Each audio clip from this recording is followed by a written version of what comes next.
Hey everyone, welcome to day 4 of Prep Week for Global Game Jam. I am joined by a good friend and a very funny guy, Robin Hartman from DevCom. Please introduce yourself, Robin. That's me, a very funny guy. Thank you for saying that. But it's for others to judge. So, yeah, thanks for having me. Good morning, or good day, or good night, depending on where you are. I'm Mhm. Robin Hartman. I'm from DEFCOM right now. And to give you a brief introduction, the most important things I'm doing communications, my past in community work and event management, always or the time I like to remember in the games industry with those amazing people. I'm a father of two. I'm trying to improve my ramen egg game a lot, and I'm quite good right now, I think, but there's always room to improve. And in my spare time, of course, I like to play video games and also do a little bit of rookie astrophotography when the skies are nice, which is not right now since we are having or used to had a hailstorm in Germany in the past hours and days. So roads are partly closed, a lot of ice, very snowy. I'm looking there because I can look outside and everything is white and gray. Okay, so you are from DevCom. First question, what is DevCom? And Oh, why should DEFCON, you haven't heard? Charlie, No, I have no please. idea. DevCom is the official game developer conference of Gamescom. That's also why it sounds so similar. DevCom, Mhm. Gamescom, yeah, well, short form DDC or DevCom Developer Conference. And we host Europe's biggest game developer conference right ahead of Gamescom in August for the past years. Actually, this year is the 5th anniversary of our company, which is quite cool. Very cool. And so what happens at DevCon? What does not happen at DevCon? Basically, as it says, developer conference, DevCom is a conference. So if you have been to any other conference or know about GDC, Nordic, GIC, or what other conferences are around, we are also doing a nice conference. We have about 250 speakers on site, 160 sessions, and this is and will be the core of our event at all. We are a conference for games industry professionals, and besides that, there are side events happening, of course, or in the evening, having parties organized by us, also organized by our partners. We're having a run club on site. We are having get-togethers, meetups, roundtables, and workshops for speakers. We do special services, show them around in Cologne. We are having an indie award, special evening dinners, Mhm. and prep you to be ready for the days after at Gamescom if you are still need more games input. So you said it's for industry professionals. Do you need to be like a C-level or an established game designer to benefit from DevCon? No, definitely not. You do not have to be one of the like 10 or more years industry experience. The DDC always tries to also inclusive again for industry newcomers, also from every background. We are going with English for our primary language, but we try also to make it exclusive and welcome as possible. The event is happening in Cologne on site, but also to make it possible to join us from anywhere in the world. And we are quite aware that Germany is not the most cheapest country, and it's also not possible for everyone to join us, depending on various reasons. We have everything live. This is a true hybrid event. I haven't seen it so far at other conferences or events that they go with a complete hybrid approach. That for us that means like every session, um, okay, close to every session. We are not streaming round tables or discussion groups, but every session is live streamed. You can access it online with the ticket, of course, Mhm. and you will be able to have it as video on demand afterwards. This is something not only we are doing, but having it to those access that we would like to make it possible for everyone to join is a key thingy. And also, if you're just studying, we have the opportunity for you to join for a very, very low price, either on site or online. It's about 89 euros, something like that. It's not so much, and it's not going to change in price at any point in time. So you're not tied to, oh, do we have the funds right now to get this ticket because it's going to be more expensive later in time? No, no, no. It's not going to change prices at any time because we want to, especially for students and Mhm. industry newcomers, be able to join us and to contribute to the event itself. So, in terms of contributing, does that mean that anyone can submit for giving a talk? Actually, yes, anyone can submit. We are opening our call for papers usually end of January, early February, so soon to be opened. And then you are able to submit a talk, a topic, a session, if you would like to join us as a speaker, or just check out if you want to join one of the workshops. These are easy to join. You do not have to apply. You just need to get a ticket and then join in the sessions. Just to mention it, every session will be reviewed by our head of program, and we are checking on the topics. Do they fit the quality? Do they fit the topics we are having this year and what it is about? So we are not having too many overlap Mhm. sessions when it comes to that. But you are able to do so. And in the past, we also had interns, juniors giving sessions on really also big stages at DEFCOM to make it like a mix for everyone. Like if you want an industry newcomer topic, you can look at these, you can get into these, and it goes up to very professional topics and sessions where you should check if you meet the requirements to understand everything what's going on there. So a little bit of everything. Yeah, so you range from sort of, I guess, talks for beginners to technical talks for just a very specific audience. Is that right?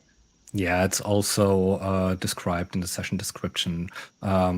Is it beginners, intermediate, experts? What is the session about? What are the key learnings? Who's the intended target group or audience listening to? So you really can see if a topic is right for you. Mhm. And you should also be aware when you would like to apply with a session or a topic to think about it. Who do I want to speak to? Who do I want to attract? What do I want to share? And how can others use this information I'm presenting? Yeah, I think takeaways are quite important so that people leave your talk with at least something or some actionable item for sure. Yeah. Um, so it sounds like DevCom would be, if you're just starting out in industry, a really good place to kind of start building that network if you're going to be rubbing shoulders with some very well established people. Networking, the networking opportunities are always one of the top reasons for people to join. Hmm. We are running surveys every year. Why do you want to join? What is your main purpose? What do you like most? Stuff like that. And of course, a lot of people, second most reason is the conference itself, the session to get educated. Hmm. But the top reason always is afterwards, I like to connect to peers. I would like to meet new people, broaden my network, not just doing in a business sense, Hmm. also to find a community, to share, to stay in contact, and to meet again. And DEFCON, especially with Gamescom afterwards, is Hmm. a really good place to get a lot of opportunities to connect to other people. Not saying that other events do not provide it. Of course Hmm. they do, but in a different kind of environment. And especially Cologne with Gamescom around is pretty unique and cannot be compared otherwise. I mean, Gamescom is the world's biggest trade fair for video games, and it's just it's overwhelming when you're there for the first time, and Hmm. still it can still be overwhelming after several years of attending. There's always something new. It's one of the hardest weeks of the year, you know, Hmm. and still I go out and I am more motivated than before. Oh, it's so Yeah, cool.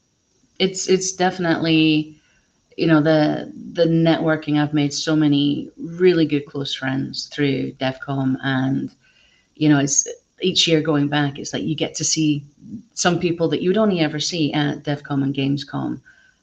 But because of the size of DevCom, you get a lot of, it's not just a European clientele who are going there, it's also a lot of people come over from America or Canada or Australia or all over the world to join and be part of that conference. So sometimes it's the only conference you can actually get to see some of these friends. But I've been to one or two of your parties, and they are always very, very good. So, Thank you yeah. so much. It's just an event where you can tick a lot of boxes Hmm. what you would like to achieve during an event. And if you set your approach right, what is your focus, then you're going to have a lot of fun.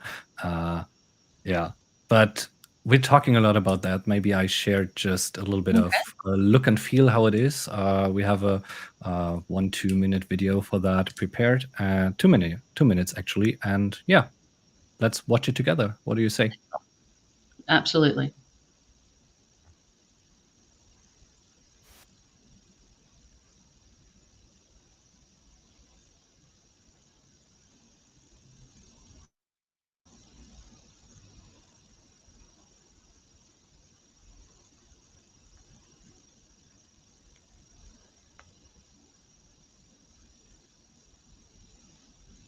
Hmm.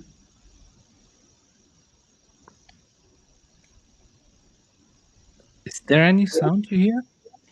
No.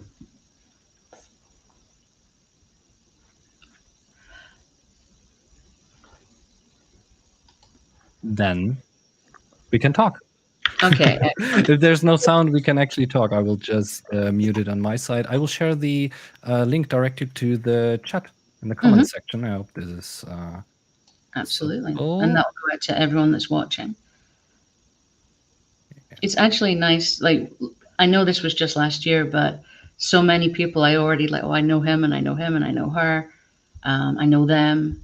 And lots of my good friends are in this video. So it's really nice to see. Oh, there's Carla, Astrid. Yeah. It gives a really, really good impression of what's happening there, just also besides the conference itself. Hmm. I should have checked the sound before. Next time I do that, I also stream you some of the music that goes with it. But it's fine as well. And you see a lot of people just always talking, mingling, connecting, different kind of events like the Pitch It Mixer hosted by ID at Xbox last year. That was pretty nice, connecting publishers and investors with developers. Here you can see our evening event on Tuesday, the developer night, with a partner event that happened at the same location, the Courage Cologne, hosting hundreds of indie developers showing their games, presenting their games in a really awesome location, to show off, really to show off and have a good time. And they were very good nights. I remember them very well. I had tremendous fun. Yeah, Um, this was the main stage at the beginning, and just to give a short explanation, and that is the networking event I told you about earlier. That's mhm, happening on Sunday. So the main conference is happening Monday and Tuesday. For our partners, the speakers, and some VIPs, we are hosting a dinner, some experiences the day before, so they can get ready for the week already. Have also a few more exclusive networking connections, but not everything is exclusive. Most mhm, of the parts of DevCom, especially on Monday and Tuesday, are available for everyone. You just get a content pass, student pass, or whatever, and you can join every session. You can join all the evening parties and happy hours and mhm. gatherings that happening during the day. And yeah, that and like I said, you can go there and you can set up meetings and have sort of more professional meetings. But often, from my perspective at least, it's going to the social events and the serendipitous meetings that you have with people where maybe on paper there isn't a synergy, you wouldn't align, but actually it works really well, and you can meet some amazing people that way just by being sociable. And as someone who's not naturally sociable, it's worth pushing yourself to try and talk to people. Even with a business pass where you get access to a few exclusive events and a special networking area to have meetings, I recommend not blocking off your whole schedule with meetings. Leave time, and this is what most of the professional networkers and also veteran attendees of our event do. Leave some spots open to just walk around, experience the exhibition, talk to people at their booths, and just walk around and get to see others. Most of the really good connections I had were on the walk to somewhere else, having a few minutes spending on the piazza, or from one session to another, and someone came to me, "Hey, Robin, let's meet Dave from whatever," and then it goes on. So networking is pretty straightforward, and it's going pretty easy when you have And already you friends never there. know who you're going to bang into. I was at that party at the end there at Yeah. Boat's house, and ended up behind me as I turned around to talk to someone was Dave Grossman, who created Sam and Max, which and Tales of Monkey Island, but Sam and Max for me is like right up here for just the sheer stupidity of it. And I had an amazing conversation and made a connection, and we're still in touch now. So you just never know who you might be standing next to at these events. I think that's Yeah, part and of it as well. this is not happening at every event. This is what I No. like also about DevCom. You really meet those people behind great games, and a lot of them.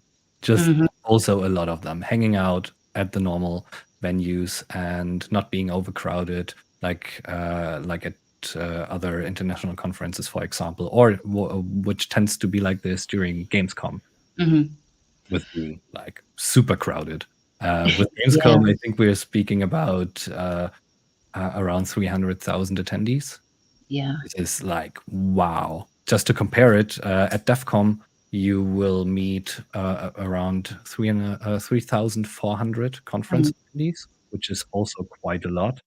You're not going to talk to everyone. Yeah. And I think with all the partner events taking place during that time, we had close to 6,000 attendees. Jeez. Oh. But yeah, I mean, I think comfortable shoes, like invest in a good pair of trainers if Oh you're doing yeah. DevCom and Gamescom. So what is the connection with DevCom and Gamescom? I know they're kind of related, but and also the fact if you're a speaker at DevCom, you get the pass for Gamescom, which is a huge bonus as well. Yeah, not just as a speaker. You just need to get a ticket from Oh, Content Pass upwards. You also get your free Gamescom trade with this visitor pass. Um, to What's the connection? What the difference? Gamescom is a trade fair and has also a huge area for, uh, let's say, the muggles or players, normal people to attend, and also for a B2B area, wow. professionals, all the publishers, studios, associations where they are meeting and doing business. And DevCom is focusing on the conference part. Also Mhm. networking, of course, but we are a professional conference which is taking place ahead of that. We have a shared brand. That is what we have in common. And also the German Game Developer Association, GAME, is behind DevCom and Gamescom. So they are setting these up and saying, hey, now let's make it happen. Do Mhm. Gamescom and do DevCom. That's why we are partnered up and are sister companies in a sense, but we are not the same teams. So DevCom team is separated from the Gamescom team, Mhm. since we have more in-depth professional focus, and Gamescom, they are the professionals when it comes to hosting a fair. Okay. And so that's a huge bonus then. You get a ticket for DevCon and then you get to go to Gamescom on top of that as well. That's massive value because I mean, obviously, I've been to both and they are different beasts. And I find DevCom is it's a nice warm up for Gamescom because 3,000 people is a lot. But if you're suddenly jumping into like 30,000 or 300,000, it's like, that's a Yeah, heck of a lot definitely. of people. And we are partnering up on several occasions, or doing make it easy for our both attendees and comfortable. So if you are a speaker or just an attendee for DevCom, you get your business ticket, which is crucial because for a business or a B2B ticket, you also have to apply at Gamescom. You're going to be checked. You're going to be reviewed if you are a professional, if you can attend. It's open for everyone to just attend Gamescom, but Mhm. not for everyone to attend the B2B part of Gamescom, Mhm. which is taking place from Wednesday to Friday. So you've been with DevCom for a while, and so for you, what is the biggest advantage or the biggest benefit of DevCom? For me, as working for DevCom, or From your perspective of seeing other people. I mean, yeah. my history is with DevCom and the conferences during Gamescom is going way back in time. Even before that, I was, as I said and mentioned, I was working as networking, communications, and event person for the state of Bavaria in Germany, and I have partnered up with DevCom before working for and with them, and it's cool to see it from both sides. For me, it's always the event in Europe that I needed to attend to, because this is a place where I meet all the people I need to, because of the uniqueness with and the sim and the fact that Gamescom and DevCom are tied together in so many cases that it just makes sense, and I cannot allow myself to not go there. Yeah. Making connections there is very important. And before I was working at the conference myself, I also made sure to attend sessions I needed to. I also went to other conferences, of course, and but these are not always as big if you're not comparing it Mm. to San Francisco. Um, but also then I needed to make a lot of time and plan my schedule exactly, since most events just happening 1 or 2 days. For DevCom, if you're attending the full week, like let's say Mhm. even from Sunday starting to upcoming Friday, there's a lot of time that is well spent, and you can achieve a lot of the, as I said, check a lot of your boxes, whether it Mhm. is I want to talk to press and media, I want to present a game, I want to get feedback, I want to go into the industry, I want to educate myself about a new technology, or get in contact with a professional or a speaker or the person behind doing soundtracks for Riot games or Mhm. Horizon Forbidden West, or just being a little bit of a fanboy. Yes, yes. Sometimes you have to, right? And also, one of the things about there's delegations from many different countries as well that go there, and so you can see what the gaming ecosystem is like in different countries. And I think get to see games and talk to people where you wouldn't normally be exposed to those kind of that genre of games or that culture of games, which is really super cool as well. Yeah. Um, so Global Game Jam and DevCom have now got a media partnership, and I believe you have some lovely incentives for our Global Game Jam community. Is that right? Or have I Yeah, just of put you on the course. spot and forced you to give us incentives? Maybe we can talk later about that, but the partnership with Global Game Jam is something especially special for me. I used to be a site host for Munich for, I think, 5 years, from 2015 to 2019, Wow. and now being able to partner up with you is just so cool. And it's, even if it's a media partnership, I know, but it's more about what we also can provide, and how to support especially newcomers and industry people who just have fun doing games in the Mhm. industry, how to support them. I know that Global Game Jam is having this program to help people join events all over the place, and I think it's crucial that DevCom is joining this. So we are providing the some passes, digital passes. So whether you are somewhere in the world, you will be able to join the conference. You get access to all the sessions live. You can watch them afterwards. You can join live questions with the speakers. You can have the whole exhibition digitally as well, and can access that, and do not need to think about, oh, can I afford all the travel? We will make that happen, and that's one thing we partnered up. Definitely. And also, if you have the possibility to join us, we are also throwing in some of our content passes. So this is going to be our contribution to Global Game Jam participants. That is absolutely excellent. And I know, like I said, I mean, if you're, there's conferences, if you wanted to go to a conference every month or even more than once a month, there are enough conferences, games conferences out there. But there's only one or two who make almost everyone's must go to list. It doesn't matter about the others. Maybe there's funding to go, or maybe I don't have time to go, but everyone, DevCon, Gamescom, is always on that list of must go tos. And like I said, for me, I've met so many amazing people. Some have fallen into category of friends where we don't have anything to work together with now, but who knows in the future.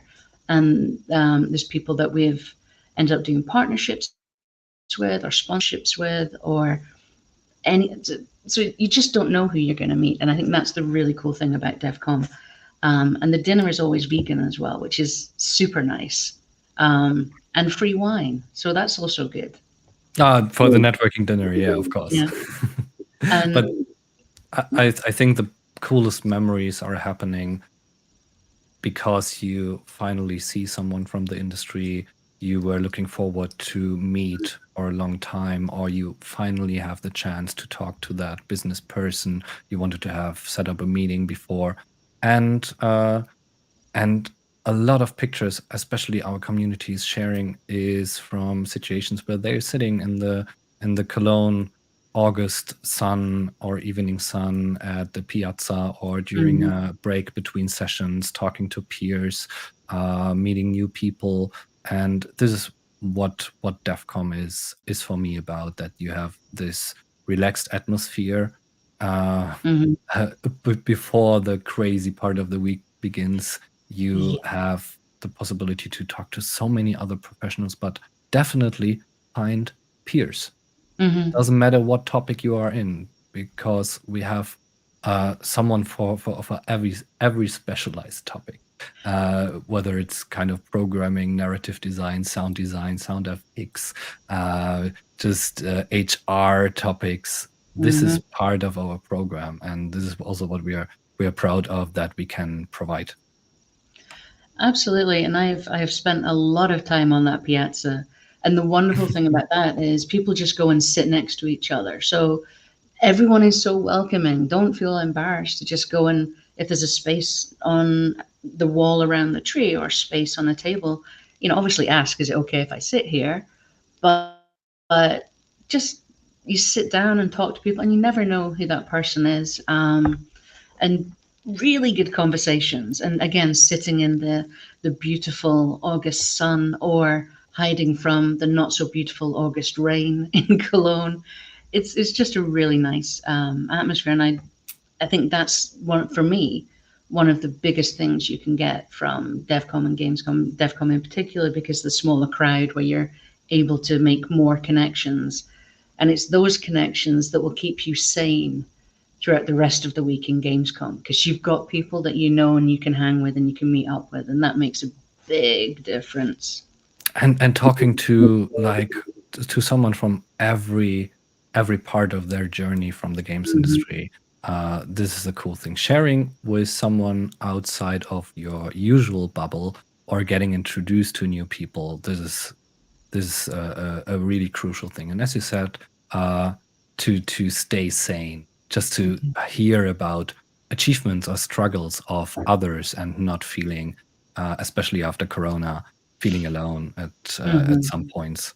Just to give you an example of our topics, which we had last year, and they're going to be not all the same, but quite similar for this year, when it comes to the obvious basics: art and animation, audio design, business, community management. But then also we have parts just for culture, Mhm. for diversity, accessibility, and inclusion, game design, leadership and HR, mental health.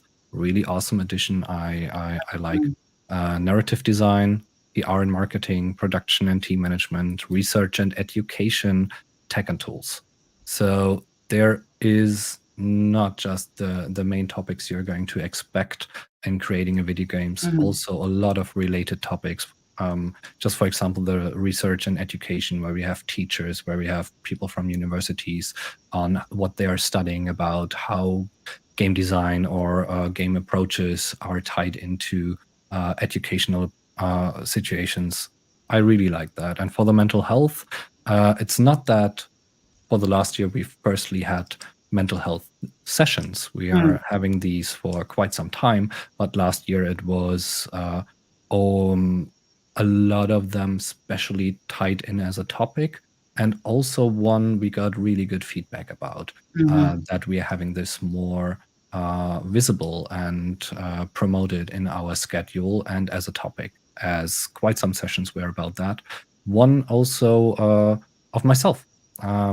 I myself did a roundtable with a professional therapist on mental health and depression, having to Mhm. leave the job or your position for a time and going back in, and looking at that from the point of view of the one who has to take a break, but Mhm. also from the view of an HR or management person, or from a colleague, and how to deal Mhm. with that and how to handle this, which is quite important to talk about that, and also to share in a safer environment, like a Mhm. roundtable, about your own experiences. And that was for me one of the most emotional and intense sessions I have Mhm. hosted so far in my life, but also very rewarding to do that. And I plan to do something similar or same this year. Excellent. I mean, absolutely. Let's normalize that it's okay to say that you're not okay. Fine. How are you? Fine. It isn't always the right answer. So, mental health, I think, is something that is really important, particularly in industry right now when we can see that it's pretty cold out there. It's not the easiest time for everyone working in game industry. So, mental health is very, very important. Yep, especially right now, there are news Oh, my every name. day, every week, every month. Oh, that I know Just that no. person without a picture. Yes, that's me. No pictures. um, where we have news about people laid off, or Mm. companies reducing their staff, or in a bad situation, or studios closing. And also for those, it's important, in my opinion, to not stop connecting, and Mhm. especially at a place where a lot of professionals are meeting and discussing the state of the industry, approaches, what's going on right now, what's happening next, and how Mhm. to react on that, and especially how to react on situations that are not good. Mhm. It's easier to deal with success than with a tough industry situation. It is, but again, I think it leads into what you said about not being alone. That if you voice this sort of concern and someone else is like, "Yeah, I feel the same," it's not just something you're internalizing. That actually, this is a common feeling, and that's really important as well. I mean, last year, my friend had just got laid off, and we were on the piazza enjoying Bierfrühstück, and they introduced him to another friend, and they ended up getting hired. And it's that kind of, I'm not saying that's going to happen for everyone, but they were at that point of, do I go to DEF CON? Do I not go? And they chose to go anyway and ended up getting their job. So it's another reason why you can go. It's a reason, and you're right to say it doesn't. It's always like that. You're joining an event, and then bam, you have a new job or a new Mhm. opportunity. But opportunity is the thing that events like ours can provide, Mhm. and it's the matter of how many possibilities do you have, what could go there, what would never happen if you're not joining. That's true. It's very, very true.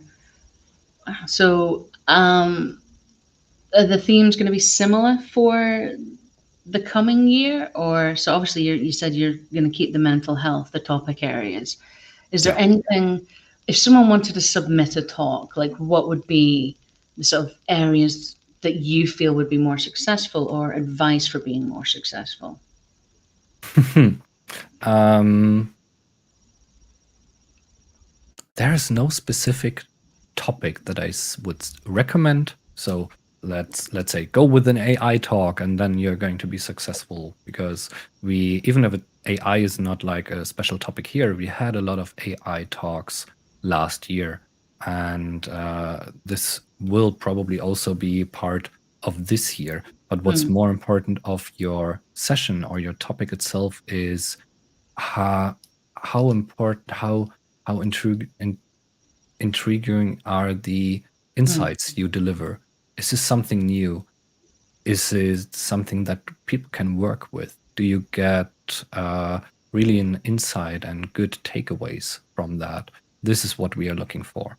It's not just hitting a mark mhm, for a buzzword, or looking at our sessions from last year and saying, yeah, I do stuff like that because then I'm getting picked out. mhm, This strategy rarely works. It's Nico and our team who's looking into these, looking really in depth into the sessions and into the production, and how useful it is for the attendees if they attend a session like that. mhm, And if you're going to have the 1 millionth how to enter the industry talk, this is fine if you give a new approach and updated yeah. information, a special thing, maybe a story from yourself that is very unique, that hasn't been shared, overly shared from others. So Mhm, this is what we are looking for. And also different backgrounds and kind of voices. We are always trying to diversify our speaker and session lineup when it comes to who's having that. Not just directors, not just the senior executive of X, Epsilon, Z. It's also about being a regular, being new, having a unique story, being from different kind of countries, like having speaking different languages, and to show that our industry is is diverse, because mhm. it is, and we try to make it also to be seen in our program. What I really like about the range of speakers that you have and the range of talks is none of them are sales pitches. And that, you genuinely, it's people sharing knowledge. It's not people trying to get you to buy their tech or use their engine or sell you a service. And I really appreciate that. Definitely. You haven't seen one of that, then I'm so happy. Of course, also we have partners who go and partner up with us to have a session and talk about also their experiences, their Mm, products, and their services. But still, also with them, we are trying to get an approach in how these sessions are more than just a sales pitch, and more like how to use it in your daily work, or what can be the key takeaways from that. So you're not leaving a session having the feeling of, oh, I just spent half an hour for a sales pitch. So, if so, we've talked about what kind of are good proposals for presentations. What would be something if someone put something in that would probably just be a no? Like, what are the things to avoid when making a proposal? That's a good question. And I would say if you're first if you're a first time submitter, do stay away from panels. Do not apply with a panel if you have never been a speaker Mhm, before, or go with some really, really unique and good approach. Uh, we are having panels. We also like panels, but they need to be very specific, since we are mhm, hosting usually 3 to 5 people on stage. They are talking about a specific topic that needs to be and add a real value. And it's rarely that a first time submitter is successful with just a panel. mhm, Make sure to really add a good explanation, a good target group and show what you would like to share with the others and how they can use it, or why is it valuable for others, other industry professionals. And by industry professionals, I also want to include to be professionals. Yeah. And so, when you're saying so your target audience, it's not okay just to say then everyone will like my talk. You should try and aim it to a specific audience. Is that right? And it's better if you add more details to that. Who is everyone? Because I can promise you, not everyone will like your session, or not everyone is the right audience for your session. We have beginner talks, and this is Mhm. fine. But one session that fits all, I still have to see this. Yes, but also I think it's worth bearing in mind, even if you say your target audience is beginners, that will not stop people who are not beginners coming to your talk if they're interested in the topic and the title. You still may have professionals joining. It's just Yeah. that you're more sort of focused on that. And this is why it's also good to have to say, what are your takeaways? What are you leaving with? Because Hmm. just aiming at beginners doesn't mean that you have to be a beginner in the industry. It also can Hmm. mean you are new to a specific topic, to specific tool. When it comes to, let's say, you are into game design and then you want to go into narrative design, then also the narrative design beginner talks might be the exactly right thing for you to get a first feeling, or first tips what to work with. No, absolutely. So we're kind of like got about 18 minutes left. I've just mentioned in chat, if anyone has any questions, feel free to pop them in the chat. But I want to go back to something you said earlier, which is that you have been a Global Game Jam site organizer for many a year. How did that begin, and what good stories, horror stories, tips, tricks, anything like that have you got for our audience and for people who may be first time site organizers themselves? Oh, first time site organizers. So I started to be a site organizer, or I mean, I attended global game jams before even. But then my first year of a site organizer was 2015, Mm, with coming with my job as project manager of a network called Games Bavaria. We had also a location, a really big co-working and event space, and it was a no-brainer for me to say, yeah, of course, this is something I am supposed to support and I want to support. So I'm hosting the site. I provide the facility to meet, and also it's the happy situation that being in a big city like Munich, that a lot of universities and a lot of companies are around, so the target group and potential attendees are there, and then getting them to know, hey, we are hosting this is how it's going to happen, was helping me to make it happen, mm, to gather even sponsors and supporters, and what was also a really crucial thing, getting help, not doing everything on my own. Because former site hosts that have been in Munich, I contacted them and I was working together with them to set the site up. Learning from experienced site hosts is made my job so much easier. Even if I was in charge in the end, I couldn't have done it on my own. And mm. I don't know how you're supposed to do that for an event that goes for 48 hours on a and then also on a global scale.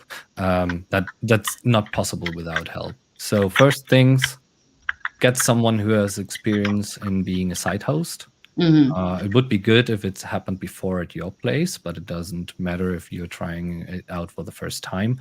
But approach this as a team, and get in contact early with potential attendees. mhm, Like, what are you expecting? What do you need? What facilities would be great? How to get this done? And then you can ramp up on the needs and decide what you would like to host, even if it's just in a small community center in your town, or if it's in a bigger venue. And then you can ramp up on the needs and decide what you would like to host, even if it's just in a small community center in your town, or if it's in a bigger venue. And then you can ramp up on the needs and decide what you would like to host, even if it's just in a small community center in your town, or if it's in a bigger event location in a major city. Mm-hmm. Also, I know that in other German cities and all over the world, companies are helping by providing their studio where people can meet Mm-hmm. and do the global game jam. Another crucial thing, I think the most crucial thing for me, don't do energy drinks, drink water. Drink Mm-hmm. water and have a lot of fruits and healthy food on site. And the second best is go to sleep. Mm-hmm. Sleep well. Also, and especially as a host, do shifts of Mm-hmm. normal hours like 8 to 10, and then, if possible, not alone, and then have it shifted to someone else. And also, don't have only one person alone night shift. So me leaving in the evening and just joining back in refreshed, and then the other person had to take care of the site for the whole night. They're going to be destroyed. Mm-hmm. And you need also sleep as an attendee. Your Mm-hmm. game's not going to be good if you're not sleeping Saturday night and then you're on Sunday and try to crunch for the last hours and you're overslept and just drinking another energy drink. This is Mm-hmm. not going to go well for you. I promise you. You will have way better results when you're slept a night, even if it's just 6 or 7 hours, and then come back, or if you sleep on site, if this is possible, and have a fresh approach on your game. And it makes also more fun that way. I mean, absolutely. I fully support the no crunch idea. That honestly, it may seem like a good idea at the time to stay up for 48 hours, but that last 12 hours of work on the first day isn't going to be great. The last 12 hours of work on the last day, and that's when you make mistakes. That's when you get bugs and thing mechanics don't work, and then frustration sets in. So absolutely, sleep is so important. Getting up, walking away from the computer, whether that's to go outside or play a game with friends or whatever, that's really important as well, because sometimes you're just too close to it. I would also add maybe getting playtesting a little bit, because I've seen situations where people have had some sort of puzzle based game or puzzle within their game, and they're like, yeah, you solve it like this, one, two, three, four. Because you've made it, you know how to solve it, so it's easy. But you have other people look at it and they're like, I just don't know what to do. So get feedback. I think that's really important. And that's a nice break. Um, so if you had, so 5 years you were a site organizer, why aren't you organizing a site this year then? Because I'm a dad of two right now and have a full-time work, and in my area it's too rural. The possibilities Mm-hmm. for people to join me here, I'm living close to Frankfurt, but not so close Mm-hmm. that it would make sense to host something here. So unfortunately, this is the case, and also the limit of time. Just frankly Mm-hmm. speaking, even if I would love to do that, I know that it can be stressful if you have a lot of other responsibilities. That's also why Mm-hmm. it's key to not go on a journey like this alone. I would totally join a team Mm-hmm. if I got approached, or if someone needs help to help out with some stuff and advice, or also taking on a shift, but not on my own. And my schedule is not leaving me enough time to get this started. But definitely, I'm going to host a site at some point again. So Excellent. clearly.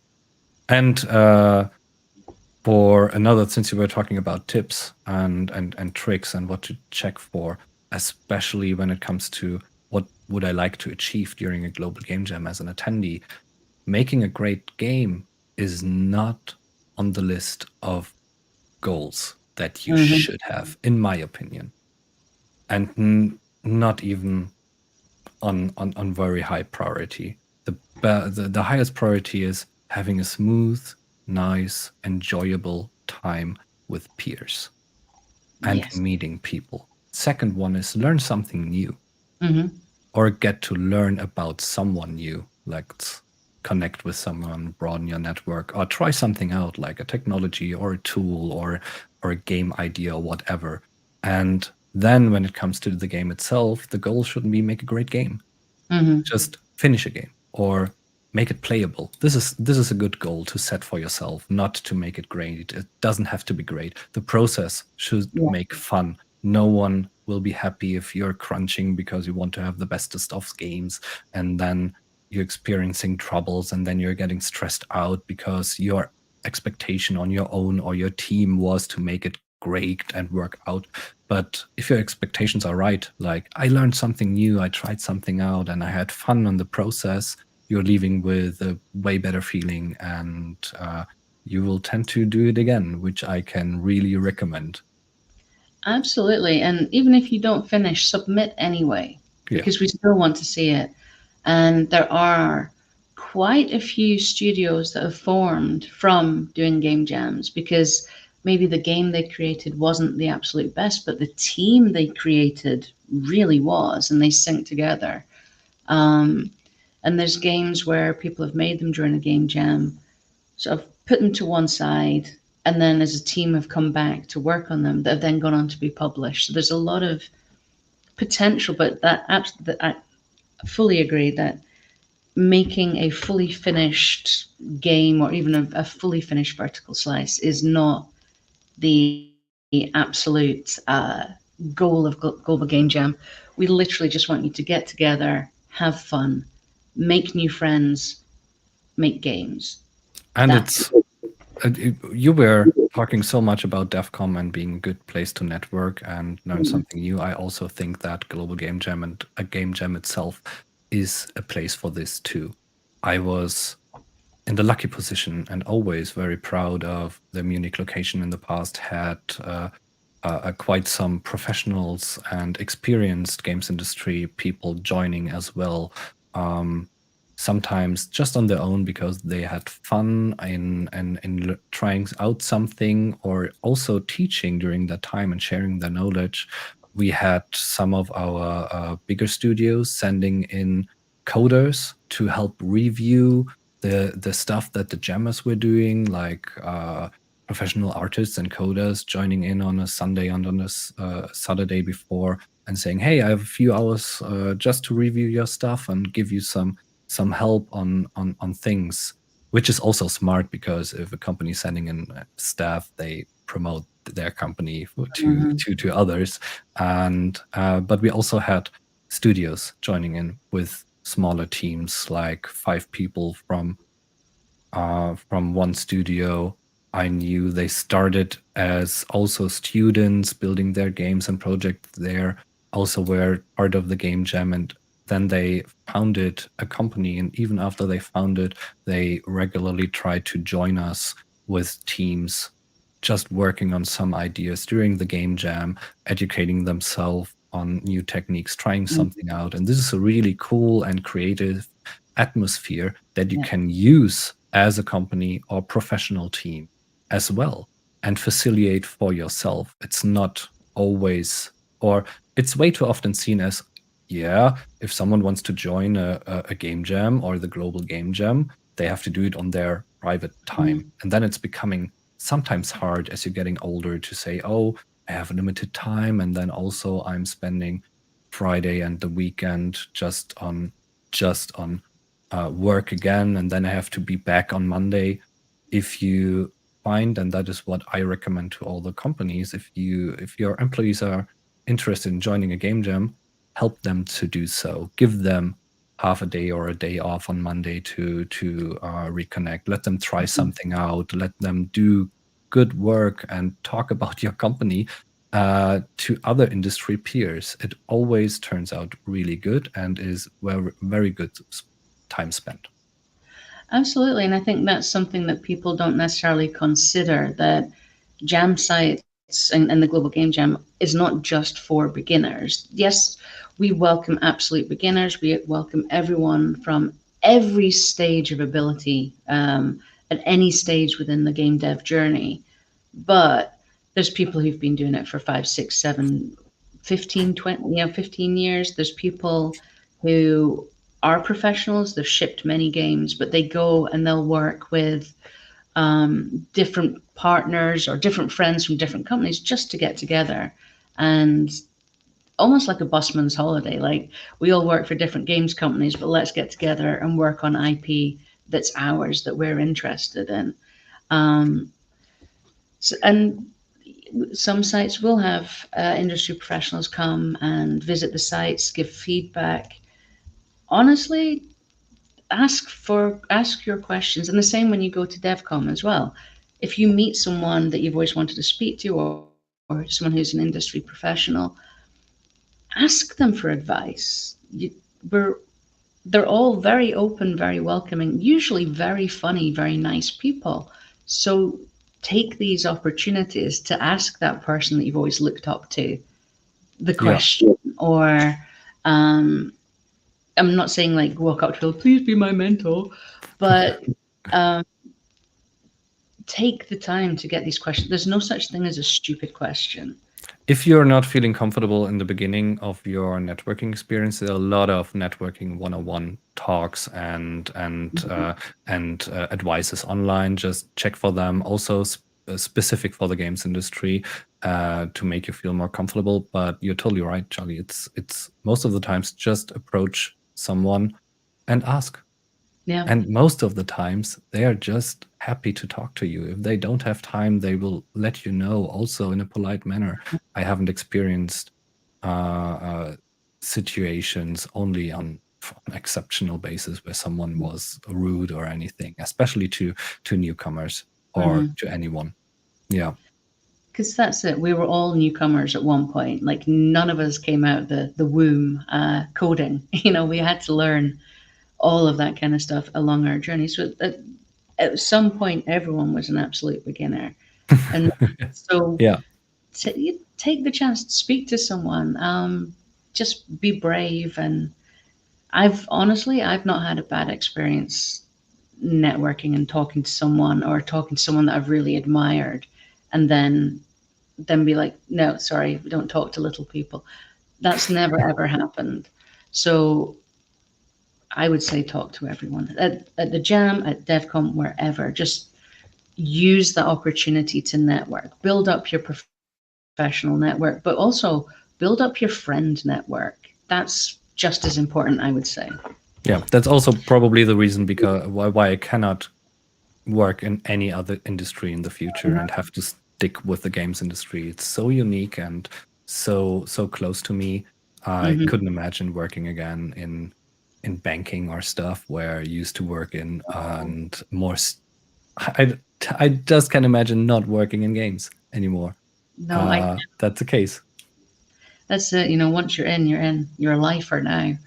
But Okay. And well, I was supposed to say we've got 2 minutes left. So, what are your final thoughts, your final pearls of wisdom, whether that be based on jamming, running a jam site, or DevCom, or all three? just make sure to take opportunities. If you're not attending events, if you're not going somewhere, you're missing out on options and opportunities. And this is what, in my experience, also in my professional experience, shaped me the most. Being visible, doing things, and you don't have to be the party person or always the performer. Just goes to places and be open and get inspired. That and then things will happen. Most of the times, really good things. So make use of an event like Global Game Jam and make sure to check out DevCom, whether it is you're part of the scholarship program of Global Game Jam. We wish you the best of luck that you're going to join us, whether it is online or on site. And if you want to check out our website and our event and all the events and programs we are doing around the year, I'm sure, Charlie, that you can share the link. Just devcom.global. It's pretty easy. And if you're a student, if you're a newcomer, if you're a professional or a veteran, also make sure to join us for this year in August. Just a quick reminder, we are right now having early bird sales, so tickets are cheaper until end of February. If you like what you see, and check out the last year, because it's going to be at least as amazing this year too, then make sure to grab your ticket early and plan your trip, because planning, especially for bigger events, is really, really crucial, and you're going to have a better time. Yeah, and you might get to meet us as well. What a treat. Well, thank you so much. We're actually dead on 4, so we made that perfect timing. Thank you so much for joining me today, Robin. And no doubt I will see you soon. And have the rest of a fabulous evening. Thank you so much, and everyone out there. If you have any question or want to get in contact with me, just join our Discord or ping me on LinkedIn or somewhere else. I'm very open for conversation. And now, get on with the rest of your day and enjoy. Thanks for having me. Bye. Bye. Tschüss.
Hello, and we are going to continue our streaming marathon. Today we have the session from Global Game Jam Ukraine, and we will talk about game technologies. We will speak in Ukrainian, but we will leave all the useful links in the description so that all the world game dev community can benefit from it. So thank you for joining. And yes, I remember DevCom before COVID. I used to go there, and so it's definitely worth it. And so I will introduce my colleagues, and we will go to speak in Ukrainian, and we will leave English descriptions. Вітаю, шановні колеги, вітаю глядачі. Отже, в нас сьогодні троє, можна сказати, доповідачів. Богдан та Щек зі спільноти ігровари, і я як координатор Global Game Jam та як інді-розробник.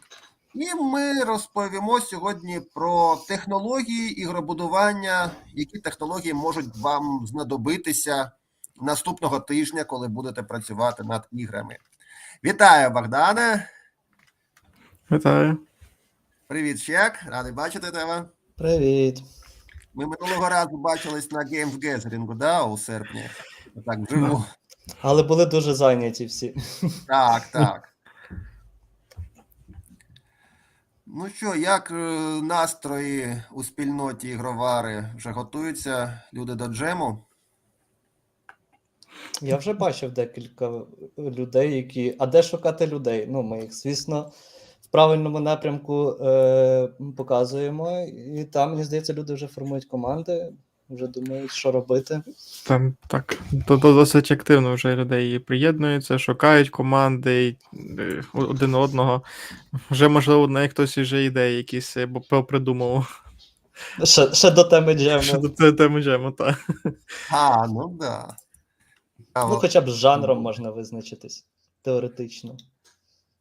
Так. Да, ну, зараз скинемо нагадування до наших спільнот. Отже, в Discord дуже структуровано йде в спільноті ігровари. У Телеграмі це GGJ.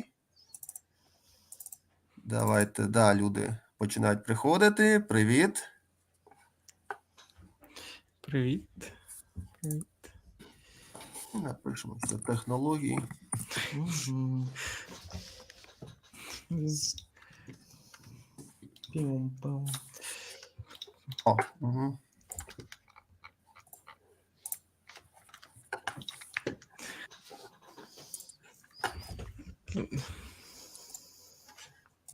Так, да, ну.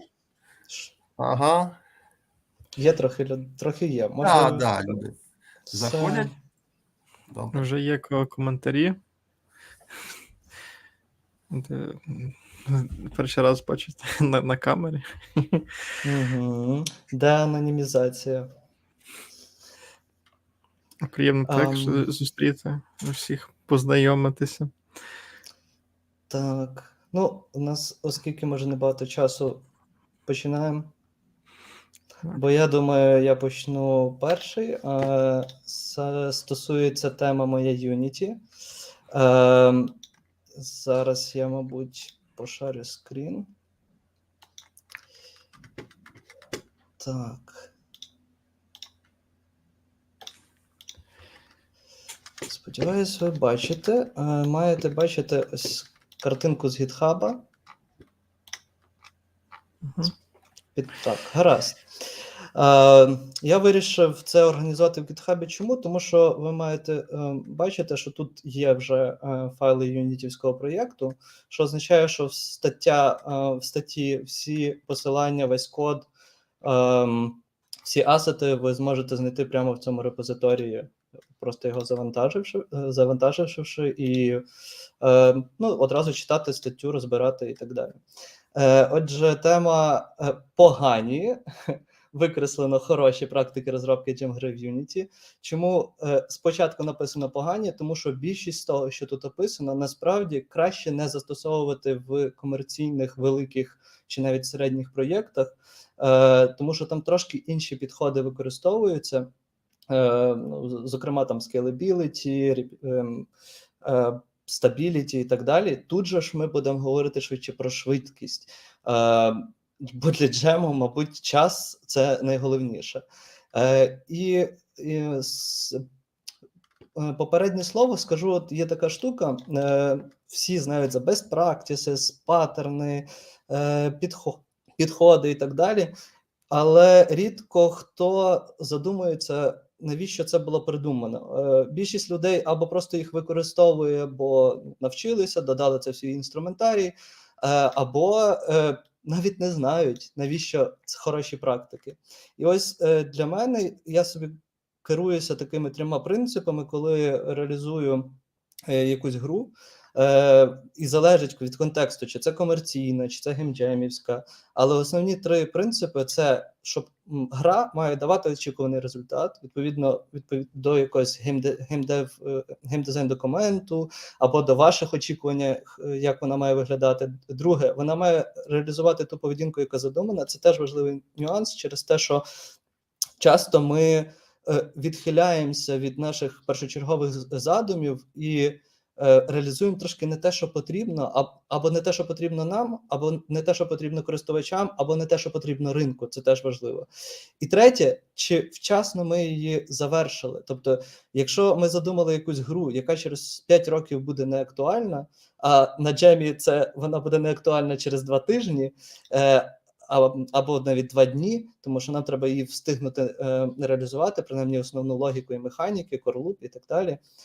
Тому цей принцип в нашому випадку, напевне, найважливіший.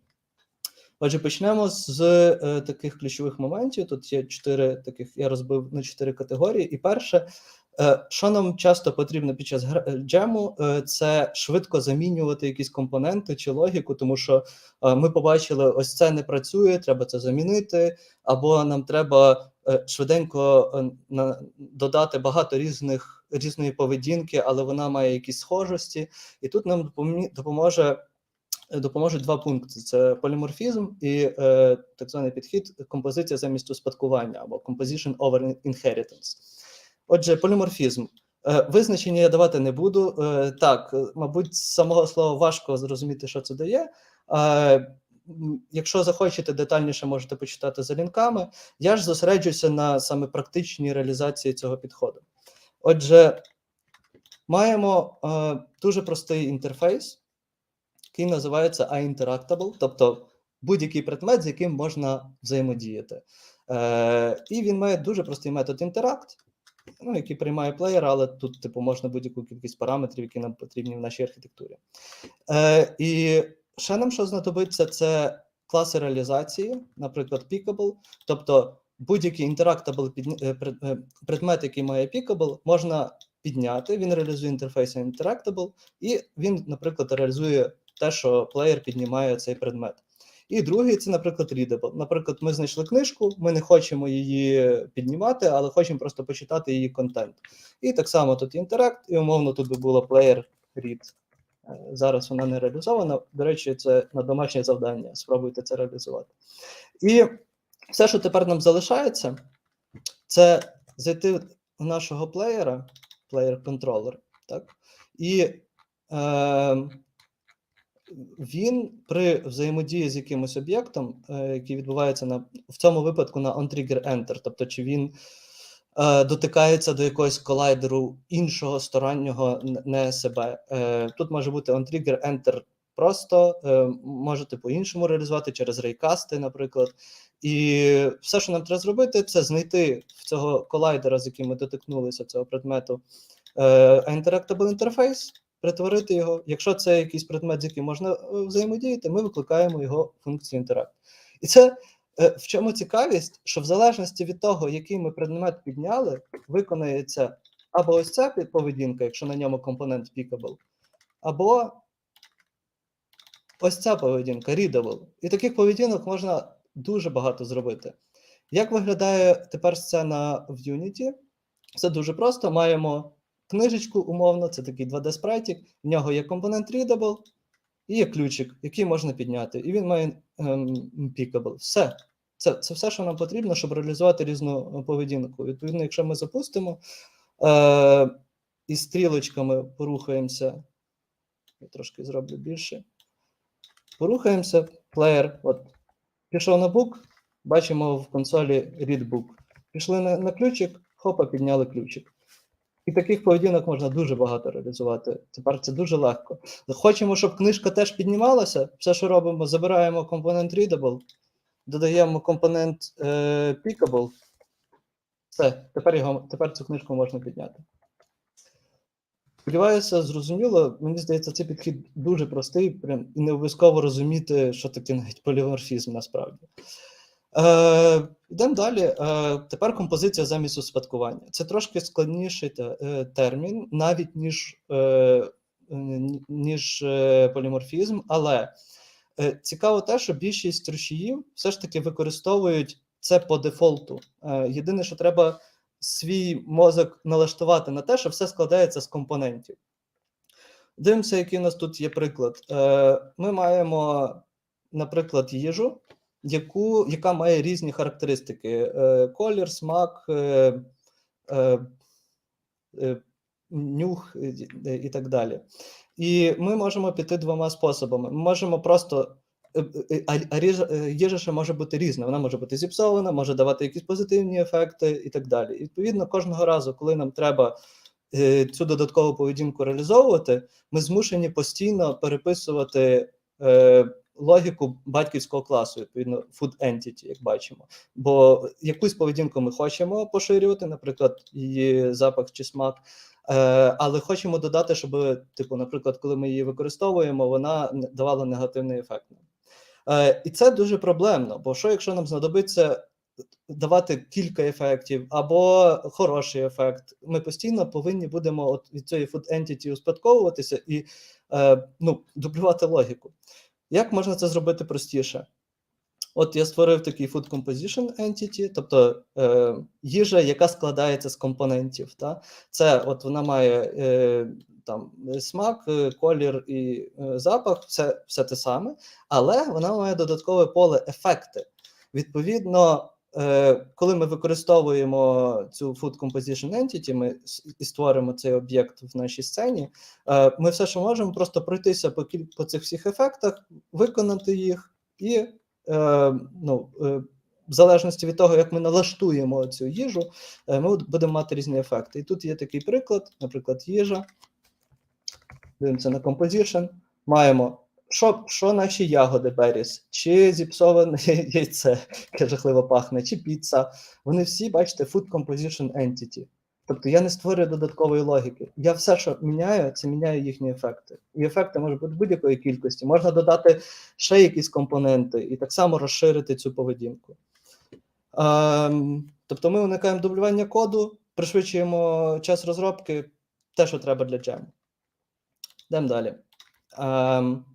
Наступним я вибрав пункт комунікації між компонентами і системами.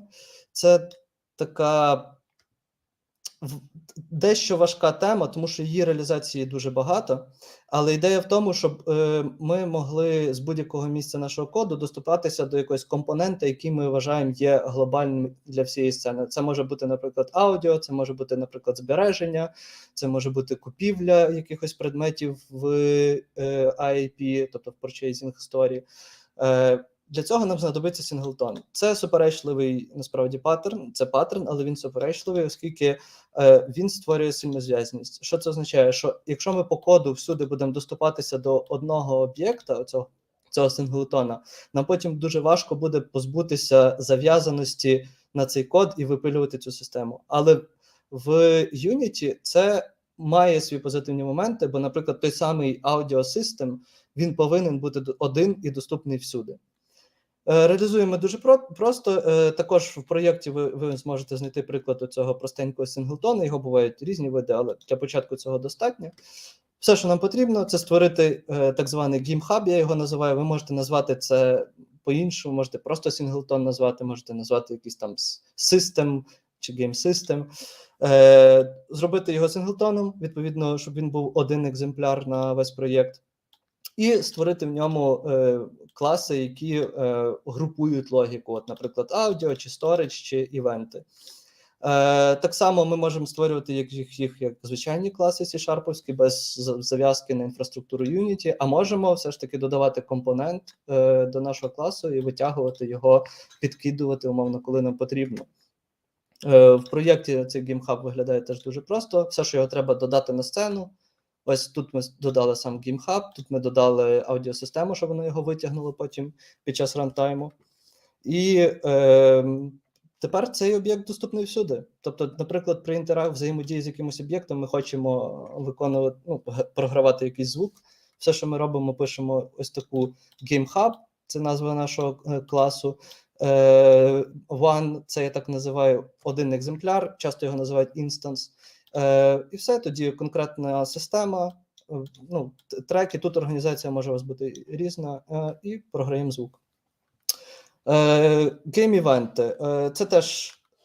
Ця штука теж дуже має багато різних реалізацій в різних системах. Це часто називають event-басом, message-басом, event-queue, кожен має свої відмінності, плюси, мінуси. У мене ж дуже проста система, яка для джему, мені здається, ідеально підходить, тому що це декілька стрічок коду. Фактично, що це нам дозволяє? Якщо ми не хочемо все ж таки доступатися до одного об'єкту, типу GameHub, то ми можемо сказати просто всій системі, дивіться, я зараз відкрив інвентар. Чи це на кнопку відбувається, чи це з якогось місця, наприклад, при крафті відбувається.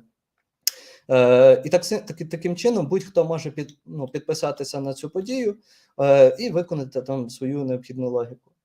Наприклад, маємо таку штуку, як Craft Station Entity. У нас їх може бути багато на сцені, там, не знаю, верстаки всякі, не знаю, печі і так далі.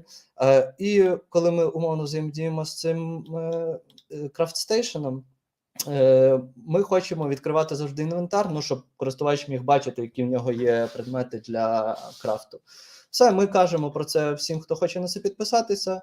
Маємо тоді таку штуку, як інвентар клас. який теж у нас там в плеєра є, наприклад. Він підписується на цей івент на старті, хоча це може бути на on-enable, а на on-disable теж відписатися. І при цій підписці, коли він викликається, оце open, він каже, от, я відкрився. На сцені це виглядає теж дуже просто. Маємо оцей Craft Station, додаємо на сцену, так само додаємо десь інвентар, підписуємося, і все працює. Далі, щодо простого рефакторингу. Це не те, що рефакторинг, тут швидше, як його уникати, щоб потім не проробляти по 1000 раз, особливо під час джему це критично. Тому моя рекомендація, наприклад, уникати вкладення префабів, оскільки поки йде активна розробка, ви будете дуже часто їх змінювати. І десь забудете його застосувати, якось тут є оверрайди, да? Буде трошки проблемно використовувати оці префаби, і вся суть тоді зникає. Namespace. Це потрібно для того, щоб уникнути, якщо ви використовуєте сторонні асети, а так часто буває на джемах, це часто не заборонено, щоб у вас не було такої штуки, що ви назвали свій клас utils, і якийсь з цих пакетів теж назвав свій клас utils, і ви таким, треба перейменовувати, тобто проходитися по всіх використаннях, перевіряти, чи воно нічого не поламалося, і так далі. Тому легше використати namespace. Мій підхід дуже простий. Назви цього namespace – це назва, умовно, вашої студії чи вашого ніку, скорочена через крапочку, назва вашої гри. Дуже, навряд чи ви створите таку ж унікальну назву, як в когось. Сподіваюся. Якщо створите, буває. І просто додавайте всі класи в цей namespace, і буде вам щастя. Це просто штука, яку треба собі додати в інструментарій і використовувати, умовно, навіть не задумуючись, вона взагалі не буде потім проблем викликати. Далі, щодо player prefs. Player prefs рекомендують не використовувати в комерційних проєктах, і для цього є об'єктивні причини. Є місця, де це можна використовувати, але на геймджемі нам не стільки важливо це правильність підходу чи комерційність і так далі. Нам головне це зробити швидко. І Player Prefs Unity дозволяє швидко зберігати якісь дані. Єдине, що краще це все ж таки обгорнути в якийсь власний клас, умовно Game Storage System, щоб потім, коли ви захочете перейти з Player Prefs на якусь серіалізацію адекватно в JSON чи в байнері, зберігати там в свої власні місця, чи навіть хостити десь на сервері цю інформацію, ви зможете дуже просто замінити логіку цього Game Storage System, можливо, навіть цілий клас, якщо ви тут інтерфейс зробите, і реалізувати іншу поведінку. Це швидше потрібно для того, щоб коли ви захочете продовжити роботу над грою, але й навіть в рамках самого геймджему корисно просто всі доступи до цих своїх player pref зробити, бо ви можете такі, я напевне ще не створив оцю pref coins, створю ще одну, і назвати його coins 2, і все, і потім у вас буде такий баг, який дуже неприємно буде фіксити і виловлювати. Просто обгортайте всі звернення до player prefs, якийсь окремий клас, і буде вам щастя. Статичні класи розширення – це дефолтно, умовно, так званий синтаксичний цукор C-Sharp, який дозволяє, про extension методи, який дозволяє вам через крапочку виконувати якусь логіку над вашим класом. Наприклад, у вас є клас дефолтний, це datetime, це звичайний C-Sharp клас з namespace.net. І ви хочете, щоб він якось специфічно вам форматував ваш текст. І для цього ви просто створюєте статичний клас зі статичним методом. Оцей, не забудьте ключове слово this. Можна детальніше почитати, як їх використовувати, дуже просто за лінком. І викликати його звичайним способом. DNAM – це звичайні функції C-Sharp. І today time next тепер стає доступний цей метод, і він завжди вам буде давати один той самий результат, щоб ви умовно по 1000 раз не записували оцей datetime string, не пам'ятали, а якому ж ми там форматі форматуємо, і ви будете отримувати отакий гарненький час, умовно, який є зараз. Щодо виловлювання багів, це умовно просто звичайні такі корисні інструменти Unity, які дають для того, щоб дебагати умовно.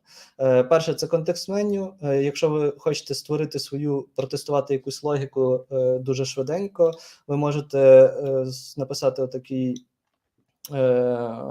тег, контекст меню, дати йому назву, і він стане у вас доступний ось в цих меню. Зараз знайдемо якийсь компонент, наприклад, Craft Station.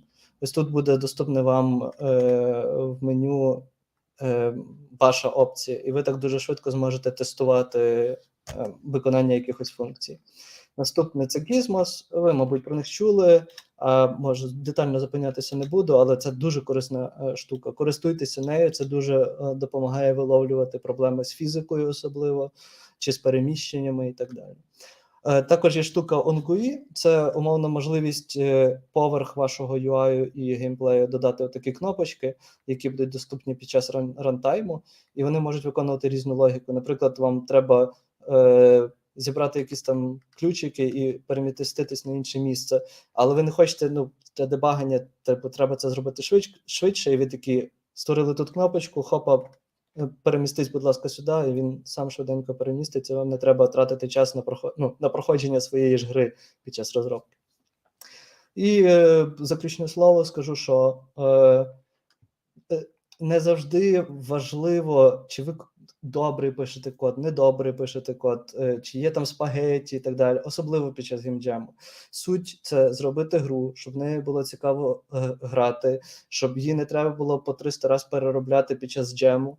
І ось це головне – швидкість, і щоб ви давали те, що ви задумали, оцей досвід вашим гравцям. І пам'ятайте, що щоб створити цікаву гру можна, якщо тобі цікаво її розробляти. Майте фан під час своїх джемів, це кайфово. Все, дякую. Круто, дякую тобі, Чек. Да. Дуже ґрунтовно, дуже деталізовано, і це ж можна буде і в текстовому вигляді учасникам прочитати, так? Так, і так попробувати проєкт на власних пальцях. Да, прошу, давайте подивимось, чи є питання зараз в чатах.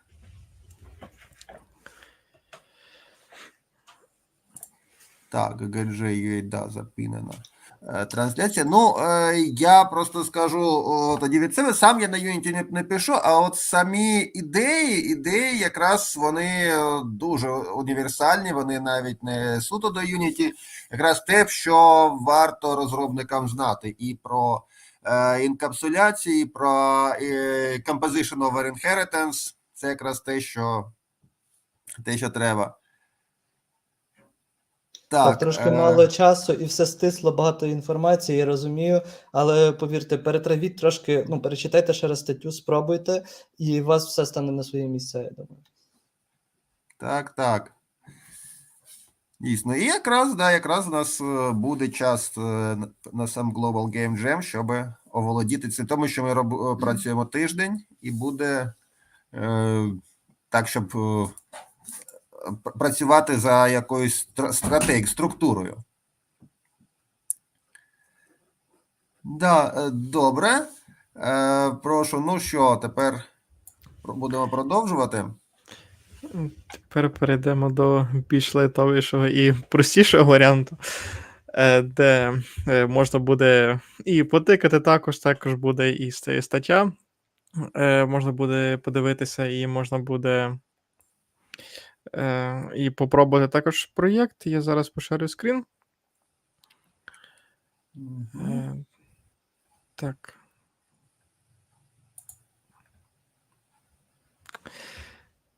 Це має бути. Окей. Та також є стаття, яку можна прочитати. Хочеться зараз розказати просто про пару крутих плагінів на Godot, які можуть сильно спростити роботу. Для того, щоб не шукати зараз, як певне реалізувати певні фічі, вони вже тут насправді є. Просто треба про них знати. Так. І тоді почнемо про першого, насправді, і яке найбільш корисніше на джема.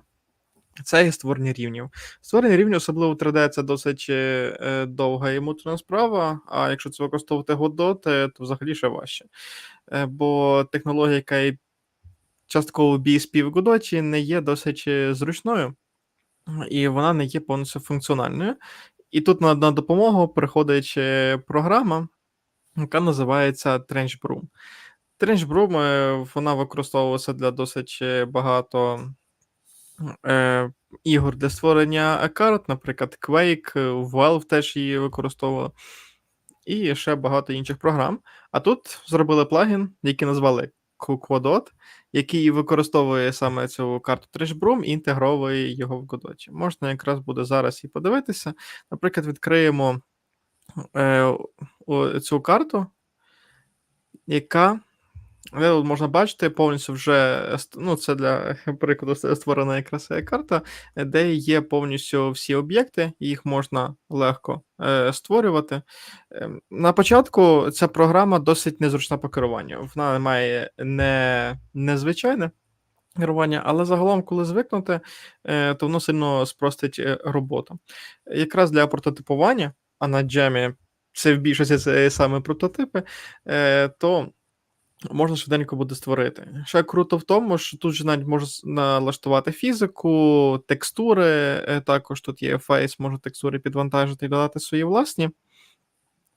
І це все плагін спокійно сприймає, і його можна буде інтегрувати у Godot.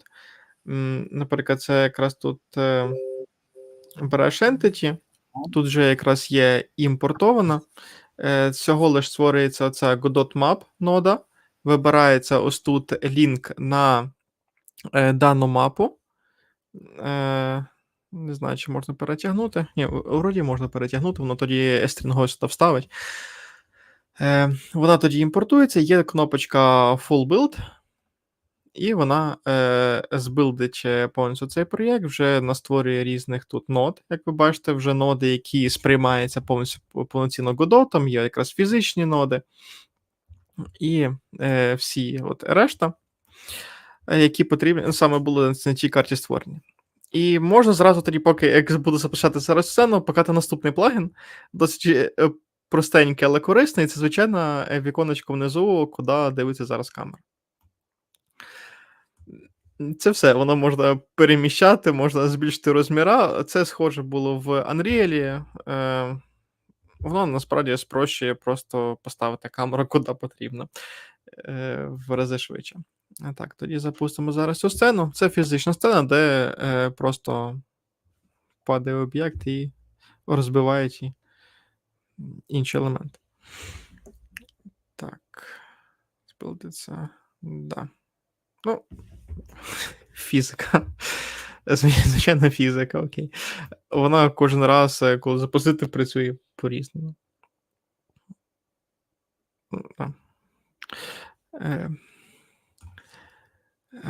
Окей. Це був такий звичайний плагін. Є, звісно, тут просто візуальне використання цього з текстурками. От навіть звичайними PBR-текстурами вже теж можна це в TrenchBroom створити і імпортувати легко сюди. Насправді ці всі текстури воно зберігає у папці Textures. А тут якраз вони всі вже підвантажені. І коли було в TrenchBroom, коли це було створення нової карти, її треба насправді сюди ще приєднати. Оце саме Godot, воно просто створює якраз гру Godot, я якраз пізніше трохи під'єднати сюди покажу. І тут ставиться лінк на root саме проєкту. Тобто, коли оцей проєкт називається Best Godot Plugins for GameJam, то якраз оце має бути root. Так як основний проєкт Example зараз у аддонах Godot, то я туди поставив. І це все. Там має, звичайно, бути ще папка Textures в руті, де будуть всі текстури підвантажуватися. Як додати цей game? Це досить просто. Тут є Game Definition, тут є Trace, і тут закидається лінк на саме TrenchBroom, де він знаходиться. І в папку Games. Обов'язково папку Games.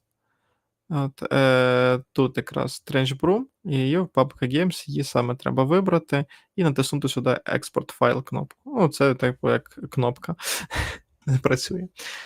Так. Це було короткий екскурс. Є курс квадотом, тут є відео, також приклади, як можна простенько щось створити. По трешбруму можна знайти дуже багато відео, це популярна програма. Так, там по стилю може бути не прям сучасне, але знову ж для джему, я думаю, цього повністю достатньо. Далі простенька утиліта — це To-Do Manager.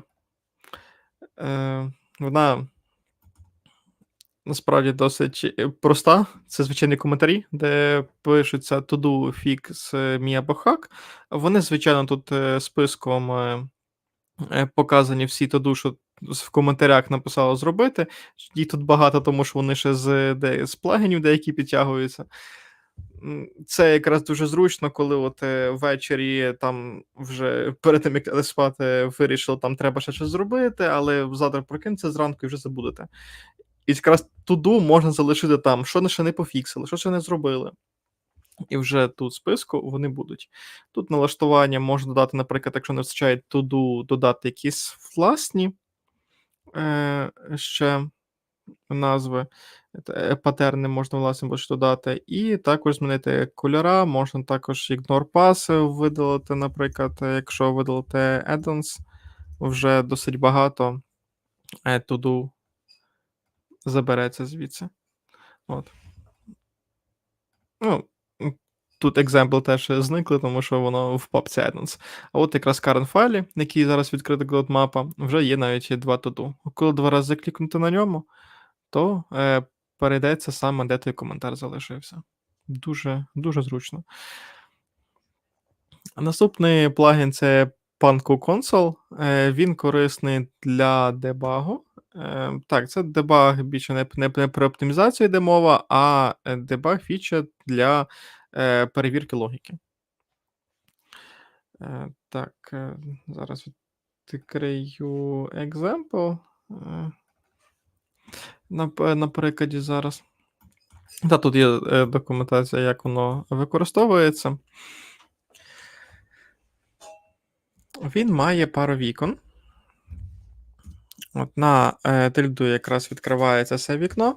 Він має звичайну інформацію. Це якраз логер, який ми бачимо ось тут. Він зразу інтегрований сюди вже в гру.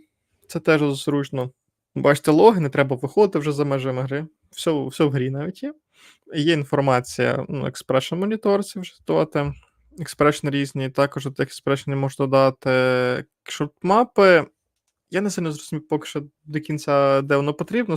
Для джему, можливо, для повноцінної гри. Це багато що є, але що мені то, типу, корисне було, це саме консоль. Це логер, і також можна створити власну якраз імплементацію, додати при власні зміни. Зараз тоді перейдемо. Можу спробувати зараз просто якусь команду вести. І, наприклад, тут є повністю вже з автозаповненнями, наприклад, toggle full screen. І воно вже на весь екран відкриє, це все можна вікна теж пересувати. Ці всі функції можна створювати також для інпута. І ще що корисно, це ось це, де можна власно в експорт зміни зробити, і їх можна буде бачити, і також змінювати зразу вже у вікні спеціальному. Корисна річ. Також, звісно, там ще є notifier, з боку з'являється сповіщення. Окей.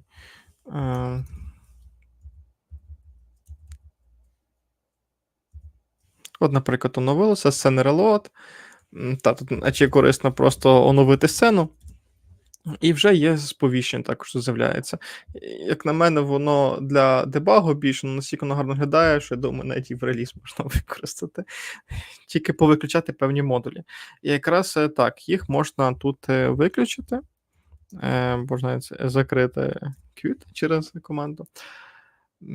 Тут є, воно побудовано, справді, цей плагін на модулях, тут modules, і їх можна просто виключати, які там от лишні.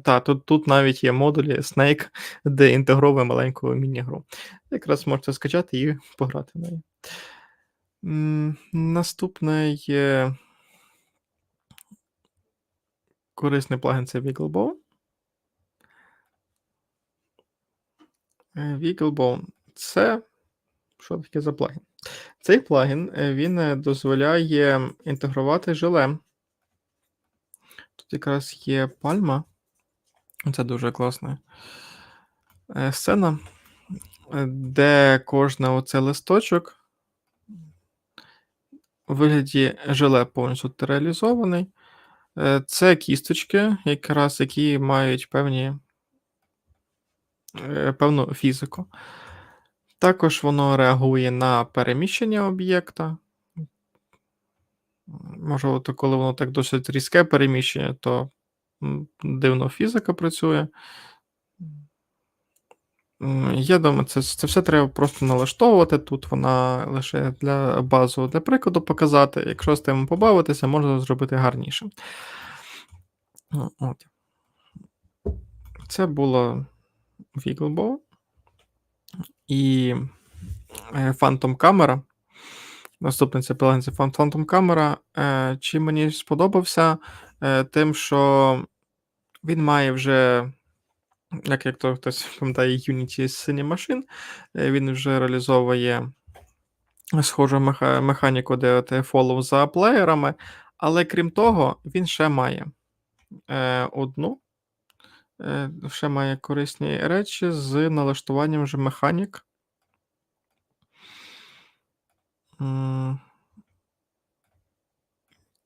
Це називається Example Scene. Вже налаштування камери під час розмов, наприклад, під час діалогів, чи якогось старого типу ігор, де було. Зараз може якраз і покажу, як воно. Що камера стоїть лише в певній точці. От тут під час розмови, наприклад, камера змінюється, і також тут і позицію зайшов, і камера переключається на певні сцени. Тут також ця механіка вже реалізована, зекономить досить багато часу. І для 2D, хто хоче, також є. Тут і для 2D імплементовано, наприклад, теж зближення, щоб показати, на інвентар теж в певному зумі. Зум відбувається. Для того, щоб побачити ті полоски, які є, це вибрати потрібно камеру. Так, камера. Де камера? Phantom камера.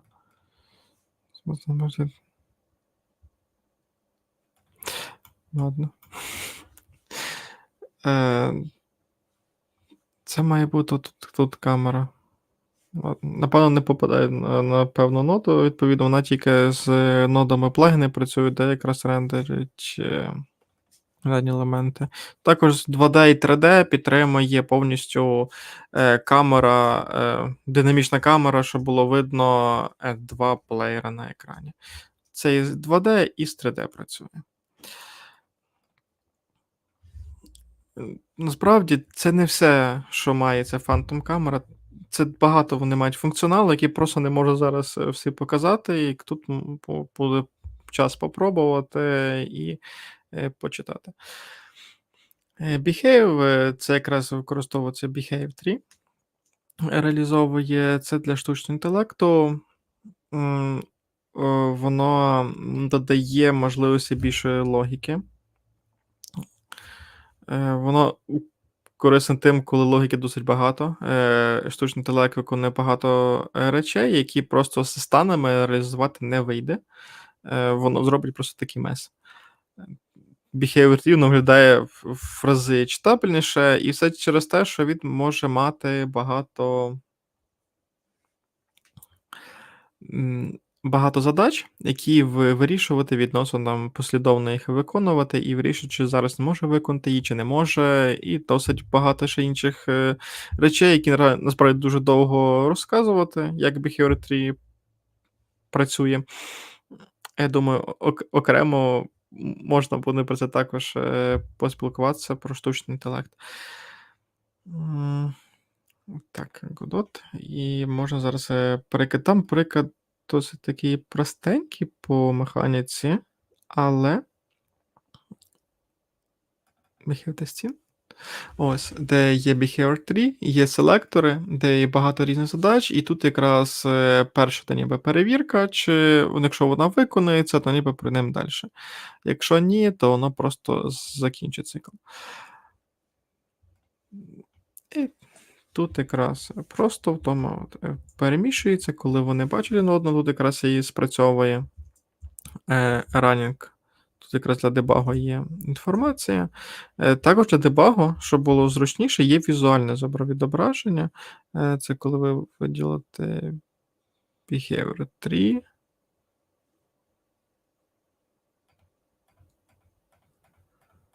Воно в дебагері. Тут Behavior.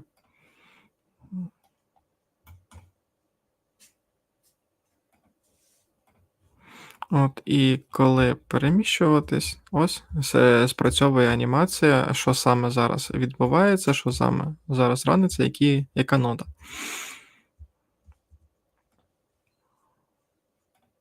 Досить корисна річ.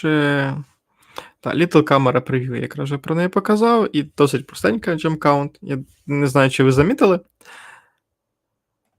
Зверху працює зараз таймер, коли Global Game Jam UA закінчиться. Для того, щоб точно вже не пропустити дедлайн, він завжди буде перед очима, зверху в куті. Щоб його налаштувати, це теж не важко. Просто зайти в add-on, є спеціальна сцена Jam Counter, в якому тут можна налаштувати буде рік, місяць, день, година і хвилини. Також можна ще задати власну назву. Після цього просто Project Settings, плагін, виключити цей плагін, включити заново. Так, зараз видно, тут досить багато плагінів вже включені. Тут їх якраз і можна знайти.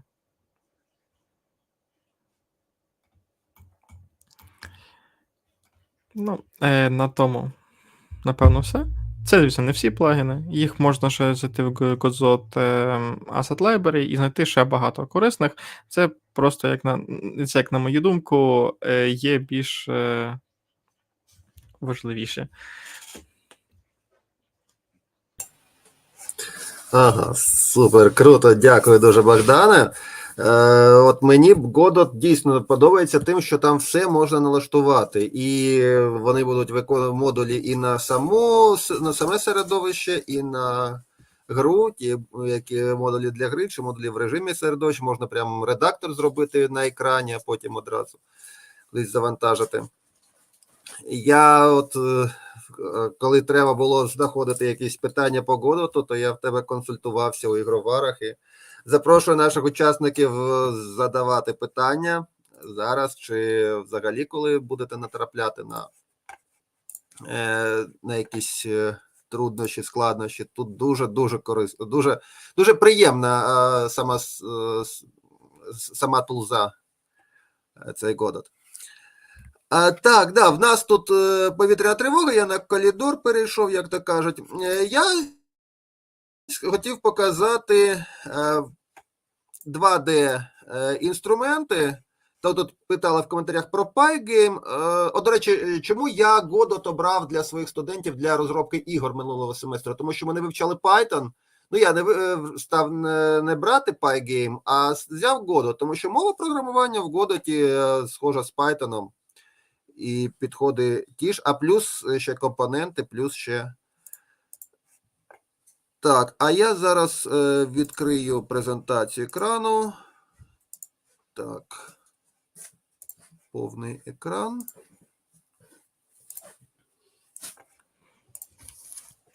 Так, і я перейду до огляду такої штуки, як фейзер. Власне, ми з вами зараз, там скільки в нас є, 5-10 хвилин, ми пройдемо навчання фейзера, яке є актуальним на самій сторінці. Я також, перш ніж проходити фейзер, я покажу, що я на ньому роблю.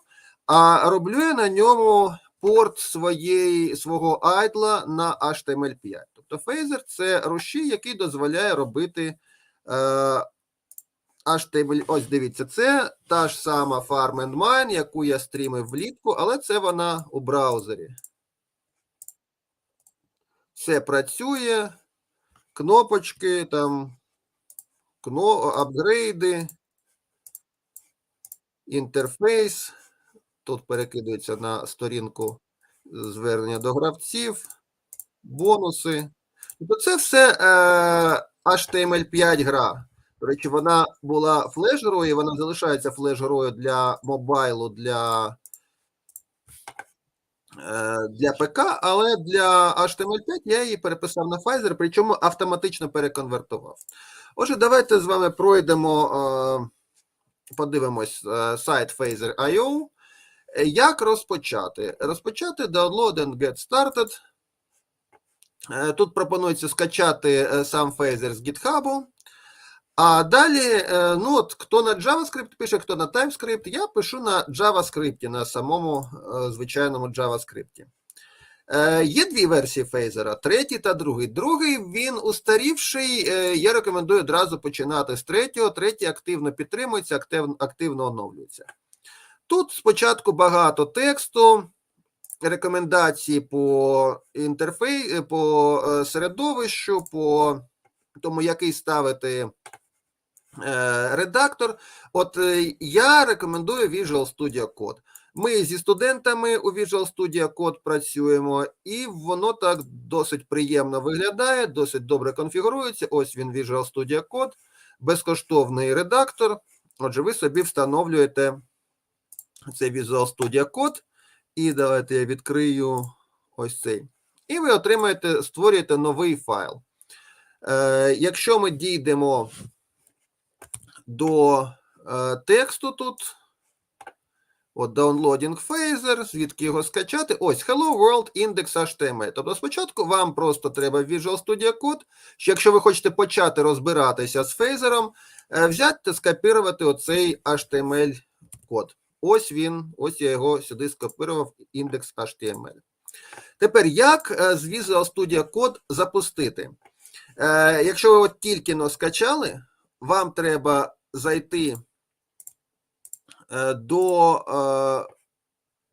так, куди воно тут поїхало? До екстеншенів. Ось, extensions. І отут шукаєте сервер.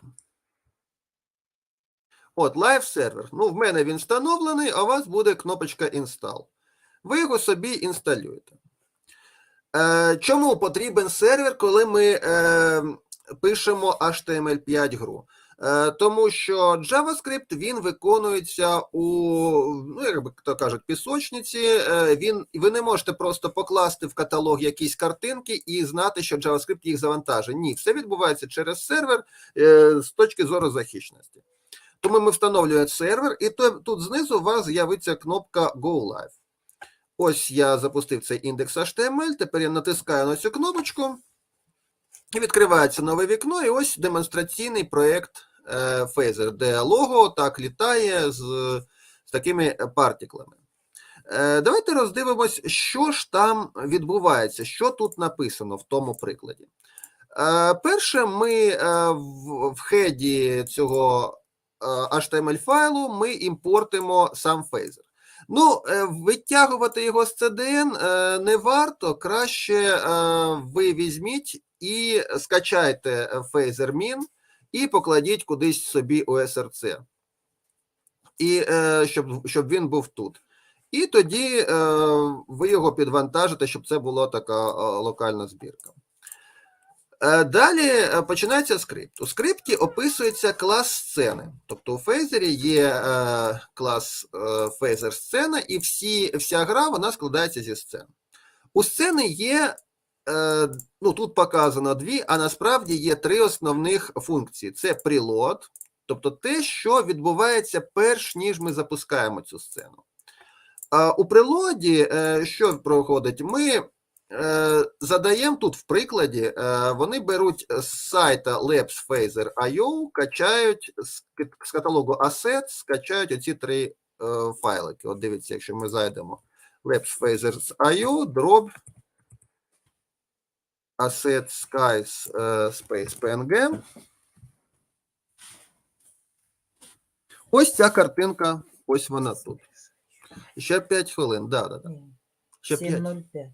Зараз 6:54, да, ще нам треба буде повертати цей марафон. Да, ось перша, ось ця картинка, інша картинка також. Також це для прикладу зроблено, а вам краще створити таку ж папочку Assets і покласти ці файлики сюди, ті, що будете використовувати. А далі є функція Create. В Create ми створюємо просто імідж, вказуємо його координати і вказуємо оцей ідентифікатор. Отут в прикладах ідентифікатори пишуться маленькими літерами. Для мене так зручніше, якщо я буду їх вписати, оці ключі текстур. Як для мене, і взагалі воно так більш красиво виходить, що якщо це ключ текстури, то його писати великою літерою і, наприклад, з якимось прикладом, там, TX Sky. І тоді я ось тут поміняю TX Sky. Щоб ми знали, що це не просто якесь слово, не просто якесь там посилання, а що це ключ текстури. Так само давайте оце ми назвемо TX Logo, і це буде TX Red.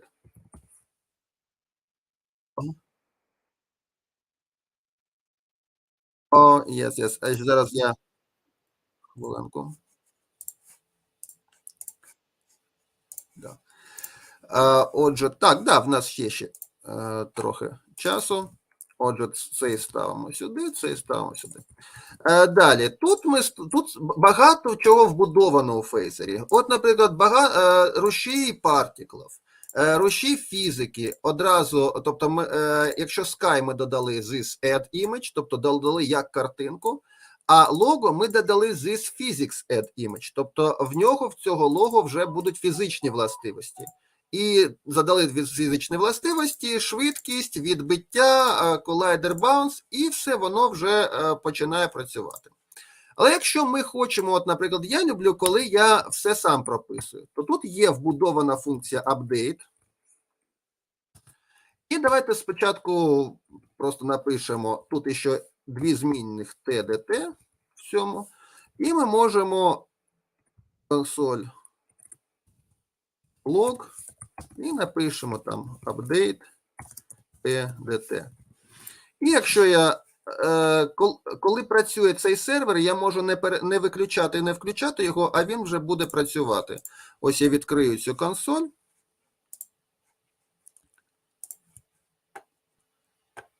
Зараз TDT. Ось TDT. І ось я бачу, ось тут спрацював цей метод update. Ми бачимо поточний час і скільки мілісекунд пройшло з минулого апдейту. Тобто, використовуючи ось ці параметри, наприклад, я хочу, от бачимо, лого фазеру в нас прив'язано до фізики, а я хочу фон рухати, щоб фон не був прив'язаний до фізики.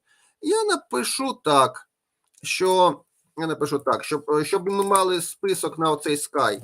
This Sky дорівнює. І тепер я можу написати this Sky.x плюс дорівнює dt. Давайте помножити на 0.1.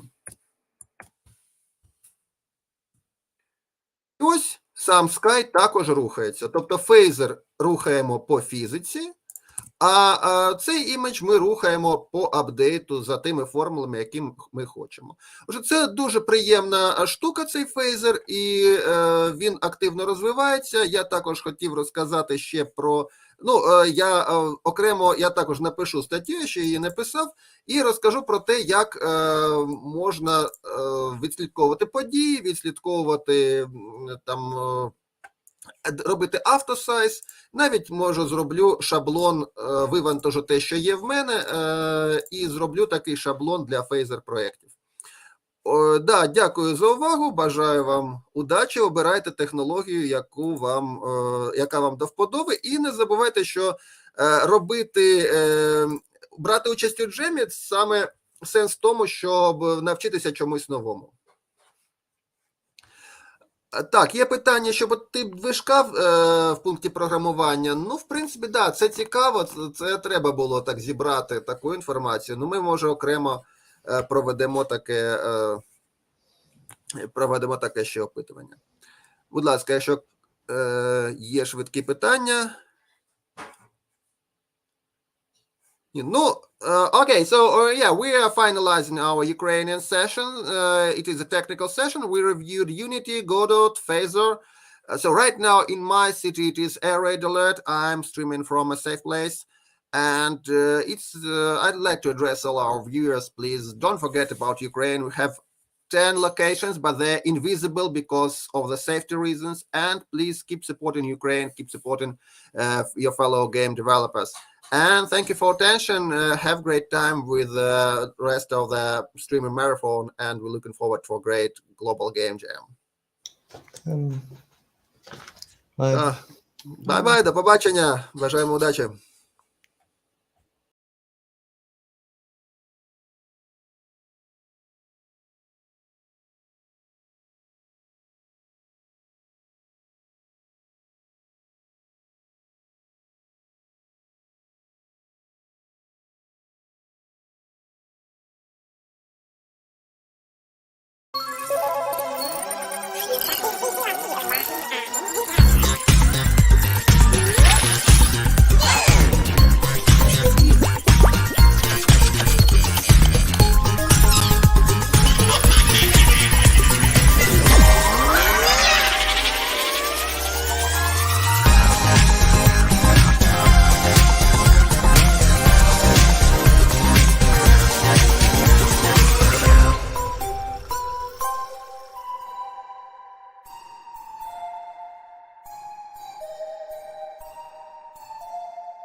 Hello.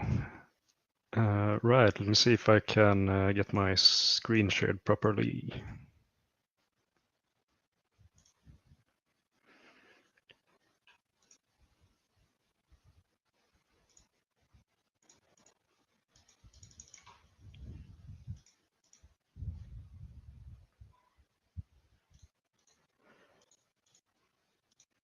Right, so how does this...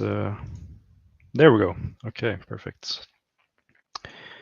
All right, let me jump into the presentation. Right, so my name is Pontus. I'm here to talk a bit about ReadSpeaker.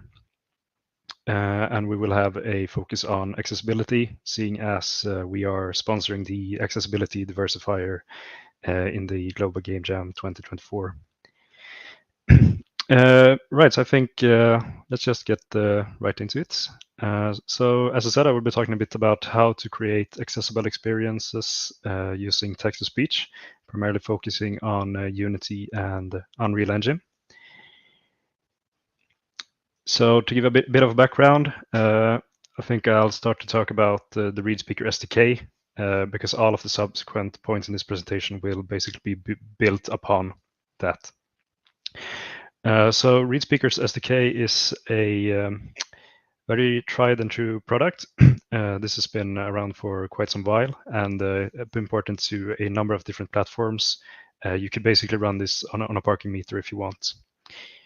But it provides quality text-to-speech, which runs locally on the device. It's fully cross-platform, so it's available for all the major consoles and gaming platforms. We also have more than 100 different voices in more than 40 languages at this point. So I think I'll stay a bit on the voice point. I want to address a couple of things there. So first of all, when we're talking about AI voices, a lot of people are sometimes concerned with particularly certain AI policies. So I figured I'd address that first and say that all of the ReadSpeaker voices are trained on recording data, which we obtain working together with the voice actor. So you don't need to be concerned that using this product in your game would mean that you are sort of infringing on these policies where they are trained on copyright content. So that's not an issue with this. So you can be calm about that. And as I said, we have voices in more than 40 different languages. So all of the major languages you can think of, we support them. And then particularly what I want to focus on in this presentation is the second point here, which is the integrations with the Unity and Unreal Engine. So this is something that we built out in the last couple of years. So basically, ReadSpeaker has been around within web accessibility and education for more than 20 years at this point, but we recently started to move into the gaming space as well, because we figured we made all these websites accessible. We need to make games accessible as well. So with that, we went ahead and developed these integrations with Unity and Unreal Engine to really simplify the process for developers to get up and running, to use TTS in their game development workflow, particularly as a tool for accessibility. But there's also a lot of different areas you can imagine to use this in as well. With that said, we're not looking to replace voice actors with this tool. We prefer to see it sort of as a complement. For example, where if you have content where having a traditional voice acting wouldn't be suitable. For example, if you don't know what the content would be beforehand. So say you want to have players type in some text and have that read aloud. That's where text-to-speech comes into play. You can also imagine text being generated by certain algorithms, LLMs and that sort. I just recently saw that they had managed to make what they called the baby llama, which was running on a smartwatch. So this technology is also being moved to the edge, which things puts us in an interesting position as well, because we do everything is on device. So we don't do anything over the cloud here. So back to the integrations with for Unity and Unreal. These will provide developers with an integrated workflow. For example, if you work in Unreal, then you're probably familiar with blueprints and that sort. So we provide the blueprint functions, which you can use to control the text-to-speech. And we have actor components, which you can associate with an actor. So you can associate this certain voice with this particular actor, and so on. And also, where a lot of development time has been put is to make this, as simple as possible for developers to use, where you build your game once inside Unity and Unreal, and then deploy anywhere. So it will work. You will have the same experience no matter which console you are deploying to. And that turned out to be a really big undertaking, which we now have been working on. All right, so now that I gave some background, I figured I'd jump into Unity and show you how this could look. And now I hope that my system audio sharing will work. So we'll have to try it out. Right, so now we're inside Unity. So I have just an empty scene here, and I figured I'd show you how you would basically start from scratch and start using TTS in your project. So here I already installed the plugin, which is really simple. It's basically just a Unity package which you import into the project, and then you're pretty much good to go. You can install additional voices using the same process, just importing Unity packages. And any of those 100 plus voices I mentioned can be used here. Right, so I'll just delete that one real quick. And let's start by creating a new game object. Actually, let's create something a little bit more interesting. So let's do a capsule instead of just an empty one. And we'll zero it in, right? So let's say we want to have this capsule speak using TTS. The first step would be to add the TTS speaker component. This is a component which is provided with the ReadSpeaker plugin for Unity. So we'll go ahead and add that. Now you'll see a couple of different options here. So first of all, we need to associate this component with an audio source, which basically tells this speaker whenever it finishes producing the audio, where should it pipe it to, essentially. So let's go ahead and add an audio source as well. And we'll do a simple hookup where we just give the reference to the audio source here. And what's cool with this, when we're using audio sources, we can also utilize all of the different options which are provided here. And we can also add sound effects if we wanted to do that. You know, for accessibility purposes, I don't know if there's much use to adding reverb or distortion, but if you want to do that for another use case, then you're free to do so. Right, so let's continue with this. We then see a menu item with a couple of options for voices. So in this particular project, I have 3 different voices installed. So I got Adam, which is our British English voice. I got this voice with quite a funny name, but we usually call this voice Molly, but here it shows up as Custom 5 for some reasons.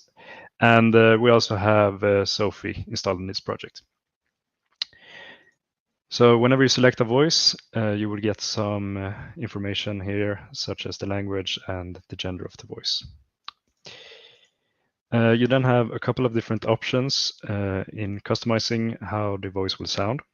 So you can customize the volume, you can customize the pitch, you can customize the speed as well as the pause time.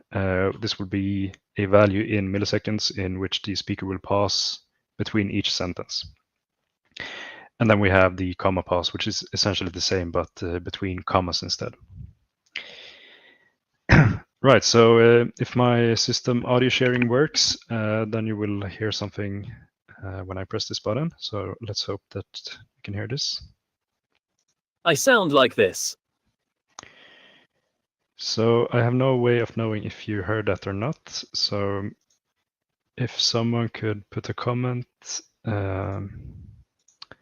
somewhere, if they heard that, I would appreciate it. But for now, let's continue. Yeah, we heard that on the stream. All right, so it seems that you heard that, so perfect. So let's try to experiment a bit with these parameters and see how the voice changes. So for example, we can reduce the pitch here. I sound like this. A very subtle difference. I sound like this. And then we can try to play with speed a bit as well. I sound like this. I sound like this. Right. So this particular option is one that's really important for accessibility. A lot of people who are using accessibility features usually want to increase the speed because they are so used to using those features that having the speaker speak, in a very slow pace can be quite tedious for them. They want to get through it more quickly, so then they can increase the speed using this option. So now that we looked at that, I think I'll continue and show you a demo scene, which I set up in a couple of hours work just recently. So I'll show you how that looks. So this is supposed to be, a very basic showcase on how you would implement accessibility features such as menu reading, UI narration, and that sort. Right, so let's play this, and I'll make sure that we play in a maximized window as well.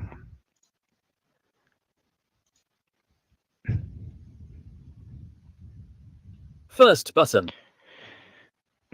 So as you noticed, it automatically reads the first item in the menu, and we also use text highlighting here to highlight which word is being read at each point.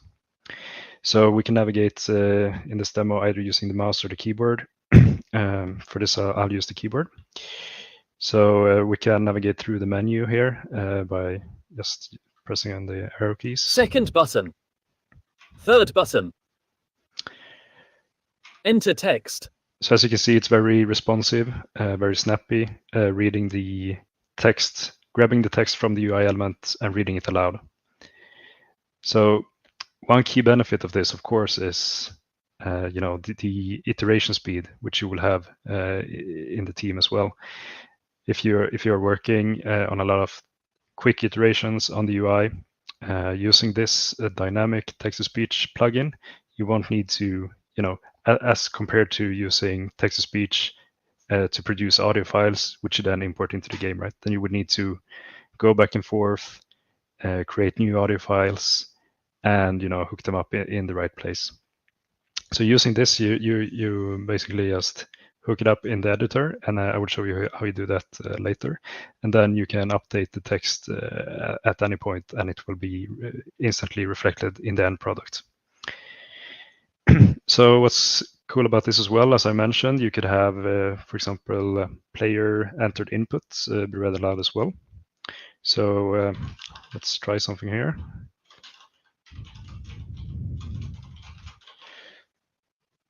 And we can then listen to this. Hello Global Game Jammers 2024. And then you can have, I put this as an example, when you have a bit of a longer text, for example, if you want to have dialogues be read aloud using the text-to-speech in this little dialogue here, we can go and focus that element. So Speech synthesis is the artificial production of human speech. A computer system used for this purpose is called a speech synthesizer and can be implemented in software or hardware products. Right. So continuing on, you can also imagine Speaker. Right, so going to the menu here to the left, you can imagine you have players which speak a bunch of different languages. Maybe you localize the game into multiple different languages. Then you would also need to use a separate voice for each language to make sure that you get all the pronunciations correct, and so on and so forth. So that using this, you could expose the voice selection directly to the player, where they can select, either between different voices within the same language or different voices depending on the language in the game as well. So Adam. Let's try to switch voice, and we'll use Sophie, which is our female English voice, one of our English female voices. Sophie. So now we're using Sophie, and we can listen a bit to how she sounds. We can try this as an example. Speech synthesis is the artificial production of human speech. A computer system used for this purpose is called a speech synthesizer and can be implemented in software or hardware products. So that's Sophie. And going back to the menu here, you see Volume. that we can also expose the volume controls, the pitch controls, and the speed controls.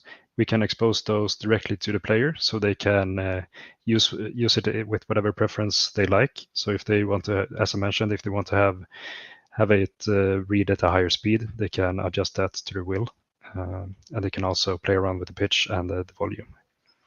So let's try to increase the speed quite a bit. Pitch. Speed. So we'll put it somewhere around there. And then we'll go back to this long sentence. Speech synthesis is the artificial production of human speech. A computer system used for this purpose is called a speech synthesizer and can be implemented in software or hardware products. Okay, so that was maybe a little bit too fast. So maybe this is something more reasonable. Speech synthesis is the artificial production of human speech. A computer system used for this purpose is called a speech synthesizer and can be implemented in software or hardware products. Right. So now I've gone over all of the options presented here. And you might have noticed that there's one element which has gone a bit unexplained, which is the text here at the bottom, which says current Viceme. So this basically describes the lip movement at each point of the speech. And we use a standard which are called SAPI Vicemes. So that this is a set of 21 different lip movements, and each associated sort of not phony, but voicing, of course. So this can be used to implement lip sync. So, for example, if you have a talented animator on your team, you could have them create facial poses associated to each of these voice themes, and there are reference sheets out there if you Google it. So you can basically have your animator create these poses and fetch the voicing data from the plugin and basically sync those up. And at that point, you have a lip synced avatar speaking with the text to speech. So that's another cool thing you can do here as well. And yeah, there are really key benefits to this over using, traditional produced audio. Even if you're using TTS and producing audio, you won't have the same controls that you have with this. Since we are creating the speech on the fly, we know all the information about what we're creating as well. So we know the exact timings of each word and each lip movement. So this is really a key benefit of using this runtime dynamic text-to-speech. Right, so I actually want to showcase the voice Molly as well. Sophie. So let's change to Molly. Molly. And we'll reduce the speed back to normal levels, I think. So Molly is a little bit interesting. It's not a traditional voice in that sense. So this is supposed to be our child-like voice. And we have leveraged this in a couple of different projects. One of them being a game developed by Softleaf Studios, which is basically a very child-friendly, accessible experience who has this voice as an option, which I think is really great. So we can try to listen to the Molly voice and hear how it sounds. So this will be quite different from the previous female English voice we played. So let's try it. Speech synthesis is the artificial production of human speech. A computer system used for this purpose is called a speech synthesizer and can be implemented in software or hardware products. So as you can hear, it's a bit more unique characteristics as compared to the previous female English voice, which is, it by design created to be sort of generic and all-purpose, whereas this Molly voice is more targeted to a specific type of product. Right, so I think we have covered this demo thoroughly enough for now. I see that Sightless Combat is in the chat as well. Hello. So, right, now that we covered the demo, I figured we'll go back to this very simple test scene we opened previously. Right, so we went ahead and we created the capsule. We gave it a voice. Now we want to use this voice in the game. So I think I will go ahead and show that by creating a new script, and we'll cover some code real quickly. It will not be too advanced. So let's open this up. Right, so here you see fresh C# file. It's actually really simple to get going. The first thing we need to do is to add a using read speaker directive. Now that we've done that, we need to basically, if we want to have this speaker say something upon starting the game, then we are fine with just 2 lines of code. So the first one would be to call tts.init to initialize the TTS system. Once that's done, we can start issuing calls to the say function, or actually we'll do the say async function, which means that all of the processing will be done on a background thread, and you won't have any hiccups or anything like that. Right, so this can take a number of different parameters, but in the most simple case, it just needs a text. So we can enter the text, hello, the game is started, for example. And that's pretty much it. So if we go back to the Unity scene again, and we let it compile. And then we hook up the test script with the game object we created previously. And then we start the game. Hello, the game is started. Right, so you can hear that it was this sentence that we entered into the sayAsync function was read aloud upon starting the game. So to make it a little bit more interesting, we can take a reference to a TTS speaker component. So this was the component that we added to the capsule in the first place. So right now, when we're only giving this a simple string, we will just use the first voice that we find inside the project, which in this case happened to coincide with the Adam voice, which was selected for the component as well.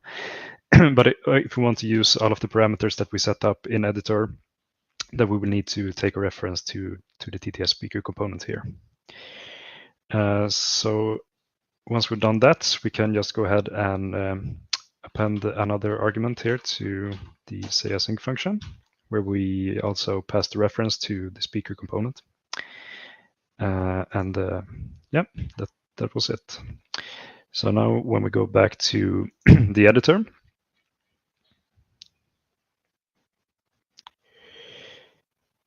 and right, so now we got a new field here for giving a reference to the speaker component. So we'll drag that there real quick, like that. And now whatever changes we make to this speaker component will also be reflected when we start the game. So let's try to use the model voice, for example, and let's decrease the speed for once.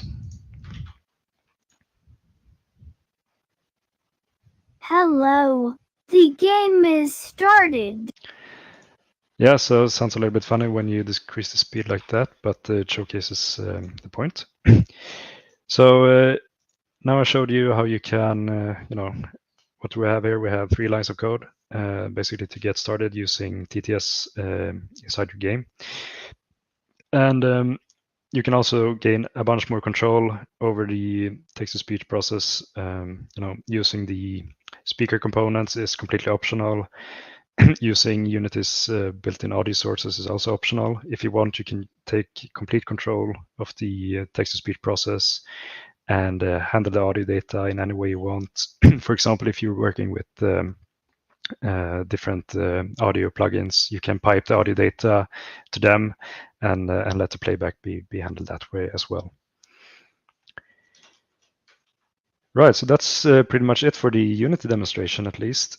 So I think since we have a lot of time, I'll go ahead and jump into Unreal as well.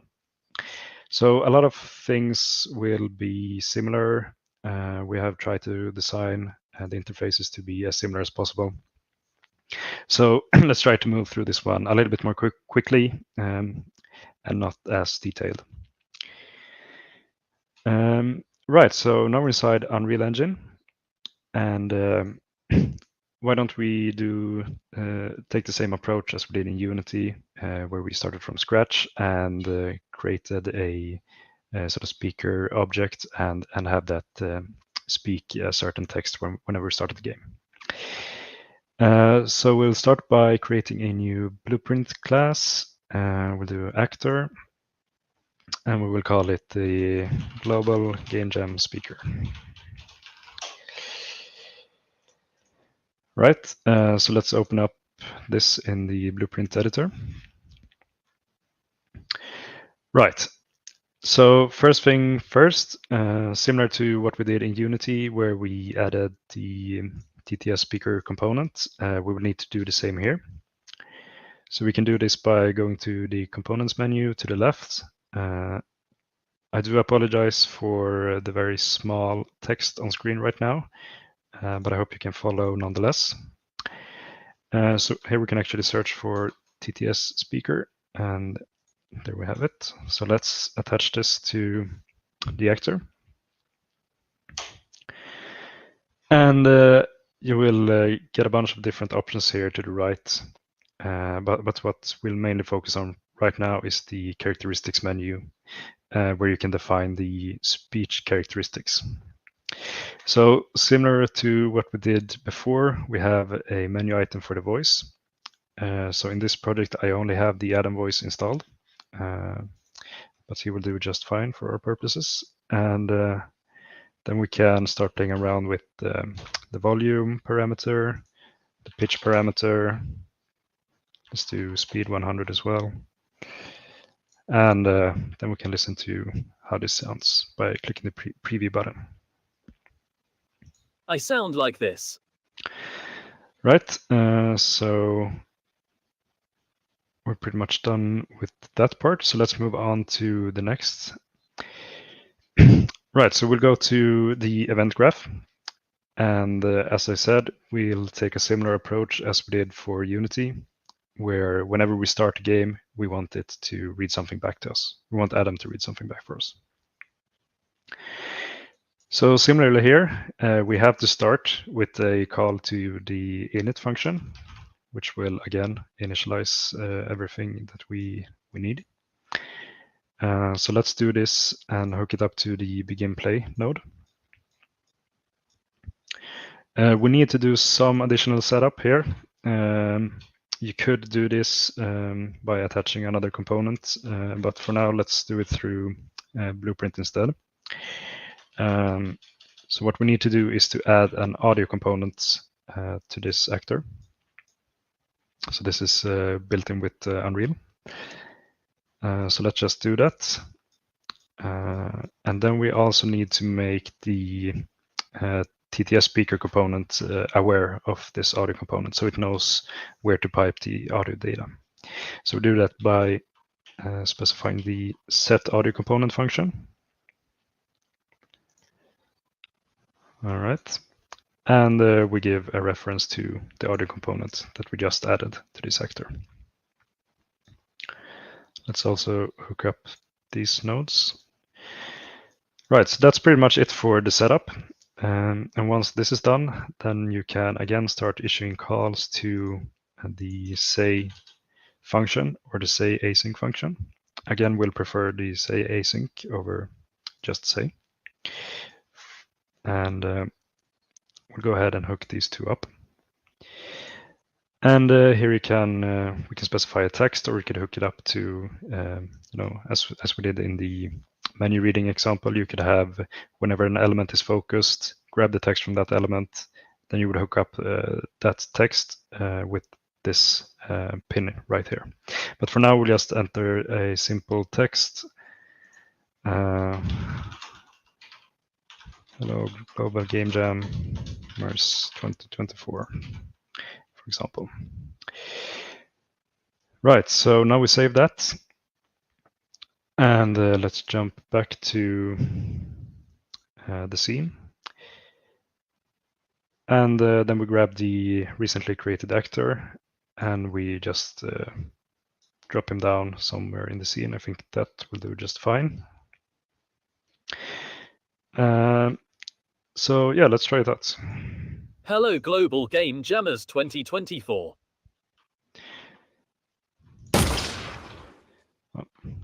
Yeah, so as you heard, it did exactly what we expected and read back the sentence we gave in the blueprint when we started the game.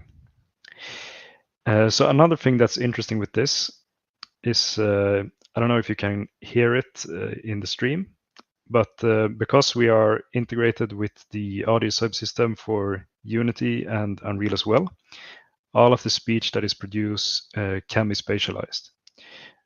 So in this example we had here, we can move around in the scene and we can hear sort of where the speech is coming from, which is also interesting, I think, from an accessibility point of view, not just having this for menu narration, but also to make players aware of the local space around them inside the game. could be used for those purposes as well. So I think this pretty much covered what I wanted to talk about for Unreal Engine for now. So let me jump back to my presentation real quick. Right. Right, so here we have it. Let's do it full screen. So let's move on. Yeah, so now that I covered the demo for Unity and Unreal, I wanted to mention that this is completely free to try. We do provide a trial version of both the Unity plugin as well as the Unreal Engine plugin. The only drawback from using the trial version is that you will have an audio watermark, basically to discourage usage in production. Then I wanted to talk a little bit about licensing model as well, which is another key benefit of using our product, which is based on an SDK running locally on the device, is that you don't have any usage fees, you don't have any such costs. So you purchase a license for a set fee, and that license will be perpetual for the lifetime of your game. I also wanted to mention that we will offer a free 1-year license for all Global Game Jam 2024 participants. This will be distributed through our Discord, through a special Discord invite link, which will be available on the Global Game Jam page. So if you're interested in this, then please feel free to go through the Global Game Jam site and get a link to our Discord, where you can find all the resources you need to get started with this free 1-year license. And if you want to join our Discord already now, I put the link on screen here as well. We will be around to help people get set up using text-to-speech. We will be around to answer questions, just discuss accessibility in general. So if you're interested in that, then please feel free to join it. And then I also wanted to mention that again that ReadSpeaker is sponsoring the Accessibility Diversifier Challenge, where we will have a $1,000 prize pool. And you don't have to use ReadSpeaker for this, but we'll be very happy if you want to. And if you want to, we will also be very happy to support you in the Discord. But this will be a prize given to a game which excels in doing making futures more accessible and making the game more accessible. And with that pretty much covers what I had for a presentation. So if you feel inspired by this and want to have a good look on how to implement accessibility in a really good way, then I do have one personal suggestion, which is looking at The Last of Us Part 2. Which actually won both Game of the Year as well as an award for innovation in accessibility in the same year. So that's a great game to check out. I do encourage you to explore the accessibility features in that game because it's really a masterclass in implementing accessibility. So that pretty much covers everything I wanted to say. So I think I'll wrap it up right there. Thank you. And yeah, also if there's any questions, I'll be happy to answer them right now.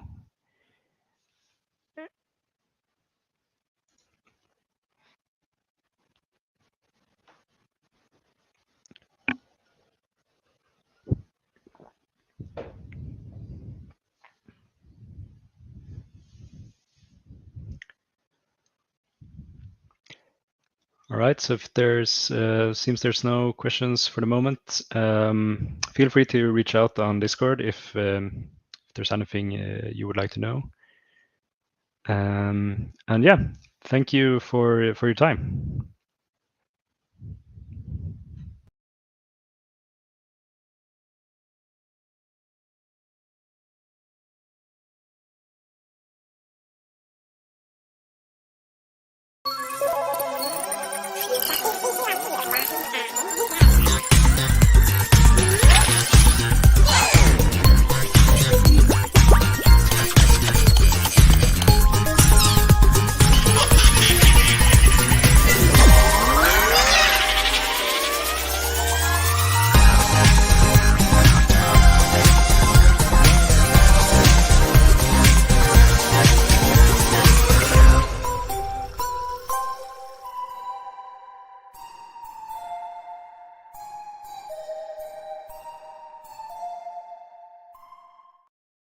While prepping for an upcoming game jam, at some point every jammer faces the same question.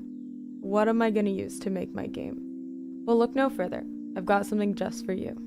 .BigBang is a fully featured, web-based game-making platform that you should totally use for your next game jam. So here we go. Let's just jump right into it. Here are 10 surprising reasons that you should use .BigBang for your next game jam. You don't need to download anything. .BigBang runs in your browser and works on any device. Laptop, smartphone, tablet, console, or even your smart fridge. All you need to do is make an account and you're ready to start making games. You don't need to worry about downloading or updating an app, how long your builds will take, or where you're going to host your game. We've got everything taken care of for you. As long as you have an internet connection, you can start sharing your games right away. .BigBang runs best in Chrome or Chromium-based browsers like Edge, Brave, and others. And if you'd rather not work in a browser, you're also welcome to install the desktop app. You can share your game instantly with a link and play with your friends. In order to share your game with your friends, all you need to do is click the share button, copy the link, and send it to them. Or just send the link that's in your browser. Once they click the link, they're already playing your game.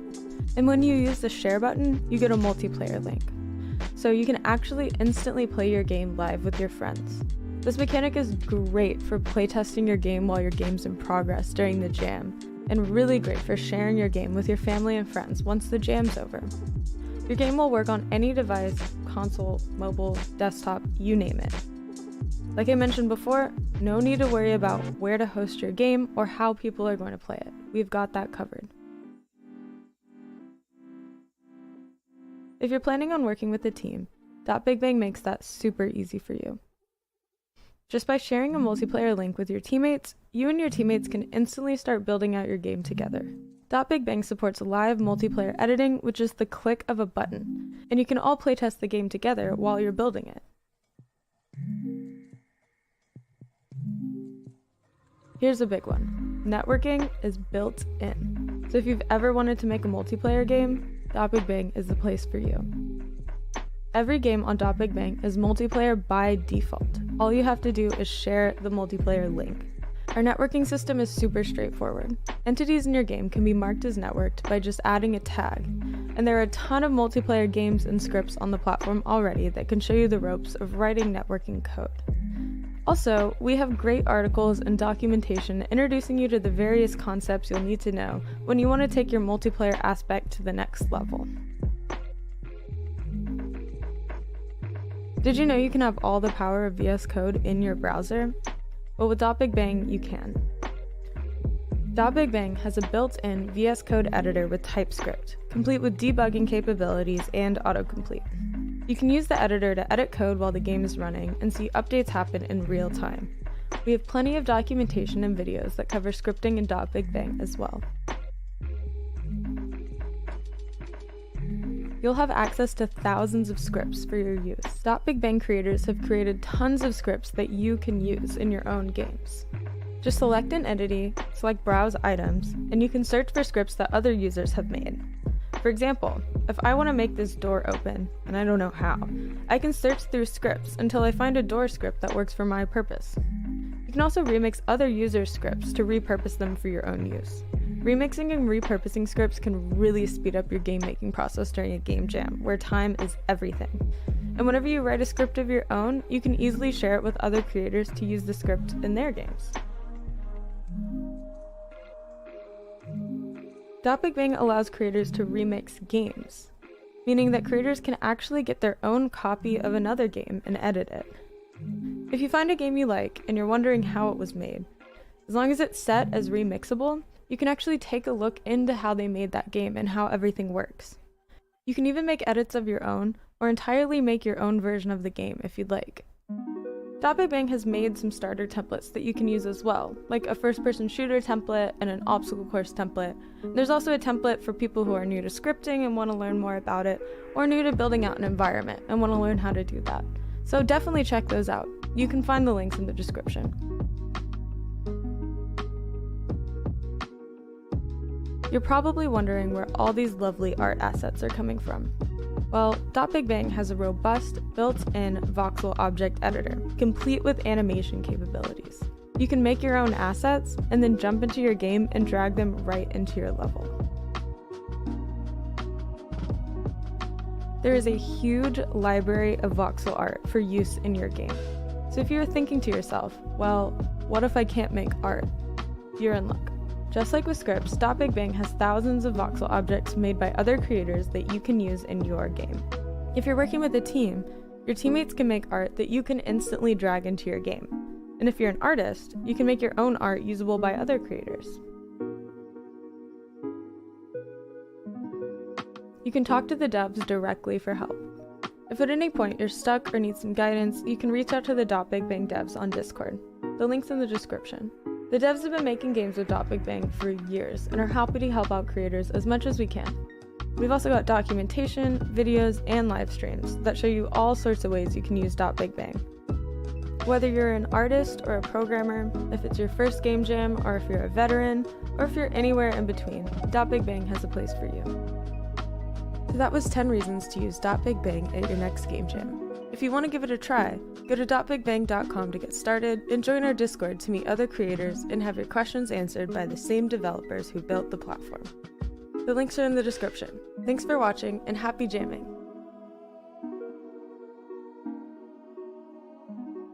Whether you're a team of 1 or 1,000, only one thing really matters: making a game that players want to play.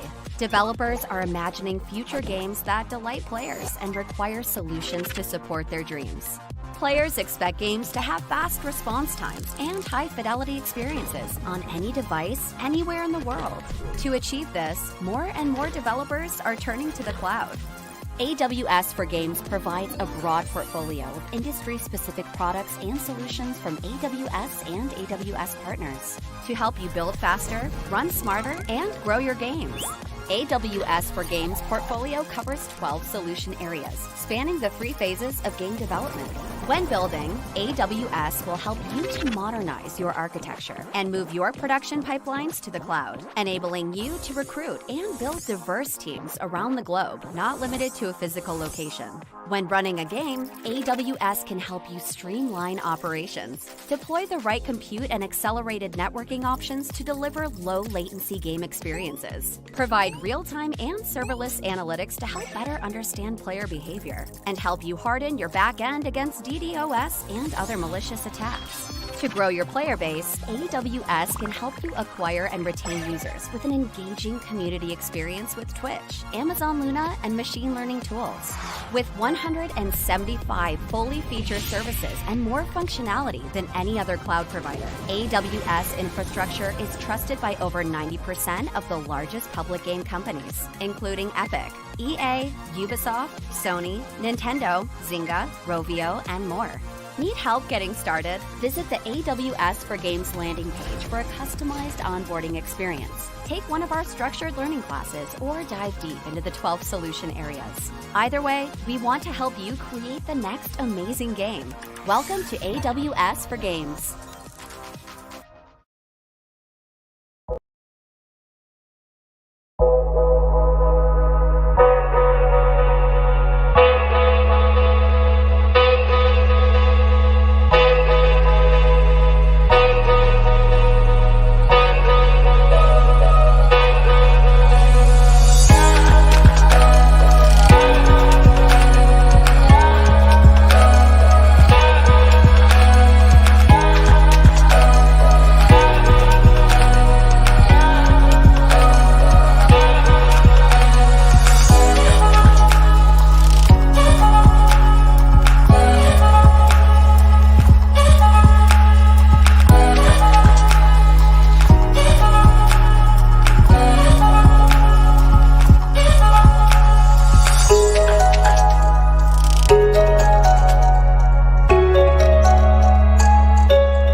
Here are 6 reasons to use GDevelop, the no-code open source game engine that can help you create any 2D game you can imagine, and even some in 3D.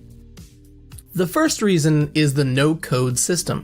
All of the logic made for your game in GDevelop uses this easy-to-read wording and if-then format, where if the condition is true, then the action will happen, which is just far easier to read and more compact than pages of code. The second reason is because GDevelop is open source. The entire engine can be found, looked through, and downloaded on GitHub. And because it's open source, the base engine is free to use and always will be. There are some online services that you can pay for that will improve the game making experience, but it's not required to jump in and start making your game. The third reason is the built-in behaviors and extensions. Behaviors are prepackaged game logic that you can slot into your game to make mechanics that would otherwise take a long time to make yourself. And the engine comes with a bunch of these pre-installed, like top-down movement, light behaviors, and the physics engine, but you can find over 100 extensions that you can install that were created by other game developers in the community. These range from firing a bullet all the way to allowing gamepad controls. The fourth reason is the built-in asset store and tools. The engine has an asset store full of both free and paid assets, with pre-built objects that you can just directly import into your game, as well as built-in tools like Piskel for image editing and JFXR for creating sound effects. The fifth reason is because you can use the engine anywhere. There are desktop versions for Windows, Mac OS, and Linux, but you can also use the engine through a browser window or even on your mobile phone while you're on the go. And the final reason is the one-click export. So finally, when you're finished building your game, GDevelop handles all of the packaging for you. When you select the type of export you want to do, you can publish the game with a single click. Games exported with GDevelop are then entirely yours. You can publish and sell your game on Steam, or Epic Game Store, or any other storefront you'd like. You can also put ads or in-app purchases in your game and distribute your game on mobile devices. After you finish building your game, it's entirely up to you what you do with it. But do please share it with us on social media. We love to see and share whatever people are making with GDevelop.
I know that, of course, if you're here, it's because you want to make a game.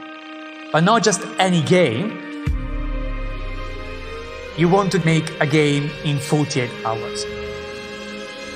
And I think that this is crazy, especially as a game developer. I think, it's incredible that we're able to make a game in such a short amount of time. It's really cool to see so many people get involved and make good stuff. People get prizes, people learn, you form groups, you make friends. So yeah, it's just a really great time.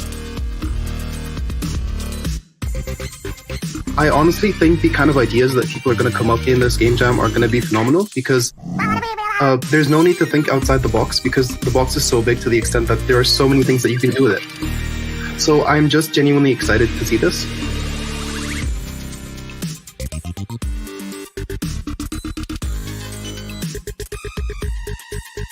This year is special because I think most sites have been offline and meeting face-to-face for the first time for 2 years.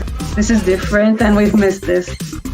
The whole thing here is you're here to learn and have fun and make friends, so make sure that's your priority. The game is the consequence of that. I just have one last thing to ask you. Please, whatever you do, let's go make something awesome. Thank you so much.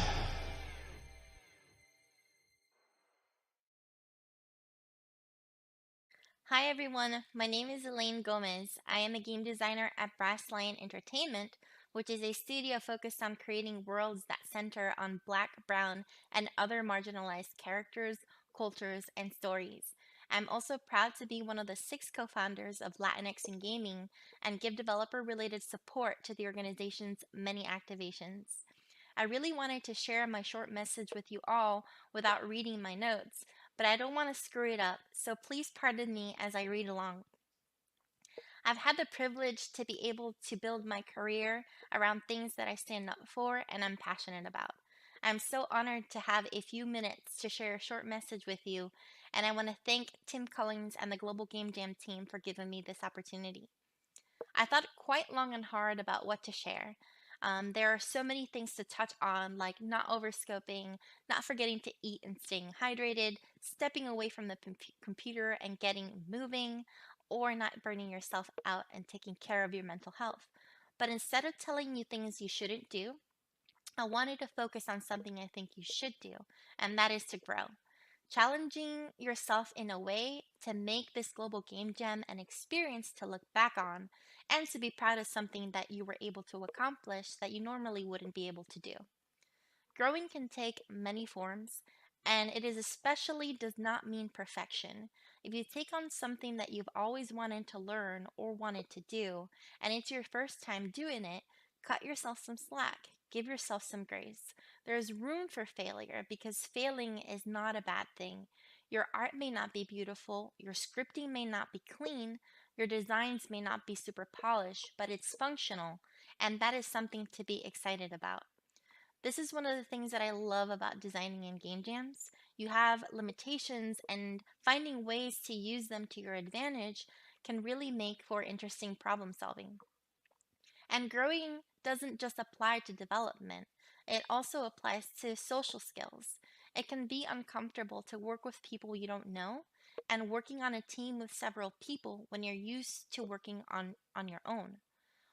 Find something that works for you and that is best for you, but use the internet to your advantage to make communication easier.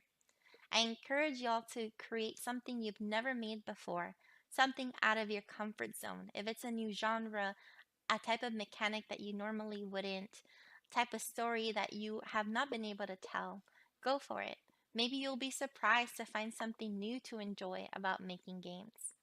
What I'm saying may sound like cliche, happy-go-lucky message, but the reality is that growing is difficult.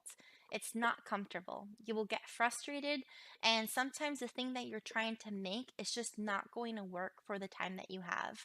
If you catch yourself spending too much time on something, take a step back, regroup, and find an alternative that will work for you and your team. Good luck, have fun, and enjoy this year's Global Game Jam. Bye! You've made the multiplayer game of your dreams, and you're ready to put it online for the world to enjoy. With Hathora, hosting your game servers couldn't be simpler. All you need is to create a Docker file, then Hathora will build your container and replicate it to our registries across the globe. Once you select a group of players to start a match, Hathora starts a server in the optimal region and routes players through our premium edge network, ensuring the lowest latency possible. Hathora automatically spins down idle servers, ensuring you only pay for active use. As your game rises in popularity, Hathora scales rapidly to ensure players are never left waiting. While hosting matches across the globe, the Hathora network fends off DDoS attacks so that they never reach your servers. Hathora handles your infrastructure so you can focus on building the best game. Get started today at hathora.dev. Alrighty, should we kick this off, Gabi? Sounds good. I've unmuted. I don't see you though, Justin. Do you have the stream open? I can see you on the stream. Yeah, I have the stream open. I just don't see you on the stream. That's okay. I know what you look like, more or less. Okay. Super. Hi, I'm Gabi Weinberg. I'm with Hathora, and glad to be here with Justin, a fellow Hathorian. We are the kind of provide dedicated server hosting for online multiplayer games, and Justin will do a little bit of kind of demo of what that is. But we're really excited to be partnering with the team at Global Game Jam, and we're super stoked to see what everybody makes in the multiplayer game space. It's a little harder, but we think has a lot of fun upside as well. And Justin and I will get to show you some of those things as we go through it. Yeah, we'll spend some time talking about how, to make multiplayer feel feasible. We know it's overwhelming, to do in a short, week-long game jam, but it is doable, and we have some examples of that we'll show. So let me share my screen.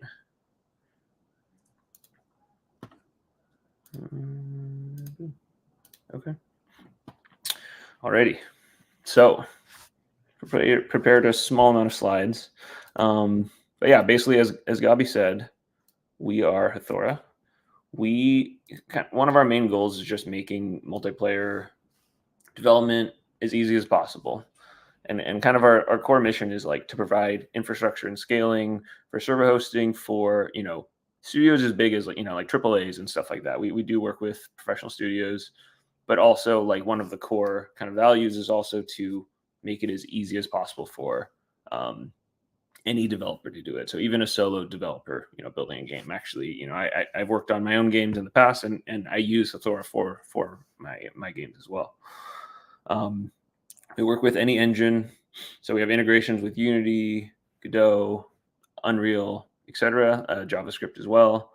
So those, our platform is designed to work with all of those. There's no restriction on console or PC or anything like that.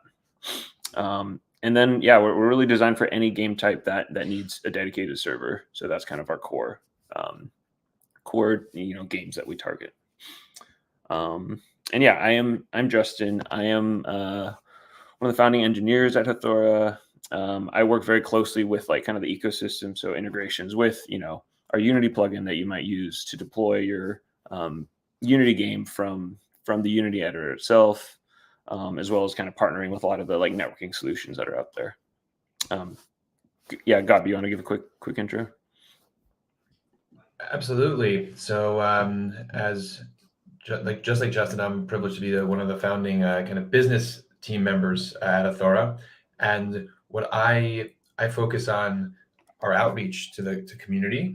And so one of those obviously are the kind of the indie game developer world and the folks who participate in a global game jam like this.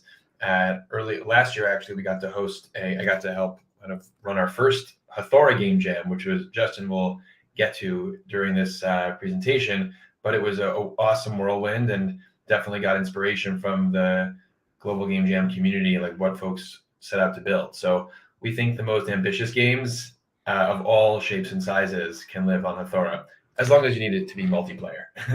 That is a threshold issue. We're not so good for single player experiences. Yeah, would be overkill for sure. All right. So yeah, let's just take a look at. So this is kind of I would say Gabi's brainchild. But basically on our landing page we have this awesome ping map, and this kind of helps illustrate all of the global regions that we provide.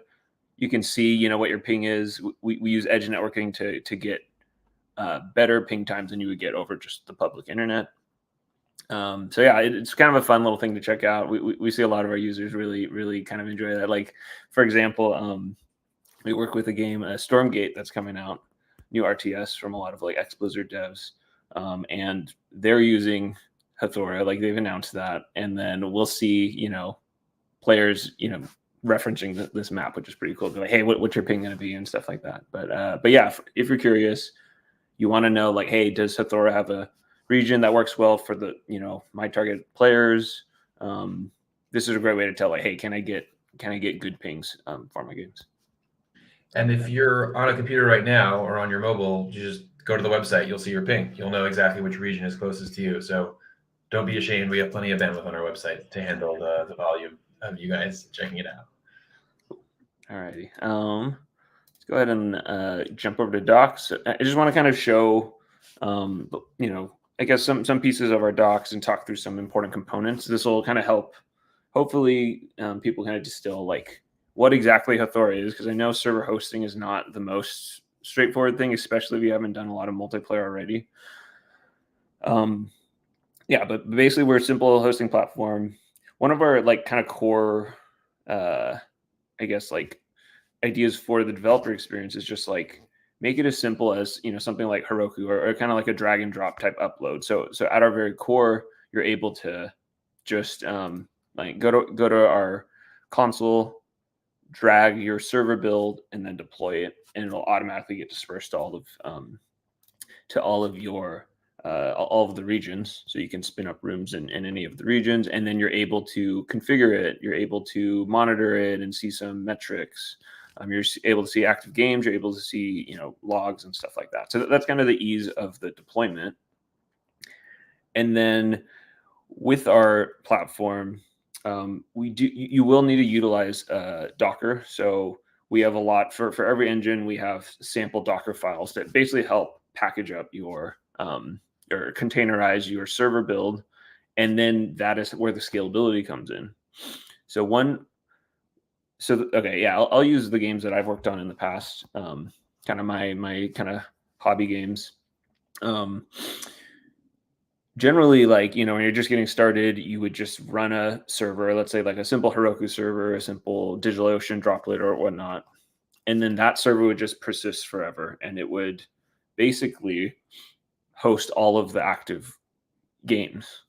When you're using an engine like Unity, for example, that becomes a little bit more complicated. You'll need to spin up additional servers for all of the games.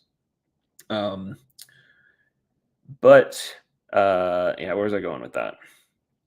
The way Hathora does it, like you'll containerize your server instance. So you can imagine a single room equates to a single match of your game. And then basically you're able to spin up a tiny instance to handle each of those rooms. By basically splitting it out into that kind of simple paradigm where a Docker container equals a match, we're able to help you scale tremendously. So basically we have all of the server infrastructure, and then you're just requesting with a single API call, like, hey, spin me up another server or spin me up another room. Hopefully, I know like with that requires some additional context to fully understand that, but we have a very active Discord channel. We'll be active on the Hathora channel on the Global Game Jam Discord. So please ask questions there if you do run into any issues. We'll be happy to help. And we have a lot of sample games and examples that can help you get started. The next thing I wanted to talk through is just like how this kind of fits into like the whole kind of multiplayer lifecycle. So once you deploy your game, you get it running. A lot of times you'll need some sort of a matchmaker or like a lobby system. And that matchmaker / lobby system will generally integrate with Hathora. So as I mentioned, like a lot of our basically our infrastructure is accessible through API calls. It would either be your game client directly calling your APIs, being like, hey, create a lobby for me. We have a very lightweight lobby service that I'll talk through more later. Or it can be, hey, I'm using like a matchmaker to basically match players. Matchmaker probably overkill for a game jam, but that's just kind of how you would progress it. Let's say you're taking your game to the next level after the game jam. Cool.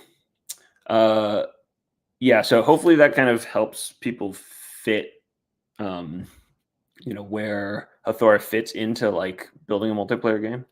We really wanted to focus on making the server hosting piece as easy and simple as possible. You just call it like, basic APIs.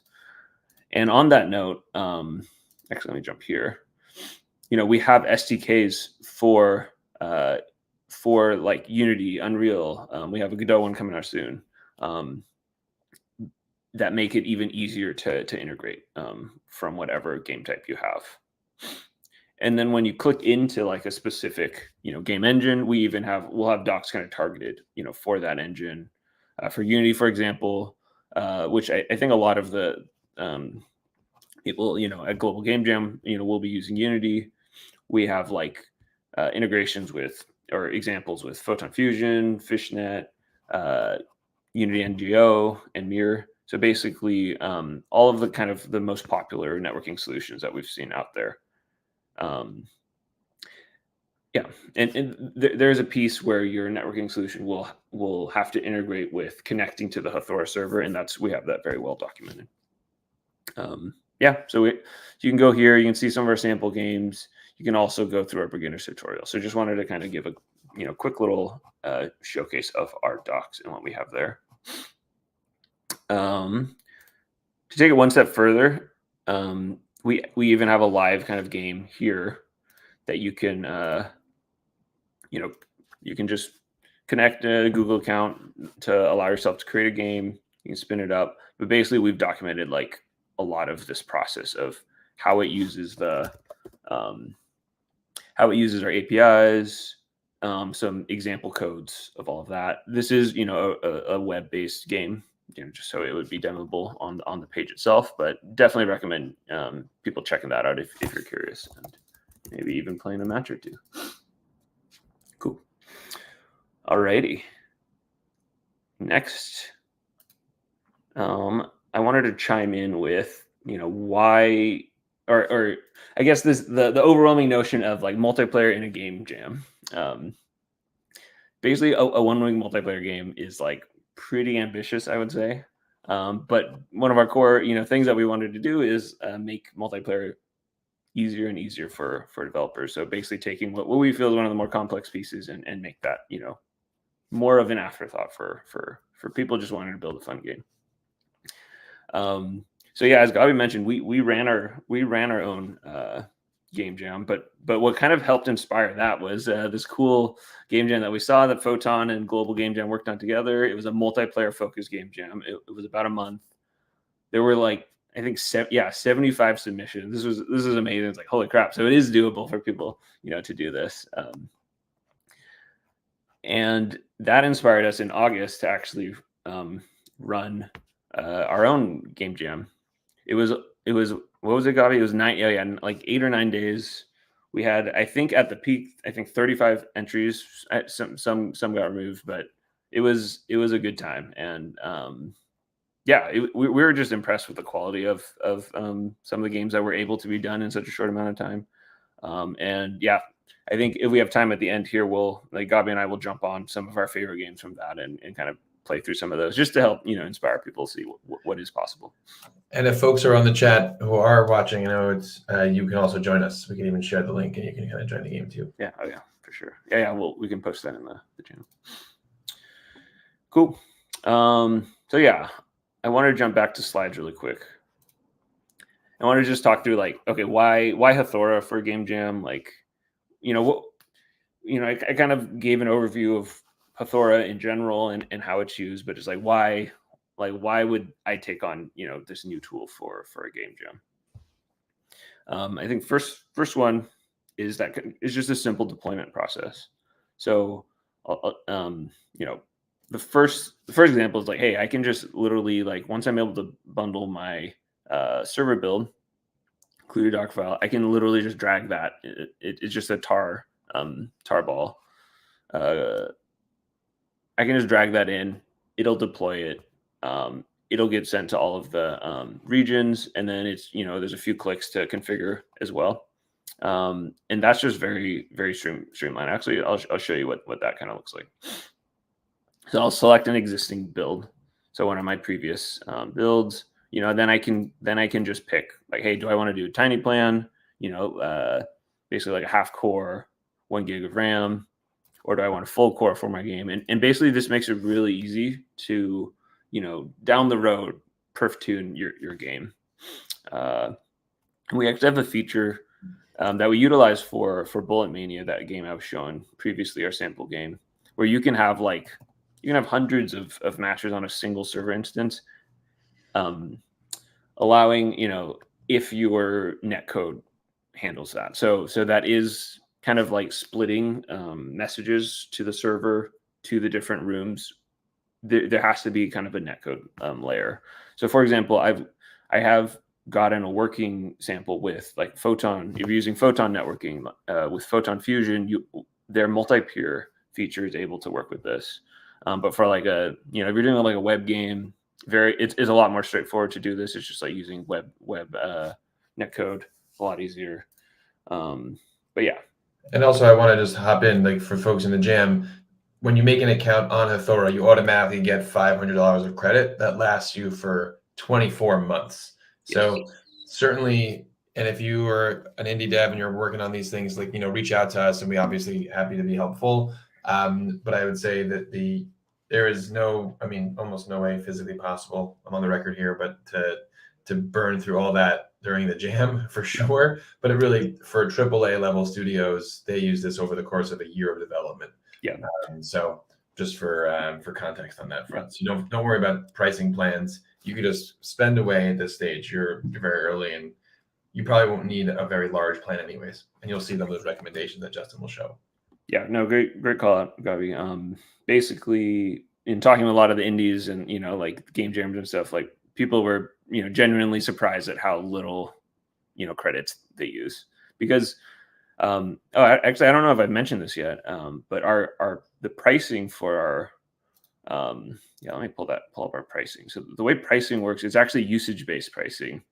So rather than having that one server that just sits for all eternity, you're being charged for each active match. So remember, like, you're like, hey, spin me up a room, which will spin up a server, and you'll be charged just for the time, like the minutes that match is active. And then once players disconnect, you can shut down the server. We also recognize, after 5 minutes, if no one's on there anymore, we'll shut it down for you as well.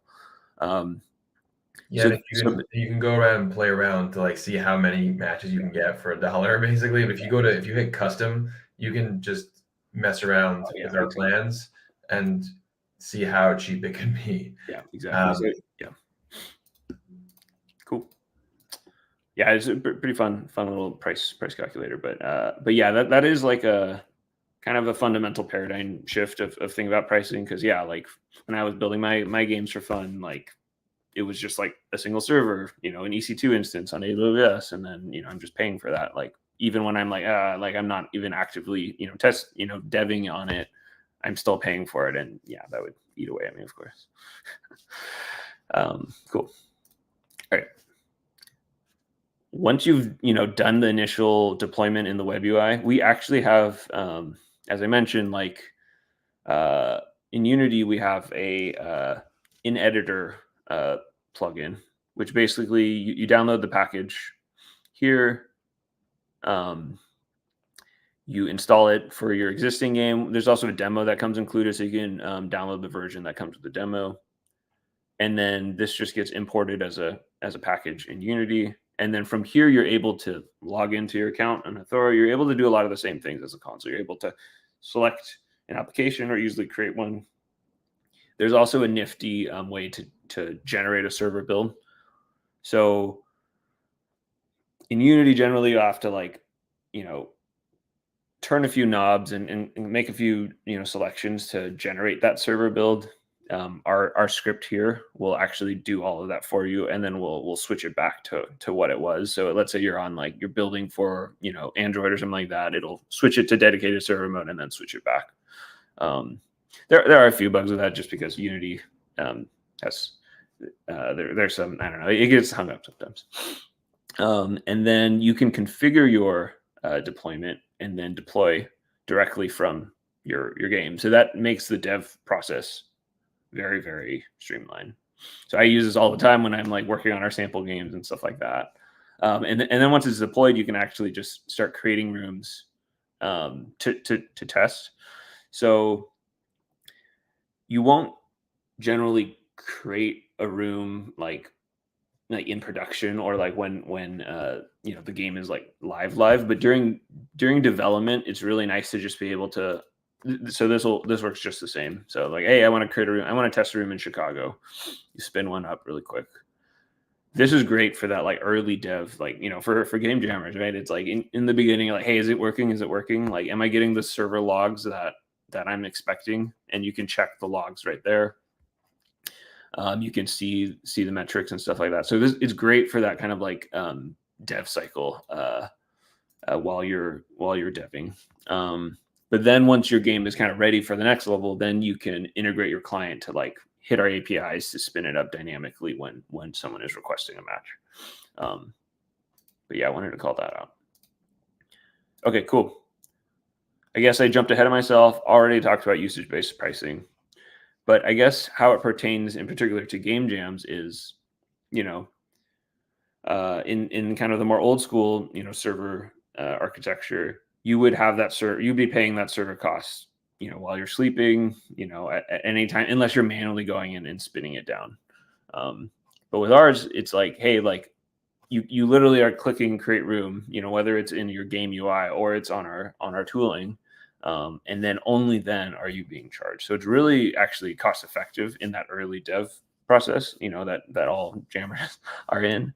And then it also will, you know, scale with you. As we do a smooth segue into the next one, it'll scale with you. You know, let's say you're building a bigger game, or you're like, okay, I'm ready to take this game to the next level. This same pricing model will scale with you there, because you're not having to spin up like, oh, you know, having multiple servers in the cloud or managing that infrastructure. You're still just calling the same APIs. It's just Hathora is handling all of that, the scaling headaches. Cool. And yeah, on this note, you know, you are using the same infrastructure that we have built out, like infrastructure and tooling that allow us to scale to support, like, you know, enterprise level scale. We're making that, you know, available at no extra cost for you know, indies and solo dev. So I think that's you know, myself as someone who has worked on my own games, like that's a very exciting thing. Cool. All right, so the 11 regions. So we kind of touched on that when we looked at the ping map here. So these are our 11 regions. What's really important about that is, like, if your game is like a more competitive game, or like a more, like, not even competitive, but like a precise game. So there's this one fighting game where it's like one click or something like that, where it's, you know, it's a really simple game, but it's like timing is so precise in fighting games, timing is so precise in FPSs. Having access to, you know, let's say you're testing with your friends, you're in the EU, like, you know, you should all get, you know, for sure sub 100 milliseconds, probably even close, you know, below 50 to Frankfurt or London, depending on where you're at. And that's a huge thing for game experience for any of those games that require that level of precision. Of course, if it's like a very casual, like, you know, just like a relaxing game where timing is not as precise, like, then it's not as big of a deal. But if, you know, you have those gameplay elements that really do factor off of latency, it's a huge win to have easy access. You know, there's no additional setup needed. Like you just call the API and you get access to that. Cool. So I have touched on this. So we have a simple lobby service that is showcased in the Bullet Mania example. Oh, I'm still playing. This shows you how to use our lobby service. You can spin up rooms. There's like a lobbyless browser. So it's kind of like that. Trying to think of a game that uses that example. It's kind of like the server browser in, like, you know, Counter-Strike. I know that's a little different, but you know, you can see the games that people have created and you can just join in, or you can share that code, kind of like Jackbox-esque. So yeah, we have a simple lobby system and with samples. So a lot of our sample games will utilize that. Cool. And then, yeah, that's also a good segue to, you know, we have resources to help you complete your game in time. Like we had our game jam that was, you know, 8 or 9 days. And we had 35 submissions that they were able to get it done. Our docs have improved even more since then, and, you know, we'll be available to help answer questions to help you get unblocked. And also, like, if you go to our Discord as well, like, there's a long history of, you know, lots of good questions and discussions from our previous game jam as well. Cool. Okay. So that is kind of the Hathora talking through the platform, using it for the game jam. Gabi, do you want to try Yeah, it? the thing that I would just recommend, I know folks are going to be getting started, and we definitely recommend, if you plan on doing a multiplayer game, you should probably start thinking before the theme goes live. I know it's going live end of this week, top of next week, to get this started. So I definitely recommend logging in, making an account. We recently released a demo, like a Hathora demo, that you could deploy a Minecraft server in all of our regions. And it's like a 5-step demo, and it's a 7-minute video on YouTube, on our YouTube channel. So if you go to hathora.dev, Hathora Dev on YouTube, you'll see it. We're building that library. That's actually a 2024 plan that Justin and I are working on. So it's not very big, so you won't miss it, and you'll see exactly how to follow the steps to get it launched. If you prefer to read it, you can also read it in our documentation that Justin and the rest of our team put together of how to deploy on the Minecraft server on Hathora, and that'll just give you a little more just a feel of the UI that you can actually see it yourself. So that's like the only other thing that I would kind of just add, is that there's a lot here, and you'll see the power of what's able to happen with these games, kind of on top of what we've set up. Awesome. Yeah, no, great call out there, Gabi. Like, if you have a chance to kind of play around with it, if you're like, hey, we for sure want to do multiplayer, like, recommend just kind of trying doing like a basic, like, Minecraft demo or something, deployment, just to kind of get a feel for it. Then you can see like, hey, is this going to be a good fit? Awesome. Cool. All right. I want to play, I think, my favorite game from our game jam. Gabi, are you down for a little bit of Let's game? do it. Kick me the link. You have send me your which. I will send it. I mean, also send it in the chat too. Once you send it to me. When I create the match, I will send it in the. Perfect. This is great. And if anyone backstage is watching too, feel free to join in. This is a fun little game. Okay. Sacrifice of the Cadeaux. Yeah, this is fun. I will join as Justin. I'll be boring. I'm gonna be biased and pick Seattle, so I get. Or we'll give you a little better ping.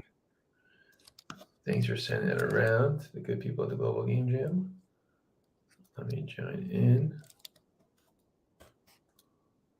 Oh, and make sure you select Seattle in the. Yeah, right. Yeah, that's what I thought.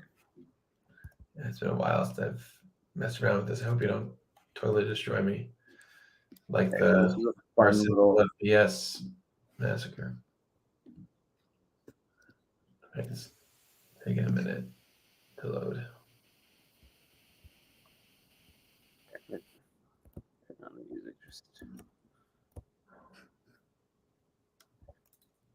You able to get in, Gabi? 1 second. Let me just open it again. Hold on a sec. I'll just showcase my. Yeah, it's giving me their skills here. 1 second. But yeah, I believe this game won our second place prize on our game jam. Yeah, that was yes. I think you're right. This is probably my personal favorite, though. I'm a big fan of like shooters and like Halo and stuff. Okay, I just choose Seattle. Awesome. Okay, I have arrived. Oh gosh. I got me going down. Oh gosh. We're practicing all day yesterday. Oh man, I knew there was a reason why I couldn't reach you. Wait, there's a jump. What's the shooting again? Click with the mouse. Oh, it's click. Oh wait, I'm already done. Sorry. That's all right. I can take it. Oh shoot. Darn it. Kind of look like one of those watermelons that are like square. I don't know if you've seen those pictures online. That's what you look like. Oh, yeah, this guy's shot. Not to mention I look the exact same, but Does it out for me. So you aim with your mouse. Oh, you aim at the mouse. That's why I can't get this to work. I was like, why is he aiming at the ground? I was thinking like handicap. Finally, I got my first critical hit.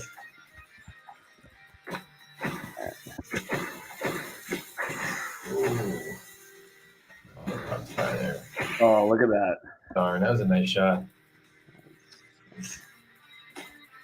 Ooh. That was destruction. You had the high ground too. I love this, the way you would like stick on the walls. I know that's like the whole premise of the game, but I think it's great. Alright. I was gonna get fancy. Oh man, we put everybody through so much pain here. Oh, that was a nice shot. Alright, do you want to move over to puppy rescue?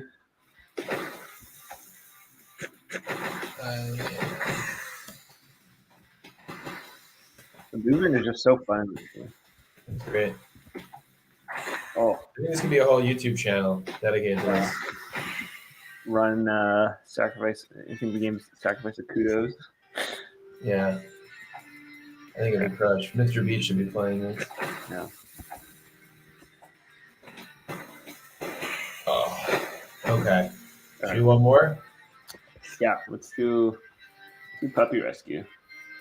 Oh, okay. Awesome. Yeah, sure. Where'd you go? Are you sending puppy rescue around? Yeah, sending to. Okay. Although this game's hard, man. I remember Puppy Rescue was a mess last time when I played that. It is hard. We basically become YouTube streamers. 1 second. Right, so I will send you a. Want to send me a link? Hold on, I'm just spinning up. Actually, if you go to search find for lobby, you should be able to join my. Once it spins up, I made one. Oh, is that right? Yeah. Okay. Yeah. So I think both of these games are using our lobby system that we were talking about. That's right. I believe they did. Sorry, I'm just going to find Puppy Rescue. Oh, there it is. Oh, no, that's the wrong thing. Sorry.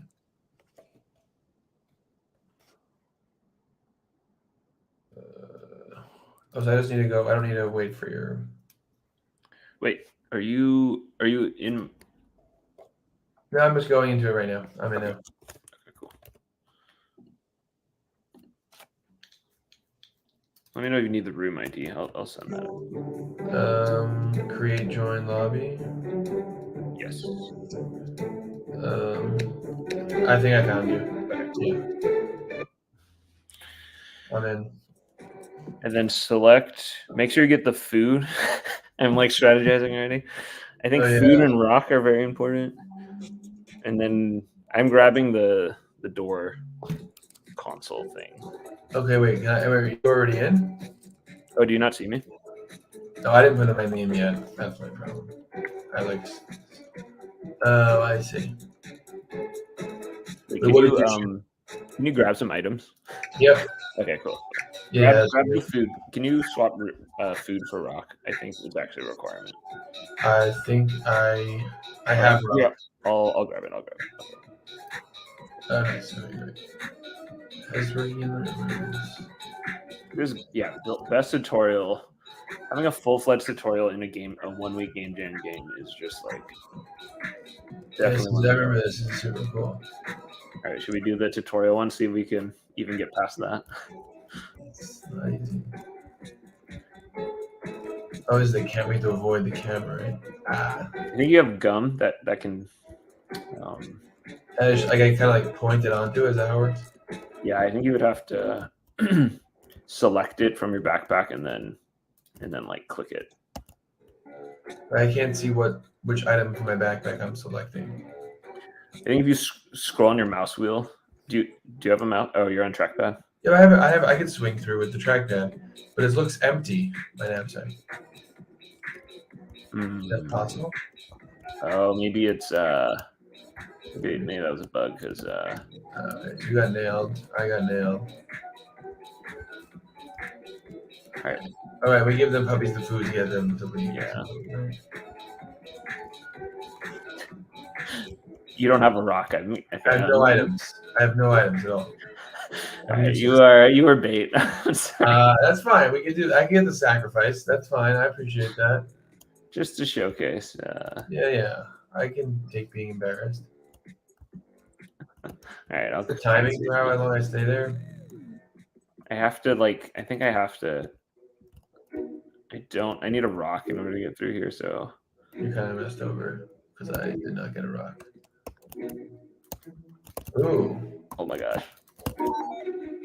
Oh, it takes time to hack the doors. I'm. All right. Okay. Well, so let me try again because I should take a rock. Yeah, take a rock and a gum, and I'll take food and. Okay. I have rock and gum. You have food. Oh, now I have it. I see it in my thing. Is that with the gum with the Yeah, is the targeter. Yeah, try shooting. I think it's gonna go where the circle is. Yeah. And a snipe. Hey, look at me. Wow, that only disabled the thing for 2 seconds. Oh, there's still the guard though. Yeah, so now throw the rock, and then I'll go in and get. Oh, you went. I went. We didn't coordinate that well. All right, you have to save me.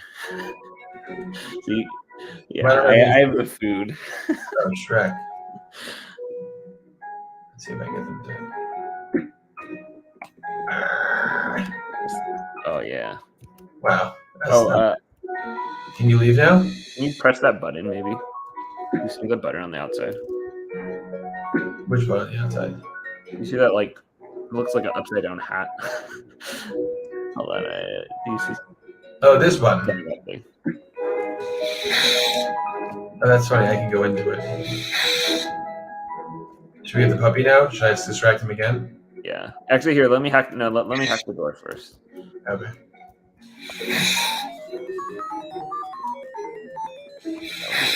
Hold on. All right. I'm gonna do the guards now. 3, 2, go. Oh, distract him again. Oh, now the puppy's in jail. Poor puppy. At least he didn't see you. Yeah, I don't know how he didn't see me, but whatever. Safe zone. Okay, now we did this. We should. Alrighty. Nice. Okay, that was good. What a teamwork in action right there. Yeah, this is our new icebreaker. All right, we should move to the next. Let's I think we can wrap up. Okay. How about one more game? This one's not in the game jam, but this was a recently showcased game on Hathora. Just wanted to do a quick 5-minute play of this and then call it good. Sounds good to me.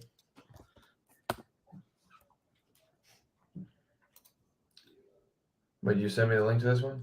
Yes. Oh wait, sorry. Let me send you. Sorry, I'm doing this one. This is a 1v1 game. It's kind of reminds me of Line Tower Wars from Warcraft 3 days, but I think it's also one of the Clash games as well, I believe. You're kind of sending units across and trying to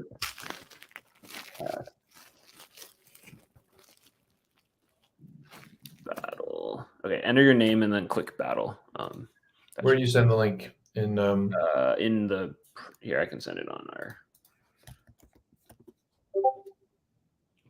Awesome.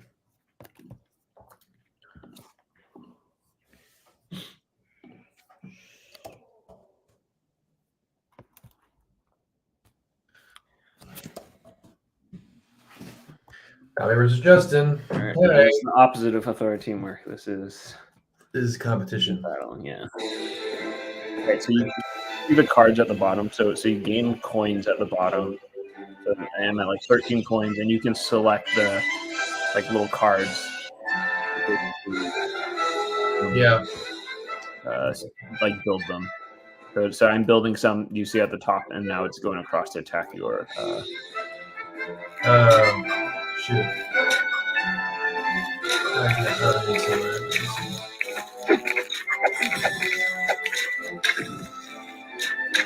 Look at his body, guys. You see how to like spawn your cards? It's like you click on it and then you click on like the non-red area.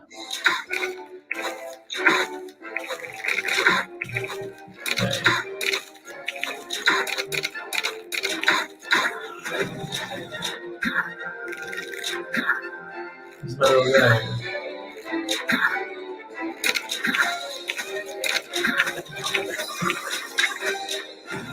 Yeah, you got it. You got it. What was that? You got the hang of it.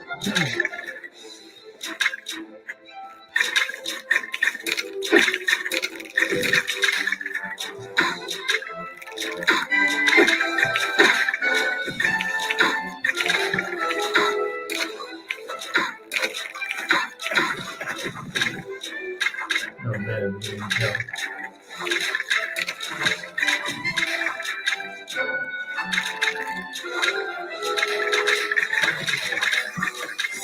What's the coin of punishment here, sister? Sorry, what was that?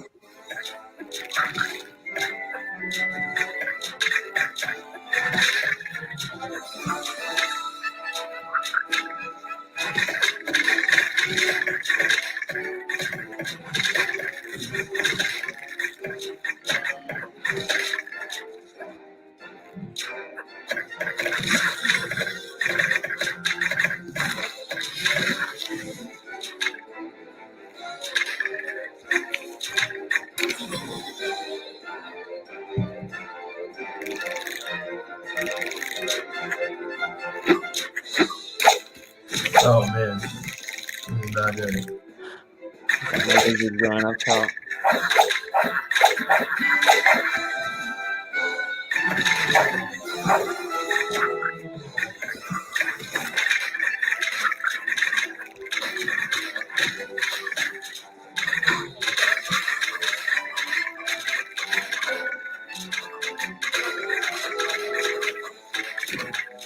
Yeah, anyways, I thought this was like a cool example of another just kind of game that some game jammers could draw inspiration from.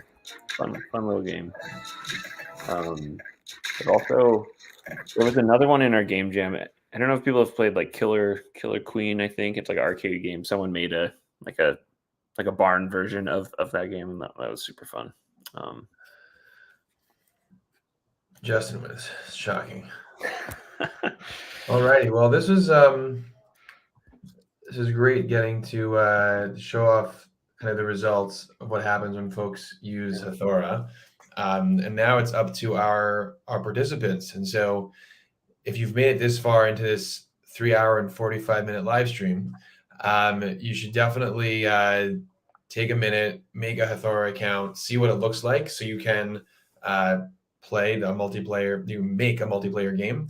And of course, the best part about it is you get to play with your friends. So when that kind of comes together, it makes the games a lot more fun. And we think that there's definitely awesome to get that put together. So I guess yeah, I would just say there's a Hathora channel on the Discord. Gabi and I will both be there, like answering questions. So definitely ask us there. And then if we do have kind of like lots of good questions that were asked at our game jam as well. We could help kind of pull up some of that as well. But yeah. Cool. Yeah, this is awesome. I think I got a message here. I'm trying to like just see that I'm understanding it correctly.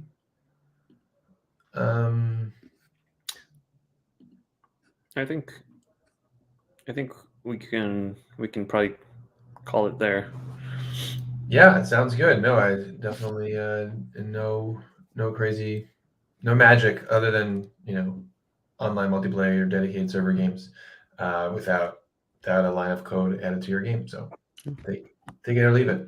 It's awesome. Thanks so much for coming through, and thank you, Justin, for kind of creating this guide for everybody. And looking forward to seeing your games, and send them our way. Join our Discord, or you can find us in the Global Game Jam chat as well.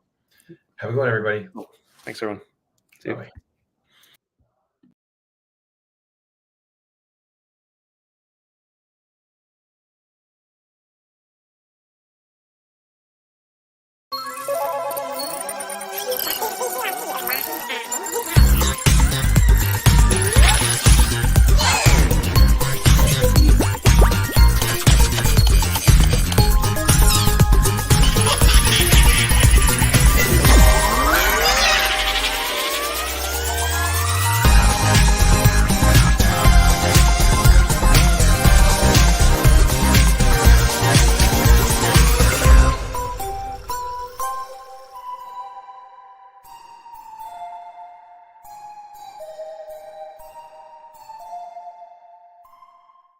Here are 6 reasons to use GDevelop, the no-code open source game engine that can help you create any 2D game you can imagine, and even some in 3D. The first reason is the no-code system. All of the logic made for your game in GDevelop uses this easy-to-read wording and if-then format, where if the condition is true, then the action will happen, which is just far easier to read and more compact than pages of code. The second reason is because GDevelop is open source. The entire engine can be found, looked through, and downloaded on GitHub. And because it's open source, the base engine is free to use and always will be. There are some online services that you can pay for that will improve the game making experience, but it's not required to jump in and start making your game. The third reason is the built-in behaviors and extensions. Behaviors are prepackaged game logic that you can slot into your game to make mechanics that would otherwise take a long time to make yourself. And the engine comes with a bunch of these pre-installed, like top-down movement, light behaviors, and the physics engine. But you can find over 100 extensions that you can install that were created by other game developers in the community. These range from firing a bullet all the way to allowing gamepad controls. The fourth reason is the built-in asset store and tools. The engine has an asset store full of both free and paid assets, with pre-built objects that you can just directly import into your game, as well as built-in tools like Piskel for image editing and JFXR for creating sound effects. The fifth reason is because you can use the engine anywhere. There are desktop versions for Windows, Mac OS, and Linux, but you can also use the engine through a browser window or even on your mobile phone while you're on the go. And the final reason is the one-click export. So finally, when you're finished building your game, GDevelop handles all of the packaging for you. When you select the type of export you want to do, you can publish the game with a single click. Games exported with GDevelop are then entirely yours. You can publish and sell your game on Steam, or Epic Game Store, or any other storefront you'd like. You can also put ads or in-app purchases in your game and distribute your game on mobile devices. After you finish building your game, it's entirely up to you what you do with it. But do please share it with us on social media. We love to see and share whatever people are making with GDevelop.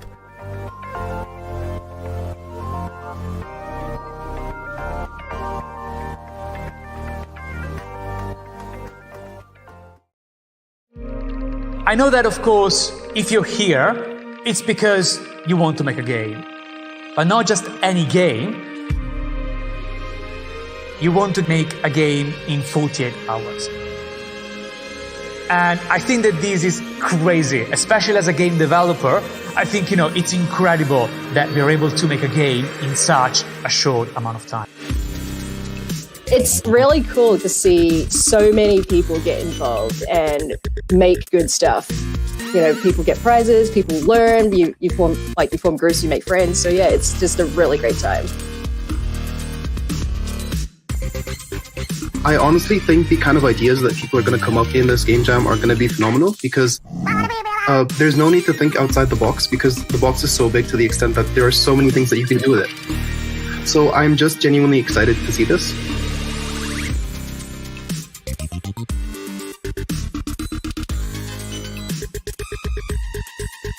This year is special because I think most sites have been offline and meeting face-to-face for the first time for 2 years.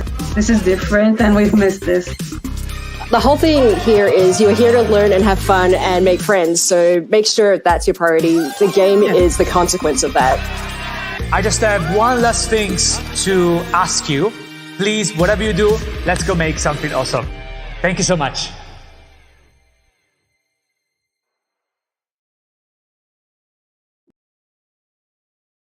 While prepping for an upcoming game jam, at some point every jammer faces the same question. What am I going to use to make my game? Well, look no further. I've got something just for you.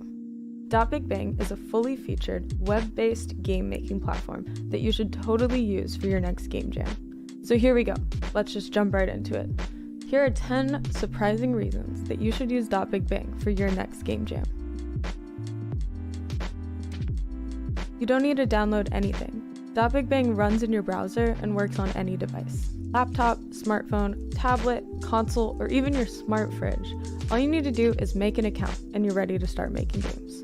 You don't need to worry about downloading or updating an app, how long your builds will take, or where you're going to host your game. We've got everything taken care of for you.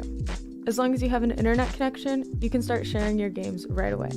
.BigBang runs best in Chrome or Chromium-based browsers like Edge, Brave, and others. And if you'd rather not work in a browser, you're also welcome to install the desktop app. You can share your game instantly with a link and play with your friends. In order to share your game with your friends, all you need to do is click the share button, copy the link, and send it to them. Or just send the link that's in your browser. Once they click the link, they're already playing your game. And when you use the share button, you get a multiplayer link.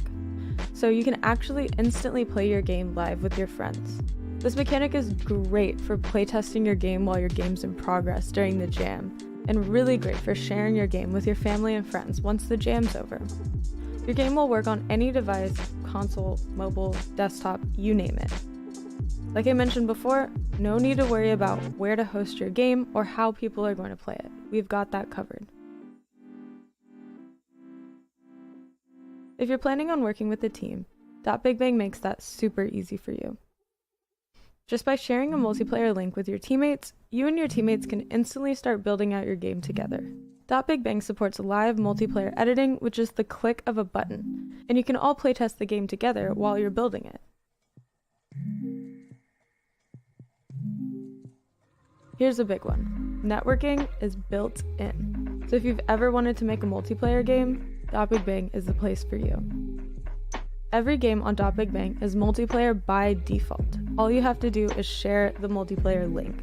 Our networking system is super straightforward. Entities in your game can be marked as networked by just adding a tag. And there are a ton of multiplayer games and scripts on the platform already that can show you the ropes of writing networking code. Also, we have great articles and documentation introducing you to the various concepts you'll need to know when you want to take your multiplayer aspect to the next level. Did you know you can have all the power of VS Code in your browser? Well, with .BigBang, you can. .BigBang has a built-in VS Code editor with TypeScript, complete with debugging capabilities and autocomplete. You can use the editor to edit code while the game is running and see updates happen in real time. We have plenty of documentation and videos that cover scripting in .BigBang as well. You'll have access to thousands of scripts for your use. .BigBang creators have created tons of scripts that you can use in your own games. Just select an entity, select Browse Items, and you can search for scripts that other users have made. For example, if I want to make this door open, and I don't know how, I can search through scripts until I find a door script that works for my purpose. You can also remix other users' scripts to repurpose them for your own use. Remixing and repurposing scripts can really speed up your game-making process during a game jam, where time is everything. And whenever you write a script of your own, you can easily share it with other creators to use the script in their games. .BigBang allows creators to remix games, meaning that creators can actually get their own copy of another game and edit it. If you find a game you like and you're wondering how it was made, as long as it's set as remixable, you can actually take a look into how they made that game and how everything works. You can even make edits of your own, or entirely make your own version of the game if you'd like. .BigBang has made some starter templates that you can use as well, like a first-person shooter template and an obstacle course template. There's also a template for people who are new to scripting and want to learn more about it, or new to building out an environment and want to learn how to do that. So definitely check those out. You can find the links in the description.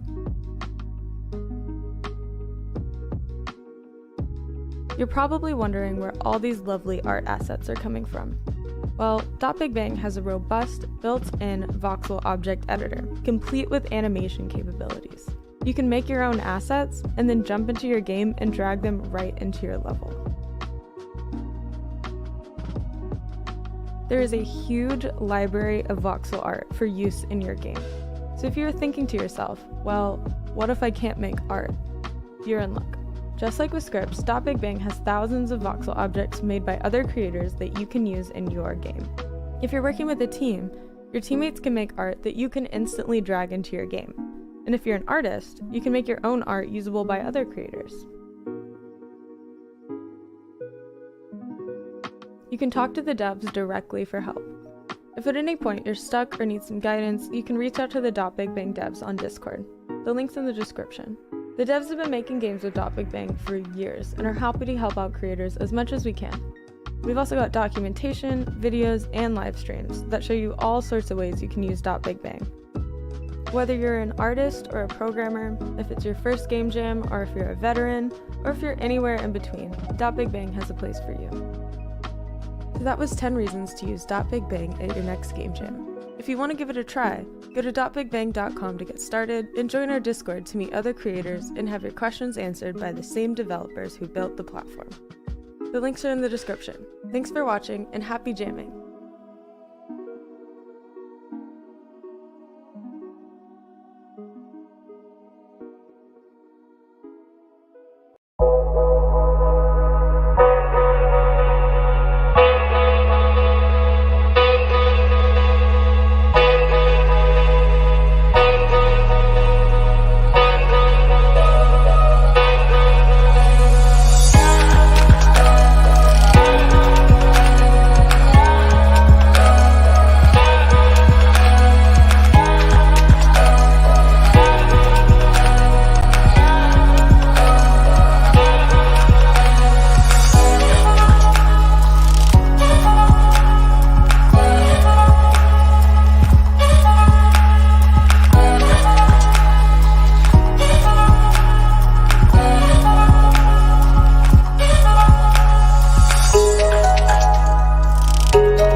Hi, everybody. My name is Deborah Isaac. I am the community mentor for Side Effects. I'm also a longtime Houdini educator and do lots of Houdini related community events like user groups and the Houdini battles. I'm really here to get you guys all jazzed about using Houdini and to answer any questions that you might have. So this is live, and because it's live, you know, things could go wrong, but we're gonna have some fun. So I just wanted to go over a couple things, and please don't be shy. I can see the chat with questions. So I'm gonna present here.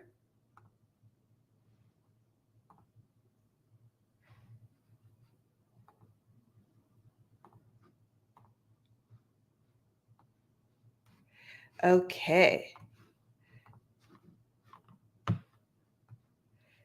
So just want to make sure that everyone could see this website.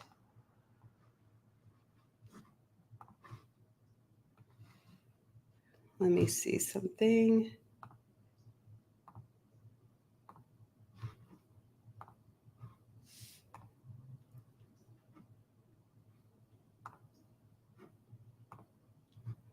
How about this?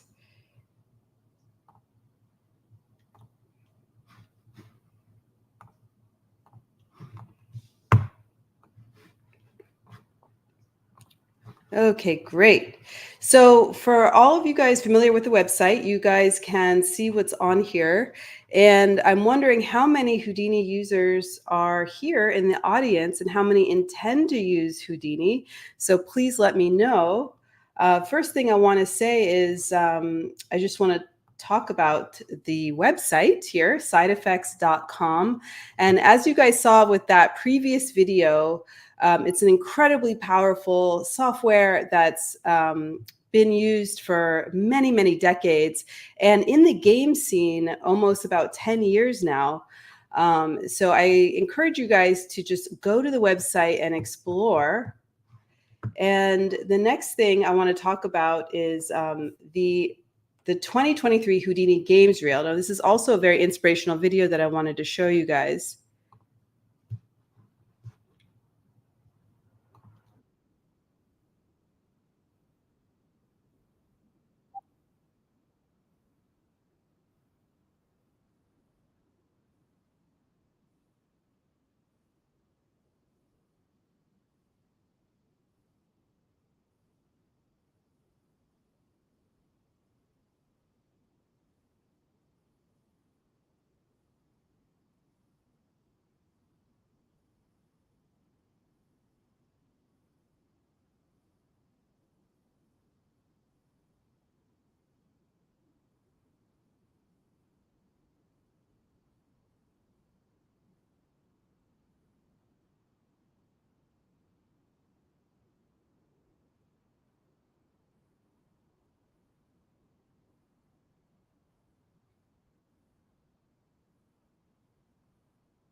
Okay, so that was the Houdini Games Reel. Now, I did hear that audio was not coming through for the reel, so the link is provided. I highly encourage you to watch it again with audio, with the music.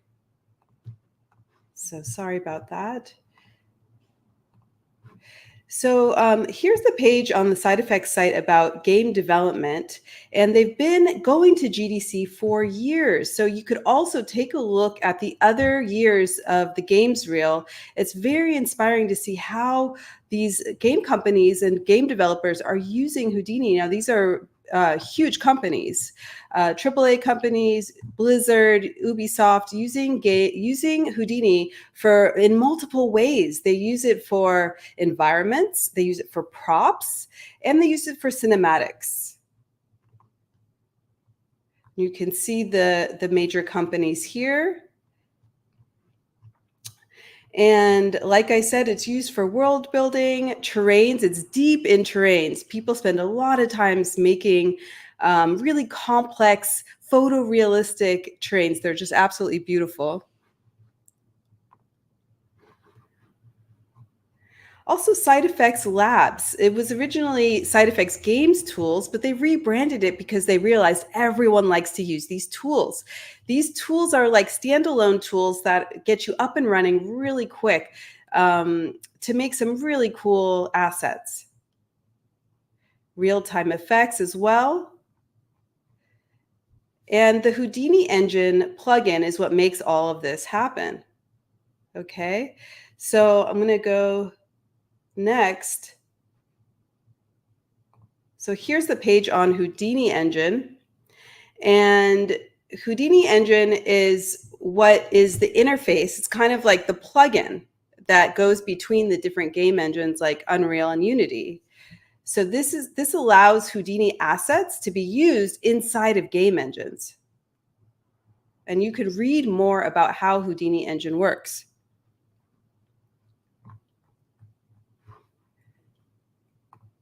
Now, a starter kit was made for you guys. So if you guys are using Unreal or Unity, there's probably all kinds of game engines that you guys use for this challenge. But Unreal and Unity are, the two biggest ones. So we did provide starter kits. So for the Unreal one, you just go to this page. Now this page has the tutorials on how to use these. These are like just tools that you guys can just plug right into your game.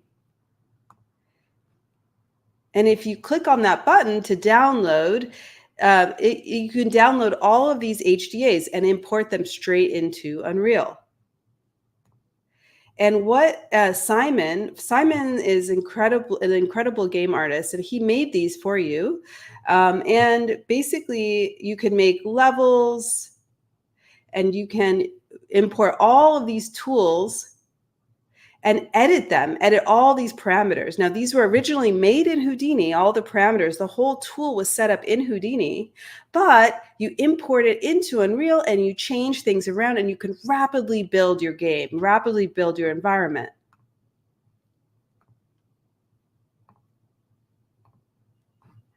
And the same starter kit was made for Unity as well. So you just click on this download Houdini engine starter kit. And it's all here as well. So these are assets that you guys can just plug and play right into your game. There's more assets though. So Project Titan was another project that they made for you guys. And this is a bigger project, and it goes over like a scene, like a really cool scene. And you can learn about fences and platforms, cables and wires, foliage, cloth, all kinds of ways to bring the power of Houdini into your game engine.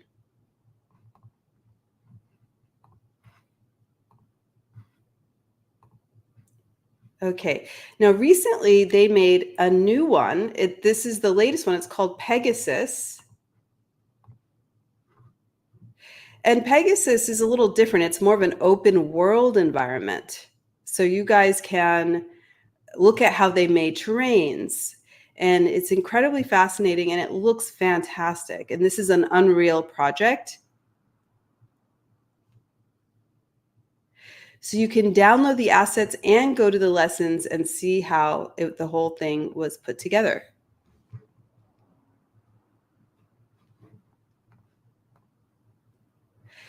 There's another, so moving on to tutorials. So just to review, Pegasus these are both assets and tutorials going together that you can use in your game.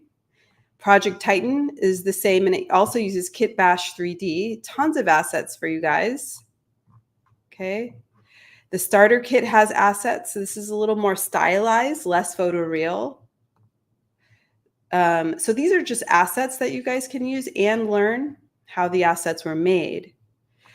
But then we can talk also about tutorials that are available for you guys.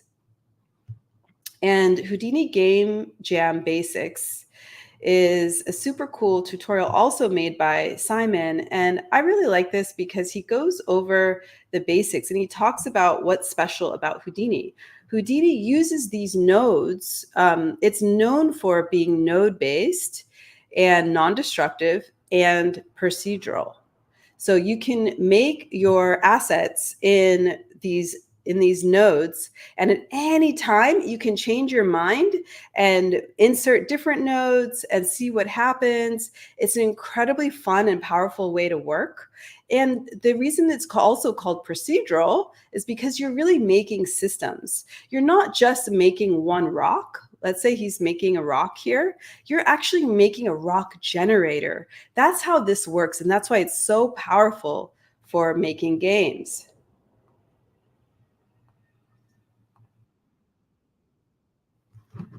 So it's incredibly flexible. So I highly recommend the Houdini Game Jam Basics if you're just starting out. And if you want to have a more general education, you can go to the Learning Houdini Just Getting Started. And this will give you a little more of a wider education. So not only is Houdini used for games, as you know, it's also used for film and commercials and other emerging technologies. So it's used in a variety of ways. It is a vast program. So if you really want to go beyond that and learn some other things, I highly recommend coming to this page of Learning Houdini Getting Started. Now, to be honest, all of this can be used in games. And beyond the getting started, just the tutorial page is a big database of all kinds of things that, all kinds of lessons. It's very big. So you can come here if you are curious about something and want to learn more. They have a big tutorials page as well.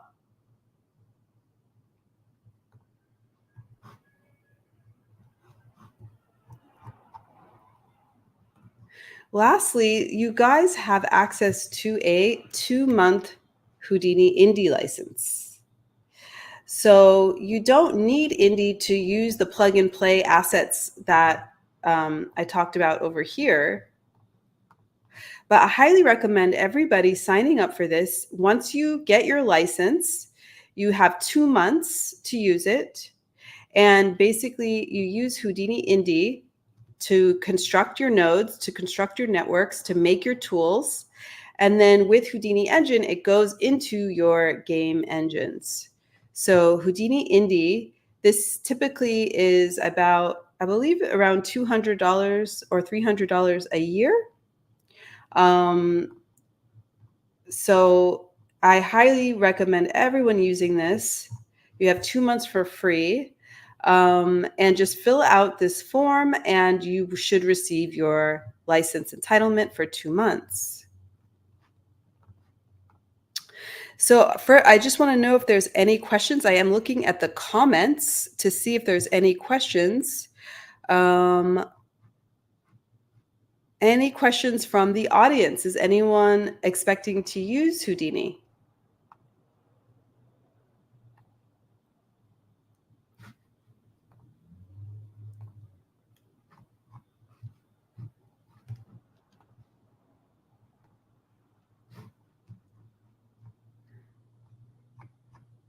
I did get a hello from Naruto. Anyway, I do hope that some people do use it and do sign up for it. I'm here to answer any questions you guys have. And I think that what I'll do now is just go over a simple quick start for you guys.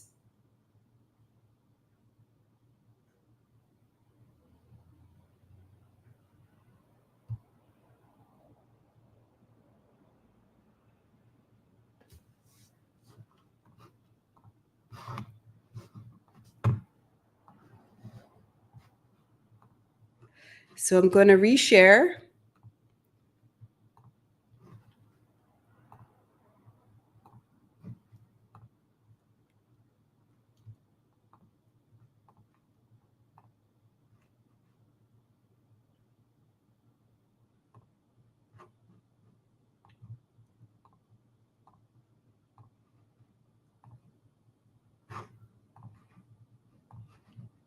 Okay, so I just want to not my Houdini screen is not oh wait, present.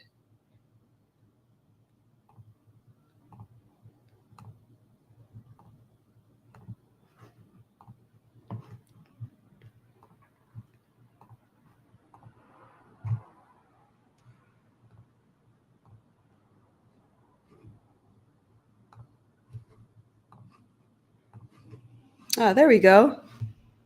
Okay, so when you first open up Houdini, you're going to have 3 panes here. That's the typical build. And there's nothing in my scene at the moment. So what I'm going to do is hold down Control and just click on my sphere button on the shelf menu up here. And what that does is it puts down a sphere object. Okay. And I talked about the 3 pane setup here. So the first that I'm going to talk about is the scene view. And I can hold down my space bar and I can tumble around with the left mouse button. I can pan with my middle mouse button, and I can zoom with the right mouse button. Okay, so tumble, pan, and zoom with your 3-button mouse. This is your scene view, so you'll see all your 3D here. Up here are your parameters, which will change depending on what is selected. And down here is your network view. What I like to do is I like to close these little tabs up here and just have 2 panes left and right. Now, this is my network view. All my network information will be here. And I can also write notes with this little sticky tab right here. And I could say, you know, something like P for parameters. And when I hit P, I get my parameter. So this is just a little shortcut I use to get my parameters. So these are objects. So if you look at the top right here, it says objects. However, if I go inside, it says geometry. Okay, so something to take note here, something unique to Houdini is we have something, a concept called objects, and you can think about them like geometry containers or containers for networks. So I'm going to go inside of here. I can press P and I get a whole new network. I get a whole new parameter, actually, parameters for my sphere, so that it will continue to change. If I hit mountain, you'll see my parameters change again. So it's context sensitive. So whatever I select, my parameters are going to change. Now, regarding these nodes, we have what's called flags. So I will select a flag, and this blue flag here is our display flag. What I'm displaying is what I'm seeing in my scene view here. And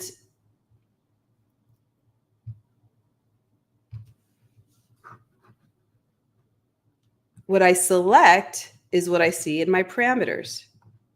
So the flag here is really important. If you lay down a whole bunch of nodes and you're not seeing what's happening, you have to ask yourself, where is my display flag?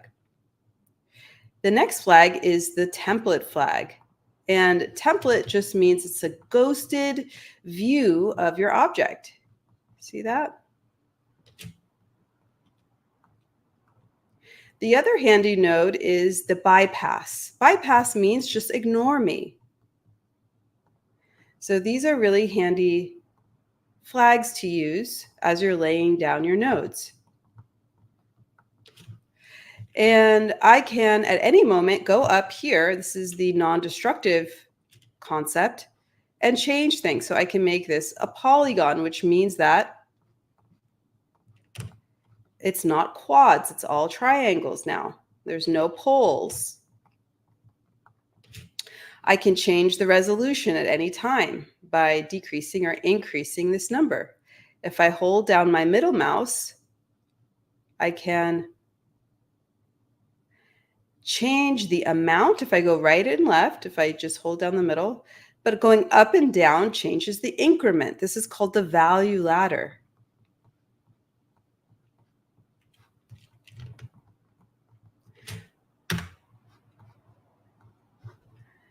For the mountain, I can change the amplitude of my noise. I can change the type of my noise as well. Okay, sparse convolution, kind of nice for a rock. Okay.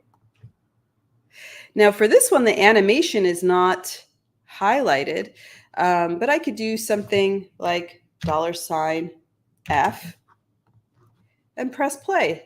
And all of a sudden, it takes the frame number I am on as the input for the offset. So I have linked those two by just a really simple expression, $F, which is a global variable for returning the frame number.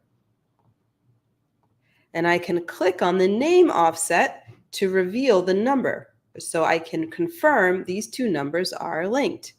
Now, some noises let you have animation. See right here, you can click that on.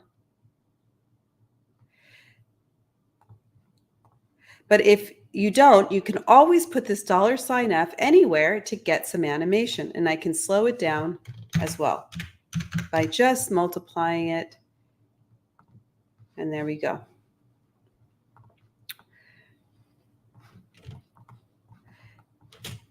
If I wanted to output a whole bunch of rocks,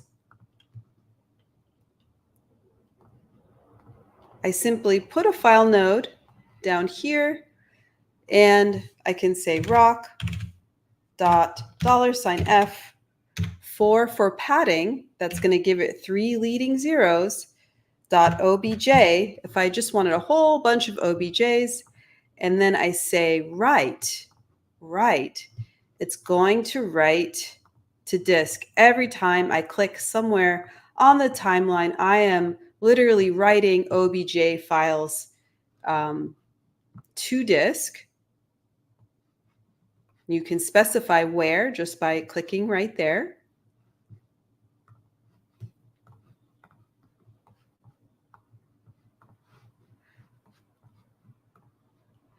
And you can create a lot of variability of this rock. So it's a super easy way to get a whole bunch of geometry very quickly.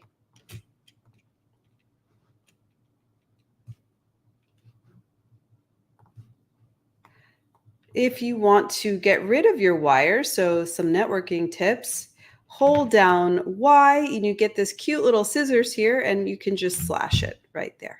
Okay. You can also just shake it, and that will also do it.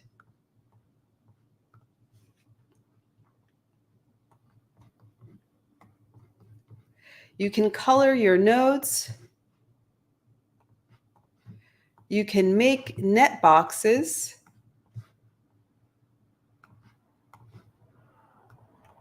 Name that.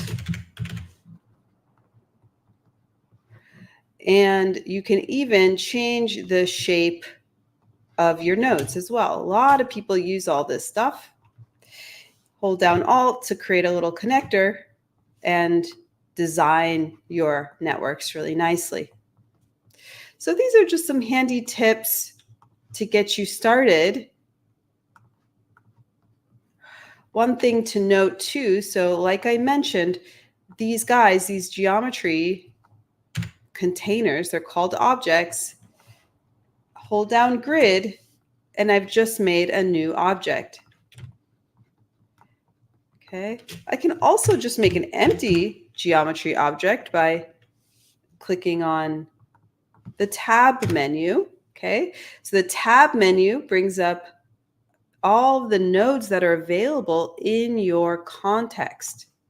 So I'm in this top level OBJ context. If I hit tab, I've got all these options. If I go inside, hit tab again, I've got a whole different collection. And you see the Side Effects Labs is right here. There's so many labs tools for you guys to play with, and this is where I would start. So you can bring in OBJ objects, and also you can bring in those assets that we talked about as well to your game engine. So you can export OBJ, FBX, Alembic, or you can use Houdini Engine to bring in an actual HDA Houdini digital asset tool.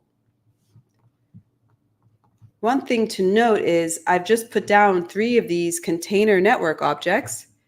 If I go into one of them, you'll see that I can actually see my grid here. And this is really important. This little icon here, it says hide other objects. This way I can just focus on the network I am in. I can also hit D, go to background, and make it dark. D is for display. It has all kinds of little information visualizers, handy to use. Also, if you don't want to see this grid, you can just simply turn it off and on.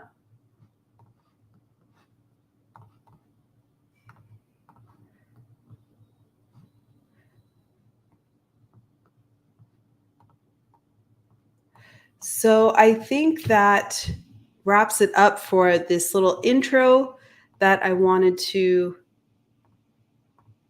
give to you guys. So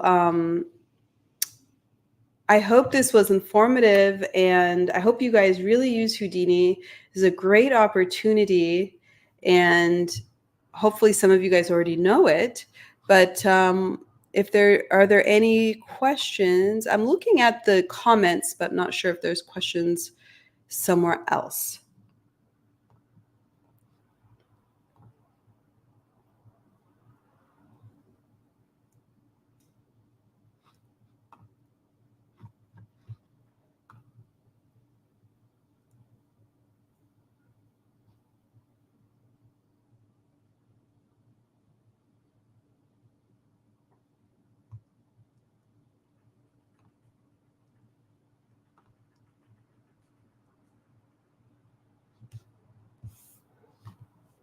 Looks like there are no questions.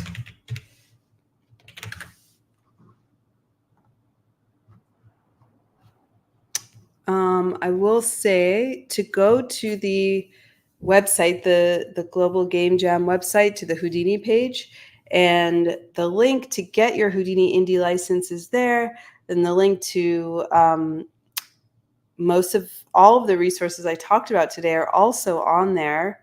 And I think this is a great opportunity, and I wish you guys so much luck on your journey here. And please feel free to reach out to me. I'm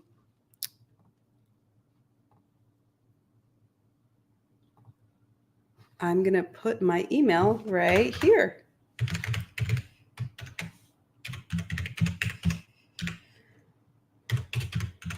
This is for everybody here. And if you have any questions whatsoever, please don't hesitate. I'm also on Discord. And I think that concludes my presentation, you guys. Thank you so much for having me.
Hello there, all you global game jammers.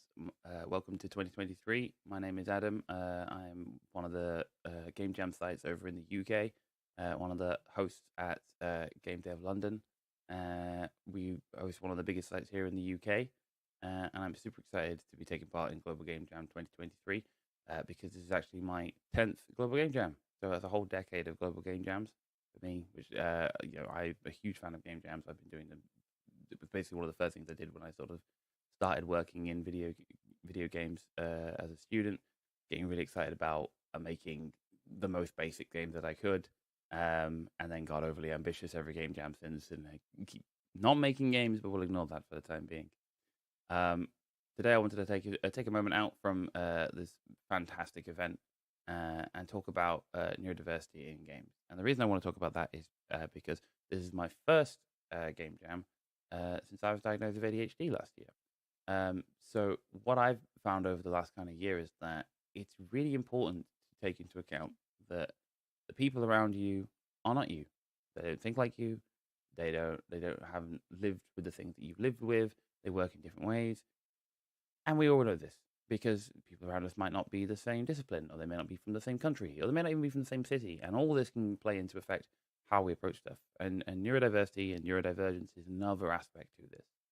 So this year, one of the things I want you to think about with this amazing theme and this another fantastic opportunity to make some really cool and interesting and novel games is about how you could approach making games that is inclusive, that is open, that is accessible, that allows the people around you to work with you to make the best thing you can. Fortunately, there's some really easy ways to do that. The key one is going to be, and it's a skill we all know, it's communication. Big shock, right?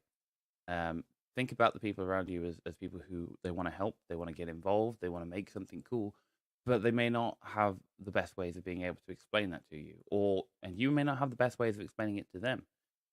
Sometimes it's language barriers, sometimes it's colloquialisms, sometimes it's ways that you express yourself are different to the ways that other people express themselves. And you don't need to be thinking about, oh, is this person, does this person have this specific neurodivergence? You don't need to go that far. All you need to do is be patient, be kind, and try and think about, okay, what is it they're trying to tell me, and what is it saying to me? If you try and come at them from your own perspective, when somebody is explaining something, if you're not sure, if you're confused, don't get frustrated, don't get annoyed, don't be there going, oh no, that's wrong. Tell them how it's coming across to you. Say, oh hey, so if I've got what you're saying correct, I think you're trying to say that you want to make this or make the game like that or do these kind of things or bring in this mechanic. And you might be right, and that's perfect. Or they might go, oh, that's not quite what I'm trying to say, and they might try and explain it another way. Work with them. Try and figure out where the confusion is happening. And the thing is that effort is how you make a great game, because it's only when we work with different people, we work with people with new ideas, who attack it from different directions, who look at the same information and come up with a completely different way of interpreting it, that we can make the best things. I mean, that's the point of a game jam, right? You've got thousands and thousands of jammers all over the world taking part on Global Game Jam, all with just the one theme, the same theme. And no two games are going to be the same. There may not even be games that are close to similar. And some will be so unbelievably amazing. Some will be ideas that you've never dreamed of. And the reason that happens is because people are working together all over the place, coming up with new ideas, bringing new things to the table. People are being inspired by things, both in games and outside of games, by art, by culture, by music, by film, by books, by nature. Anything can inspire, turn into what is going to be, some fantastic mechanic or novel way of approaching games that we may never have thought of before. And that's one of the reasons why game jams are so fantastic, is that it brings all these people together with all our differences and changes, our divergences and our similarities, and asks us, hey, do you want to make something cool? And of course we say yes. So I'm super excited to be here for Global Game Jam 2023. I'm really looking forward to making something cool. Me, myself, I'm not sure what I'm going to make yet, but we're going to find out. And I'm looking forward to seeing what you make too. So, Global Game Jam 2023, a good year to listen, a good year to be making something interesting, and a good year to be promoting neurodiversity. Have a great Global Game Jam. I myself am going to be doing the 48 hours on the last weekend. You take it whichever way that you want. Every way is valid. And I'll see you at the finish line. Hello, Global Game Jammers of 2023. My name is Dr. Rena Webby. My pronouns are she, her. I'm a professor of computer science at Dalhousie University in Halifax, Nova Scotia, Canada. Dalhousie sits on the unceded ancestral territory of the Mi'kmaq. We are all treaty people. This year, Dalhousie University and ShiftKey Labs have teamed up with local businesses and game design companies, as well as nonprofits all around Halifax, to hold one of the first Atlantic Canada sites to come online. To reach an even bigger audience, we have satellite sites in New Glasgow and Yarmouth. In case they can't get to Halifax, we got you covered. The Game Jam has a huge commitment to equitable culture because it includes these aspects of diversity, inclusion, accessibility that we know are necessary to make our field more inviting for people. The diverse element comes from the participation of sites all around the world. That's a commitment we are making to diversity by engaging in this activity that we love, making games, together. Our Game Jam sites welcome people of all backgrounds, orientations, skill levels, socioeconomic status, regardless of education level. That means if you're currently working at a retail store but you've always wanted to make games, you can come to this event, and that is inclusive. Game jams are an important opportunity to invite people into our space, to make the tech industry more inviting. And who doesn't want to make games? In this way, we can say that we're giving a commitment to inclusivity, which is important because historically equity-deserving groups have been underrepresented in STEM fields. STEM being science, technology, engineering, and mathematics. This is especially true of computer science. And unfortunately, the game design industry doesn't have the best reputation for culture either historically. Nowadays, we are moving to change the status quo. We are trying to create this culture that brings the fun and enjoyment and passion and love for games, as well as the idea that we can be kind to each other and learn together. Dalhousie is one of the few sites to do both the Game Jam and the Game Jam Next for our younger participants. To encourage youth of all backgrounds to consider STEM as a viable career, we have to engage them early. So nonprofits such as Ignite and Supernova, who are helping us with the Game Jam, are also of great importance here. Alongside our collaborators at Code Ninja Halifax, we prepared design tutorials and exciting programming opportunities for younger coders. The Game Jam also provides an accessible learning platform. So we all learn in different ways. We all grow in different ways, and we all have different interests within the large scheme of games. If you're interested in art, there's a place for you. If you're interested in programming, there's a place for you. If you're a writer, well, games need story and narrative a lot of the time. So there's an accessibility of material. There's more ways to learn than just sitting in class and doing a lecture. We're inviting people to learn by doing, to learn by participating. And it's not just receiving information in this form that you are now. You can learn from each other. If you have come individually, we'll find you a team, no problem. If you're not very good coder, but you want to be, team up with a great coder. If you're already an excellent coder and you want to gain a different skill set, find someone who isn't a coder to team up with and learn from each other. In this way, you can find a place for exploration and interest. At Dell, it's really important too that we think about how you can use computer science to explore and be part of the world. Game jams offer this opportunity to take that part of computer science, that passion that we have for gaming and play, and bring that to engage in this area of computer science and STEM. Game jamming gives us an opportunity to explore new skills, to learn in a safe space, and hey, if the game doesn't work out, that's okay. It was only 48 hours of gameplay and trying. What's really important is that you learn from the Game Jam. Exploration from the Game Jam can also lead into career opportunities, not just like computer science programs, but also graduate level programs. If you are a PhD or a master's student or interested in doing graduate studies, there are academic groups such as HCI for Good, my lab, that explores games in an academic setting for education, collaboration, or even the design of games and algorithms. You can do a PhD on looking at games for mental health and education to battle stigma, or you might be interested in the design of algorithms. Either way, this Game Jam is meant to be a fun, collaborative, educational experience, and I'm so excited for all of the new games that we're going to make, and I'm so excited for all of the people we're going to meet. So let's go out there and jam.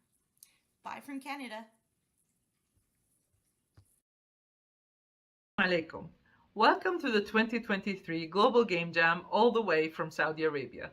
My name is Masha'il Abu Al-Naja, and I have been the site organizer for Jeddah for the last 6 years, including 2023, and I have the absolute privilege of being the regional organizer for this year, as for GCC countries and Southwest Asia. In Saudi Arabia, we are witnessing the huge rise of the gaming industry. However, before the existing of that, we had the many amazing, talented, and exceptional individuals who led us to reach this point. So, a few numbers from my side. Last year, as of Global Game Jam 2023, we had 9 cities participating from Saudi Arabia alone, with a total of 79 games as an outcome. For this year of 2023, we have 10 cities participating, and I cannot wait to show you what they have for this year. As the jam date approaches, I just wanted to remind you that making history within 48 hours requires for you to sleep, eat, and hydrate very well. Don't forget also to have tons of fun and meet a lot of people. I wanted to show you some of the games we have in Saudi from local devs. And without further ado, hello world, this is Global Game Jam Saudi, and see you next week.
Hello.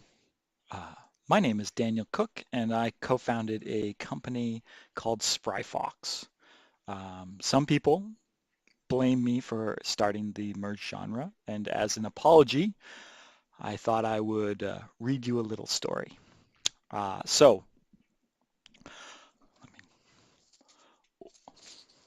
once upon a time, this is like 3 years ago, a lone rider stopped at a small village. No one there knew how to make games. It was a very, very sad village. The rider kind of blurted out, "Hey, let's make a game." The villagers all looked at him, very confused, but they decided it's a lonely village, it's the middle of winter, let's roll with this.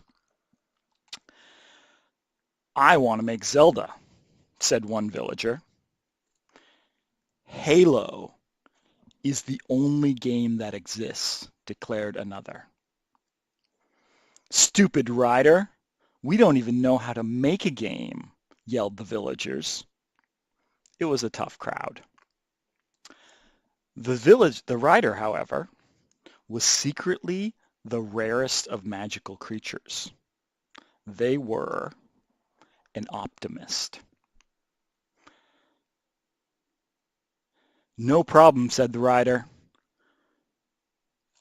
"We can make a stone soup game." Blank looks all around the room. The villager in a very The short villager, there was a short villager with a very deep voice, said, "What? Stone soup game? I've never heard of that." Well, it's really simple," said the rider. "First, you put out a stone." And the rider fished a single black ghost stone, because they had lots of them in their pocket, and put it out on the table. Then we go around in a circle. Everyone goes around in a circle and find out what each person can add to the game that they're making. Why don't we try it right now? There was a tall villager with a back curved like a candy cane, and they confessed, "I don't think I have anything to contribute really. I study the cross-pollination of orchids by mountain hummingbirds, and I like to write on my blog about them." Everyone kind of cocked their head to one side. There was an old man who's kind of had a beard, balding, very old, and he had a nose like a pickle. And he said, "Ha-ha, I can make rude noises with my armpits." And he demonstrated. It was glorious. His name was Roland. There was a tiny little lady who once lived in Brighton who said, "I've been playing with Bitsy and Twine, but I'm too ashamed to show anything because everybody knows, that those are not real games." And then one child, they started crying. They said, "Everybody is saying that they have something that they can do, but I don't know how to do anything. I don't know how to make a game at all." And the rider said, "Aha!" And they pulled up a magic scroll. They're an optimist. They have magic scrolls. And they said, "Okay, let's read the scroll. The scroll has the answer to this." The scroll said, "Spend some time asking people what they need. And then, if you can't help them, find someone who can." And the child is like, "Oh, I can do that. I can do that. That's not that hard." And then there was one last person deep in the shadows. They had glowing eyes. And they whispered, I've been playing with particle effects. Boom. And that kind of put an end to the conversation. So they put all these things on the table, and then they asked, well, what good does this do us? What can we even make? And it turns out they could not make Zelda. They couldn't even make Halo. Instead, there was a game they could make. And so they fiddled and they screwed around and they tried some things and they built some stuff and they threw it away and then they tried some other things and they made a plan and made a checklist and tried to add a cool thing here and a cool thing there and took them out and added them again. And when the timeline was up and then they had to ship the game, they shipped the game. And it was an interesting game.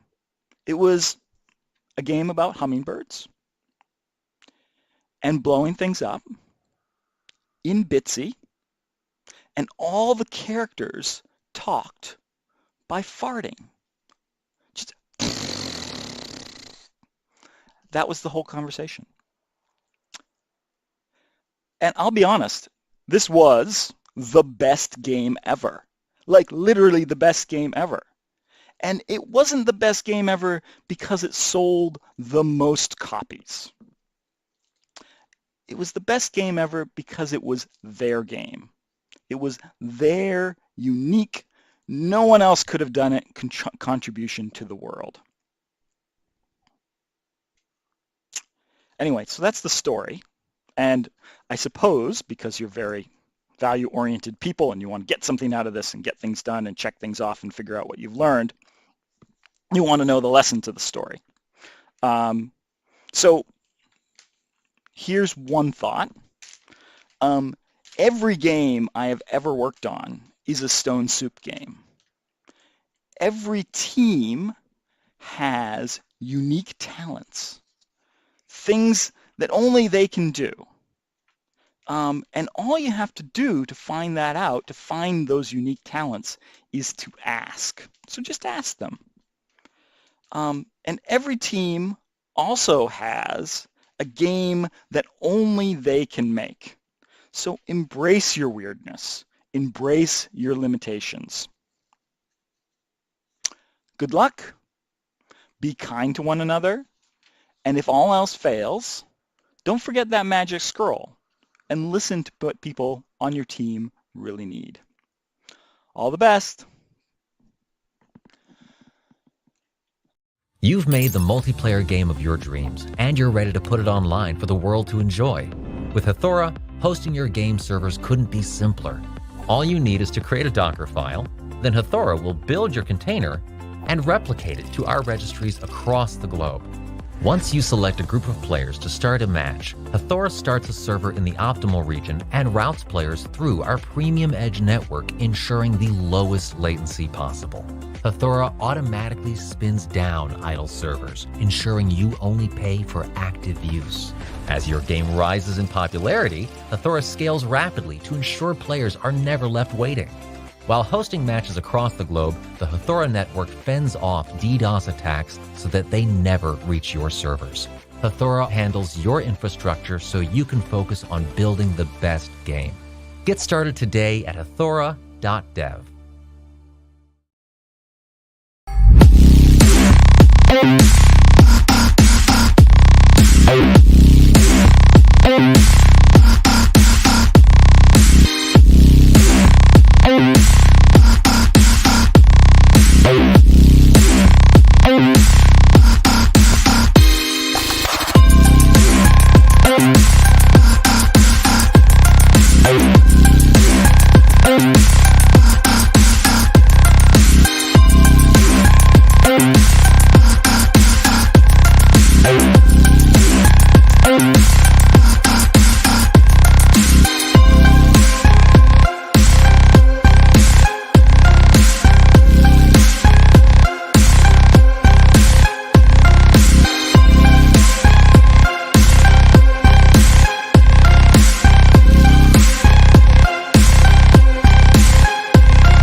Hello, hello, hello.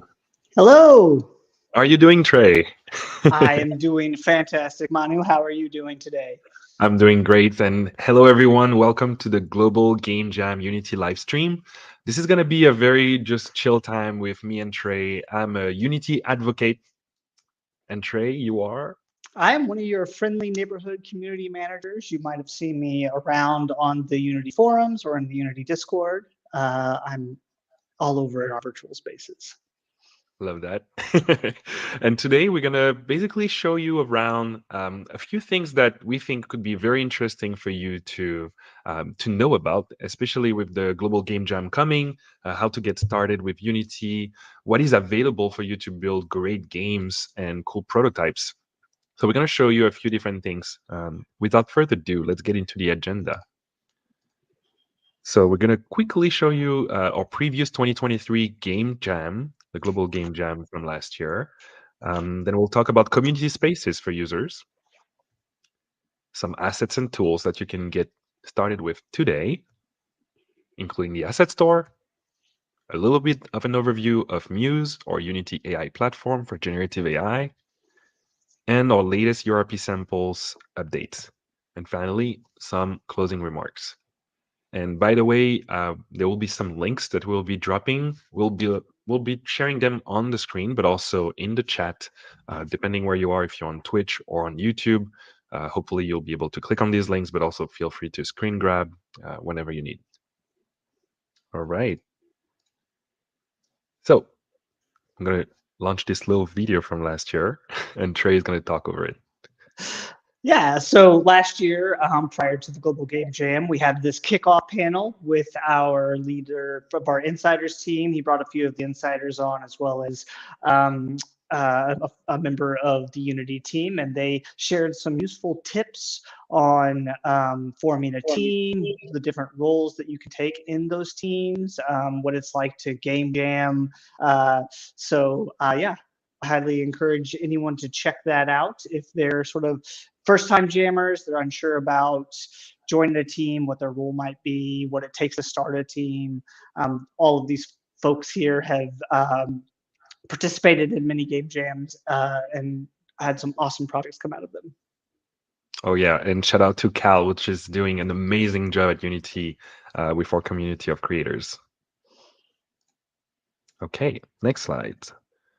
And now we're going to dive into community spaces for users. So Trey has created kind of this list of links. So we have Discord, forum, and discussions. Trey, I'll let you introduce.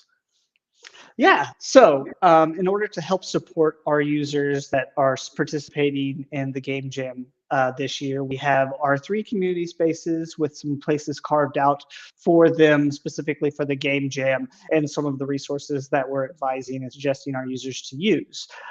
So first up, we have our Unity Discord. It's more of a live chat environment for those of you who haven't used Discord before. You jump in, you sort of start chatting with people, and it just sort of happens in sort of a stream. So you can, if you're looking for more real-time support, Discord is kind of the place to be. We have a category called discussion, and in that category is our game jams channel. So you want to head there for your Global Game Jam related questions if you're trying to get some help pretty quickly. But that said, we also want you to share your projects, whether they're in progress or especially after they're done, because my favorite thing about Global Game Jam is playing all the awesome games that you all come up with, and also seeing the awesome work as it's coming together. So you'll want to head to the project showcase category and look at the devlog section. There's a Discord forum channel there. There we'll want you to share your projects, and I want you to make sure to use the Global Game Jam 2024 tag. So if you use that tag, I'll know that you made this game during the Global Game Jam 2024. Because, you know, we have lots of other game jams that sometimes take place throughout the year, and I want to know whether this one came out during this particular event. And we'll drop a link to the Unity Discord in the chat so that you all can head there if you aren't already a member, and you know, help and join us there in the conversation. So the next channel we have is our Unity official forums. This is less of a real-time chat. If you ever used forum before, it's kind of like Reddit or something like that, where you post a thread, you write the information you want, and then people can answer it. It'll kind of come in, less in real time, just sort of as people can see your question or they have an answer for you. So for that, we advise you to go to the Getting Started forum, and I'll share a link to that. And that's where we'll want you to ask your questions regarding Global Game Jam, and that's where you'll be getting help for your issues or things like that you're having trouble with. But like Discord, we also want to check out the projects that you're sharing, and that you're creating. So please share with those in our Works in Progress forum section. Is right there that monitors highlighting. There is a projects in progress subforum. Go in there, tag it as with Discord, Global Game Jam 2024, so that I know that these are the projects that were created during this particular game jam, so that I can play your game, because that's my favorite part, as I said before. So the last community space is more specific to if you're going to use our AI tools. Now, it is a great space for asking questions and getting help. If you just have general questions, it's formerly Unity Answers, it's now Unity Discussions, but our Muse AI team is very active in this space. So if you use Muse, which I highly encourage you to do during this game jam, head to Discussions for any of your Muse-related questions. The team internally is really active there. They want to get your feedback. They want to help you successfully use those tools. So please head to Discussions if you plan on using Muse for your projects. And I think that covers the community spaces that we have set up for Global Game Jam this year. So please join us. You'll see me around. Tag me in questions if you have anything. I'll hit you up. I'll help you out, and share your games as I want to play them. Thank you, Trey. And yes, I cannot stress it enough. We're still looking for amazing stories of people actually building a great game or experiences with Muse. And it doesn't have to be finished. Like Trey said, it can be a work in progress. Reach out to the team, go post on the forum, on Discord, on Discussions, and show us what you're working on. And if you're stuck somewhere, this is a great place also to ask questions and get some help. All right, let's dive into my favorite section, assets and tools. So I've been told that there are people that still don't know about the asset store, which is insane to me because it's such a great place, not only for, finding amazing assets and just sometimes to be inspired by seeing what other people are creating. And you can download, buy, and sell amazing content and assets for Unity for other people to create or for you to prototype as well. And during a hackathon or the Global Game Jam in instance, it is a great place to be able to quickly kit bash ideas or be able to get started and move on with your idea. Sometimes you have a very complex project in mind, and to get there might be a lot of different steps, and you might not have enough time in 48 or 72 hours to do everything. So the asset store can be a great way for you to get started, move forward very fast. And specifically for this week, the team has just told us that they released the Quick Start Asset Pack, which is now available on the Asset Store. You can find it at the link on the screen right now. We're also putting it in the chat. I believe also if you go on the Asset Store, it's going to be one of the main things you can find on the homepage, but make sure you click on this link if you don't want to miss out.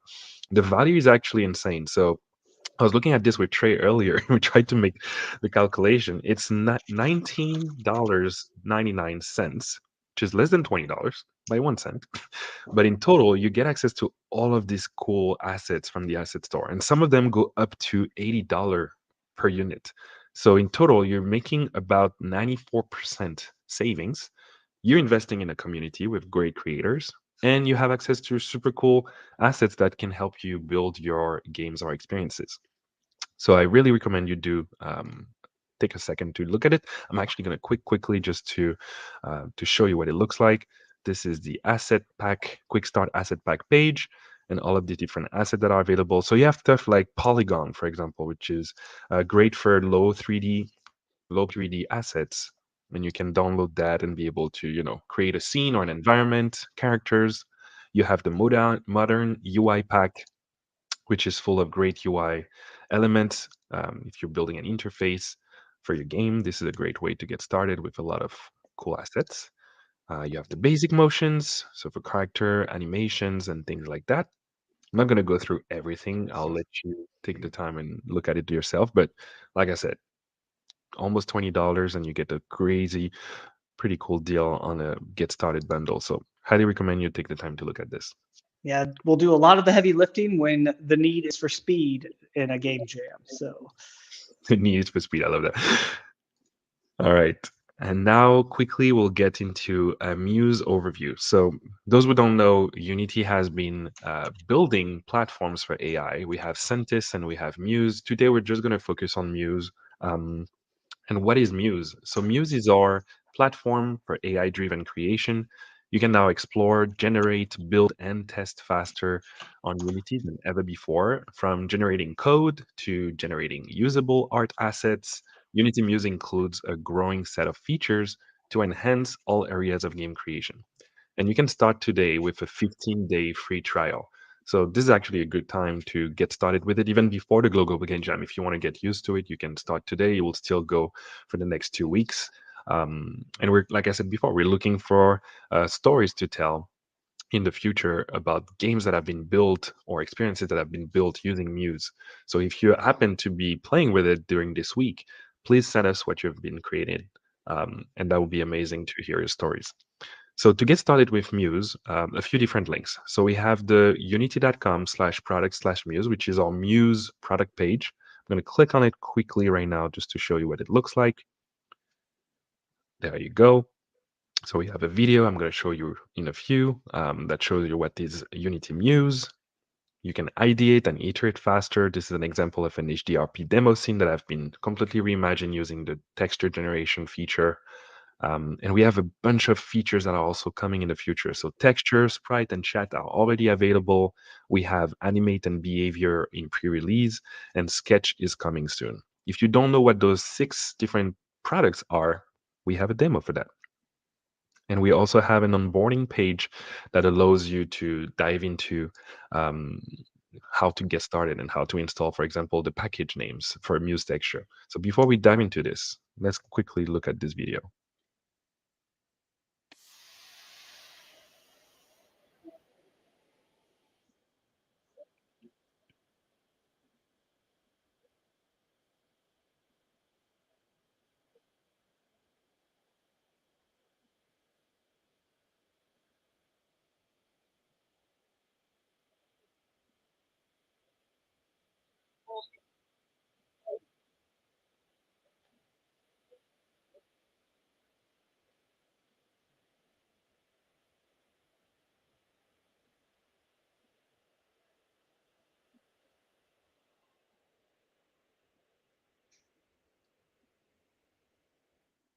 There we go.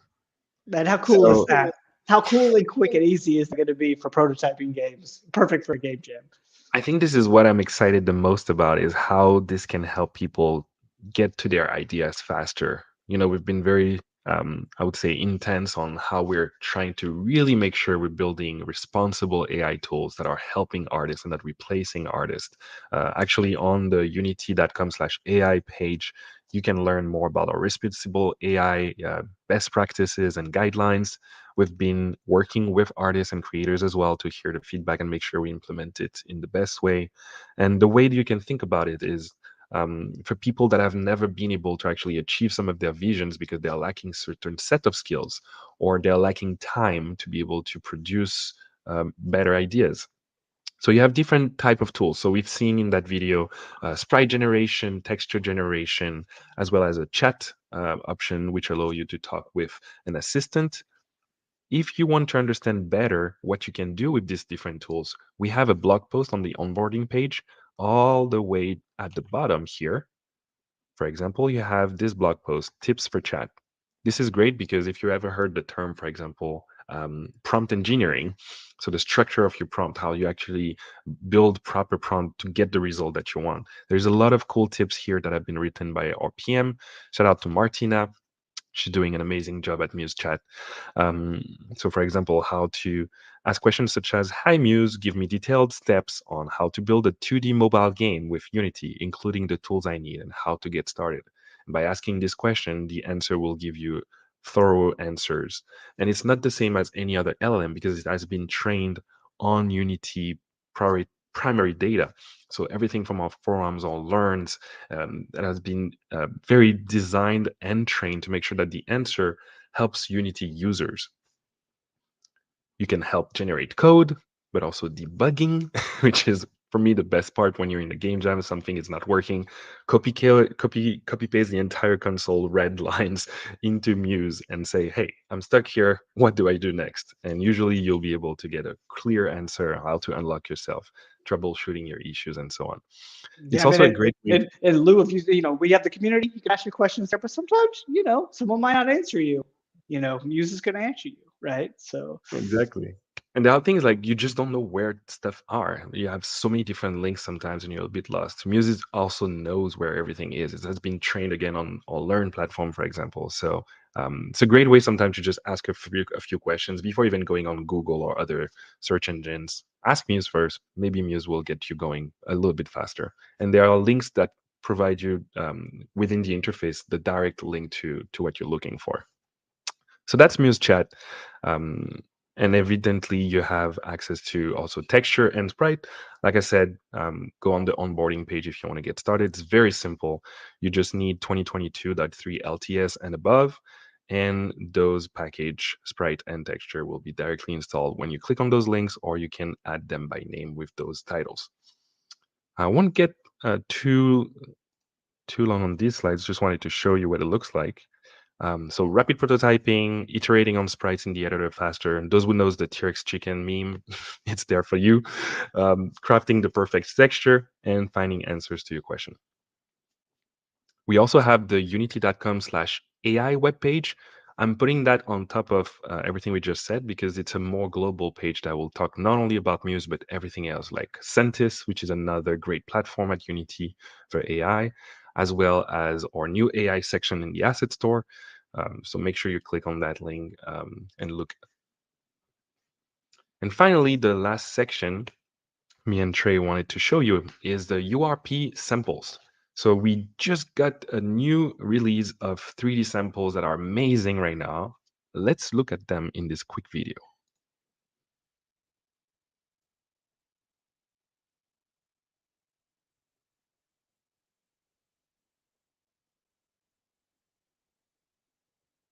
I want my airport to look like this.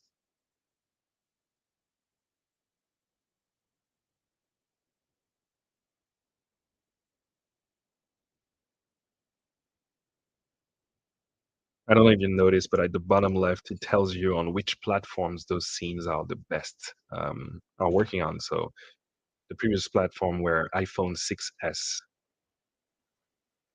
that's really handy information.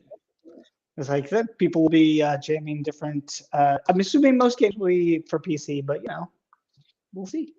Exactly. These are great projects for all kinds of the platforms as well. And if you see behind me, I have a bunch of VR headsets from different companies. So a lot of those scenes have been optimized for smaller devices beyond PC. So you don't have to make games only for desktop. You could be making games for VR, for iPhone 6s. This particular scene right now, the Oasis, is on iPhone 8 or similar. And this one, the cockpit, is one of our favorite one. It's actually VR friendly. It works on it's custom and has been very optimized for VR headsets. So Meta Quest 2 or similar. If you have the Quest 3, even better. And there you go. So you simply go on unity.com/URP3D sample and you can get started with them. I'm actually going to quickly click on the URP webpage just to show you what it looks like. There we go. And all the information that you need are here. We also have a couple linked to blog posts. And finally, the demo sample link, which we'll also put in the channel, just gives a more in-depth look at what we just saw in the video. So the terminal, And by the way, that scene, the terminal scene, is basically the only scene you need to open, and you can teleport to the other scenes from there when you play the game in game mode. So it's actually very cool just to even explore that scene, be inspired. The environments are actually very beautifully designed. So just looking at those scenes sometimes might give you an idea for your game. I think it's a great way to start for a game jam. Exactly, right. This is the prep week. This is where you should be hunting for inspiration, and here's a little inspiration for you. There we go. And finally, some closing remarks. So, like we said earlier, we are hoping to feature projects that use Unity and Muse after Global Game Jam 2024 is over. So stay tuned for more details on that. And finally, Trey is going to link to our forum, specifically that link. Yes. At this link in our forums, we'll find a lot of resources that we talked about here today, as well as some resources from our Learn team to help you sort of level up as as we sort of approach the week of Global Game Jam, so that you're really ready for it. It also has some, information, like I said, shared earlier about the community channels, where to post your projects so that we can check them out. Yeah, it's sort of a one-stop shop for all of your game jam needs. So, like I said, share your projects with us. Especially check out Muse and let us know if you use Muse, because we really want to, hear what people think about it, see the really cool things that they're able to develop using Muse to sort of help them get there quicker. And again, you get a 15-day free trial, so you can even start today and start having fun with it and get used to it before you actually get into the pressure of Global Game Jam. And in terms of location, I'm actually based in Montreal, so if ever you're actually participating in Montreal, I'll be in the office, the Unity official office in Montreal from Friday to Sunday. So make sure to say hi. I'll be there. We'll have some swag and stuff to share also with the teams. Yeah, and I will be, unfortunately, not joining anyone in person. I am one of Unity's many remote folks, but I will be in our virtual community spaces, here to help. Like I said, tag me if you need any help, and I'll help you out, hook you up with resources. I can ask folks internally for you if need be, and help you get the answers you need. So yes, look for me on Discord and in our forums. And thank you for joining us. Is there anything else we missed that we want to say? Good luck. Good luck. And have Share fun. those projects. I can't wait to play all of the awesome games that you guys create. It's my favorite part of Global Game Jam. People are so imaginative, and they use Unity in ways that I never could have thought. I'm always like, what made you think to do it or use that for that? Like it's so cool. And so, yeah, I'm so excited. I love that. Thank you, Trey. Thank you, everyone, for joining us, and see you soon. Bye, everyone.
What is up, everybody? Before we get started, oh yeah, can I get another woo? Woo! That's what I'm talking about. Before we get started, I just want to say thank you so much for attending today's session. We've got a lot in store for you, and we're thrilled to show it. Now, today's breakout session is called Prototype a Game Level in 20 Minutes with Unity Muse. And in this session, we're going to cover everything from what in the world is Unity Muse to the demos that actually showcase just how powerful, just how game-changing this product can be. Now, one key theme I want to call out is that Muse is here to accelerate your creation process. And we even put it to the test by timing the creation process in some of these demos. Pretty cool stuff, right? Now, as an introduction, my name is YJ Gong. I am a senior technical product manager at Unity. I'm also the product lead launching Muse Sprite as well as Muse Texture. We thought it would be fun to throw in some details about our journey, a fun fact, as well as what game we're currently playing. So my journey is that I am a former special education teacher, turned aspiring lawyer, turned product manager. And the common thread line throughout my career has always been about empowering people, and in this case, empowering creators. My fun fact is that I am a T1 esports fan. Any esports fans here? Yeah, there we go. And the game that I'm currently playing is Spider-Man 2. I got a yay. I haven't gotten to the part where I encounter Venom, so please, no spoilers. Alex, would you like to introduce yourself? Hi, I'm Alex Reed. I'm the engineering lead on the Muse Texture and Muse Sprite for the machine learning side. My journey was actually, I was building a game with my daughter, and we couldn't find the textures we wanted. It was a long time to get everything. So I built a tool to help us create textures. That tool became Barium AI, and now I'm continuing that work at Unity. Fun fact is I love building IoT gadgets, hardware devices, automation, all kinds of stuff. And we really play too many games together to name, but the main ones are Space Engineers, Raft, Slime Ranchers, and all kinds of stuff. Awesome. Thanks, Alex. Now, I also want to take a moment here to acknowledge the team behind the two tools that you're going to see today. Thank you, team, for the amazing work that you do every day. Now, if I may, I want to take us back in time for a moment here. Unity became what it is today because they simplified game development, right? And now we're here to say that we're continuing this and possibly maybe make it even more exciting than it already is with generative AI. Introducing Unity Muse. Now, what is Muse? Well, I want you to think of two things. One, generative AI. Two, a toolbox. I'll say it one more time. Generative AI and a toolbox. Oh yeah, I see someone going like that. Yeah, there you go. Thank you very much. That was great. Now, I want to slow down here for a moment and talk through this slide because it may just be the most important way to understand Muse. For all the Unity users who want to accelerate productivity regardless of skill level, with Unity Muse, our users can leverage a collection of generative AI tools to rapidly and scalably produce customizable assets in the context of their Unity game environment. Now, there are a couple key words to call out here. One, rapidly. With Muse, we want to, again, accelerate your productivity. Two, scalably. We want you to be able to scale your asset creations in a matter of seconds. Three, customizable. The assets that you create should fit your vision.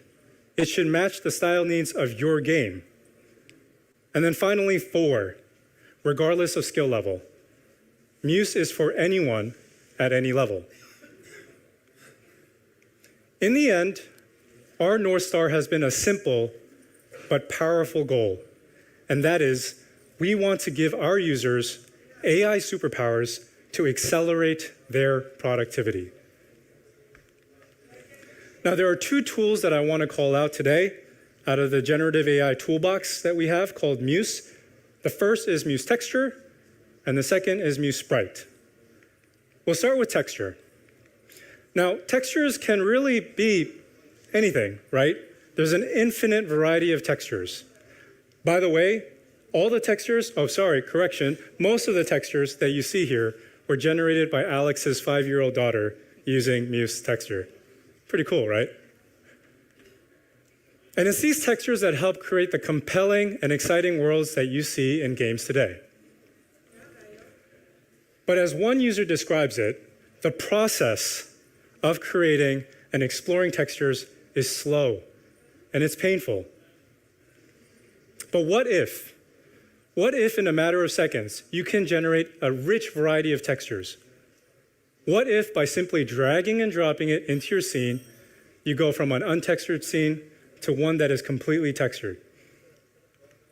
Here's your first look at Muse Texture. Let's say you want to prompt for a rainbow-colored slime, hit generate, and in a matter of seconds, you get rainbow-colored slime textures. Let's say you want paving stones. Same drill. Punch that into the prompt, hit generate, and you'll get that texture. Let's say you want red tile. Hit generate, and you will get red tiles. Now let's say you want something a little more exotic, like metal slime. Throw that in there, hit generate, and you get metal slime textures. Now generating is one thing, but artistic control is a whole other thing. And so we made it a point to provide features so that you can edit and customize the textures that you generate. Alex will dive into those details in the demo. Now here is an empty scene. It's a pretty cool scene, but the floors are empty, the walls are empty, the ceilings are empty. Now, what if you can take that texture and simply drag and drop it into the scene?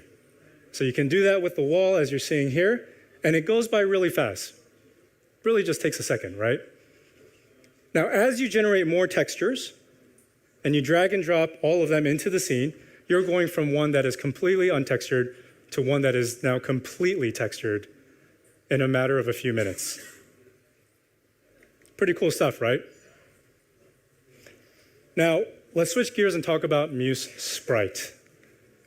Sprites are what makes games games, right?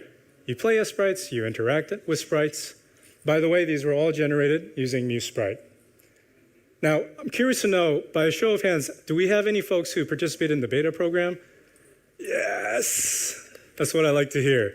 Awesome, so you guys will know this story. So during the beta program, we hosted several bi-weekly webinars. And in one of the webinars, we generated one thing, but using our Sprite feature called Doodle, we ended up with something a little bit unexpected. So here's Alex prompting for a chicken sprite. You hit generate, you get a couple chicken sprites. You also see Alex trying to draw a little doodle of the shape to guide how these next chicken sprites are going to be generated. Now, one user said, I see a laugh. Now, one user said, hey, that looks like a chicken doodle, yeah, but it looks more like a dinosaur. So we leaned into it. We gave it a pair of arms and prompted for a T-Rex chicken. We hit generate, and in a matter of seconds, boom, the T-Rex chicken was born. And if that wasn't enough, we took it one step further. We decided to prompt for a rainbow-colored T-Rex chicken. And there you have it.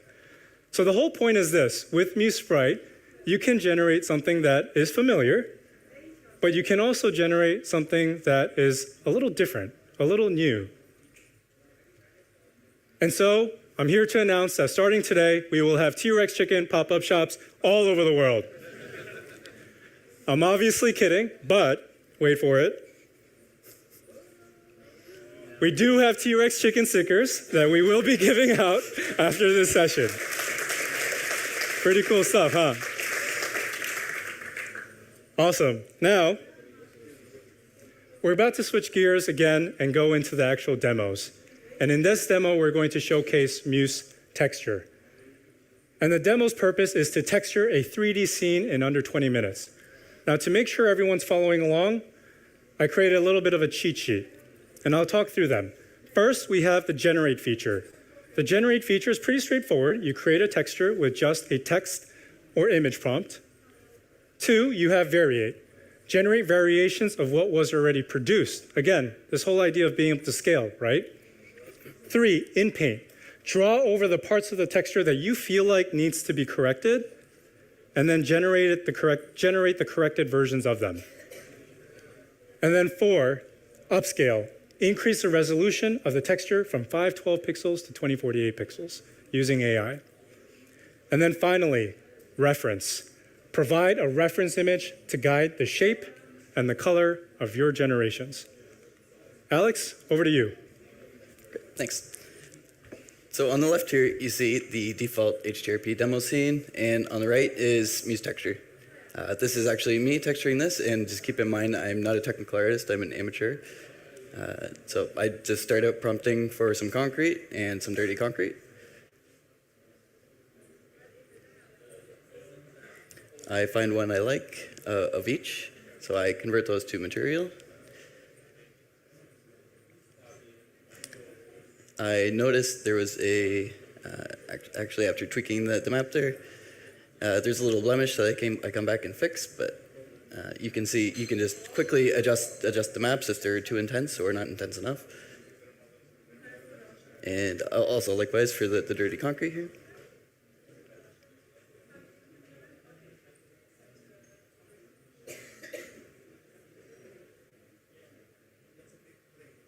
So I was happy with those, enough to try them in the scene. And we're 20 seconds in and we already have 3 materials here. So yeah, so testing them out in the scene, I wasn't exactly happy with how they tiled. You could see some of the imperfections. So I play around with the settings a bit. And they're more apparent there. So I come back and the dirty concrete was actually not too bad. So after trying to fix the blemish on this one, I still wasn't happy with it. So I do upscale the 2K, the dirty concrete to 2K resolution. But what you're seeing here is our refinement and our in-painting feature. So you can regenerate specific spots of the texture if you're not happy with them. So yeah, I still wasn't happy with it, so I went with the dirty concrete upscaled now.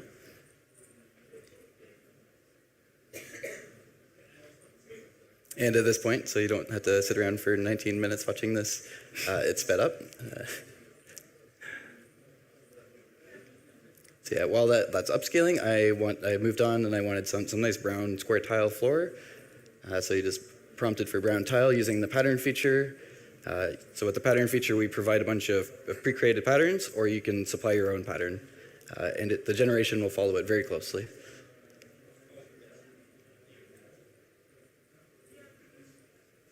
So yeah, at this point, I've had the upscaled dirty concrete, so I was happy with that. Started applying it to the rest of the scene here.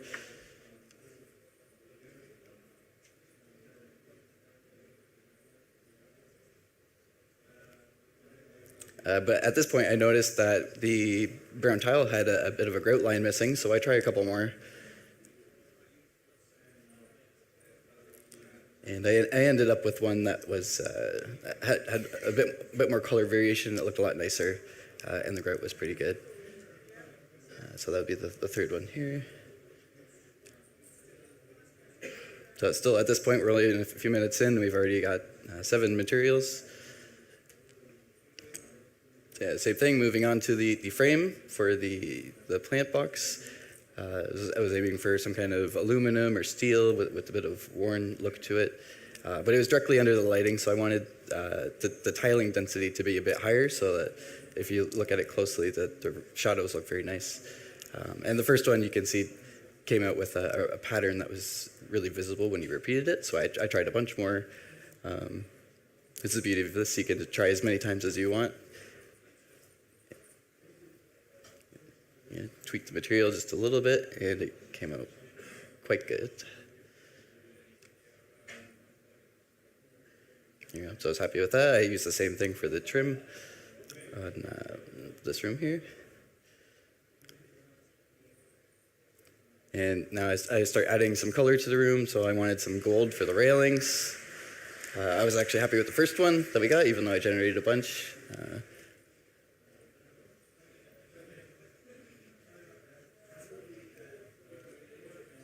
and also applying it to the railings down the hall in the other section of the room.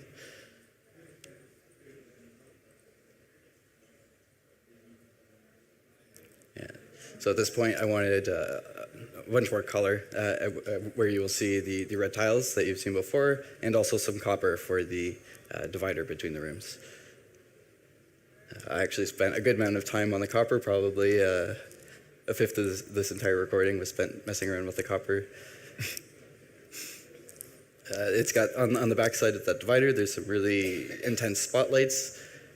It took a lot of adjusting to get something that I really liked.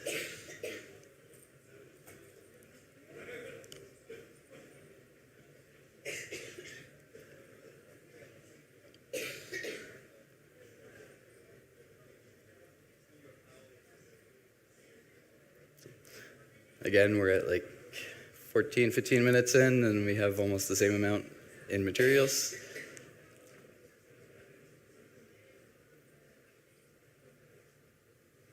Yeah, and I was pretty happy with that. So then I moved on to the final room, and there's great lighting in this room, so I wanted something quite reflective.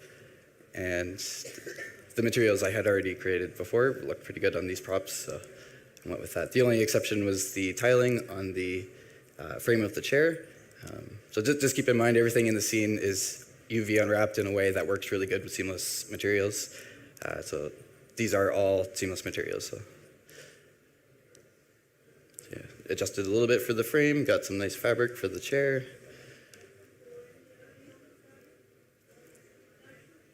And of course some white marble to interact really nicely with the light and get the good reflections in from HDRP.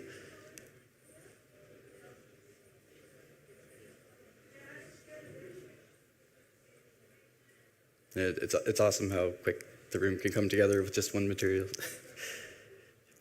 Yeah, but this last section here was offset a little bit, so if I had reused the marble, you would be able to see a visible seam, so I went with a red carpet in this case. So at this point, it has been 19 minutes of recording time, and the entire scene is textured. And that's close to 20 different materials that were exported. So. This is what I can do as an amateur. I would really love to see what all of you can do as professionals.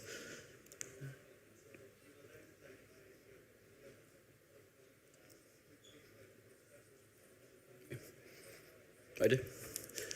Pretty awesome, right?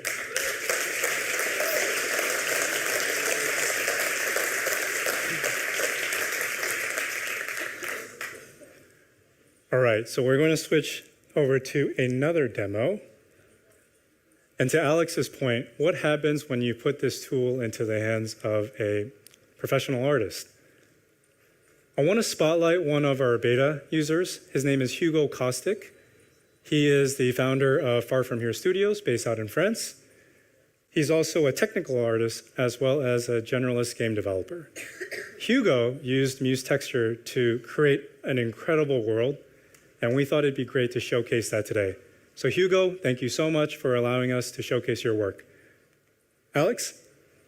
So what you see here was built by Hugo in 2 evenings, just over a weekend.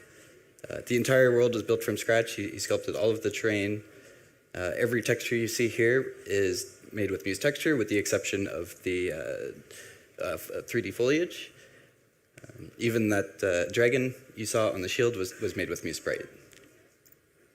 So he used multiple different techniques, including like texture projection, vertex painting to apply the moss here, also the moss on that big skeleton you saw earlier.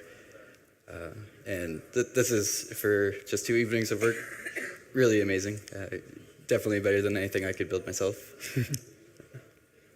So really, really awesome work, Hugo. Thanks for letting us show this. 2 evenings. Pretty awesome, right? Yeah.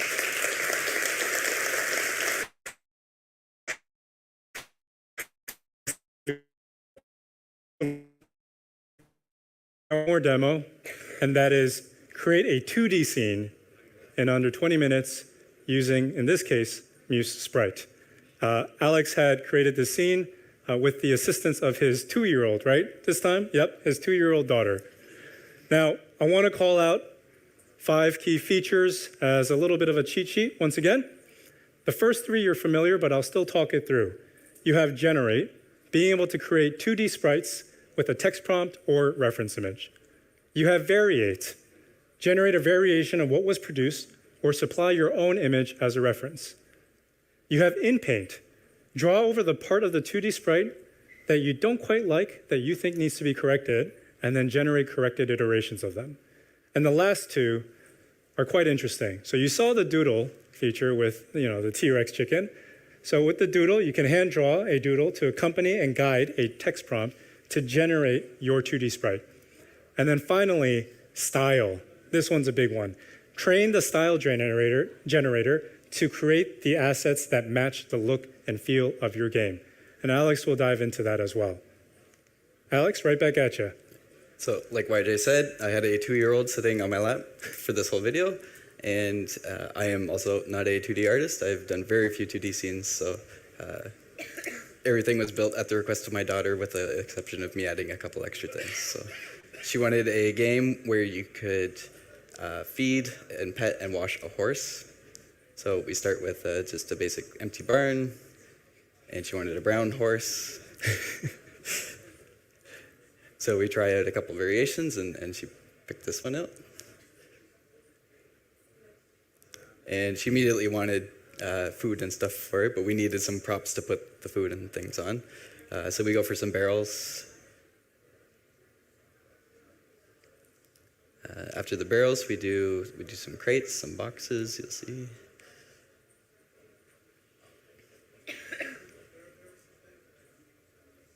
And keep in mind, this is probably the 3rd or 4th 2D scene I've ever made in my life.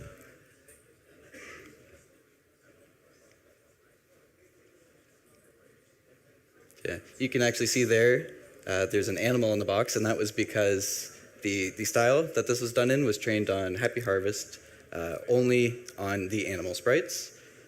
So when you're using this tool, you can supply your own sprites. It will learn the style. They don't have to be sprites, they could be images as well. But it will learn the style of what you supply. And everything you generate will bias towards that. So yeah, you can see here, she wanted some soap for washing the horse, but the one that we liked had some weird text artifacts on it, so we inpainted those out. And again, you're seeing a few animal artifacts mixed with the brush. So we turn the style strength down. So when you train the style model, it works in tandem with our base model. So you have to find a good balance depending on what you're generating. So we got a brush that she was happy with. And she wanted a potion, so why not?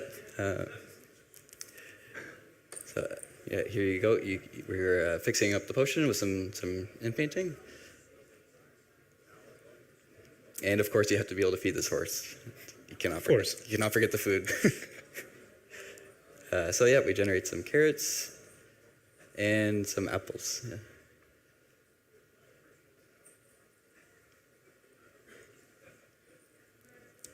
And just a little tweak on the stem, and it's good to go.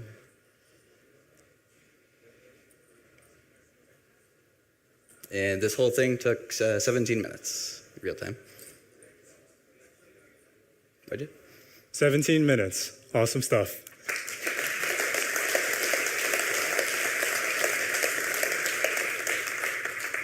Okay, now to recap. What can Muse do for you? Well, it can help you create infinite variations in a matter of seconds. It can give you artistic control. That's quite important here. So make AI work for you using more than just words. Work in the scene. Context is everything. I'm sure a lot of us here can relate to this one. Customize creations to match the style of your game. And ultimately, give yourself AI superpowers. That is Unity Muse, and we're just getting started. Thanks, everybody.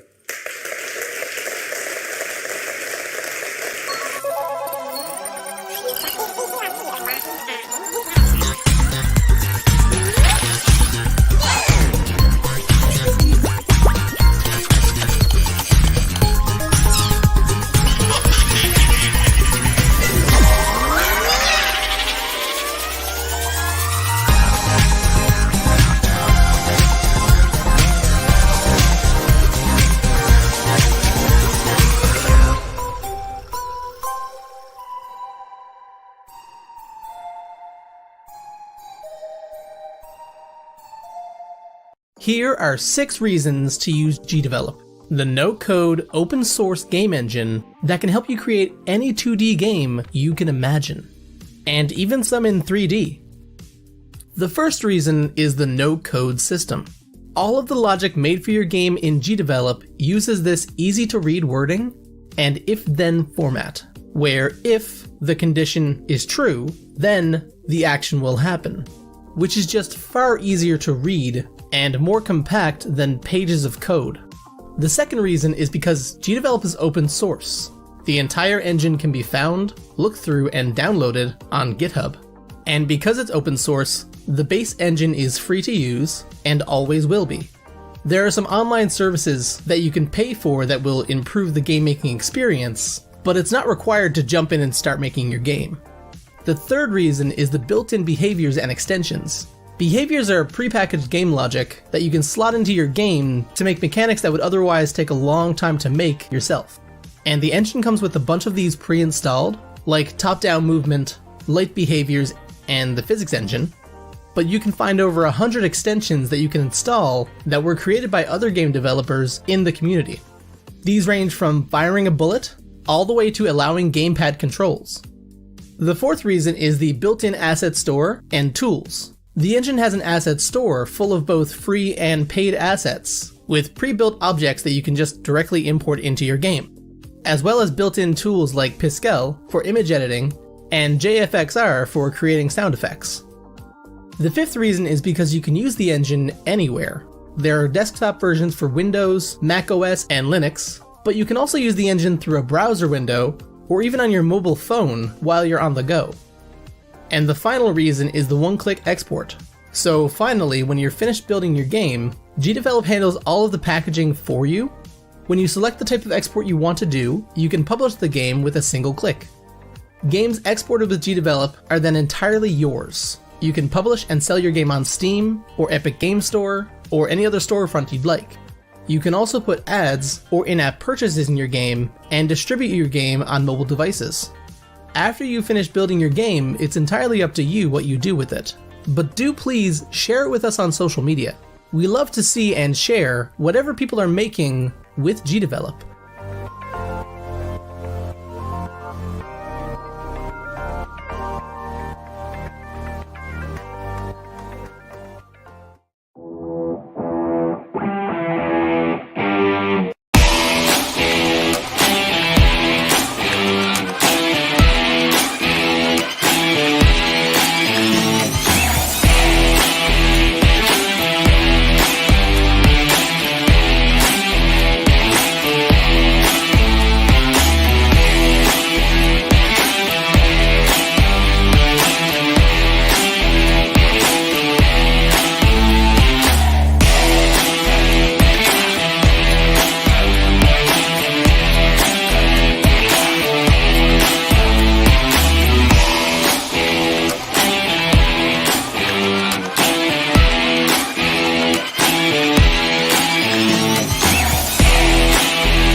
While prepping for an upcoming game jam, at some point every jammer faces the same question. What am I going to use to make my game? Well, look no further. I've got something just for you. .BigBang is a fully featured, web-based game-making platform that you should totally use for your next game jam. So here we go. Let's just jump right into it. Here are 10 surprising reasons that you should use .BigBang for your next game jam. You don't need to download anything. .BigBang runs in your browser and works on any device. Laptop, smartphone, tablet, console, or even your smart fridge. All you need to do is make an account and you're ready to start making games. You don't need to worry about downloading or updating an app, how long your builds will take, or where you're going to host your game. We've got everything taken care of for you. As long as you have an internet connection, you can start sharing your games right away. .BigBang runs best in Chrome or Chromium-based browsers like Edge, Brave, and others. And if you'd rather not work in a browser, you're also welcome to install the desktop app. You can share your game instantly with a link and play with your friends. In order to share your game with your friends, all you need to do is click the share button, copy the link, and send it to them. Or just send the link that's in your browser. Once they click the link, they're already playing your game. And when you use the share button, you get a multiplayer link. So you can actually instantly play your game live with your friends. This mechanic is great for playtesting your game while your game's in progress during the jam, and really great for sharing your game with your family and friends once the jam's over. Your game will work on any device, console, mobile, desktop, you name it. Like I mentioned before, no need to worry about where to host your game or how people are going to play it. We've got that covered. If you're planning on working with a team, .BigBang makes that super easy for you. Just by sharing a multiplayer link with your teammates, you and your teammates can instantly start building out your game together. .BigBang supports live multiplayer editing, which is the click of a button, and you can all playtest the game together while you're building it.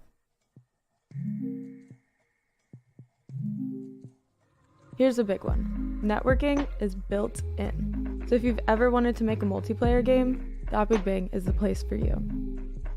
Every game on .BigBang is multiplayer by default. All you have to do is share the multiplayer link.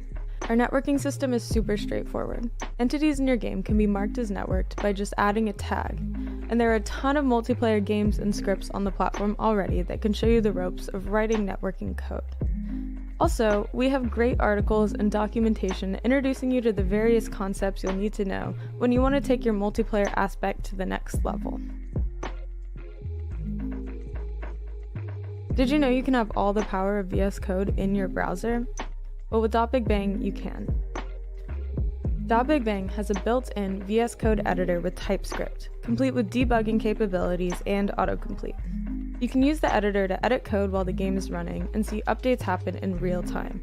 We have plenty of documentation and videos that cover scripting in .BigBang as well. You'll have access to thousands of scripts for your use. .BigBang creators have created tons of scripts that you can use in your own games. Just select an entity, select Browse Items, and you can search for scripts that other users have made.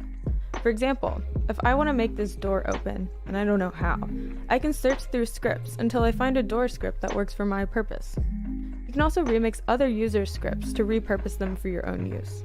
Remixing and repurposing scripts can really speed up your game-making process during a game jam, where time is everything. And whenever you write a script of your own, you can easily share it with other creators to use the script in their games. .BigBang allows creators to remix games, meaning that creators can actually get their own copy of another game and edit it. If you find a game you like and you're wondering how it was made, as long as it's set as remixable, you can actually take a look into how they made that game and how everything works. You can even make edits of your own, or entirely make your own version of the game if you'd like. .BigBang has made some starter templates that you can use as well, like a first-person shooter template and an obstacle course template. There's also a template for people who are new to scripting and want to learn more about it, or new to building out an environment and want to learn how to do that. So definitely check those out. You can find the links in the description. You're probably wondering where all these lovely art assets are coming from. Well, .BigBang has a robust, built-in voxel object editor, complete with animation capabilities. You can make your own assets, and then jump into your game and drag them right into your level. There is a huge library of voxel art for use in your game. So if you're thinking to yourself, well, what if I can't make art? You're in luck. Just like with scripts, .BigBang has thousands of voxel objects made by other creators that you can use in your game. If you're working with a team, your teammates can make art that you can instantly drag into your game. And if you're an artist, you can make your own art usable by other creators. You can talk to the devs directly for help. If at any point you're stuck or need some guidance, you can reach out to the .BigBang devs on Discord. The link's in the description. The devs have been making games with .BigBang for years and are happy to help out creators as much as we can.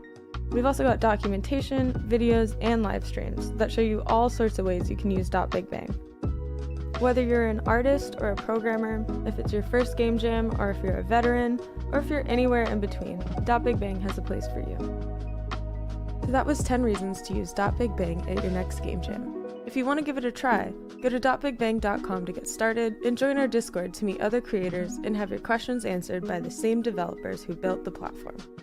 The links are in the description. Thanks for watching and happy jamming!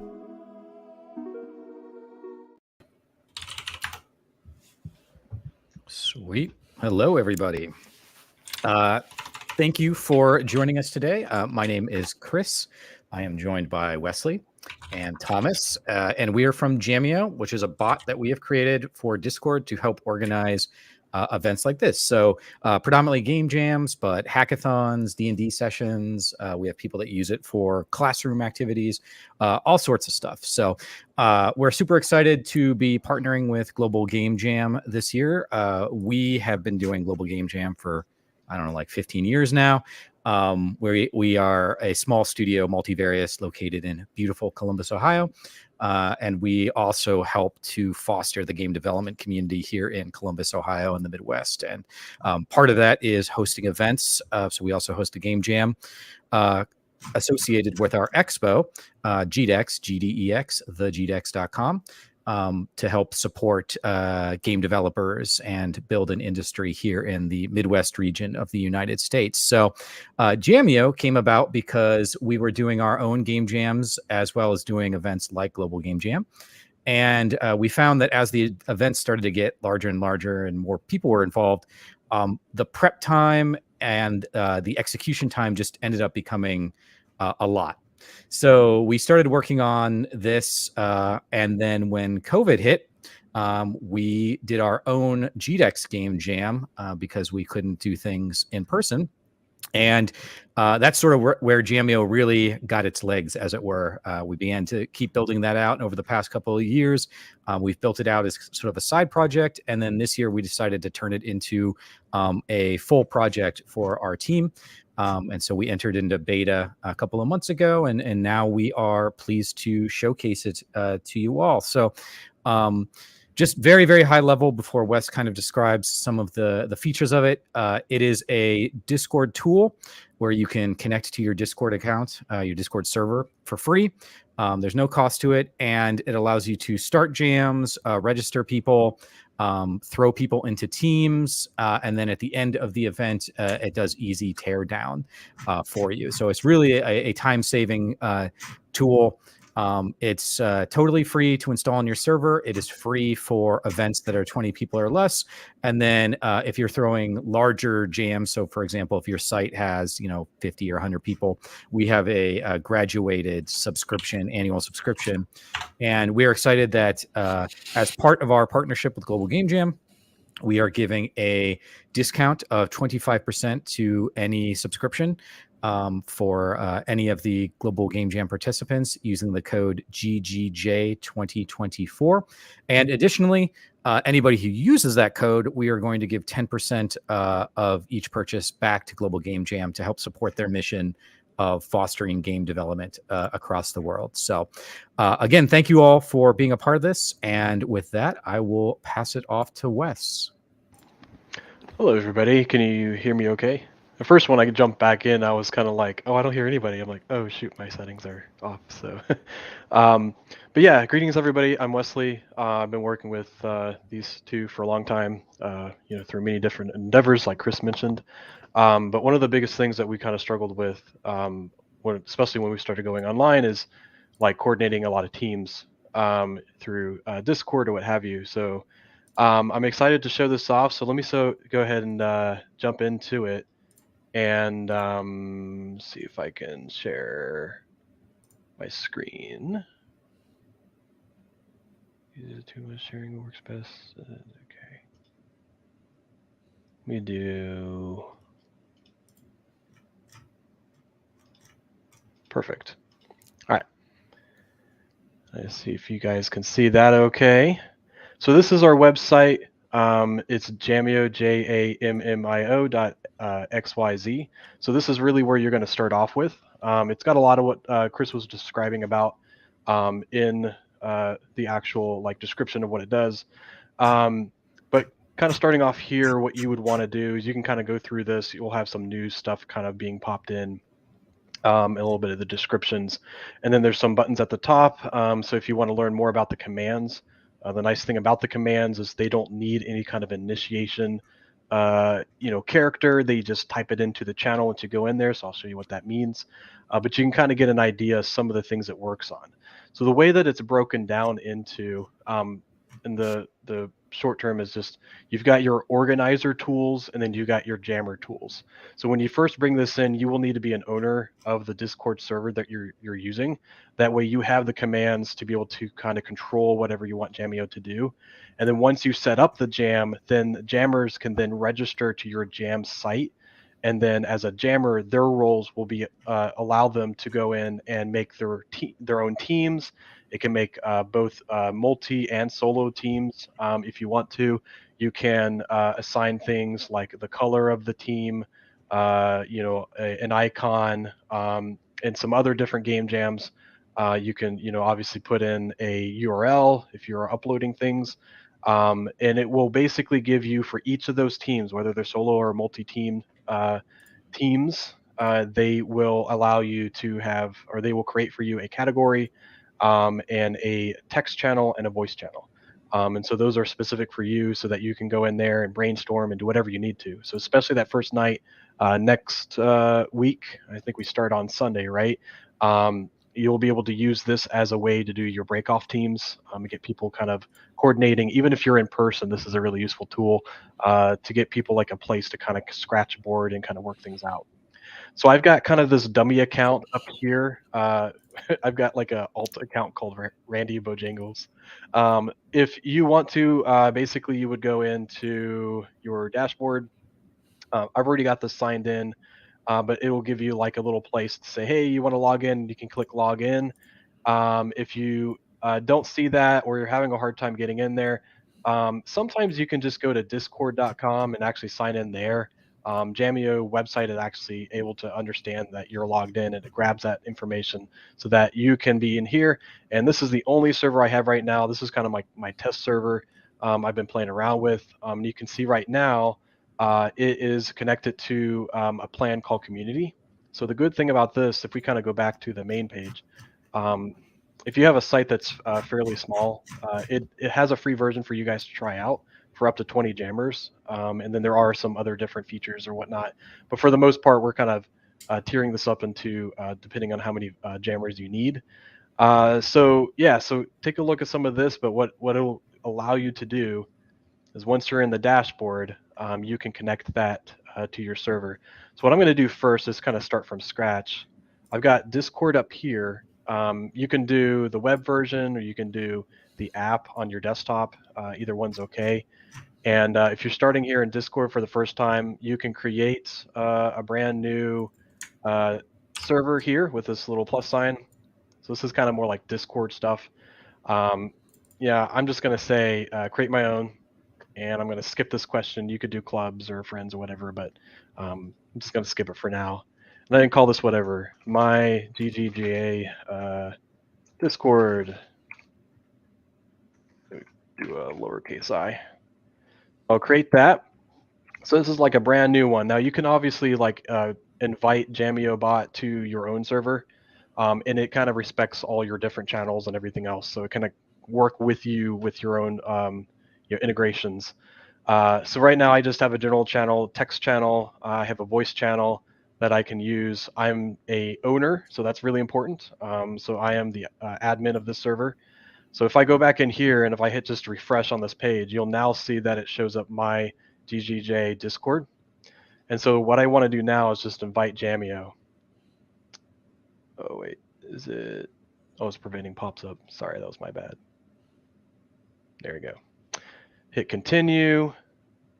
Add the permissions. Am I human? I hope so. All right.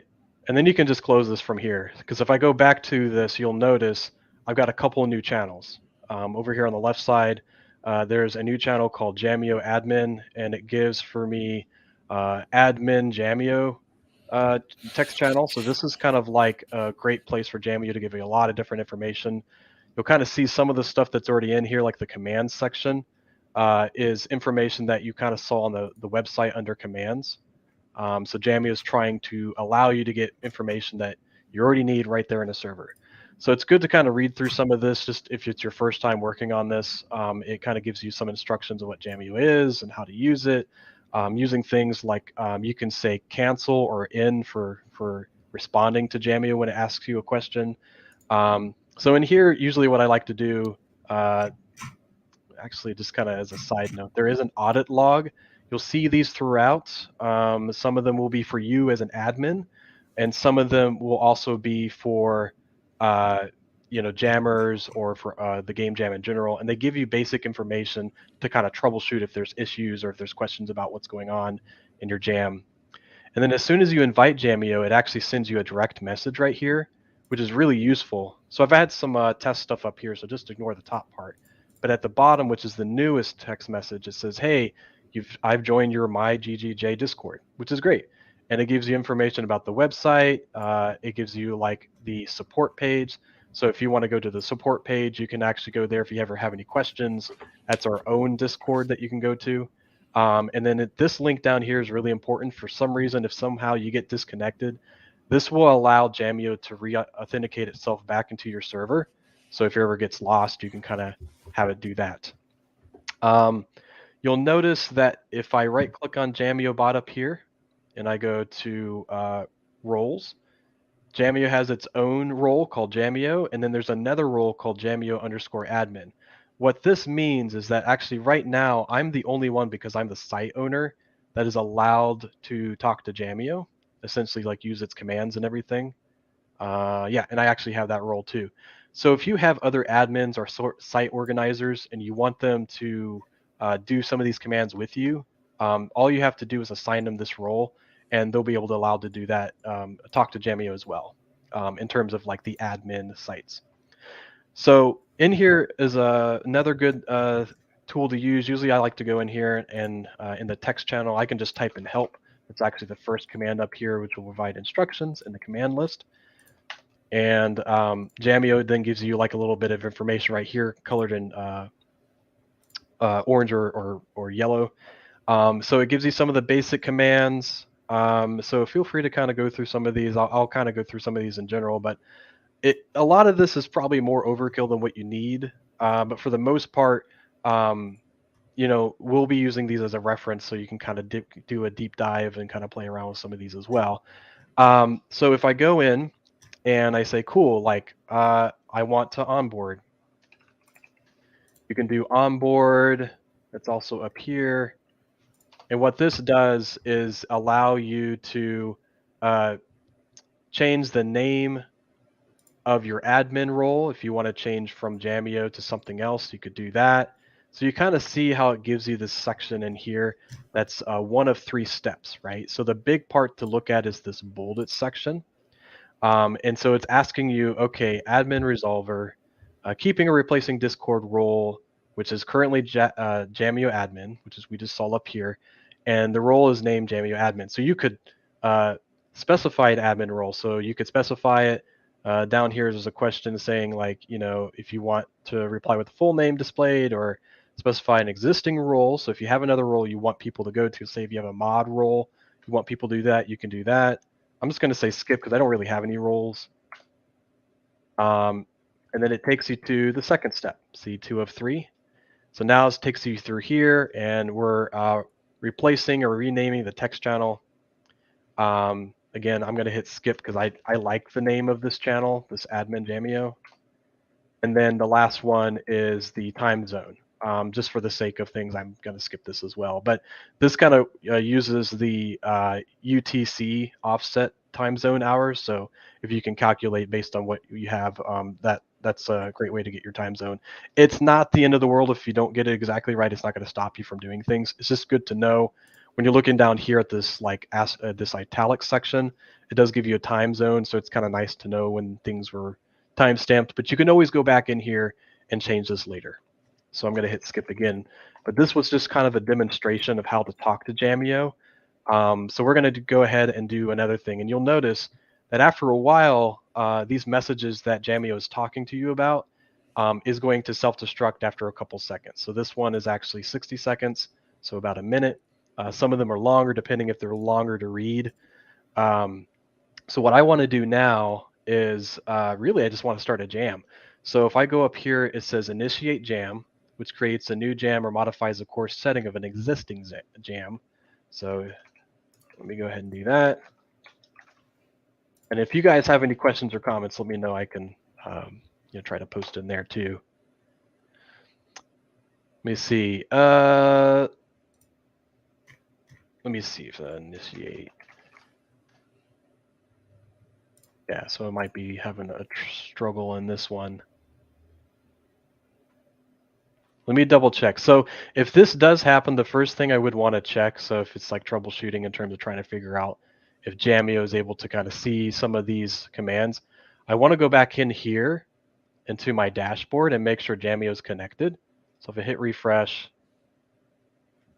yeah, see, it's not connected here. It should look like this. For some reason, something happened to where it wasn't connected. If I hit invite Jamio, see if we can just make sure it's connected.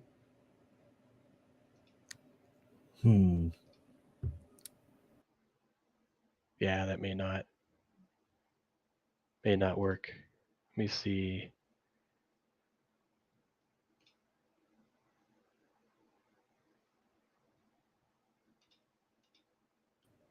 Yeah. Well, something must have happened on our end when we pushed another build. But for right now, I think what we're going to go ahead and do, let me see if I can get this one working. So I have Yeah, that another should one clear in here. itself up soon. Just show something else for now. Show a different site. I wonder if this one's working now. Let me see. Didn't you start a jam on your one server? Yeah. Just show the GDEX server, guys. Yeah, I'll show what we have there. So I've got another one. So this is actually the app. I didn't want to show this one too much because there's a lot of things in here. This is a Expo app, but this is kind of show that, like, yeah, you can definitely integrate Jamio into your own server. So if I start at the top, this is a good example of a server that has a lot going on in it. Yeah. And this is where we just did the Winter Game Jam. So there's many teams, many jammers that participated in that event. Exactly. Yep. So as soon as I were to hit initiate jam, normally what would happen is we would go in and name the jam, follow the prompts, and it would create for us this category here that says Winter Game Jam 2023, and it will create all these channels down here. So like I was talking about before, there's an audit log that has a lot of information about like some of the workings in terms of like, what jammers are doing, how you're initiating things and all that good stuff. But you'll see here, if I open up this category, this is the same category that we had in the beginning, right? So this is the admin Jamio channel that has all the information that you need, how you initiate jams and all the other good things as well. There's the audit log of everything we've kind of done so far. And even when we're refreshing the servers, you'll kind of get information in here too. So the big thing to do is once you have the category created for your game jam, you'll notice that there's a registration channel. So this registration channel has an example in this one. A lot of the games that we actually did for the Winter GDEX Game Jam, which actually was like last month in December. And if you scroll to the top, there is actually a little bit of the information for jammers and commands that they can use. And then there's a game jam roster list. So this is really important. So in this one, this is like where we start to see like when people register, like how many jammers are in the jam, how many of them are spread across different teams, how many of them are soloists, and then teams that actually need a teammate to go to. So some of these folks Just because we had a lot of jammers and some of them are international and kind of popped off of because we were actually doing this in itch.io or itch.io, and some of them just never got back to us about forming teams. But this is really good to know because once someone registers, they automatically get assigned into a teamless jammer section. So this is a great way for you to look at this and say, okay, cool, like um, let's go ahead and categorize this list and start pinging these folks and let's see if we can get them into a team. And then once they do form a team, they start creating either a multi-person team, which actually most of the time that's really what we want to do for Global Game Jam. And that kind of is at the top, creates a section for that. And you'll notice that each team will have a team name. They'll have an icon they can assign, a color, a submission link, and their members. You can also lock and unlock them. So if you get, say, you only want the 5 members in your team and you don't want anybody else to jump into that team, you can lock it, which again, I'll show you all this here in just a little bit. So the multi-person teams are created up at the top, and then right below that is when we start to get to the solo teams, and there's 12 of them. So you'll see down here, we start to get like these one-off folks, right? So you'll notice there's a team name, same thing, that's their icon, color, or URL link that they submit their game to. This person didn't add any of those, so they don't have that. But you'll see their name, and once they submit it, like this one, they will have their game submitted. And what's kind of cool, they'll also embed, if it's able to, the image of the game that they're playing with or that they created. And then below here is the jammers looking for teams. So this is a separate command. So you might have jammers who are like the ones above, right? That are like, hey, I'm looking for, a team to go to. So what we found is that sometimes it's not always easy to know if people are actually like on their computer looking for a team, or if they're kind of getting, a little bit lost or whatever. So they can actually let us know by assigning themselves or talking to Jamio to say, hey, like, I'm looking for a team, and they can actually say a little bit about what they're looking for, right? So in this one, Jammer's looking for a team that says, I would like to, an architect with, a code-based system, right? They also have one that is called looking for jammers. So this one is also, you can be descriptive. So there might be teams that say, hey, I need a programmer, or hey, I need an artist. So this one is the looking for team or looking for jammer command, and it will then assign in this list, team Goofy Goobers is looking for a UI artist. I think eventually they found that out and they just never removed it. But in general, this is kind of here for people to see. It helps both jammers to see who needs what, but it also helps organizers to know, like, oh, hey, so and so needs this or that, and let me see if I can help them. Rather than pinging everybody and trying to figure out through multiple different messages. The hope is that this roster list and this channel, which only really Jamio can kind of retain text in here, is an easy one-stop shop for organizers and jammers to look into, so they can figure out who needs what, who still is needing a team, or who's still needing a resource.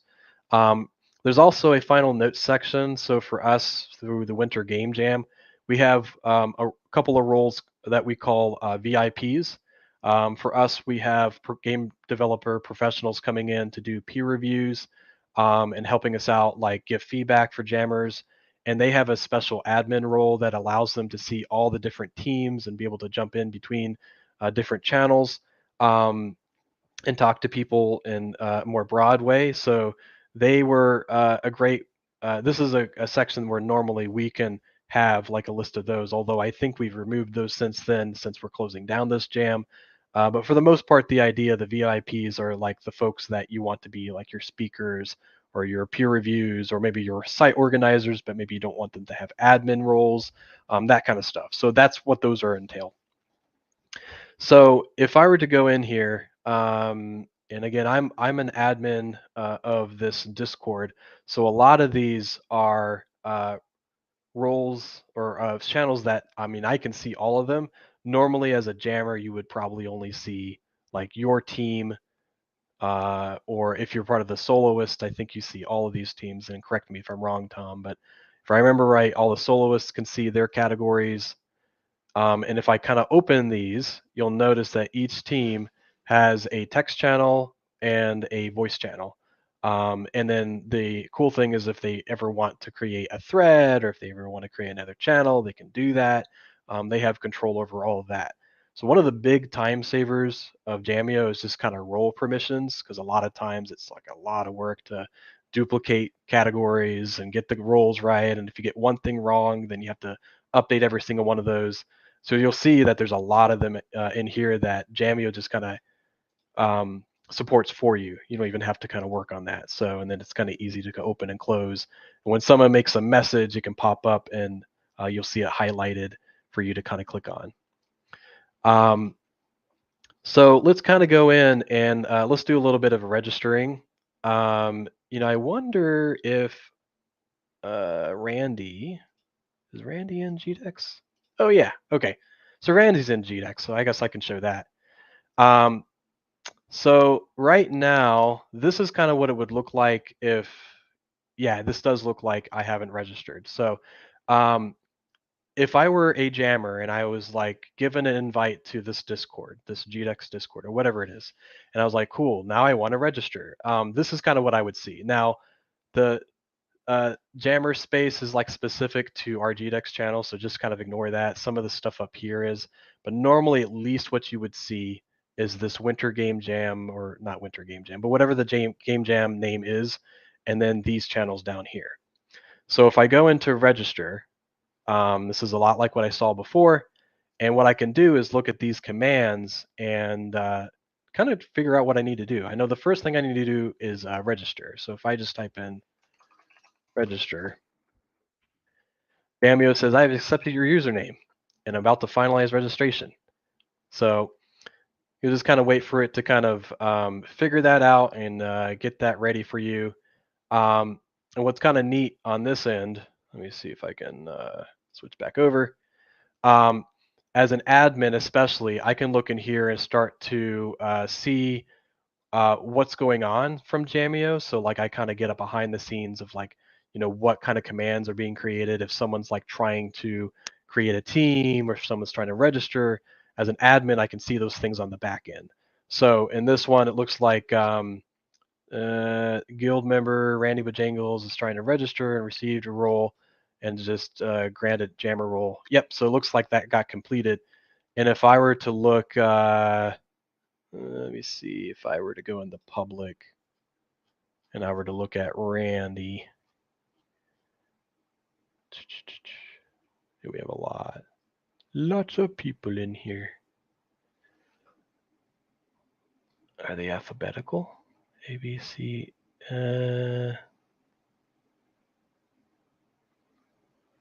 Always get blind on that. Oh, it's in here. Sorry, I was looking in the wrong section. So over here on the right side, if you're not as familiar with Discord, these are your user lists.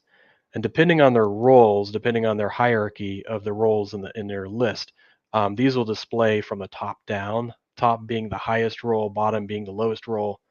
So what I'm looking for now is my alt account. So let me see if you guys see Randy in here.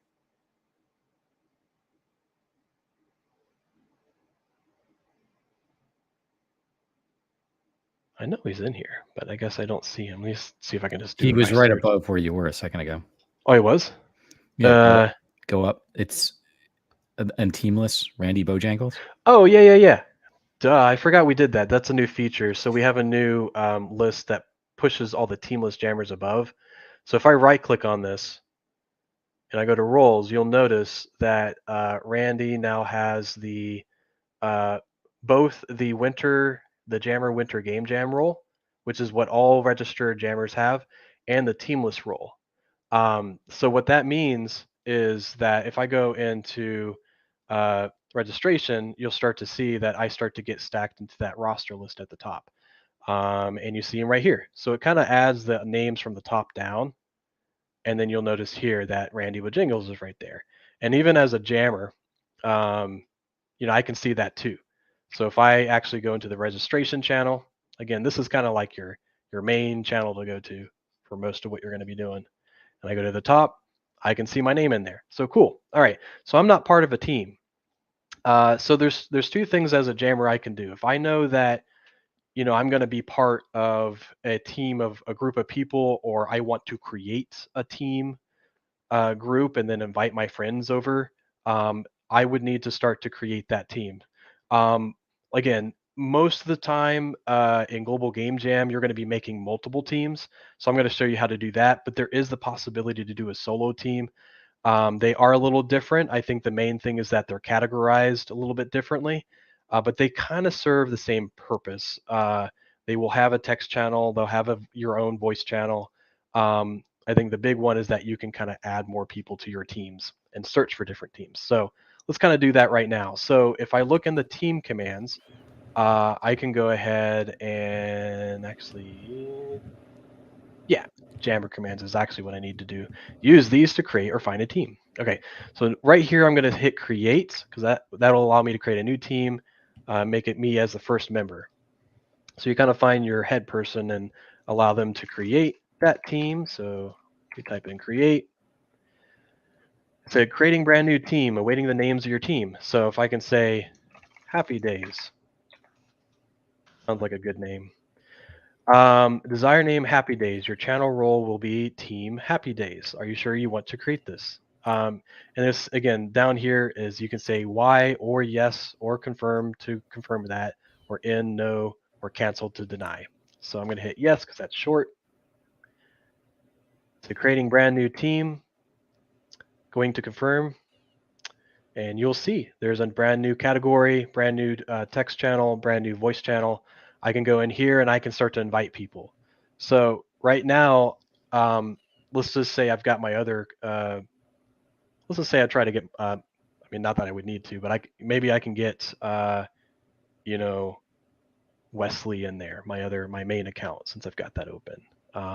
I'll be interested to see if, I don't know if that one's registered as a jammer, so that's important too, is if you try to bring someone in who's in the server who's not a registered jammer, if I remember right, I don't think that they will be allowed to, so then you'll have to kind of help them through that process and be like, cool, make sure you register first. But let's go ahead and try that. So now that I've got a team, let's go ahead and see on the other end. By default, teams are open, so like anybody can join them. So what I'm going to do, or I heard someone typing. Okay, Tom's going to join. So on Tom's team, he's probably being sent a bunch of different commands, or maybe it's kind of working through it. Let me see if I can actually do that on my Discord too, so I can kind of show some of the back end. So join. Might be needing some time to kind of get through some of them. Yeah, it's still working on the creating the team until that message goes away. Oh, gotcha. So once this goes away, then these will start to come into the order of which they were typed into. So I guess just until this goes away for team creation, make sure that jammers know that it's kind of being created. And you'll, again, as an admin, you can go into this audit log channel to really see what's going on, and just kind of give it a chance to kind of read through the notes. And like I mentioned before, so if you ever get stuck, the best place to go is if, as an admin, go to Admin Jamio, and you go into, I don't know if it's actually in this one. I thought it was. Oh, I guess you can always go to the site, and then if you hit the support button up here, this will actually take you to the Discord channel. So if you ever want to go in there to the Jamio server channel, you can definitely go in here. We have a public chat channel, we have a questions channel, and people there all weekend long during the Global Game Jam that we're happy to help you out with. So I just kind of want to let you guys know that while we're waiting for that team to get created. Again, so while that team's getting created, what I also want to do is let you know that there's a role assign channel. So this is something fairly new. So this is the ability to create your own roles through Reacts. By default, we're working, and this is something that we're still evolving over time, but our default ones is to allow jammers to create roles as a technical, an artistic, or a producer role. So technical is like programmer, technical problem solver. Artist is like 2D or 3D, music, audio, writer, and then a project manager or designer, QA, playtester, and brainstormer or idea or other is a producer, right? So usually most jammers will kind of fall into this. I usually tell folks that are new to game jams, or like, I don't know if I do any of that. I usually tell them, just try to be producer. Just try that out, and then maybe you can later learn to program or learn to draw something or make music or whatever it is. And what this does, it's really neat, is once you get assigned that role, so let's just say I'm an artist, and I'm a producer. You can have multiple. When Jamio repopulates your name, you'll start to get these icons in your name as well, which is really handy. So if I'm looking at the registration list, you'll notice that a lot of folks have this kind of appended to the back of their name. So Joe had technical, artistic, and producer. And as those start to go through, they will Jamie will start to add those names to it. So let's see how it's doing. Oh, hey, we're both. Okay. Is it actually doing those simultaneously, Tom? Guess I never tried that before. Yeah, multiple users can have command service simultaneously.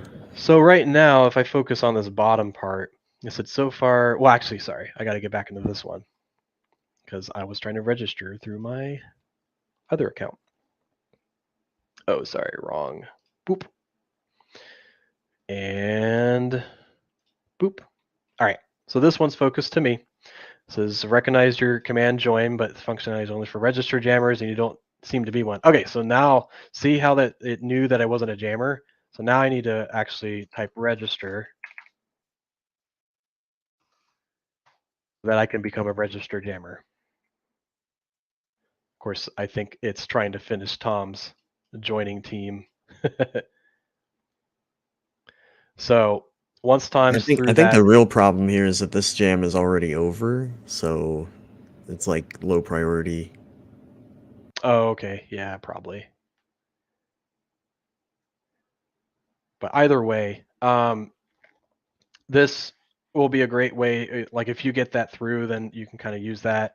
While I'm waiting on that, I usually tell folks, go ahead and assign your roles. I don't know if mine has any roles or not. I have a couple, but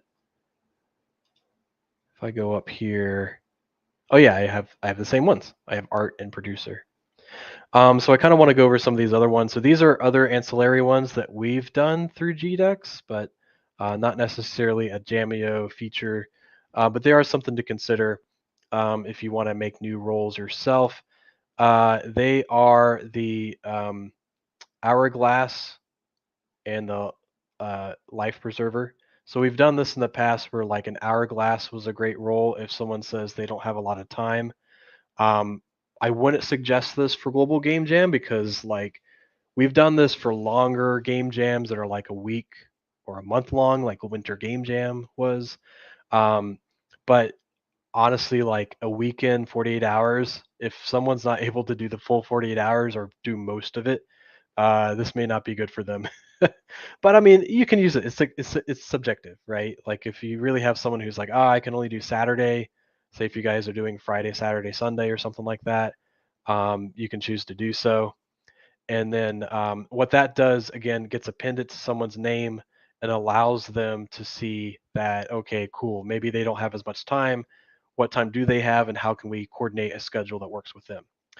I always like this name to fame one, the floater role. What this one means is that someone, and they very well could be someone with less time, but maybe someone with a skill set that isn't necessarily needed. Now, I would argue that most people can have a producer role and help throughout the project, but someone, say like a musician or something like that, they may not have a lot to do quite yet, and they may be wanting something like a floater role where they're happy to kind of move between teams and support like music for multiple teams. So that's kind of what that is. Again, these roles are just identifiers. They are there so that like people can kind of differentiate each other. And because they are actually Discord roles, we can actually, as organizers, ping them too. So if I'm looking in here as a site organizer in the registration roster, and I say, okay, cool, register, accept. Oh, cool, I'm registered now. And I'm looking in here as a site organizer, and I'm like, oh, okay, Team Goofy Goobers is looking for a UI artist. I can be like @artist, and there's a game jam artist, and I can say, hey, anyone able to help? And I can actually the team, Team Goofy Goobers with UI art. And what that does is seeing, like you may have seen some of these like red numbers, these are push notifications. This gives you very particular messaging to help people. And you can post this in any channel within the Jamio environment. So registration is probably not good to post this in because this gets deleted by Jamio as things go through. But you can post in this public channel, for example, and then you can say, cool, hey, artists, is anyone able to help them with UI art? Then, I can do that as a site organizer, or, jammers can do that. However you want to, post that is up to you. There are other channels, and actually, let me see how our teams are doing. Happy Days, if I go in here, all right, let's see.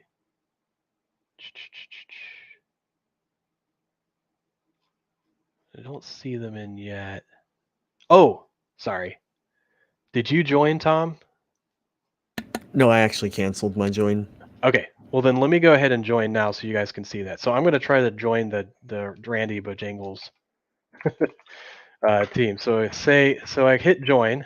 So I goes, want to join a team. As searching for a team to act upon. So if I know it's Happy, I don't have to type the whole name of the team. I just need to know kind of what it's called. So if I type Happy, it's going to search any of the list that says, oh, it's got Happy in the name. Okay. Do you mean join Happy Days? And I say, yeah, that's it. I hit Y for yes.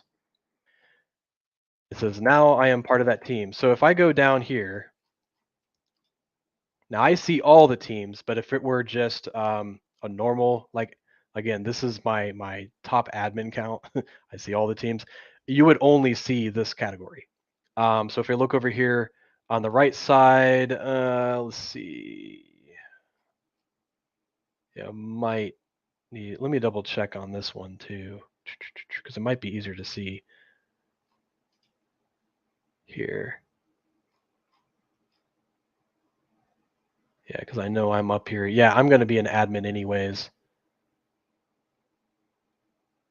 But you got the role. Yeah, you got the team role. Yeah, it's like if I right click on this and go to roles, you can see that I have the Team Happy Days role. So now, yeah, I can talk to, at this point, I can talk to Wesley and be like, hey, welcome. Be like, cool, yay. I'm glad that you're here. And there'll be some other teams in here as well. Mainly, like what you'll see is teamless jammers, reviewers. These are our VIPs. And obviously, anybody up is like a moderator or an administrator, or Jamio is also at the top. So yeah, this is where you can start doing your brainstorming. You can do voice channel stuff, and you can stream your stuff in there. Okay, that's fine. And yeah, so this is kind of where you start to make your teams. So at any given time, people can kind of go in and start to add other things to it. So if I were to look at the roster list, now that we have a team of 2 people, I can go in here and use my team commands. So if I'm like, cool, all right, at any time I can join or leave the team. I can rename the team. I can, add a color. So if I was like, color, and it says, well, now it's updating it because I joined the team. Oh, okay, cool. I'll have to wait. And that's kind of how it goes. Is it kind of like updates from the top down? So it's kind of going through those messages. So yeah, it's kind of like gathering things up. But what's kind of nice is once, everything is propagated, then you don't have to worry about roles. You don't have to worry about does someone have is someone missing a team, because they can kind of communicate that. If I need to look for something, as a jammer, again, you can go through, if I look at the commands at the top, I can put down looking for jammer, or the short term is LFJ, and that will indicate, if my team is looking for a new member. So if I'm like, hey, we got our team, but we don't have a programmer, I can type in LFJ and I can say, cool, we are looking for this. And Jammy will ask you what text you want to put in there. I can also do looking for team. So if I am a person, like a jammer without a team yet, I can say type in looking for team, or LFT, and I can then indicate that I am a jammer looking for a team, and that can kind of help people. And again, if I have a role assigned, then someone can know, hey, I am an artist. It'll kind of help me out. Let's see if we're through here. Yeah, okay, cool. Now we can change the color. Waiting for color provided. It actually gives you this little handy color hex guide. So if I'm like, ooh, I like hot pink. Oh, that's so bright. Okay. Oh. Then I can do hashtag hot pink. Change the color. Cool. And I can, again, confirm with Y. Now Happy Days is a hot pink. And then you'll notice that as it's added, yeah, and you can see it's highlighted here. We are now, it might take a sec to get propagated, but eventually this no color will be that hot pink color. And what that will do is, correct me if I'm wrong, Tom, but that changes the color of your role. Yeah. Okay. So when someone sees you as a hot pink color, as long as you don't have any roles above that, it will pop up on top, and then you'll see which jammers are which. And it's the same, again, it's the same thing when you want to add a URL. So once someone submits their game, they can get, a website for that. That is the link product, or link is a short alias, which allows you to pass a URL to whatever team you made or submit it for the game. There's an icon, so you'll kind of find that you really want to use a 128 by 128 PNG or JPEG under 256 kilobytes, just something simple, and that'll allow your teams to have an icon, which is great. And then I'll kind of show up like this. These guys have like this CH coat icon, so it's something kind of fun. And then yeah, it's just from there, just kind of working through and checking in on people. So yeah, then at any time, if like you have teams, they need to, maybe you don't want them to be part of the team, or they don't want to be part of the team, or they want to leave a team and join another one. You've got all your commands in here. So again, there's a join team, there's a leave team. You can just type those in, and it'll ask you which team you want to leave or join. Even from that point, you can register or deregister, so that if someone's like, hey, I didn't have as much time this weekend, I can't make as much as I want to, you can use these commands to do that. But what's really neat, and I kind of want to go over this just really lightly, is you as an admin, say if you're moderator, and you'll know because you'll have access to these admin Jamio channels. You can actually do these commands on someone else's behalf. So say if you really are becoming savvy at like using Jamio, and you're like, okay, I know how to do this. Maybe I'm just want to get someone to kind of help them out. You can do it on their behalf. and all you have to do is type in admin and the command. So if I was like admin, I don't know, Tom, are you part of my team? Yeah. Okay. So if admin and I were to say leave, I think, right? Yeah. Oh, it may not. No, it is. It's leave. Or do I need to? Oh, I have to use your ID, right? Yeah, I think you gotta copy my ID. So is it admin and then copy your ID? Well, no, it just wants the ID right now. It's just asking for just the ID. So. Oh, okay. Just for your sake, I'm gonna do that offline. I mean, it's like whatever. I don't think it's a big deal, but appreciate your thoughtfulness. Boop. Okay. Confirm leaving team. I guess it doesn't matter. We could probably put that off. But anyways, so now it's leaving team. Now, if I were to look at Tom's role, I don't know where they put Happy Days. Yeah, he's not part of Happy Days anymore. So he is gone. And I did that as an admin. So that's really helpful if you're trying to help someone out. You can use these admin commands to kind of do stuff on their behalf.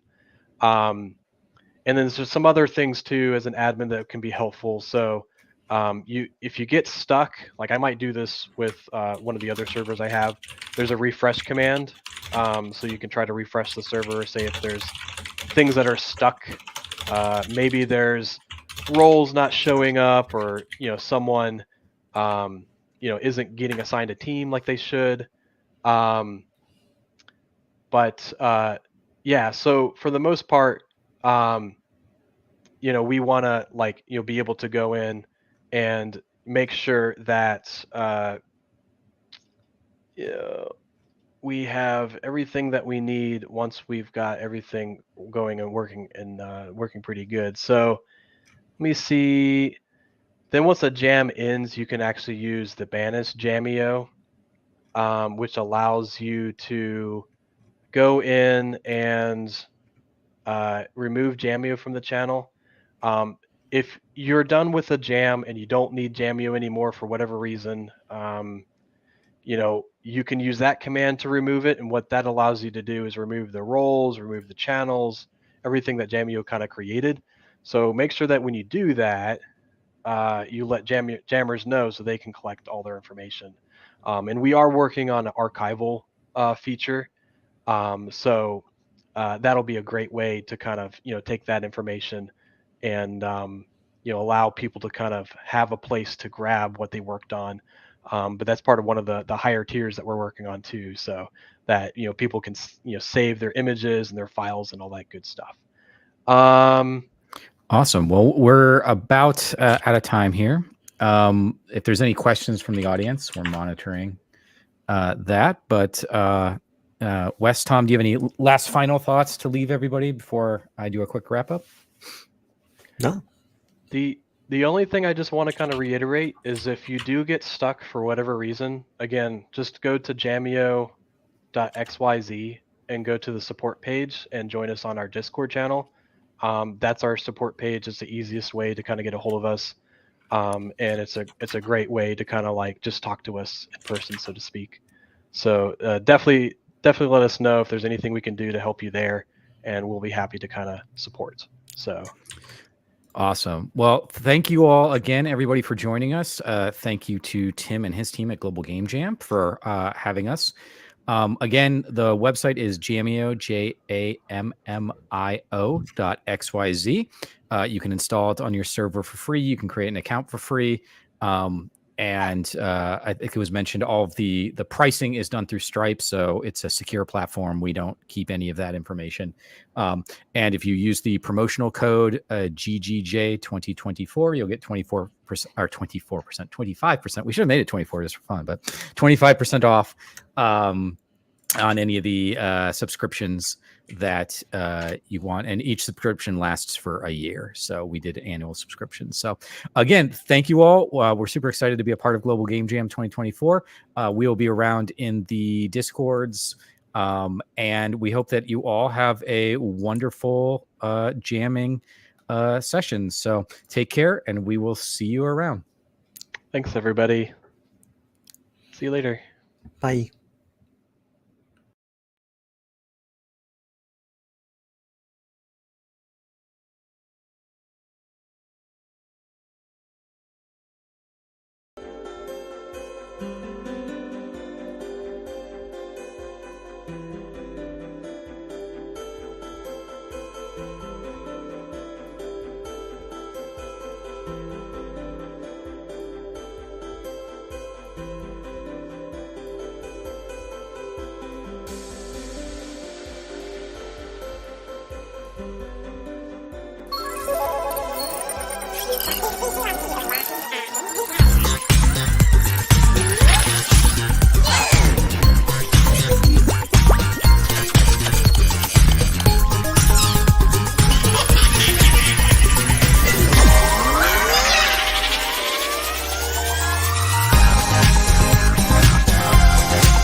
I know that, of course, if you're here, it's because you want to make a game. But not just any game. You want to make a game in 48 hours. And I think that this is crazy, especially as a game developer. I think, it's incredible that we're able to make a game in such a short amount of time. It's really cool to see so many people get involved and make good stuff. People get prizes, people learn, you form groups, you make friends. So yeah, it's just a really great time. I honestly think the kind of ideas that people are going to come up in this game jam are going to be phenomenal because there's no need to think outside the box because the box is so big to the extent that there are so many things that you can do with it. So I'm just genuinely excited to see this.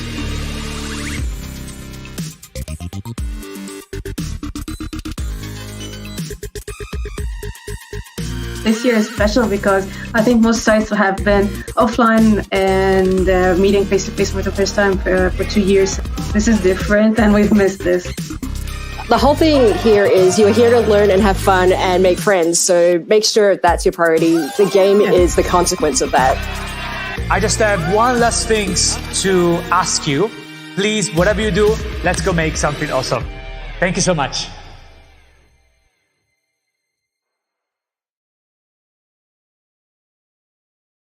Hello, everyone, and welcome in. I want to say good morning, good evening, good day, wherever you are tuning in from around the world. I hope you are having a great time and are enjoying all the cool things that Global Game Jam is doing as we're gearing up for the Game Jam starting next week. So I'm really excited.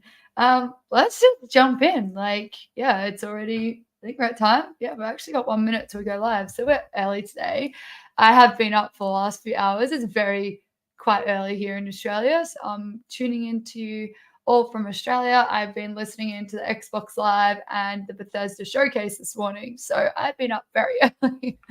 Excited to talk to you all about gaming. I'm very much in a gaming mood right now after having just watched the Xbox and Bethesda Showcases. So let's jump into it. Okay, so today I'm talking about GitHub and gaming.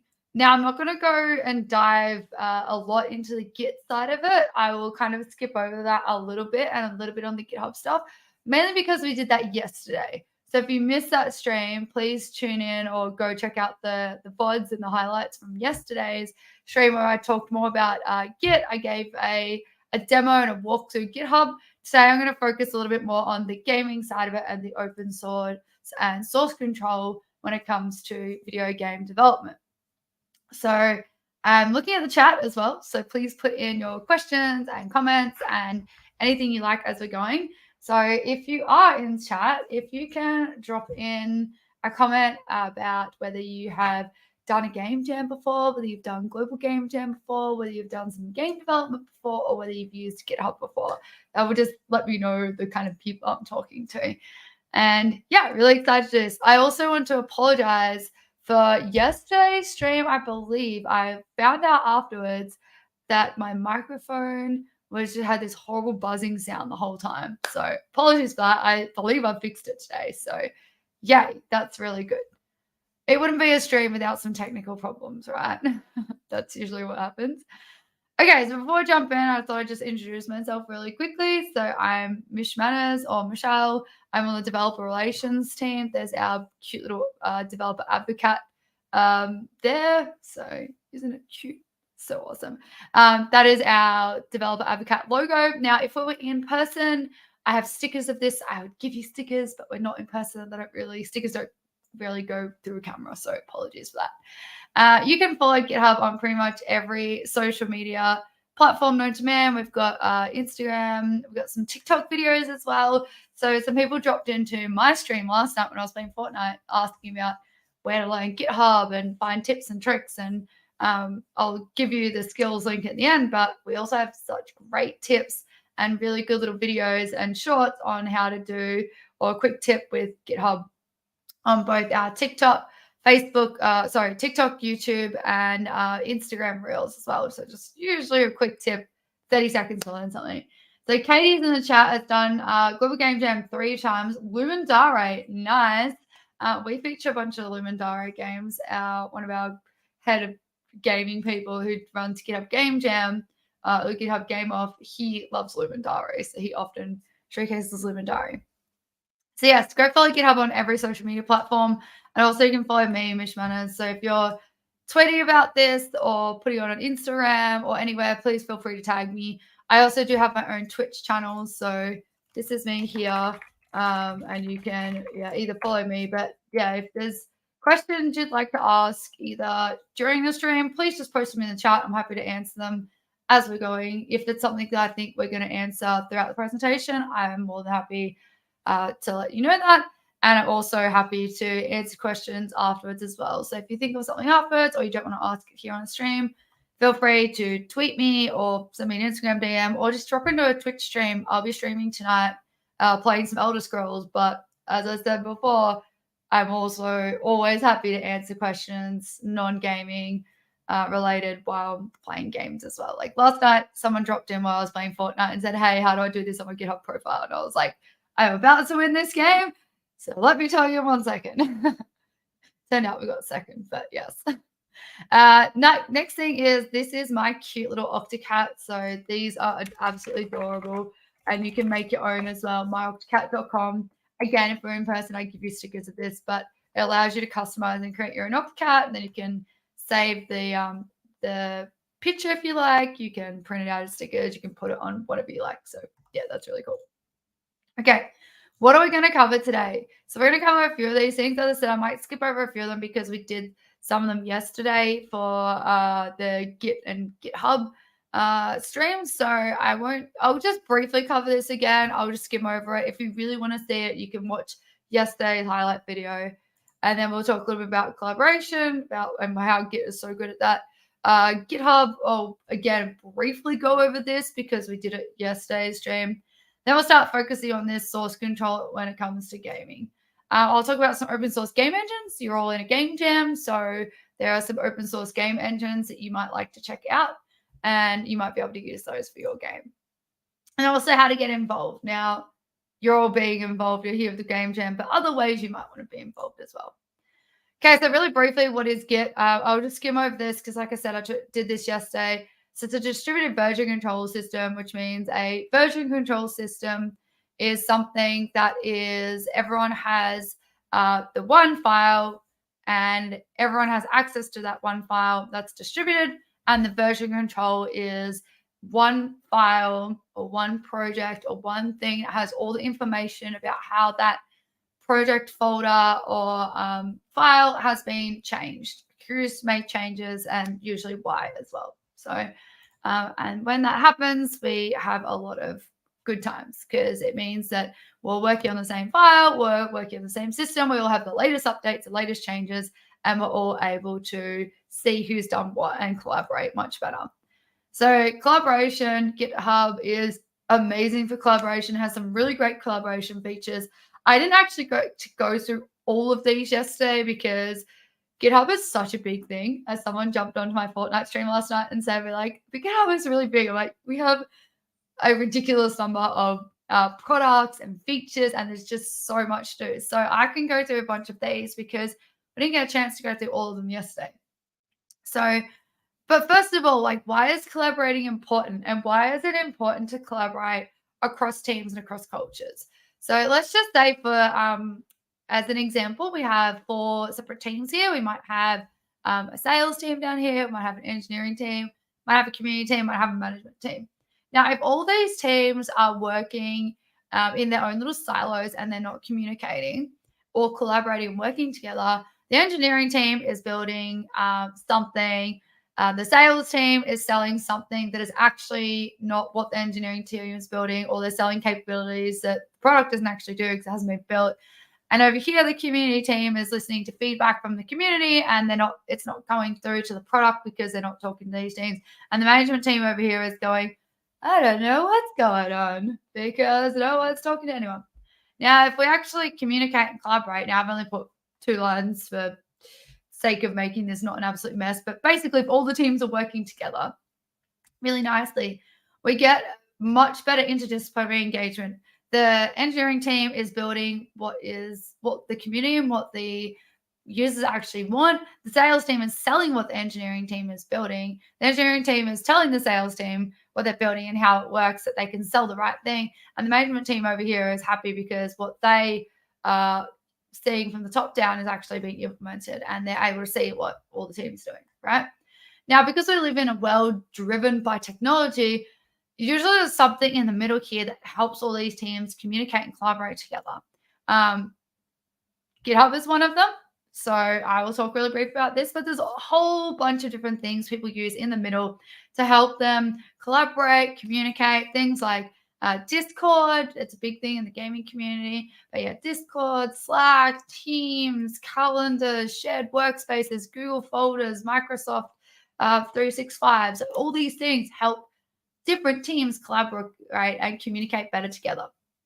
So what is GitHub and what are the collaboration features that GitHub has? Now, I gave you an overview yesterday of what GitHub is and how to actually get started with creating a repo and your profile and starting a folder. But I didn't really get to go through many of the collaboration features. So a lot of the stuff I showed you yesterday was how to set up your folder and get started. And I showed you one small thing, which was adding people to your project so you can work with them. But there's a whole bunch of other features we have as well that aren't just creating a folder and committing changes to it. So some of those features are here, but I will also briefly just give you some stats and updates on GitHub because we have some really cool things happening right now. So right now, GitHub has over 100 million users around the world. That is a lot of people using GitHub.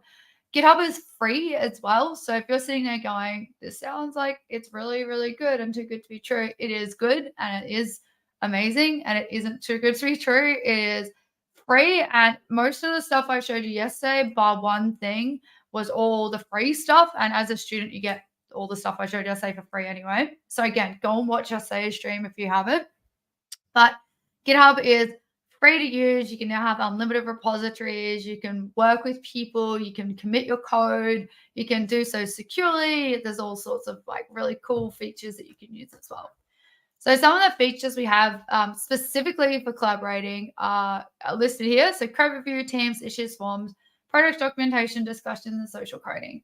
So a lot of these things are really awesome, and I will go through a couple of them with you. And I want to start on this one called social coding because it's the collaboration aspect, right? Now, social coding is something that GitHub has been known for. So back when GitHub was becoming a big thing, it wasn't just a place where you go and store your Git repository, which is what GitHub originally was, just a place to store the repository or the information about the track changes in your folder. It is now a place where everyone comes together and works and builds and does some really cool, amazing things. So the great thing about social coding is that we can all work together. And some of these features shown here are actually really, really great for doing this. Now, I want to talk about a couple of these because I think they're really cool. I'm going to jump over to a browser. Let's see if I can bring up this one. This has just got my Twitter on here from earlier today.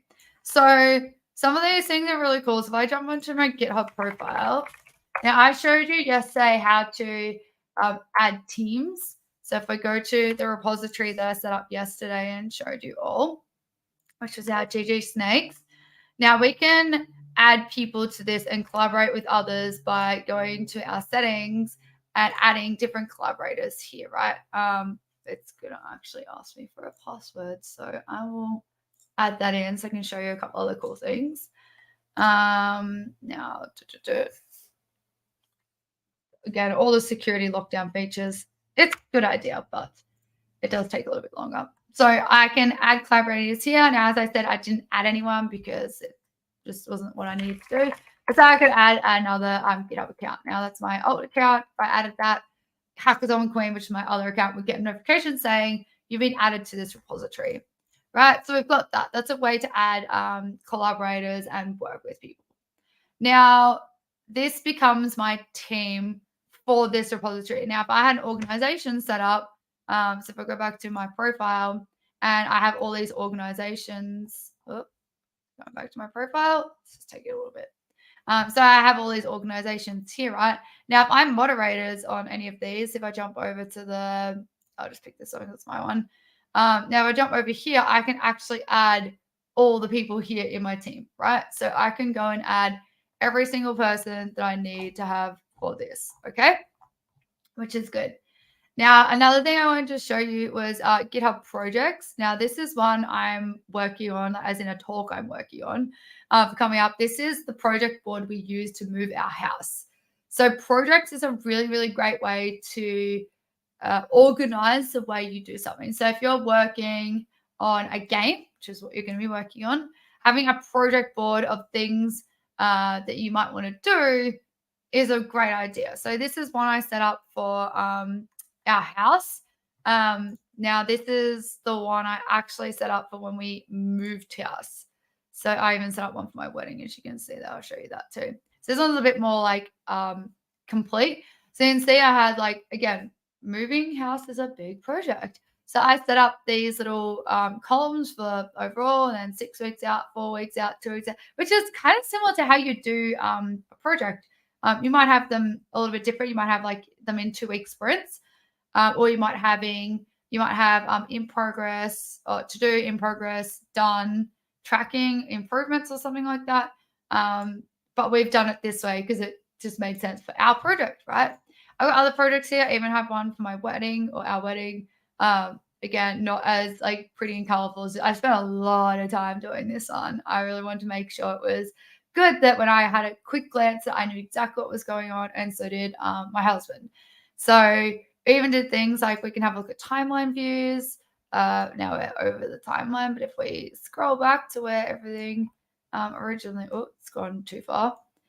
We can see that there are different things. Where are we at? Oh, we're really, really far out. It's going, yes, January. So let's move over to, so you can see here, we've got little timelines as well. So, you know, what needs to happen at what time. So we can see if we're on track or not. We can look at things in a table view like this. So I could say sort by assignee, and you know, see just the things that my husband is assigned to. And then this is a link. I can go and share that as well, which is really, really cool. The next thing we have that's really, really good for, well, I think it's really good for being able to, not just social coding, but coding in general and working with people, is having these README files. Now, I talked a little bit about this yesterday, so I won't dive too much in it, but having a README file that explains what your project is about, what people are coming to your repository for, is a really, really good thing. All right, let's continue on with the source control. So social coding, GitHub is known as the place to come collaborate and build code together, right? So let's look at source control then, right? So if source control is such a big thing. Like if you go to work at any development job, they are going to do some sort of source control. Now, I told you yesterday and really briefly today about why having version control is so important. It saves space, it saves time. Everyone knows exactly what the latest version they're up to is. If you need to roll back changes, that's relatively easy to do with source control. So source control is a very, very normal thing when it comes to working with software and working in the IT industry, right? So this is literally standard. Like go to a software development company and find me a software development company that does not use some sort of source control, right? It's almost unheard of. So this is so standard in tech and in the IT industry. What happens when it comes to the gaming industry, right? So interestingly enough, source control is not as standard and commonplace in the gaming industry as it is in the general technology and software industry. And there's a few reasons for that. So when it comes to video games, there are several issues when it comes to doing source control on video games. It's a very different area, but even though they're both software, they're both using development, they're both using code. When it comes to gaming, there are a bunch of issues when it comes to source control. So let's have a look at some of those issues now, right? So this is a repository I showed you yesterday.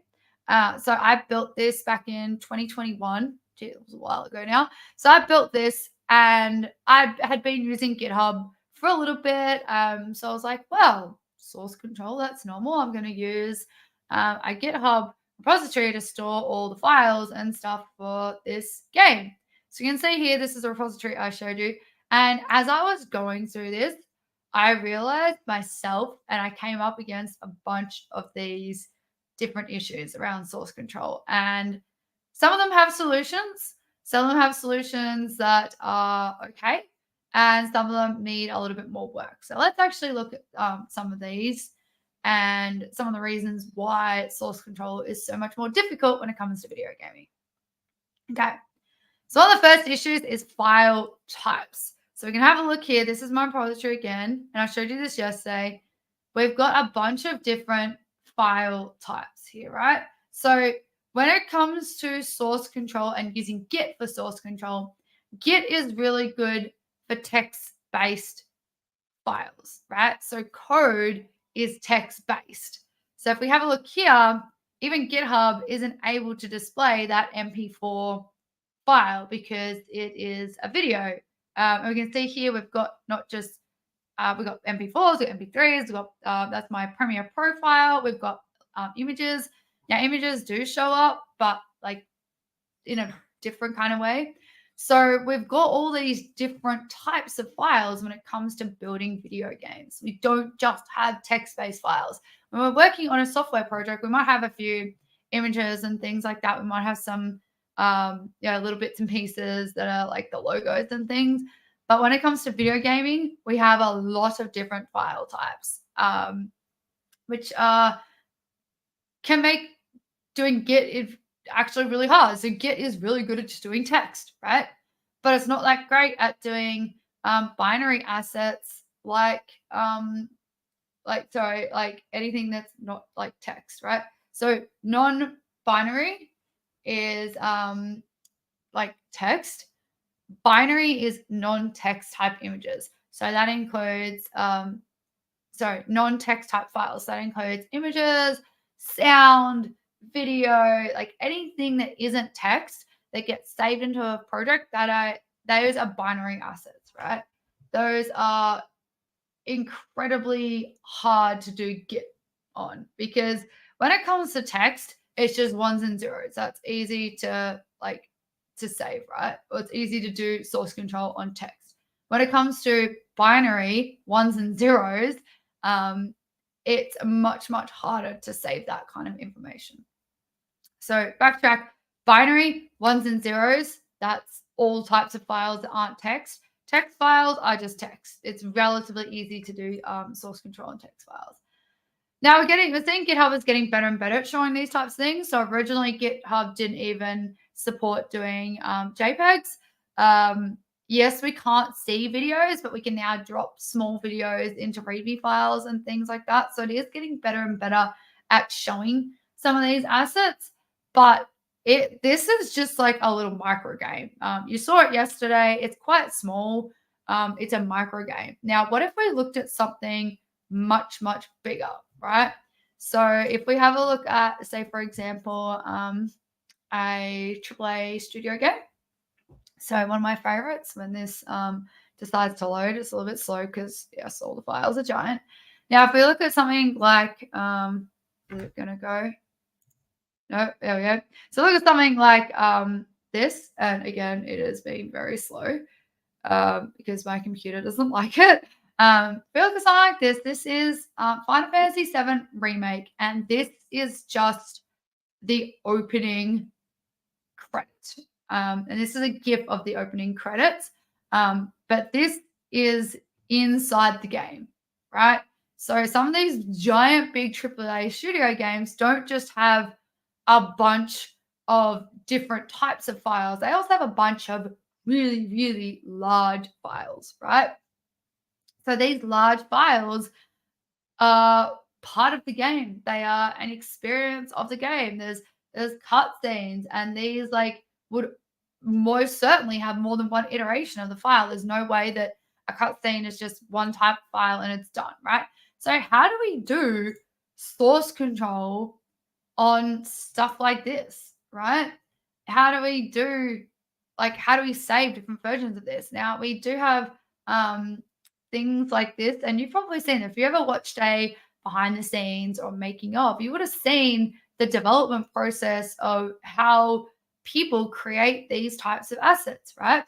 Now, when it comes to those sort of things, like they often come up as like what we call concept art. So if we have a look at this is an example, right? Concept art is a big process of making video games, and these types of things often end up in the game. They might end up in the game as like a screensaver or a loader. You might actually even buy a physical copy of the book, right? So in a way, these big assets that people are working with, whether they're videos or graphics, even sound, these often end up, even though they are the in progress, they often end up as like pieces for fans to see. And I often thought, like, wouldn't it be funny if like you downloaded a version of the game, or not a version of a game, but wouldn't it be fun if you downloaded a version of a piece of software, say OBS. I'm using OBS right now. So imagine if you downloaded OBS and it said, hey, would you like to check out like the concept art for this, right? No, I mean, it wouldn't be artwork, but imagine getting like the in progress files and having that as like a collector's item, right? It would be weird and it probably wouldn't be a thing. So developers, when they're working on code and text-based things, the original versions they use are almost never seen again. When it comes to video gaming, often a lot of these versions of how they get to the final product is actually used in places like this, right? So not only is it difficult to do source control on large video files and images and things like that, people also want to save those things somewhere so they can do things like concept artworks and loading screens and fan art and things like that, right? So it's an interesting concept. Let's come back to the next issue, which is file size, right? So again, this is my micro game. So if we have a look at these, like these are like small little things. Now, if I actually go and have a look at the file sizes here, like they're just absolutely giant. That one's only like 40.1 or 40.4 kilobytes, that one. But if we have a look at that one, that's 52 megabytes. Like it's too big. It's not supported by GitHub. But it's also just so big. So Git has a limit when you actually go to commit files. It can't handle things that are too big. So what do we actually do with stuff when it gets too big, right? So when it comes to files for video games, they're often giant. Like if you've played any game recently, there's probably the option to put it into 4K graphics, and even these days, 8K graphics, right? Imagine how big those files are. Now, that Final Fantasy cutscene I just showed you, that's over 150 megabytes, just the GIF of that. I think it was like over 170 megabytes. Like, that's big. And that was just a GIF of the cutscene, not even the actual version. Now, this here is my micro game, and it's just like it's just big. Like all the assets are really, really big. Let's compare code. Now, like as I showed you, one file was 50 megabytes. That whole game is like gigabytes, right? Now, if you look at code, if we looked at the entire code base of GitHub, when I did this talk in October, this is still valid and true, but the entire code base of GitHub, so the code that runs GitHub, is 11 gigabytes. Now, that's relatively big, but when you think about that compared to a game, that's nothing, right? You know, one video file is more than 10 gigabytes when it comes to gaming. Now, the entire code base is 11 gigabytes. So you can see the difference when it comes to the actual file sizes and thinking about what that looks like when we're trying to actually commit those files. Comparison. Forza Horizon 5. I've recently installed this on my computer, probably about September last year. And this game is 158 gigabytes. Not megabytes, gigabytes. 158 gigabytes on disk. I basically need a separate hard drive if I want to install and run this game on my computer. So not only are video games traditionally and typically being relatively large files, they're getting bigger and bigger and bigger these days, right? So let's give you a comparison. Age of Empires. So the original Age of Empires, which was, you know, this one over here on the side, that was like, I think 80 megabytes on a computer. It came on like a disk. I got one out of a cereal box. Probably some of you did too. And I ran it on a Pentium 90 processor with 16 megabytes of RAM. And it worked great. Now, the new Age of Empires, like the 4K high definition experience, if you want that, so if you download the high definition and you want the 4K experience, you download that 4K resolution pack. That game, Age of Empires, is 218 gigabytes on disk. That is an insane amount of space, an incredible amount of space that you actually need and is required to run a game, right? So you essentially need a separate SSD, solid state drive, to run a game now, a separate one for each game. So game files are just getting bigger and bigger and bigger, right? So people have had issues with game files being too big for a long time, right? And we can see here, these are some GitHub issues that cannot compare files as one's too large, files too big, the meta file is too large, the GIF upload file is too big, the files are too darn big, cannot move your file, you have not enough space, right? We've had issues with large files and files that are too big for quite a while. So if everyone is having these issues, there's got to be some sort of solution, right? And there is a solution. So the solution currently is the Git large file storage, or Git LFS, right? So this is something that is actively being worked on. The last time I checked it, the last when I say major, like the last release, it was a minor release, but the last release was in July last year. So this is actively being worked on. You can see here it is on GitHub. There you go, it released in July. So this is relatively good. I'm going to give you a link here as well. So docs, I have to type this out for some reason because it's not letting me copy and paste. github.com/repositories/working with files/managing large files let's better sell it, so right? /about Git large file storage. Now, hopefully I've typed out that link correctly. That will take you to the Git LFS, right?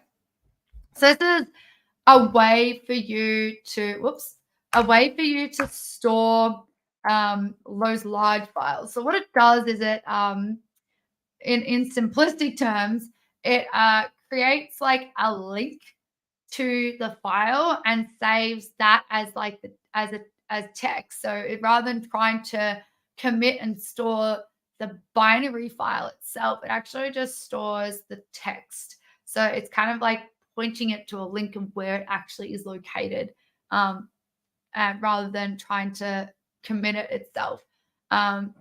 It does have some issues. This isn't the most perfect solution. It's a solution, it's not a perfect solution. So if you exceed, say, for example, 5 gigabytes, which is most game type of files, the file basically, the good thing about Git is this kind of works. So if a file is more than 5 gigabytes, Git can't handle it. So it is actually rejected by Git LFS. So you can't really do much more than 5 gigabytes. There is a way to do it. Again, it like calls back to the text file. But the thing is, when you start using Git LFS, you basically can't go back to not using Git LFS. So it rewrites all your history, and you lose some of the original, not the documents themselves, but you lose, like, because it creates links to everything, it just doesn't do that well at handling the history of it. So once you use this, you've kind of got to keep using it. It is a little bit more complex than just using Git, so it does take time to actually set up.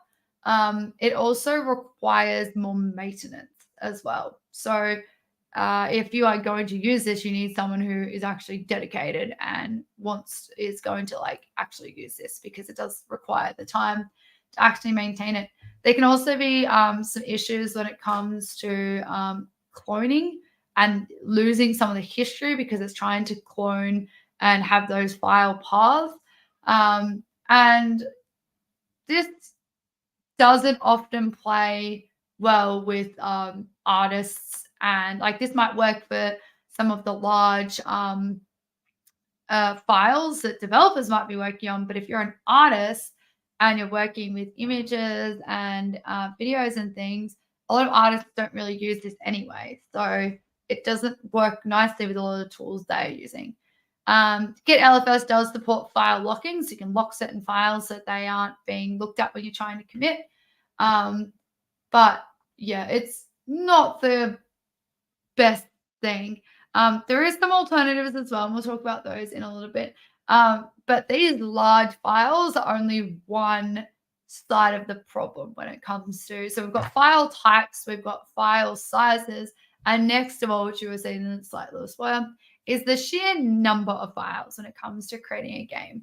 Now, if you watched yesterday's stream, I created a repository and I set up a Unity file.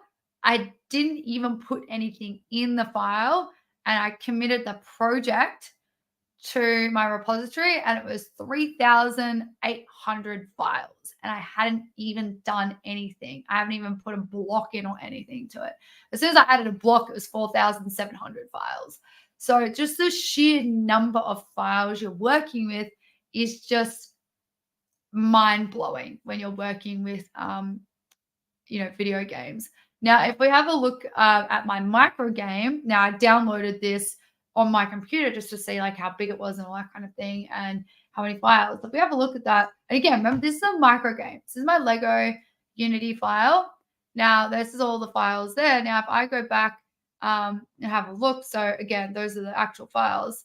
But if we have a look at the types there, we can see we've got some types. But if we go back to the main file, right click and see the properties, you can see how big this is and how many files. It's only a gigabyte, which is not big, but 17,170 files in 751 folders. Like, how are we supposed to keep track of all that? How is Git supposed to keep track of all that? So it is an incredible amount of files. And one of the reasons why is because there are hundreds and hundreds of small files as well. Not only we've got big, large files, we've also got lots and lots of small files. There are things like sprites and install files and metadata and DLLs and dependencies and all these other kind of things, right? So for example, if I have a look at again, AAA studio game, I was watching Elder Scrolls this morning, so this feels really poignant. These are some of the game files, like a dot version, 14 kilobytes worth. The client, there's app settings, there's configuration files, and XML files, and application files, rich text formats, and data files, and application extensions, and like just so many different types of files here, like an ICO file, a settings file, and multiple ICO files. There's just so many things here that when we're looking at doing version control, we can get a little bit lost as well when it comes to this. And I definitely have multiple times. I think you would have seen, if you saw yesterday's stream, you would have seen when I tried to commit, it was just like, well, I can't do this. And I just had to click the button again. It worked. But, we freak out when we see so many things. And sometimes the computer does too. So, we've got a lot of files that we need to work with and a lot of different types of files. Now, the final problem final main problem when it comes to source control video games, and this shouldn't be a problem, so don't take this the wrong way, but it is non-developers. Now, again, this shouldn't be a problem because of the way people should be collaborating together, but the reason this is a problem is because a lot of non-developers work with programs that don't play nicely with Git and source control. So here is, this looks like Photoshop. So working on a Photoshop file. They might be working on an Adobe Premiere file. They might be working, in some other graphics file or video editing file. How do we do good source control on those things? So as a developer, if I'm writing code, for me, I use VS Code. Git is built into VS Code. I don't even have to go off that to go and commit files. And if I'm doing things like I did for when I was creating the website for my wedding, or when I was creating these like micro games and things, when I'm working with that, I have to work in something and then commit everything somewhere else. I either have to go to a terminal and commit, or I have to go to the GitHub desktop and commit. I can't commit from the programs that I'm using because they just don't integrate well. So now, again, this shouldn't be an issue because we should be thinking about, okay, how do we do teamwork and things like that? But it's not about the people specifically doing the work. It's more about the programs that they're using. And I think it's not just a technical issue as well, though. It is also a cultural issue of, I work over here and do this thing, and I don't want to touch, that thing over there. But I think if we are able to have source control and everything in one place, it can be a lot better when we're actually creating our game. We don't have to think about, okay, what's our latest asset? What's our latest screenshot here? Where do we find that? That they should all be in one place. So let's recap then the issues when it comes to source control in video games. So we've got the file types. So there's lots of different file types. So we don't just have non-binary files like we have in text. We have lots of binary files, which are ones and zeros, things like video files, sound files, images, things like that. We also have lots of large files. So big files for 4K graphics and things like that. We also have a huge, not necessarily code base, we have a huge file base, right? So we have so many, it just is big overall in terms of the space it takes up on disk, and also just so big in terms of the sheer number of files that we have. And we also have non-developers who aren't usually working with the development team, and also the tools they're using doesn't usually support version control. Now, despite some of these issues, we still have a lot of video game companies using GitHub or Git, well, mostly using GitHub. But so a bunch of them here, as I said, granted, so all these companies on the screen here using GitHub. Granted, they're not necessarily using Git for their version control on their video games, right? But some of these companies are actually using Git in using GitHub in tandem with the Git LFS, right? Now, I think a lot of the issues around source control in video game hasn't actually been solved. So some of those issues around large files and file types, I'm going to go through a couple of the solutions in a minute. But I was thinking, like, okay, there's so many issues here, and a lot of these big companies are using GitHub. Some of them using Git, but a lot of them are just using GitHub for other things. So I have a lot of friends who work at these some of these big AAA companies. So I went to them and said, okay, what do you actually do for your source control? Like, I know not everyone's using Git, but what do you do? Like, there's got to be something you do. And there were two main responses when I asked my friends. Some of them were like, what? Source, what's that? Like, either what is it, or yeah, I know what that is, but we don't use it. And I was like, you are creating some of the biggest games in the world, and we don't have don't use source control for them. And the other slightly more common one is they use an in-house version of like custom bespoke made source control that they use. Now there's an issue with that, right? Because if you're not doing source control, how do you go back to previous versions? How do you know what people are working on? But if you're using it in-house, sure, that's good and that works for you. But what as an individual developer, if you leave that said company who is using some custom bespoke cool open sourcey source control thing and go to a new company, you then have to learn how to either use Git or something else, which I'm about to talk in a minute, or you have to learn how to use their custom bespoke thing. So it's really not conducive to building up the industry as a whole to have all these custom bespoke in-house source control systems, right? So one of the more popular solutions, if you will, is something called Perforce, something that Unity uses as well. So a lot of people in the game industry don't actually use Git. So Perforce doesn't use Git. It uses instead what's called Helix Core, which is a different type of version control system.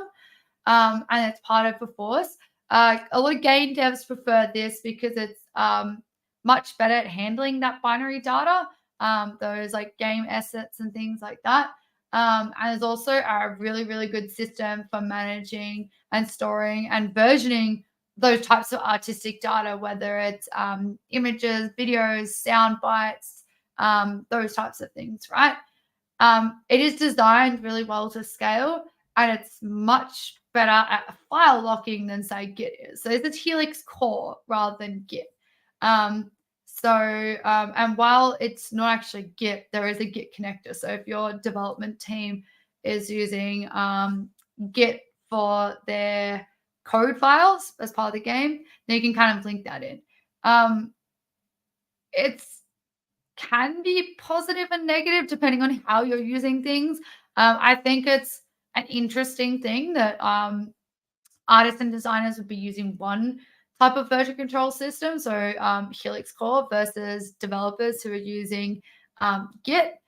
But I've spoken to quite a few developers who work with companies that use Perforce. They're like, I just do not like it.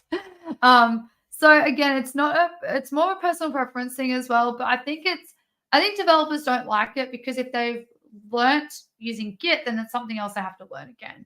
So again, a lot of companies use this. It does work okay with that Git linking, but it is not the most perfect solution. So nothing I believe is actually the most perfect solution. For me, as when I was creating my micro games, Git LFS seemed to be the best for me. So that's something that I would use if you're creating games and you're doing development work. Perforce is better if you're working more with artists and designers. Gets much better at that binary data.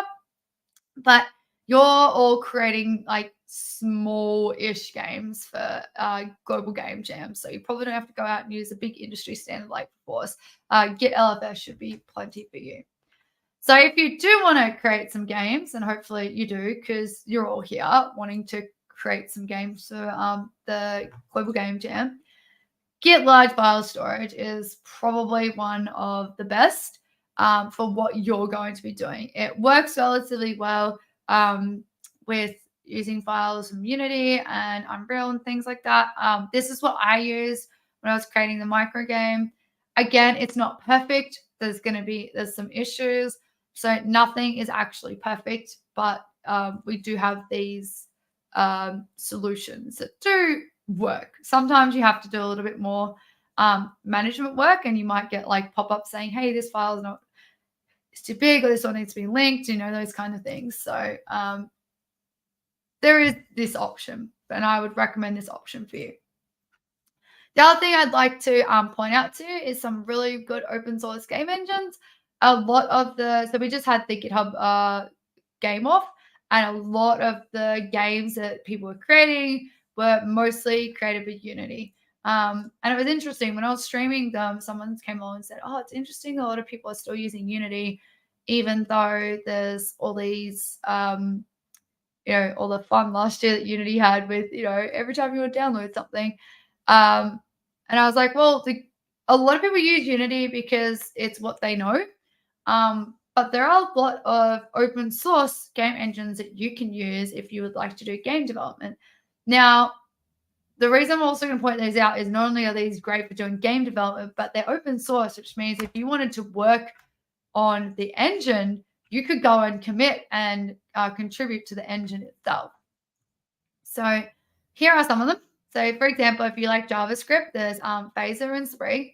If you like C++ or C#, Godot. And I did see, I am seeing more and more games built using Godot, which is good for C++, C#, and also Python. So I'm seeing a lot more games. There's a bunch of games from the GitHub game off that use Godot. And I am consistently seeing Godot being worked on, which is cool. If you like Rust, there's Bevy, Python again, Godot, but also Pygame. Java, there's libgdx, and if you go, there's ebit engine. There's also raylib as well, which we featured in the GitHub release radar last month. So these are all really, really good ways to, if you want to break away from Unity, and if you want to maybe contribute to a game engine too, and understand how game engines actually work, because these are really, really cool. The next thing to get involved in game development is my computer's being so slow today, is to join a game jam. Yay! And the best part about today is you're all here because you're all joining in the Global Game Jam. So you've already done this step. But I'm going to go through a couple of other game jams that you might like to join if you are really enjoying Global Game Jam. So one other one of them is the GitHub Game Offs. This is our big one, which we absolutely love. And this runs every year throughout the month of December. Is it December or November? That's November. Throughout the whole month of November. Then we do judging and gameplay throughout December, and then we announce all the winners in January. So it's a really, really good way to get involved. And what I really like about the GitHub Game Off is there is essentially only one rule, is you have to make a game that's part of the theme. Other than that, you can build whatever game you like, whatever platform, using whatever tech stack, which is pretty cool. There's also some other really cool game jams if you'd like to get involved. Obviously, there's the Global Game Jam, which you're all here for. Adventure Jam, which I think is a really cool, fun one. GameDev.js Jam is one that runs quite regularly. JS30K Games is one of my favorites. This runs throughout the month of August. I'm usually a judge for it, so please submit. I love to see your games. But one of the cool things about JS30K Games is that the only requirement is, I think there's a theme, but the main requirement is that you have to build a game using HTML5 and JavaScript. It has to be less than 13 kilobytes. So a lot of those issues I was telling you around source control and gaming, you do not have when it comes to JS13K games, because games have to be so small. And when I talk to people about this, and I'm always mind blown, like literally blown away by the type of games that people can create. with less than 13 kilobytes. A lot of people, when I talk to them, they're like, it's really, really good for understanding how to minify your files, how to realize that you don't actually need everything, and also how to make really lightweight code. So that's a really, really fun one. I highly encourage you and recommend that you join that one because it's really fun. Next up, Game Bites. So this is something that GitHub has put together. And it's a roundup, usually a monthly roundup of all the different things happening in the gaming industry. So let me grab you the latest one, Game Bites. Now this is really cool because it shows off a bunch of things that are happening in the gaming industry. So things like upcoming game jams. Are there any open source libraries that have released cool new updates? Are there some cool open source games that have been released? So let's see. Where is the actual blog post? Game Bites.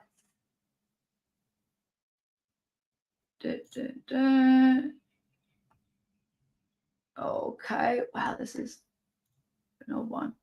Okay. It's on the blog, so I'm just gonna find it for you. The GitHub blog, which is also a great place to find really good information about everything. Game Bites. So last one was September. So we've had April, May, June, July, August, September was the last one we did.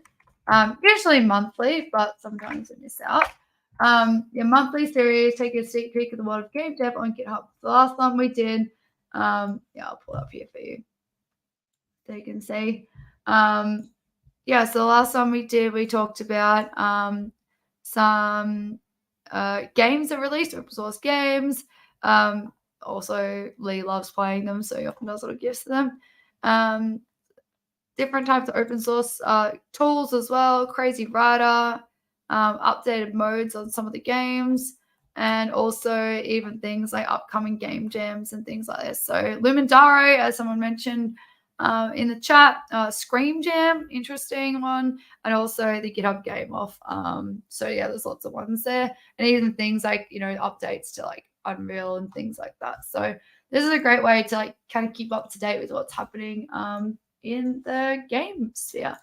There are some resources here as well. This is from my talk. I'll put this in the chat. So ph.io. So this would have been from my All Things Open talk. So go check it out. That's just all things I mentioned. So links to like Perforce and the Git large file system and all that kind of stuff. So I think we might have time for some questions, but I don't think there's too many questions I've seen come through the chat. So if there's not many questions, we might wrap it up there. So pretty much at time. So if you do have any questions, please feel free to DM me. I'll put that's my website there, mitchmyers.info. There's links to all my social medias. Or jump on a Twitch stream with me. I'll be streaming tonight, talking about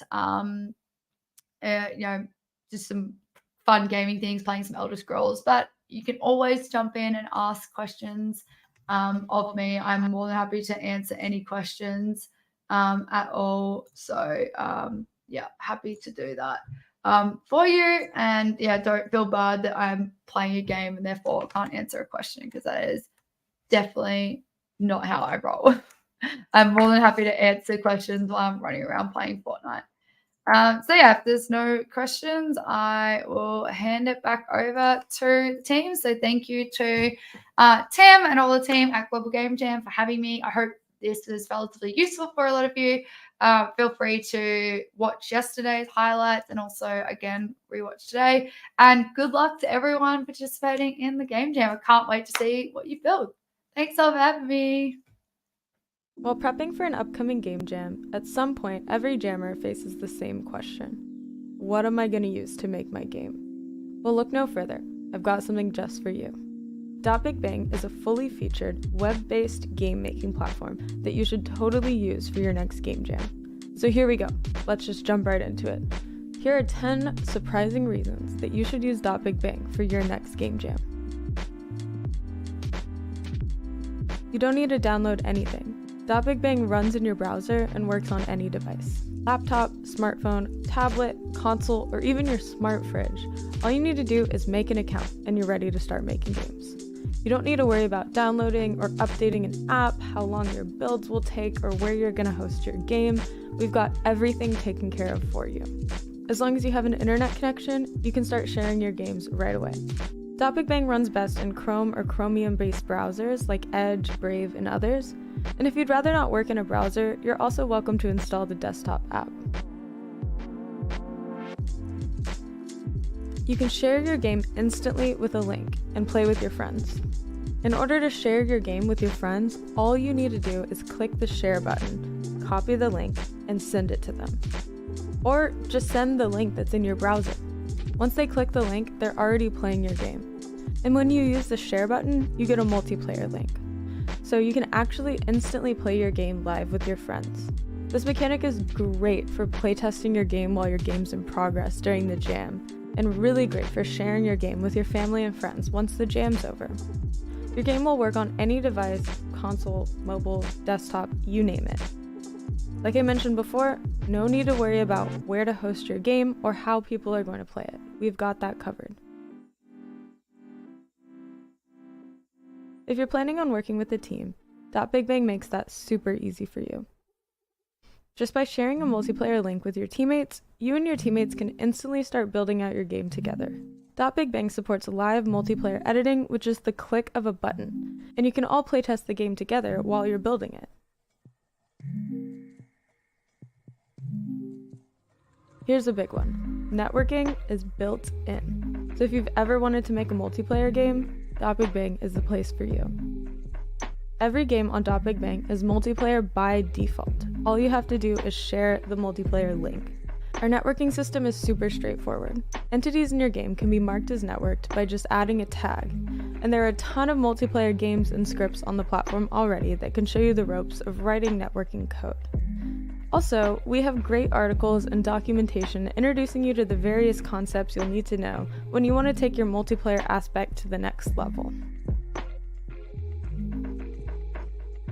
Did you know you can have all the power of VS Code in your browser? Well, with .BigBang, you can. .BigBang has a built-in VS Code editor with TypeScript, complete with debugging capabilities and autocomplete. You can use the editor to edit code while the game is running and see updates happen in real time. We have plenty of documentation and videos that cover scripting in .BigBang as well. You'll have access to thousands of scripts for your use. .BigBang creators have created tons of scripts that you can use in your own games. Just select an entity, select Browse Items, and you can search for scripts that other users have made. For example, if I want to make this door open, and I don't know how, I can search through scripts until I find a door script that works for my purpose. You can also remix other users' scripts to repurpose them for your own use. Remixing and repurposing scripts can really speed up your game-making process during a game jam, where time is everything. And whenever you write a script of your own, you can easily share it with other creators to use the script in their games. .BigBang allows creators to remix games, meaning that creators can actually get their own copy of another game and edit it. If you find a game you like and you're wondering how it was made, as long as it's set as remixable, you can actually take a look into how they made that game and how everything works. You can even make edits of your own, or entirely make your own version of the game if you'd like. .BigBang has made some starter templates that you can use as well, like a first-person shooter template and an obstacle course template. There's also a template for people who are new to scripting and want to learn more about it, or new to building out an environment and want to learn how to do that. So definitely check those out. You can find the links in the description. You're probably wondering where all these lovely art assets are coming from. Well, .BigBang has a robust, built-in voxel object editor, complete with animation capabilities.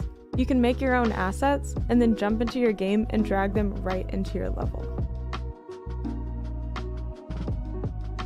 There is a huge library of voxel art for use in your game. So if you're thinking to yourself, well, what if I can't make art? You're in luck. Just like with scripts, Big Bang has thousands of voxel objects made by other creators that you can use in your game. If you're working with a team, your teammates can make art that you can instantly drag into your game. And if you're an artist, you can make your own art usable by other creators. You can talk to the devs directly for help. If at any point you're stuck or need some guidance, you can reach out to the Big Bang devs on Discord. The link's in the description. The devs have been making games with Big Bang for years and are happy to help out creators as much as we can. We've also got documentation, videos, and live streams that show you all sorts of ways you can use Big Bang. Whether you're an artist or a programmer, if it's your first game jam, or if you're a veteran, or if you're anywhere in between, Big Bang has a place for you. So that was 10 reasons to use Big Bang at your next game jam. If you want to give it a try, go to .bigbang.com to get started and join our Discord to meet other creators and have your questions answered by the same developers who built the platform. The links are in the description. Thanks for watching and happy jamming!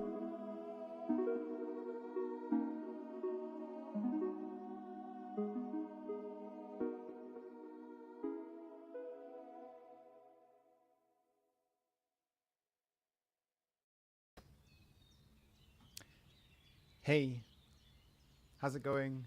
I'm Robert Anderberg, and I'm going to show you some things about Big Bang that Ashley was just talking about. Unfortunately, as you can see, my video output is all blurred. I'm going to try and restart my computer, come back in a second. But I don't know if you saw my stream on Monday, everything worked perfectly then. And ever since I turned it on today and connected to StreamYard, everything's going weird. So I'm gonna try again. We'll see how it goes. I can make it more blurry. I can say I've got a green screen when I don't.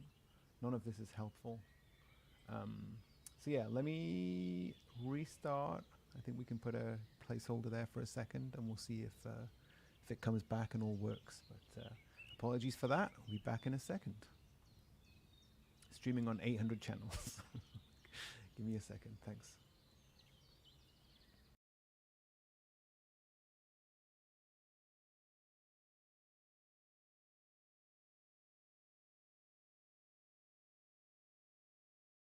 Whether you're a team of 1 or 1,000, only one thing really matters: making a game that players want to play. Developers are imagining future games that delight players and require solutions to support their dreams. Players expect games to have fast response times and high-fidelity experiences on any device, anywhere in the world. To achieve this, more and more developers are turning to the cloud. AWS for Games provides a broad portfolio of industry-specific products and solutions from AWS and AWS partners to help you build faster, run smarter, and grow your games. AWS for Games portfolio covers 12 solution areas, spanning the 3 phases of game development.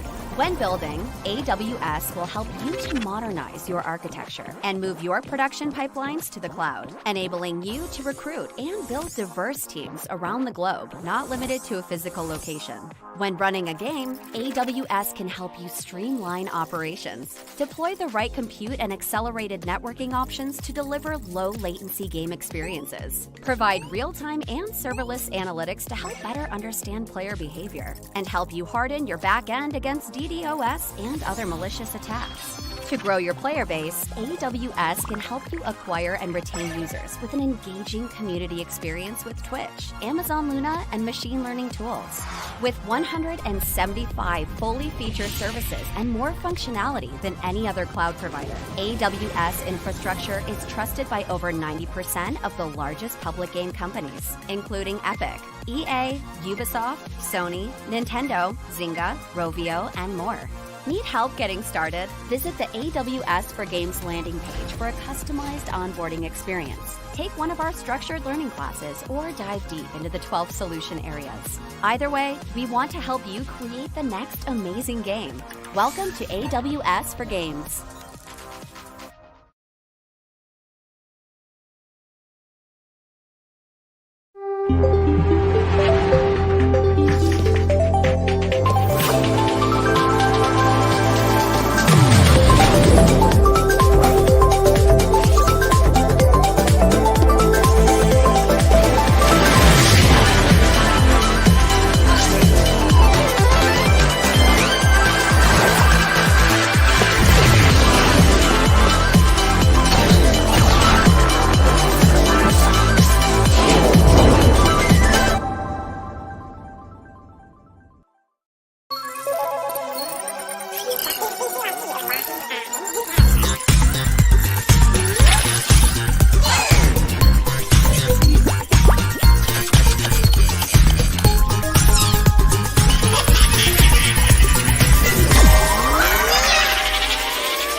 Okay.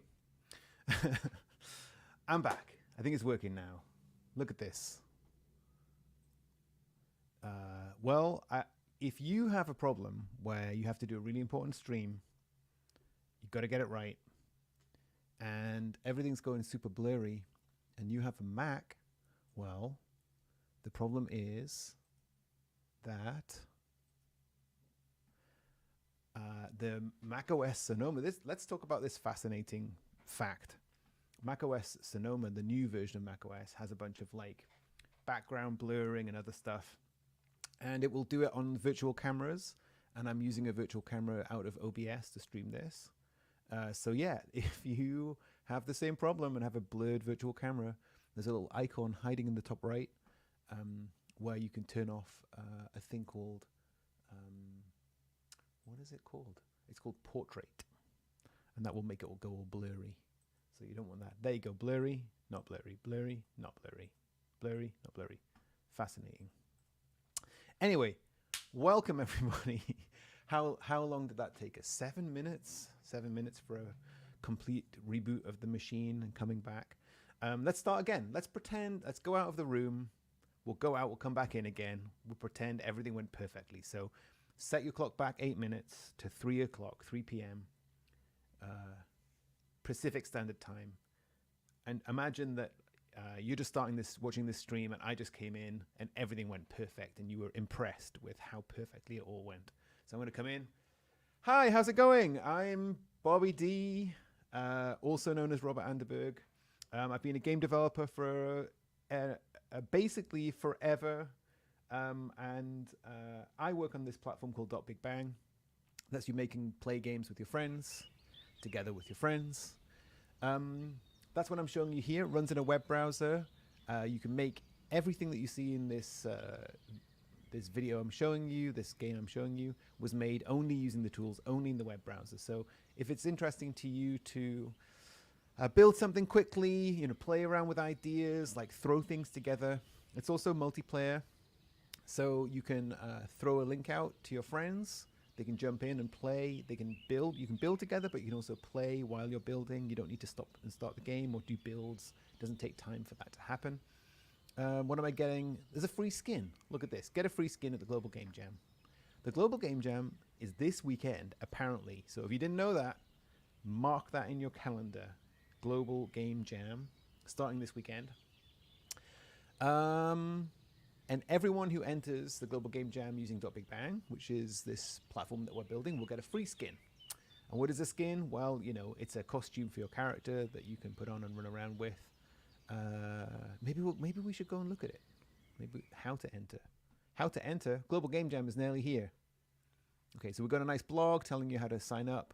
Oh yeah, and we're going to have my friend Sean, day 9. He's going to do the wrap up for us. It's always a fun time. So if you sign up and make a game using Big Bang, there's a chance that your game will be shown on a day 9 stream, which is a wrap up that we do afterwards. It's super fun. Sean plays all the games. We have a good time hanging out and just messing about with games. So that's really nice. Here's all the info that's on our blog. And if you just go to the front page of Big Bang, you'll see that happy little orange person telling you about that. This is the platform we're building, and on Monday what I did was we kind of had a whole bunch of people jump in, and we built a cafe in the clouds, and we did stuff together and showed bits and pieces. We weren't really showing any features in depth there, and I thought what we could do today is maybe we could look a little bit more at scripting. As I was saying on Monday, you can just hit edit to edit the game while you're playing the game, which is really fun. Say that I want to take this sign and move it over here. Well, that's it, moved. There's nothing else that you need to do. You can edit anything that you can see from the player perspective. Or we've got a bunch of other cameras as well. The standard fly cam. Or we've got a nice orbit cam as well, which is really useful if you want to get that more traditional, like 3D tools view of things. So yeah, all fun and nice. But yeah, today I thought we could just look at how programming works in Big Bang and the kinds of things you can do. Now, it's important to mention before we get into that there's a lot of stuff that you can do without programming. You don't necessarily need to know how to do any programming at all. You can, in this section down the bottom of our editor, you can see, oh, wait a minute. I forgot to, people in chat saying hi. Orkiness Productions says, hi Ashley K, bye. And then Orkiness Productions says, hi Bobby D, I saw Orca. Summer Sky says, heyo, hey everybody. Can't post comments to some destinations. Okay, so I'm streaming to some places. Donation. So if any second during what I'm talking about today, you have a question, anything at all, you say, well, I don't understand that. That doesn't make sense. How does that work? Like, what is this? Just please put it in the chat. I will attempt to continue to pay attention to chat and respond to all those questions, and we can just play with things and do it as we go. But yeah, we've got a bunch of time to look at things. So once we jump into the editor here, we can immediately see there's some other stuff on the screen. It's showing you the bounding collision volume of this character that we have. And this character, there's nothing special about it in particular. You know, it's being moved around, it's animating, it's doing a bunch of stuff, but it's just an entity like any other entity in the game. And all of the way that the character works, every feature it has. So for example, you know, I can press these buttons to do like a thumbs up emoji, like some emoji chat here. And that emoji chat, those things are also entities, and they're being spawned by this player in scripts, the same kind of script that you can write. And then their motion and how they work is defined there. So yeah, it's all available to you there. It's good fun. Hello, Dirt Nation. Dirt Nation. It's a good name. And today also, you should be able to hear the sound effects, the music of the game, but I don't know how loud it is. Okay, so let's put that down slightly. There you go. Did I mute this? That's muted. Okay, so what I was going to do was just start doing some very basic programming stuff. We'll just start from scratch. We'll just make a new script and just play around with it and make some entities do some fun stuff. And yeah, if you've got any questions, just let me know as we go. I'm just going to use, I think I'm going to use just some objects that are already in the game. I like to just do that. It kind of keeps it in the theme. So I'm just going to hit Control and select that and drag it out here, and then we can start to play with this. So yeah, let's add a script to this. So what we do is just go up here to scripts and say new. I'm going to give it a name. I'm going to call it Bobby D Stream Fun. I'm going to call it fun, so hopefully it will actually be fun. So yeah, so we added a new script. We can see over here on the left it says Bobby D Stream Fun, which is the name we just gave it. It has some number here. That's because there's a little number in the top here. And I think what we'll do is change that to something else. But let's just start by doing something simple. So this little editor here that we have is the same editor that from Visual Studio Code. We're writing in TypeScript. If you know JavaScript, it's pretty much the same thing. There are a few small differences, but the main thing that's cool about this implementation is that, sorry, I'm going to stop squeaking my chair around. The main thing that's cool about it is that with JavaScript, there's no type checking. If you've written any code in JavaScript before, you know that. And that can be fun, and it can be freeing in that you don't need to care about types at all times. But it can also be pretty frustrating if you pass the wrong thing into a function from the engine or the platform, and then it just gives you a strange error that you don't understand. So by using TypeScript, we're able to tell you what's wrong when you're doing things. So let's demonstrate that. So when we're writing a script in .Big Bang, this variable is this current script. So for example, that sum number variable up here, that's in this, which is referring to the current script. So if we want to affect the entity that the script is attached to, we need to use this entity, this.entity. So we'll do that, and then what I want to do is just spin it around. So the thing that holds like the position and the rotation and the scale in .Big Bang is called a world transform. So I'm going to do that, and as I can continue typing, I'm getting auto completion for all of these things. And so I'm going to say rotation Y, and I'm just going to add some number to it, and surely, slowly but surely, the thing is spinning around behind me. So this code is evaluating while I'm typing. There's like a small delay, and then as soon as it finishes doing that, it will update. So we could make it go the other way like this. This would be a fun thing. We could make it equal to this, which would be not very productive. But yeah, just spinning something around, giving something a little bit of life is a fun start. And then we can do something easy here. So if I change this sum number thing to speed, 0.01 is what we have down there. And then we get a little editor number here that we can change. So we can change it, and we can see that oh, you know what? I didn't do the right thing. It didn't change. And the reason it didn't change is because I didn't use it down here. So let's look. Let me move this so I can not have to be staring past my mic all the time. Yeah, so this speed is set to 1, so that's super fast now. So now we can change that value in here, and that means that it's no longer hard-coded, and if we make 2 of these things, we can have 2 different values. So if I drag this out, then for this one, the second one, we can change it to go like twice as fast or something. So now we've added like a per entity parameter that you can change, and the code is referencing it, and that all works really nicely. But this box is a little bit, not very nice to edit. It'd be nice if we had a slider. So in order to add a slider, we can put a little thing here called number range, and we can go from and to what we want to go from and to. 0.01, 0.05, something like this.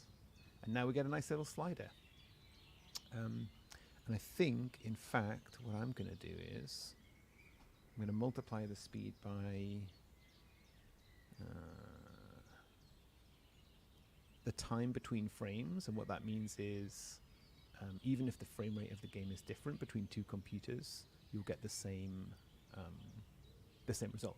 Now what that also means is these numbers need to be a bit bigger, sorry. So let's change that around. So now we've got 2 things moving. We've got a nice way to change how fast they go. We can also make this negative in the number range. So we could go like -5 to +5, like this. Whee! And the way these sliders work, it used to be that was a limit. You couldn't go past 5. You can go back to the default. So whatever is set in the script, right? The script is set to 1. If you mess this around and you're like, oh, I want to just go back to the standard, you can hit default, and that goes back to what's set in the script. And then if you want to go beyond 5, you see we've defined the range here as 5 is the maximum. You can keep dragging and just keep going crazy.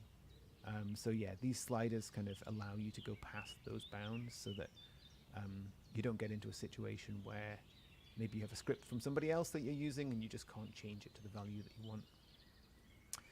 Yeah, so that is a little example of just doing something super simple that is fun but uses a little bit of code. And then I thought maybe we could introduce some motion, some up and down motion to it. So to do that, what I'm going to do is I'm going to add a variable that it will remember the starting position of the block. You see, I've typed something here and I haven't completed what I was typing, so that's a syntax error. In that case, what happens is anything that has this script attached to it will stop running. So we see that those 2 things stopped running, but everything else is still running. So as soon as we fix that problem, they start to move again. Kind of like a way to not have to worry too much about things breaking. So yeah. So I'm going to make a start position. It's going to be a vector 3, which is just a XYZ position of something in space. And I'm going to actually do it properly, type all of the words correctly.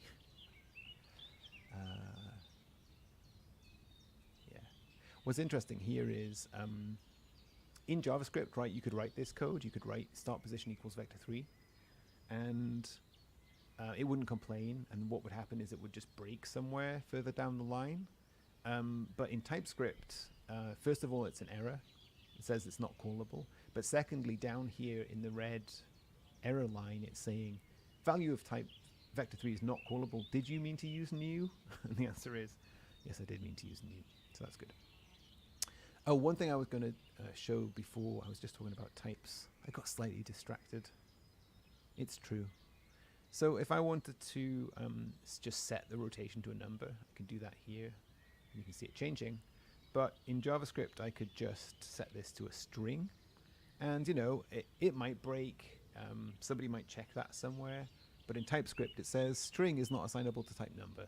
And that's exactly the kind of thing that you want, right? You don't want to be, if you're a beginner, for example, and you want to, you know, somehow you'd written this, you might think, well, that's a number. Why doesn't it work? Well, it's going to prevent you from making that mistake, and then you can fix it, and then everything is nice. So yeah, that was we did start off with JavaScript when we first wrote .Big Bang, but we found that people just made a lot of mistakes, and it was very frustrating for them. So after a while, we decided to move to TypeScript. Okay, I'm going to make this thing go up and down. I want to remember where its starting position was. So this start position, I'm going to copy the position of it when it actually starts. This dot entity dot world position, world transform dot position. And so now when the game starts, we're copying the position of the entity into this variable start position. And then what I'm going to do is I'm going to offset from that position and just give it a nice up and down wobble using a sine wave. So this entity, oh, the music's back on again now. Very relaxing. So my Y position is going to be my start position. Y plus math sine. And I'm going to have to put something in here. I'm going to use the time, the server time. That will mean that if somebody's in multiplayer, all of these things will be in the same place. We have this idea of server time that is sent to all clients. Session. And you can just use that to do whatever you want. But here I'm going to use it to be the thing that's driving this position. And now I'm going to multiply by a number. We should see this thing going up and down. We do. They're both going up and down. That's great. And yeah, I think that we can also add like a bob distance or something. Something like a good name like that, I think. What's a good bob distance? That's a good conversation to have. Number range, I think bobbing between, or maybe no bob and 20 bobs. Maybe that's a good amount of bob distance to have. 0 bob. Yeah, so let's change this here to be bob distance. Bob distance. And now we can change this slider around and have things move up and down. I don't think that bob distance is enough bobbing. What do you think? Everybody, there's a bunch of people just saying hi to each other in the chat. That's very nice. I'm going to change this to be much, much greater. So like I say, we can go past the range that we've set. Just get it to be something nice. I'm going to do it so I can step on top of it. There you go. So what's that? That's 100. Okay, so let's set our slider to be able to go up to 100 so people can get the same effect. Set to 10, but we're going to make it 100. And then we're going to stop the game, start from here. And there you go, we've got a wibbly wobbly, up and downy. Maybe we should have that be wibbly wobbly up and downy pillar that we can go and play with and stand on and duplicate and mess about with. And of course, each of these pillars can have their own distance and their own rotation, so you're making something that you can kind of reuse here.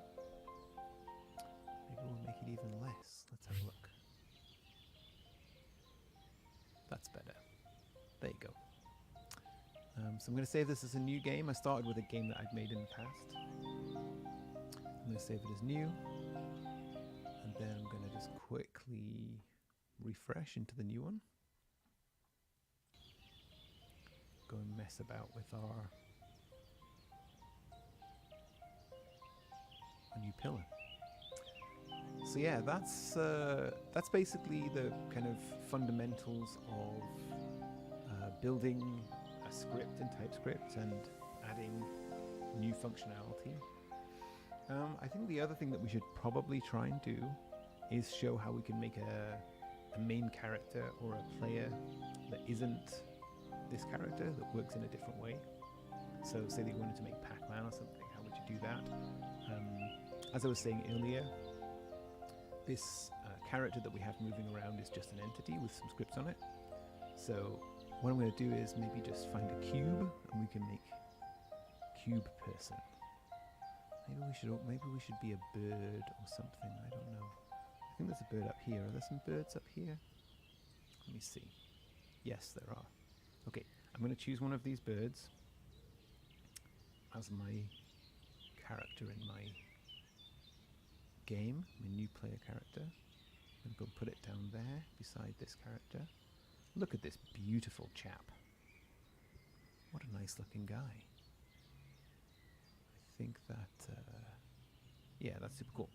And while I do this, I'm going to adjust my screen a little bit, and then once we're finished, we can have people jump in and play around with this new bird player character and see what they think. Okay, so the first thing I'm going to do is make a brand new script on this player character. I'm going to call it Bobby D Bird Movement. And save that. And then I'm going to close these other things because I don't need them for now. Just make my code editor smaller so I can see what I'm doing. Get rid of the bar at the bottom.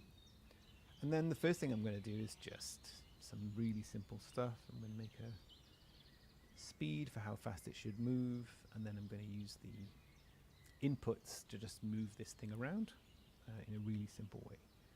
So I'm going to say, I'm going to get the position of the entity. This, as we were saying before, this dot entity dot world transform dot position, and I'm just going to put it in a variable so it's less typing. Less typing is good. And then we're going to say, I'm going to say movement is a new vector 3, and then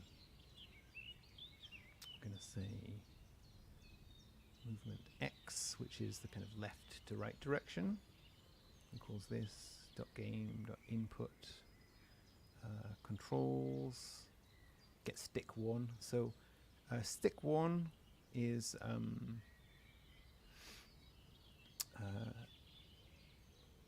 stick 1 is mapped to the left stick on a gamepad, the touch input on a phone, the left stick touch input. It's also mapped to WASD and cursor keys on the keyboard. So if you use these inputs, this .game.input.controls, it will automatically map those controls across all devices, and you won't need to do anything else. It'll just automatically work on a phone, etc. We could do this in a nicer way, but can I make a crowd? Yes. Can I make a crowd? Yeah, yes, you can make a crowd. We're going to finish what we're doing right now, and then we can come back to that one. So, let's see what we did. And we said, yes. And now we're going to do this entity. Oh, just say position. I already did it. I don't need to do that. Position, add movement. Right, so we should now see only a slight problem. The slight problem is that the Z movement isn't right, so let's flip that. There you go. So now we've got our little bird. I think we should turn the bird around because which way is the bird facing? Facing us. I'm going to face it this way. Should we be a huge bird or a small bird? I don't know. If you have thoughts on huge bird versus small bird, put it in the chat. I'm going to make sure that the rotation for this bird is zeroed because we don't want it to rotate it at all. Oh, wait a minute. That was fun. Big bird. Maze Play says big bird. Okay. Big bird, small bird. Oh, wait a minute. Big bird, small bird. Okay, 2 big birds, 1 small bird. Anybody else have an idea about big bird versus small bird? Because we are absolutely, we're in a tie-break situation. Here you go. Medium bird. Global Game Jam is not helping with their suggestions. Medium bird. Medium bird. So let's make medium bird. There you go. So if we want to make, we did something very, very simple. We just took the input of the controller and we just stuck it in the movement. Okay, tiny bird, big bird, tiny bird. Wait a minute. Let me go back. I've lost count. Big bird, that's 2 big birds. Small bird, medium bird, tiny bird. Okay, well, we can't make it too tiny because then we won't even be able to see it. That will be super confusing. So, I didn't use my speed. I forgot about that. So let's just do that for a second. I think the speed's too fast anyway. Medium, no, movement. Multiply. So multiply scalar multiplies both of these axes of your thumbstick or your input by a single number, and the number I'm going to use is this speed, so that we can. Oh wow! Look at that! Pew! Much too fast. And then I'm going to do the trick that we just did before, where I'm going to multiply by the amount of time that it took between the last 2 frames, which will make us go a lot slower. But what that's saying is, oh, we're going to change by 10 units per second by doing that. Not delta. I can't type. If anyone knows how to spell the word number, if you could put that in the chat, that would be very helpful. Let's go between 10 and 100 for this one. And now we can go and look at our speed. How fast should a bird be? How fast should it? Okay, we did big versus small. What about fast versus slow? Is this a slow bird that just moves around at a very leisurely pace? Or is this a very fast bird? Or an incredibly fast bird that moves around at a fast pace? If you have an opinion, let me know. If not, I'm probably going to make it somewhere in the middle. Maybe like this. Boop, boop, boop, boop, boop, boop, boop, boop. I would also like to maybe get it pointing in the direction that we're moving, but I don't think that's essential at all. I'm going to leave it at 100. Okay, tiny bird. It's blue, like Sonic. Okay, we'll make it 150 for the sonicness of it. Okay, that's faster, that's faster. So next thing I'm going to do, without anything else, is I'm going to make this bird the main character in this game. To do that, we need to do 2 things. The first thing that we need to do is make it a template. So a template is kind of like packaging up all of the stuff that's inside an entity so you can reuse it. Once you've made a template, you can spawn it, you can create multiple copies of it, and you can also use that as the main character in a game. So I'm going to create a new template. I'm going to call it Bobby D Burb Player. I'm going to save it. Boom, done. And then the next thing we're going to do is make the game use that player. So right now, in the save options and the settings for the game, you can see down here in additional game options, it says player template. And currently it's using the default player template, but now I'm going to click this. I'm going to click my Bobby D. Burb player, select, and then we stop and start this game. Instead of the previous character being spawned over there, now it's burb time. It's time to burb. Check it out. This burb is majestic. What adventure will this burb go on? Very hungry. The camera makes it look amazing. Okay, let's go on a burb journey.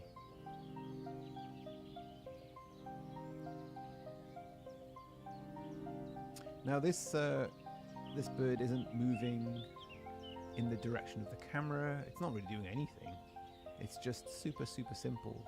And I just wanted to show by putting a couple of lines of code in, you could change what the character is doing, and also that you can use a voxel object for the main character here. And so, yeah, going to also uncheck this box, player uses avatar, because that will try to replace some stuff on the character with your actual player in game.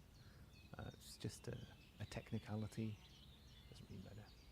Okay, now we need to become pandas. Okay, well, if you have an object that you want this main character to be and not just a verb, let me know, and I will change the character in this game to be the object. If you know of an object, or if you want to make one, I make the people cheering. Okay, somebody was asking about crowd earlier. I will get back to that. It says, now we need to become pandas. Okay, let's just find a panda. I'm sure we have a few.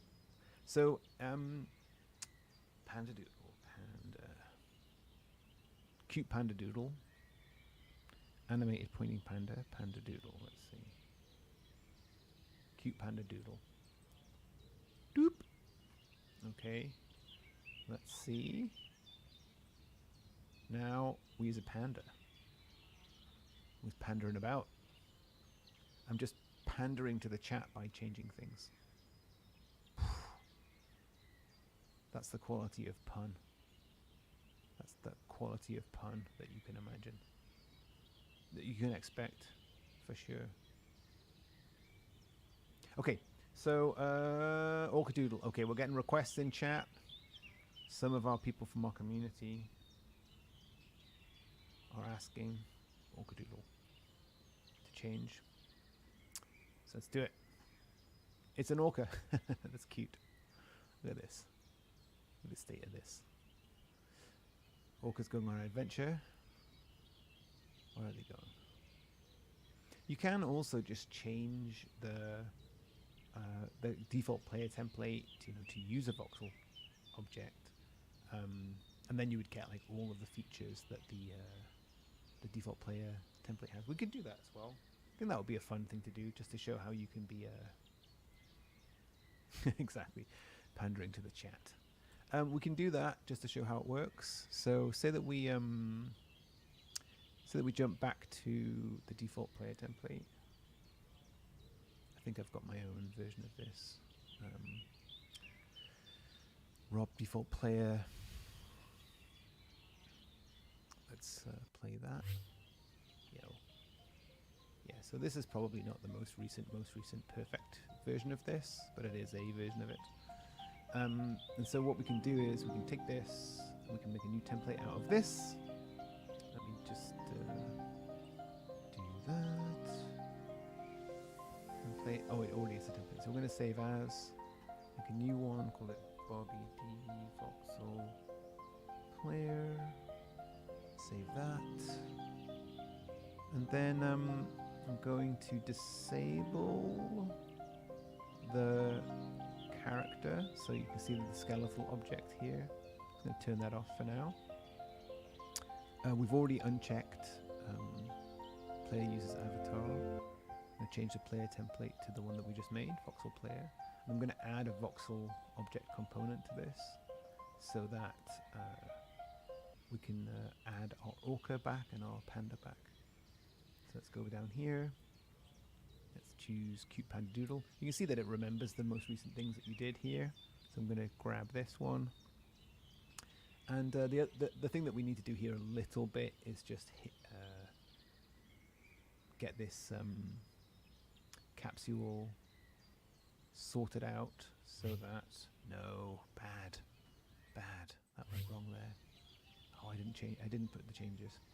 Okay, I made 2 mistakes. Come on, give me a break. New. We're going to be the panda. I'm going to say select, and the thing that I forgot to do is this thing in here, which is push to template. If you don't do that, then it doesn't remember what you did. Okay, so now also my player. Come on, you can do it, Bobby D. You can make this work. Why is this not turned off?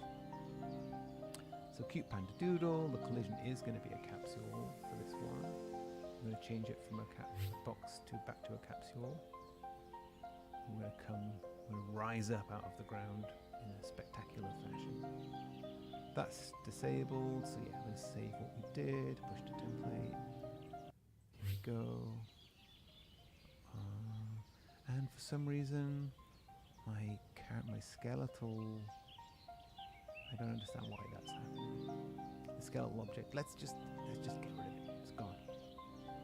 You're gone. You're out of here. Push a template. Save. Okay. Now I believe it's panda time. Oh my god, it's so cute. Okay, so what we did there was we took the default player template.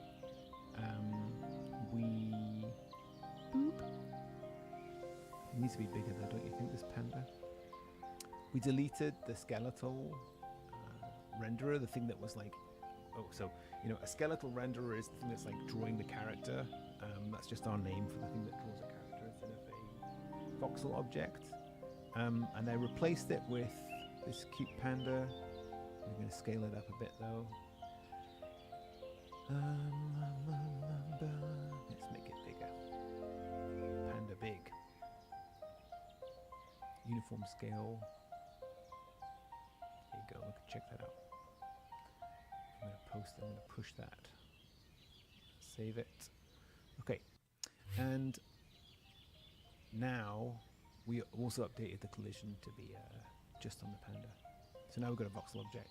You can also use a animated voxel object here, animated in the voxel animation tools. Oh, the burb is still getting a keyboard input over here. Burb wants to be in the mix. Can we get them both together? Yeah, they can hang up together now. And let's show what it looks like with the orca, because that was really nice as well. Let's go orca doodle. And then we can push that to the template. And then we can click, click, click, click, click. Now he is an orca. Going on an adventure. Yeah, and you get a lot of stuff for free. You can see that the character is kind of stuck to the top of this pillar and it's moving around nicely. That's called parenting, and the default player will do that for you. But there's also a bunch of that dungeon room in Zelda where you're facing off against yourself. Yes, yeah. So like you're trying to get yourself, says Summer Sky. Absolutely, yeah. Yeah, I mean, I think there's a ton of different really interesting things you can do purely by having a bunch of things being controlled by the player. And in general in games, we tend to always kind of do the same thing, which is that everything is, there's one player and that's it. But I've seen a bunch of indie games where they control a bunch of things at the same time. We can easily take our burb here and duplicate it out a few times. Going to hold Control and Shift, make a little crowd of burbs, and then you know, we're controlling all of these burbs now, right? Because, like I said before, the reason why this orca kind of seems like the player is that the camera is pointing at it, right? And the camera is pointing at it because we've said, oh, this is the player, and like that's the only magical part about it. But you know, that if the camera was pointing at these other things, they would seem like the player for sure. Bird army, come to me, my burbs. It's giving like a speech to all of the burbs. So yeah, I think you know, with one of the things I really like about building things out of voxels is that it's really straightforward to build something. You know, you don't need to have any modeling skills. You can build. If you look at the kind of complexity of one of these burbs, they're very simple. I mean, I think it is a real skill to be able to build voxel things in a simple way. But you know, we can go and look at the original bird here, and you know, this is it's relatively simple. The form is relatively simple, so I can remix this in the voxel object editor we have, and even just taking other people's objects as a starting point, and then, you know, adding other. I mean, we should make a fancy. Feel like we should make a super fancy version of this bird. Now we're in here. Do you think the whole body should be pink or just the head? I feel like I'm going to go full pink. Look at that. Resplendent. But maybe keep the tail feather.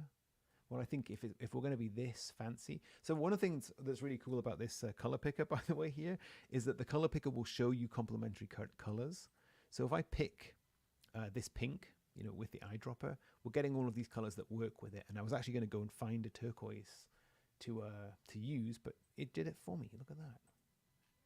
Fancy, fancy, fancy. I think that's pretty amazing. That's one of the best things I've ever made. I feel like it needs one tiny addition though. I think it needs a little. I'm going to use this blue, but I'm going to put it on the top. Boop! Look at that. Look at that. Fancy, fancy, fancy. Okay, I'm going to save this. I'm going to jump back over here. And yeah, let's replace our burb army with our new one that we just made. So I'm gonna in the search tool over here, I'm going to look for all the birds we just placed. I'm going to do it this way actually, because there's some other birds in here that are doing other things, and I don't want to disturb those birds. So I'm going to control click on each of the birds, and then we can go in here and just change it to our new one. Bluebird idle, that's mine. Select. And then, let's see, did they change? What is happening? Did I save my changes? Did I do something? Did I make a mistake somewhere? No?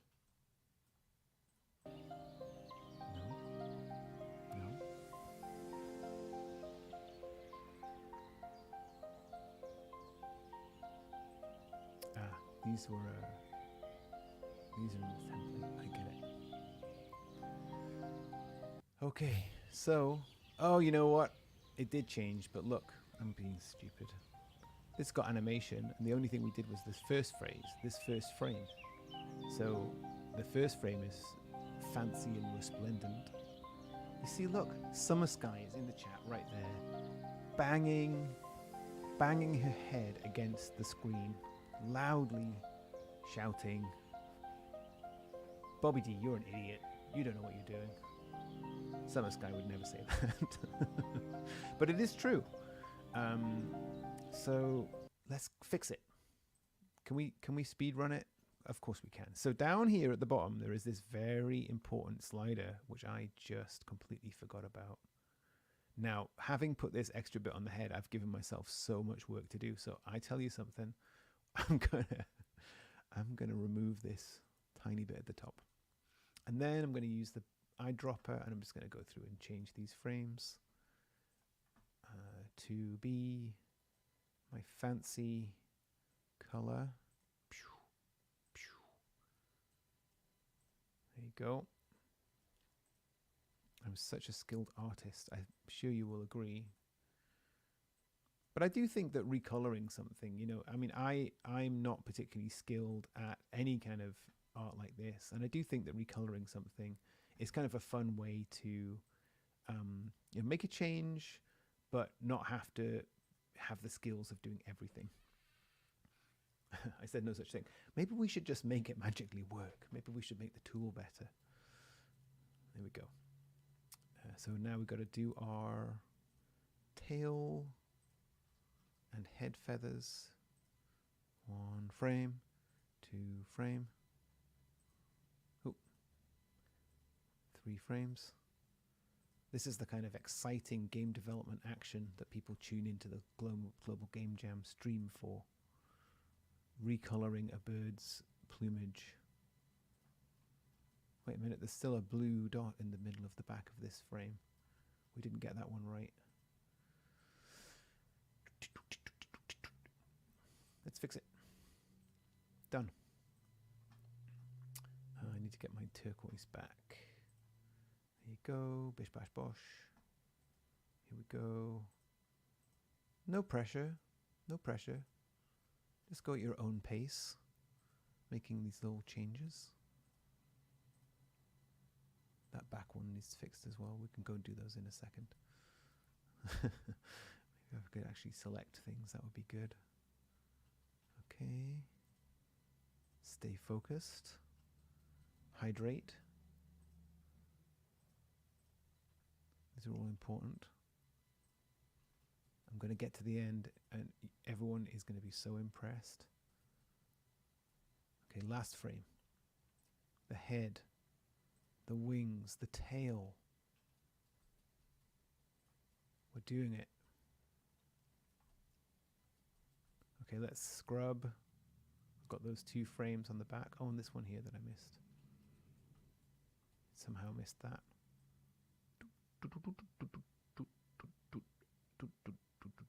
Oh, I did its head all the way through, but I decided to not do it on the first frame, even though I said I was going to do it. Okay. Oh, no, no, no, no, no. Don't do that. Don't do that. Don't do that. Okay, so what do I need to do? I need to change basically just down to its neck. Is that what we're saying? Okay. I can do that. I can do it. Here we go. I'm going to paint here like this. Okay, and it's got 1 block in. Let me check this. Let me check it before I do it. Yeah. Yeah. We can do this. We're professionals. Look at that. That's fine. Very nice. Okay, and then the 2 in the back, and then we're finished. Nice. Okay, eyedropper here, paintbrush here, click this here. It's quite therapeutic, really.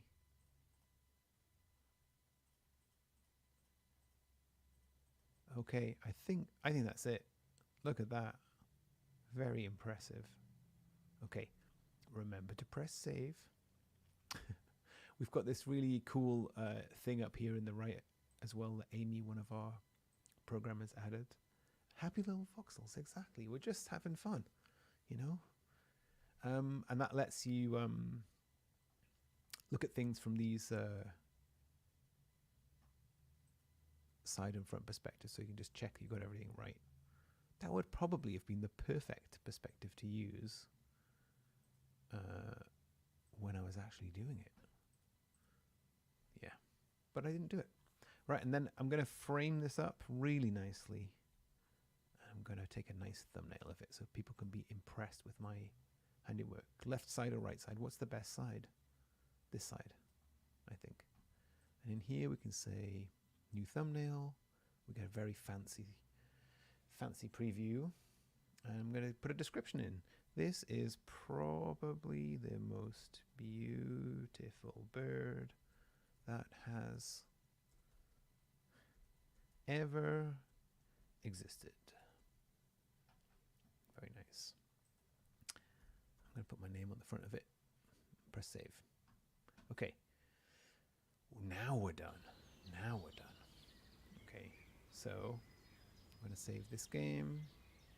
I'm going to reload. at the moment, if you make a change to something that's already in the game, oh look, 2 of the verbs are only just normal verbs. They aren't fancy ones, so we can change it. That's okay. Everybody can be a cool bird here. Nobody's gonna get left out. I'm gonna change it to my version, but check this out. These birds are fantastic. Very cute. It's always fascinating to me how you can get such movement and convey the idea of an object in so few voxels or pixels. And Fox Elias, I think, made this originally. It's really fantastic. So yeah, I think we're probably running out of time. If anyone has any last questions or thoughts or ideas, throw them in the chat right now. But we're kind of like 3 minutes away from the top of the hour, and so we're not really. Feel free to end the stream when you're done. Oh, feel free to end the stream when you're done. We are not under any time pressure. Thanks very much, Tim. How kind. So actually, now we can do whatever we want. Tim's leaving, so we can go crazy. Any idea that we had previously, we can go completely bonkers. I think Charlie just turned up in the stream chat though. Yeah. So if you have any ideas, any thoughts, let's go back up earlier. Somebody said, can I make a crowd? Who said, can I make a crowd? Oh, okay, can I make a crowd? Orkiness. Making a crowd. What would I do if I was going to make a crowd? I actually think I would start with this thing called waypoints. I think there's a thing. Waypoint. Jordan's waypoint testing. I would start here, I think. I'm going to play with this a tiny bit. We'll see what happens. So, this is based on our FPS game, and it has a few interesting things. The first of all, it has this doodle masked person who is navigating to random ones of these green pegs, and the one it's navigating to is being highlighted in brown. It can be a little bit difficult to see. This demo could be easier to see, but basically it's navigating around this this set of points, and then we've got Jordan, the green one, and what Jordan is doing is terrifyingly following us. It navigates to the nearest point to us, and then it comes, as far as I can remember, right off the nav mesh. Yeah, so look, it'll even jump down. I trapped it. It was trying to get back to its point. But now it's not clever enough to jump down here, so it's going to run all the way around, and it's going to come and see us. Come on, Jordan. As you might imagine, this demo was made by somebody on our team called Jordan, who also named all of the characters in this game Jordan. I think it's because he copied his own character, really. I don't think he was really doing it. So I don't think they respond to health, but they might. Yeah, so Jordan is terrifyingly good at chasing me around if I managed to trap him. Yeah, I wrote this in the first place, and the idea anyway is that you can drop these different this person's really funny. Runs around like as a tray. And then the red ones are just running around, just arbitrarily going between these points. They just pick a random point and route to it. But the point of this is that for all of the pathfinding stuff. Oh, wait a minute. What's happened? My mouse cursor, I pressed escape by accident. When you stop the game, these things that you just drop down are just called waypoint. And then Jordan did a bit of work to make them self-connecting. So yeah, you just drop them down, and there's a bunch of settings on them, and then these little agents, these little characters, will just start navigating based on their little scripts. I don't know if we have a more developed version of this. Some are saying, can I get a link to it? Absolutely.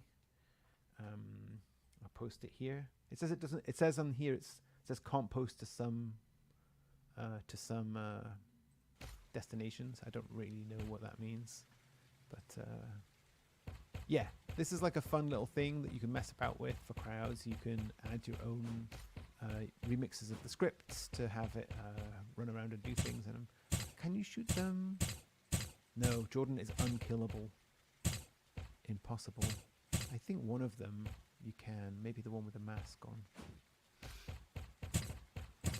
No, no health bar. What about the red ones? What about this one? No. Watch out though, the barrels are... Whoa! Oh look, they managed to recover. This one that is carrying the invisible tray is the most resilient of all. They're incredibly good. Oh man, go away, spooky Jordan. That one's too scary. Yeah, so I don't think you can damage these ones. There is a version of this where you can damage them. And I think that Boo Radley on our team also had a version of this that was a bit more developed. But yeah, fun stuff, fun stuff, fun stuff. New comments. That worked, thanks. Good stuff, Summer. Yeah, so I mean, the other thing is that there's a version of this that hides all of these waypoints, right? So you don't have to have your game be full of bright green pins. But yeah, this is also a kind of game where the player character is hidden and you're represented by this floating gun with a little shadow underneath you. Feels really nice. It was written by Charlie on our team originally and then updated by Brad and Heather. This specific version is still a product of what Charlie did. Yeah, so this, you know, the FPS starter that we have is fun to play about with. Everything's put together. And like I was saying before, everything in here is built using .Big Bang, so you can like select the weapon, select the player, and inspect how it all works. Okay, well, yeah, I'll just finish up by saying we are going to be around for all of Global Game Jam. We're a sponsor, obviously, but also we're going to be making games. In our Discord, in the various jam sites, we've got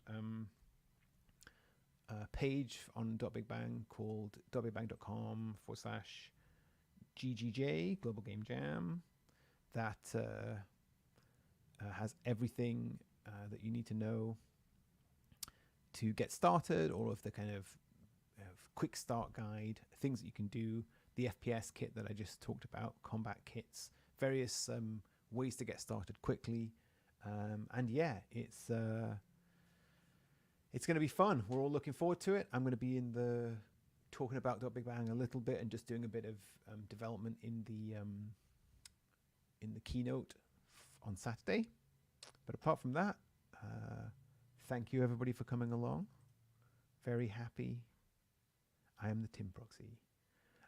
Very happy that you all showed up. Happy to be able to show some cool things. I think, yeah, let's just roll through some cool stuff.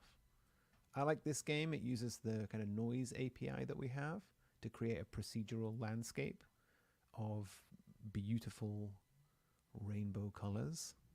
It's fun to zoom out on this one. So yeah, it's just creating this around the player. It's not particularly fancy, but it's super nice.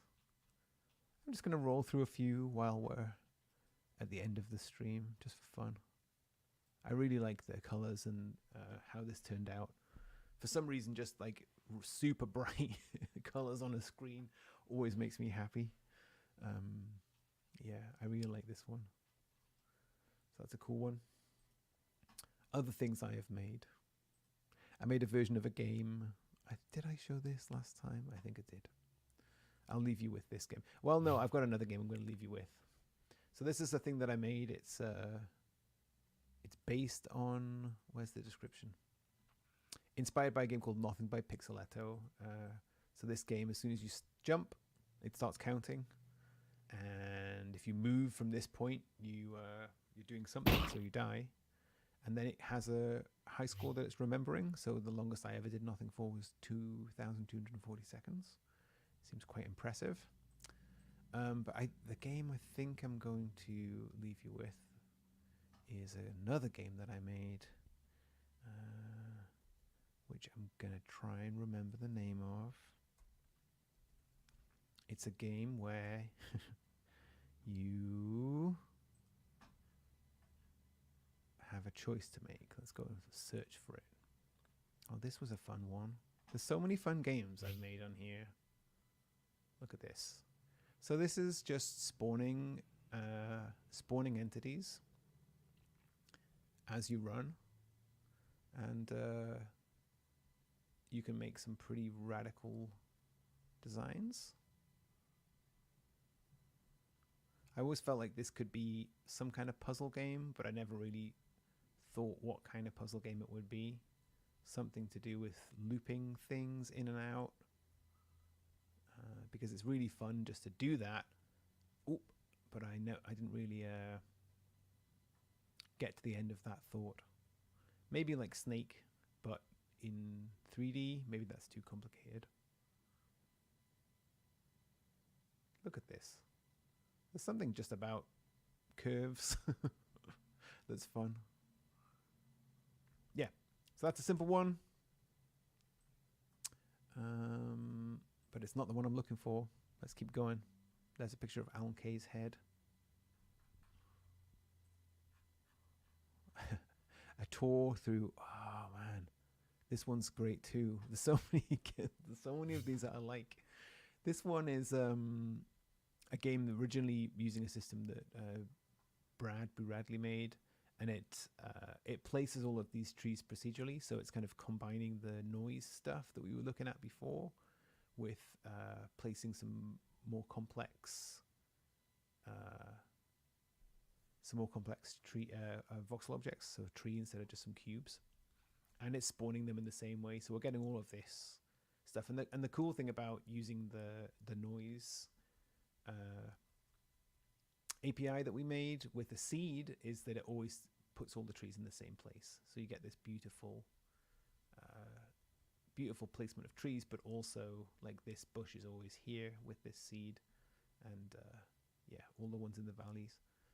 That's really nice. Next, portal gun. I did make a portal gun, but I didn't finish it. So, you know, it's kind of half done. I'll show you what it does so far. So you can put one here, and then we can put one here, and then we can go in this one and come out that one, and that's it. It's inspired obviously by the game Portal. We could put that one up there. Whoop.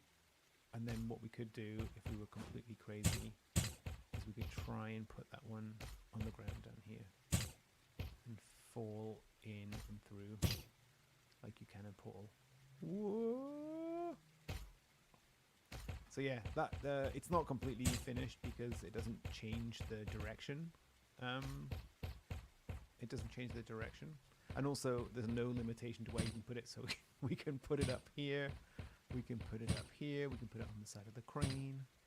Let's put it on the side of the crane and go in here. Whoop. Yeah. Oh, and we put it on top of each other. None of this makes any sense at all. But yeah, this is a fun one. I mean, I probably did this in 15 minutes, just messing around, just playing with the existing stuff that's there. Nothing too complicated. But yeah, this one, I'll put links to all of these. Like I say, this one's not finished, so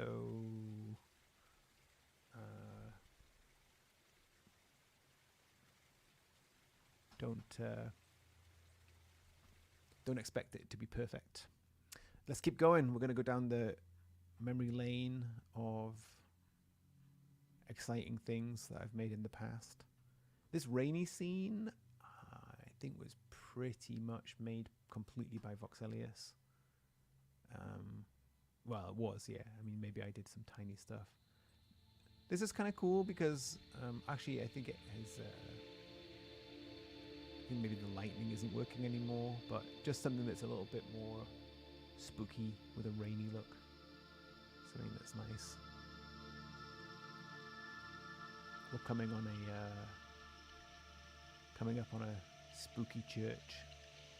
I think you really can get these trees are by somebody called Verlier that was made some of the most beautiful objects that I've seen anybody in the community make, and I think, you know, you really can get something that's atmospheric and really beautiful in voxels. Let me see if I can fix this. Can we change the bloom? Yeah, we can. Look, we can change it down here. There you go, that's better. Yeah, and look, and now the lightning's working. Genius. But now I can't move anymore.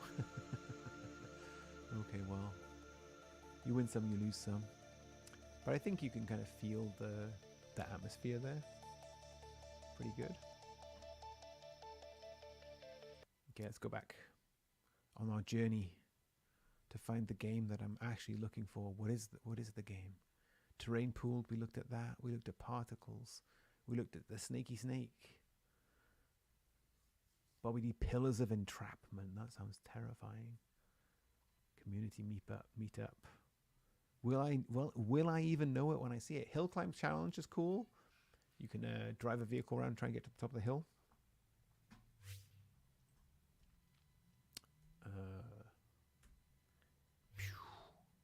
There you go. Spawn a vehicle, drive up a hill. I'm going to put this in the chat. Maybe somebody will join in.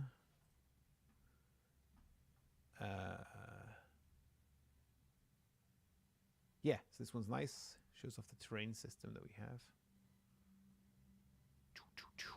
That's fun, but that's not the game I'm looking for. I'm going to keep looking for it.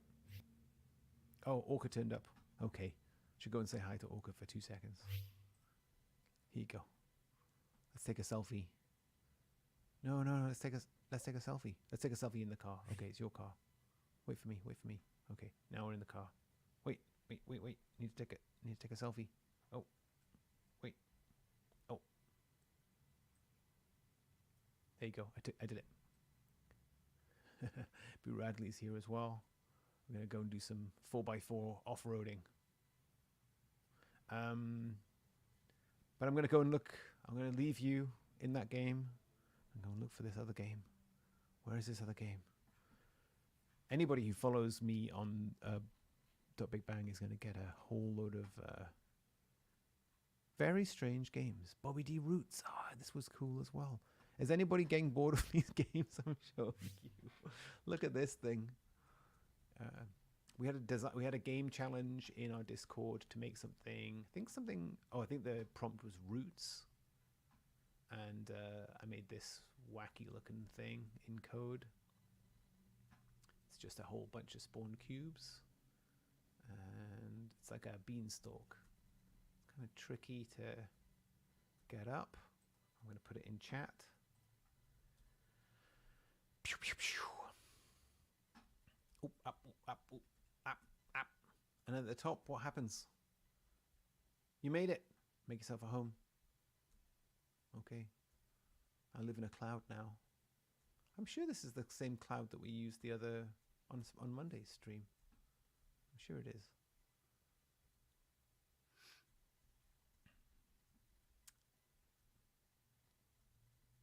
Let me see.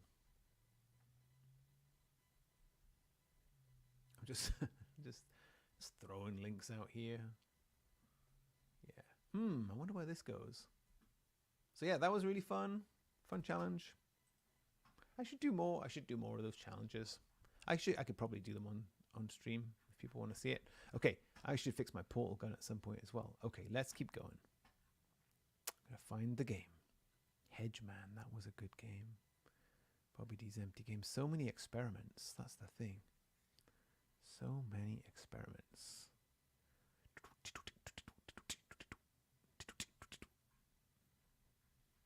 I'm looking for a game that you can only play once.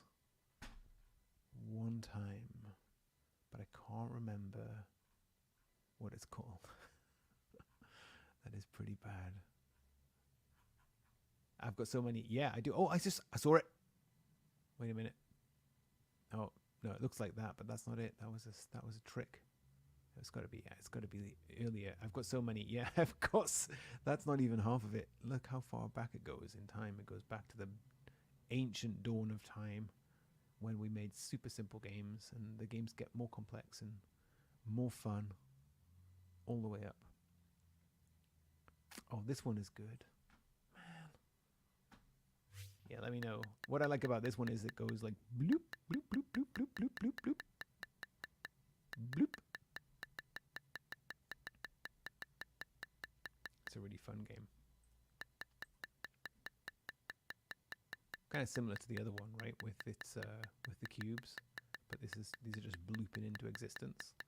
So this this flower is a template, and you can spawn it, and it has its own little script that does the blooping, and that's what makes it fun. That's what makes it feel nice. Back, back, back. No, not back to the Portal game. That's not the one. Let's find it together. Okay. I'm going to use my eyeballs. I'm going to scan. I'm scanning. Terrain pool forest. We showed you the forest. We didn't show you the particle grass, but it is very cool. Playing sounds. Nope. Nope. Nope. Nope.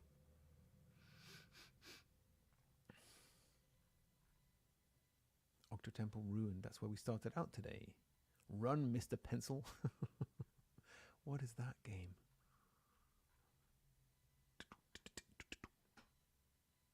I'm going to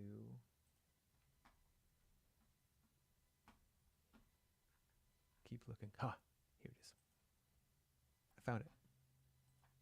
Found the game I was looking for all this time. It's called Great Fun Game. And let me see what happens when I run it. Yeah, perfect. Perfect.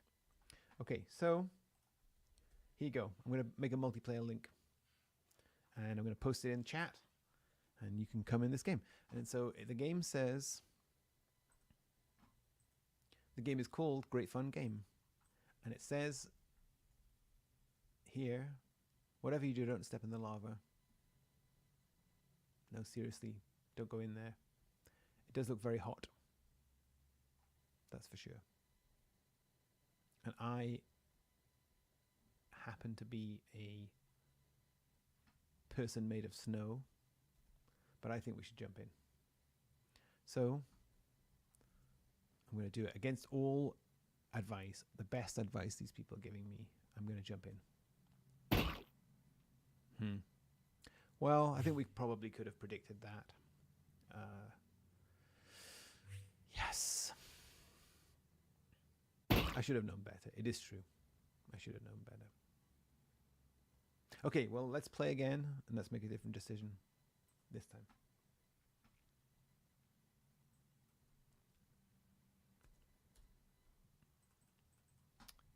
Let's play the game again.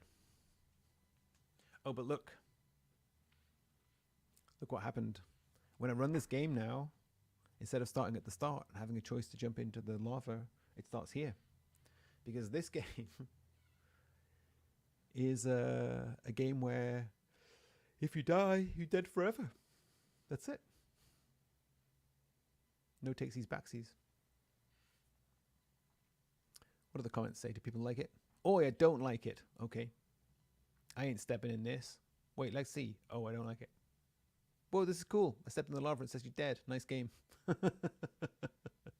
Thanks, little drog. No point, but it also won't teleport me back. I joined again. It still says the same thing. Is this supposed to happen? Yes. This game uses save data, so you can never go back. It's a permadeath game. That's right. There's no way back. There is a way back. There's a secret. But I can't tell you what it is. Okay, that's it. We found the game. So today, just to review, we spent some time looking at how to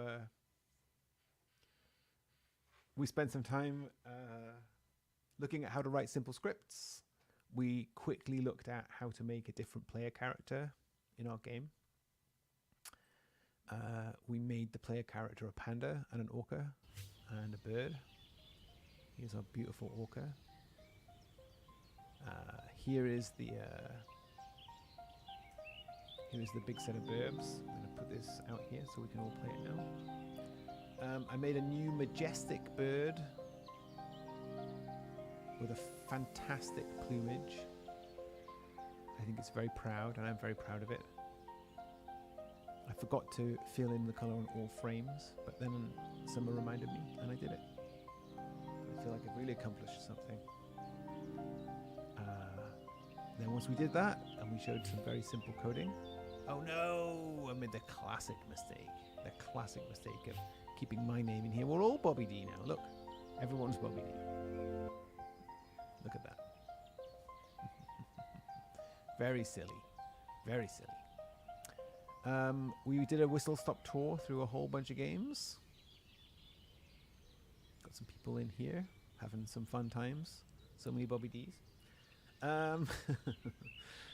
Then we looked at lots of silly games that I've made in the past on Big Bang. Both actual games that you could play, like the Portal game, plus a whole bunch of other stuff that's in there. Feel free to go through my profile or add me on Big Bang. I'll put a link to my profile here. Profile Bobby D. So you can go and tour through those games and play them and remix them and do whatever you want. I'm going to put that in the chat. And then finally, if you want to use Big Bang for Global Game Jam, you can sign up to Global Game Jam. And then I'm going to go and jump out and look at our Global Game Jam blog post. Check it out. So we've got a nice blog post, and then we've also got, like I was saying, .bigbang.com GGJ. Kind of explains everything that you need in order to get started. Somebody's fixed this video since I last looked at the page. It's magical. It's magical. Here I'm going to post this, and yeah, feel free to sign up. We would love to have you. Love to have you in our Discord. We've got a whole bunch of people. I'll be hanging out doing stuff. If you've got questions about how to do things or whether you can make a game, what kind of game you want to build, that's all there. So that's just linked directly from the page I just posted. And yeah, we're all super excited. There is one final feature that I should be able to show tomorrow, actually, which is that we're actually enabling sound upload for Global Game Jam.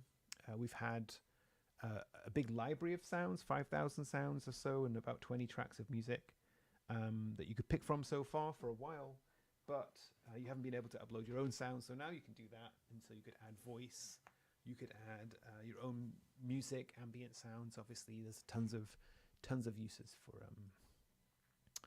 for uploading sounds. So I'm hopefully going to show you that tomorrow. Been rushing around today getting it done. Okay, well, that's the end of the stream. Thank you. Maze Plays says, what? Yeah, that is true. That is a true fact. Now, it maybe even be live right now. Should we check? Maybe we should check. Maybe it's live right now. I'm going to make a new game. I'm going to put a... I keep saying I'm finishing, and then I keep not finishing. Sorry, Charlie. I'm going to be finished really soon, I promise. I'm going to get out of here. Show all. I need to find my favorite pillar. There you go. And to make it make a sound, I'm going to put a little sound component on it. Boop. And then here, oh look. Oh look, it is live. It is live. So previously what you would do in here is you would search for a sound and you would put it in here. But now you can click this little button in the top right. Click on here. Search for a sound like this. Oh, you can't see my file picker. That's probably a good thing. It's probably a good thing, not randomly sharing parts of our screen. But I'm going to pick a sound. Let me see, something fun and simple. I don't know if you'll be able to hear the preview, but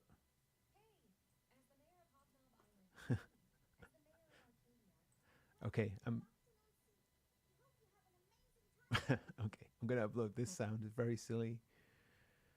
So now it says done, and as soon as you upload a sound here, you get like the file name in the top. So we're going to change it. This one says welcome to Blockton on Sea, like this. And you can add a description. I'm not going to describe anything. I'm going to add voice as a tag so other people could find it if they wanted to. I'm going to hit save. Welcome to Blockton on Sea. We hope you have an amazing time here. Okay, I don't know how loud that is for you, but it's... Welcome to Blockton on Sea. Welcome to Blockton on the Sea. And if I want to make that play automatically when I come into a game, I can just add I have a little script that does that, called something like SFX. Welcome to Blockton on Sea. This will play it whenever it changes. We hope you have an amazing time here. Okay, let's try. Welcome to Blockton on Sea. We hope you have an amazing time here. We hope you have an amazing time here. This is the length of the piece of audio. It's 4 seconds, 4.13 seconds. So if we want to loop it now, at least we can. I want to make this automatically loop at the end, but we can type it in here, and it will loop. POMPD upload sound example PLE. Save. Can't spell, can't type. Description. You can now upload sounds in .big bang. Use the sound clip picker to do it. We'll also make a guide. We'll also make a guide for this so that people can know how to do it. That will be coming in the next couple of days. So let's press play. Welcome to Blockton on Sea. We hope you have an amazing time here. Welcome to Blockton on Sea. We hope you have an amazing time here. Welcome to Blockton on Sea. So that's fun. And then, of course, you have an as soon amazing as you've time done that, Welcome you can post to it and other Blockton people on can Sea. hear it. So there's We no hope you have an like, amazing download the time build, here. change the Welcome files to and Blockton stuff. on Sea. So yeah, We hope you have an amazing time that here. will let people make really interesting things for Global Game Jam with interesting ambient music, etc. So secrets, telling you all of the secrets today. Okay, that's it. Wow, I overran so much. I'm very sorry, Charlie. Charlie just says take as long as you want, but I don't think that probably means like 5 hours additional. So I'm going to get out of here. Thank you for joining the stream. I do apologize that it was blurry and it took us a little bit of time to get started. If anyone has any final questions, feel free to just put them in the chat right now. Otherwise, I am actually going to be back tomorrow. We had an opportunity to do lots of streams this week, and I thought, let's just do it. Let's hang out. Let's make random stuff.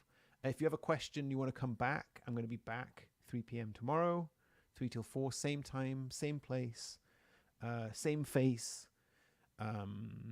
And yeah, if you have a question you want to bring and kind of fire in before tomorrow's stream or put it in the Discord or anything, then I can talk about that. Otherwise, I'm probably going to maybe look a bit more at level design tomorrow. Okay, thanks. See you. Bye-bye.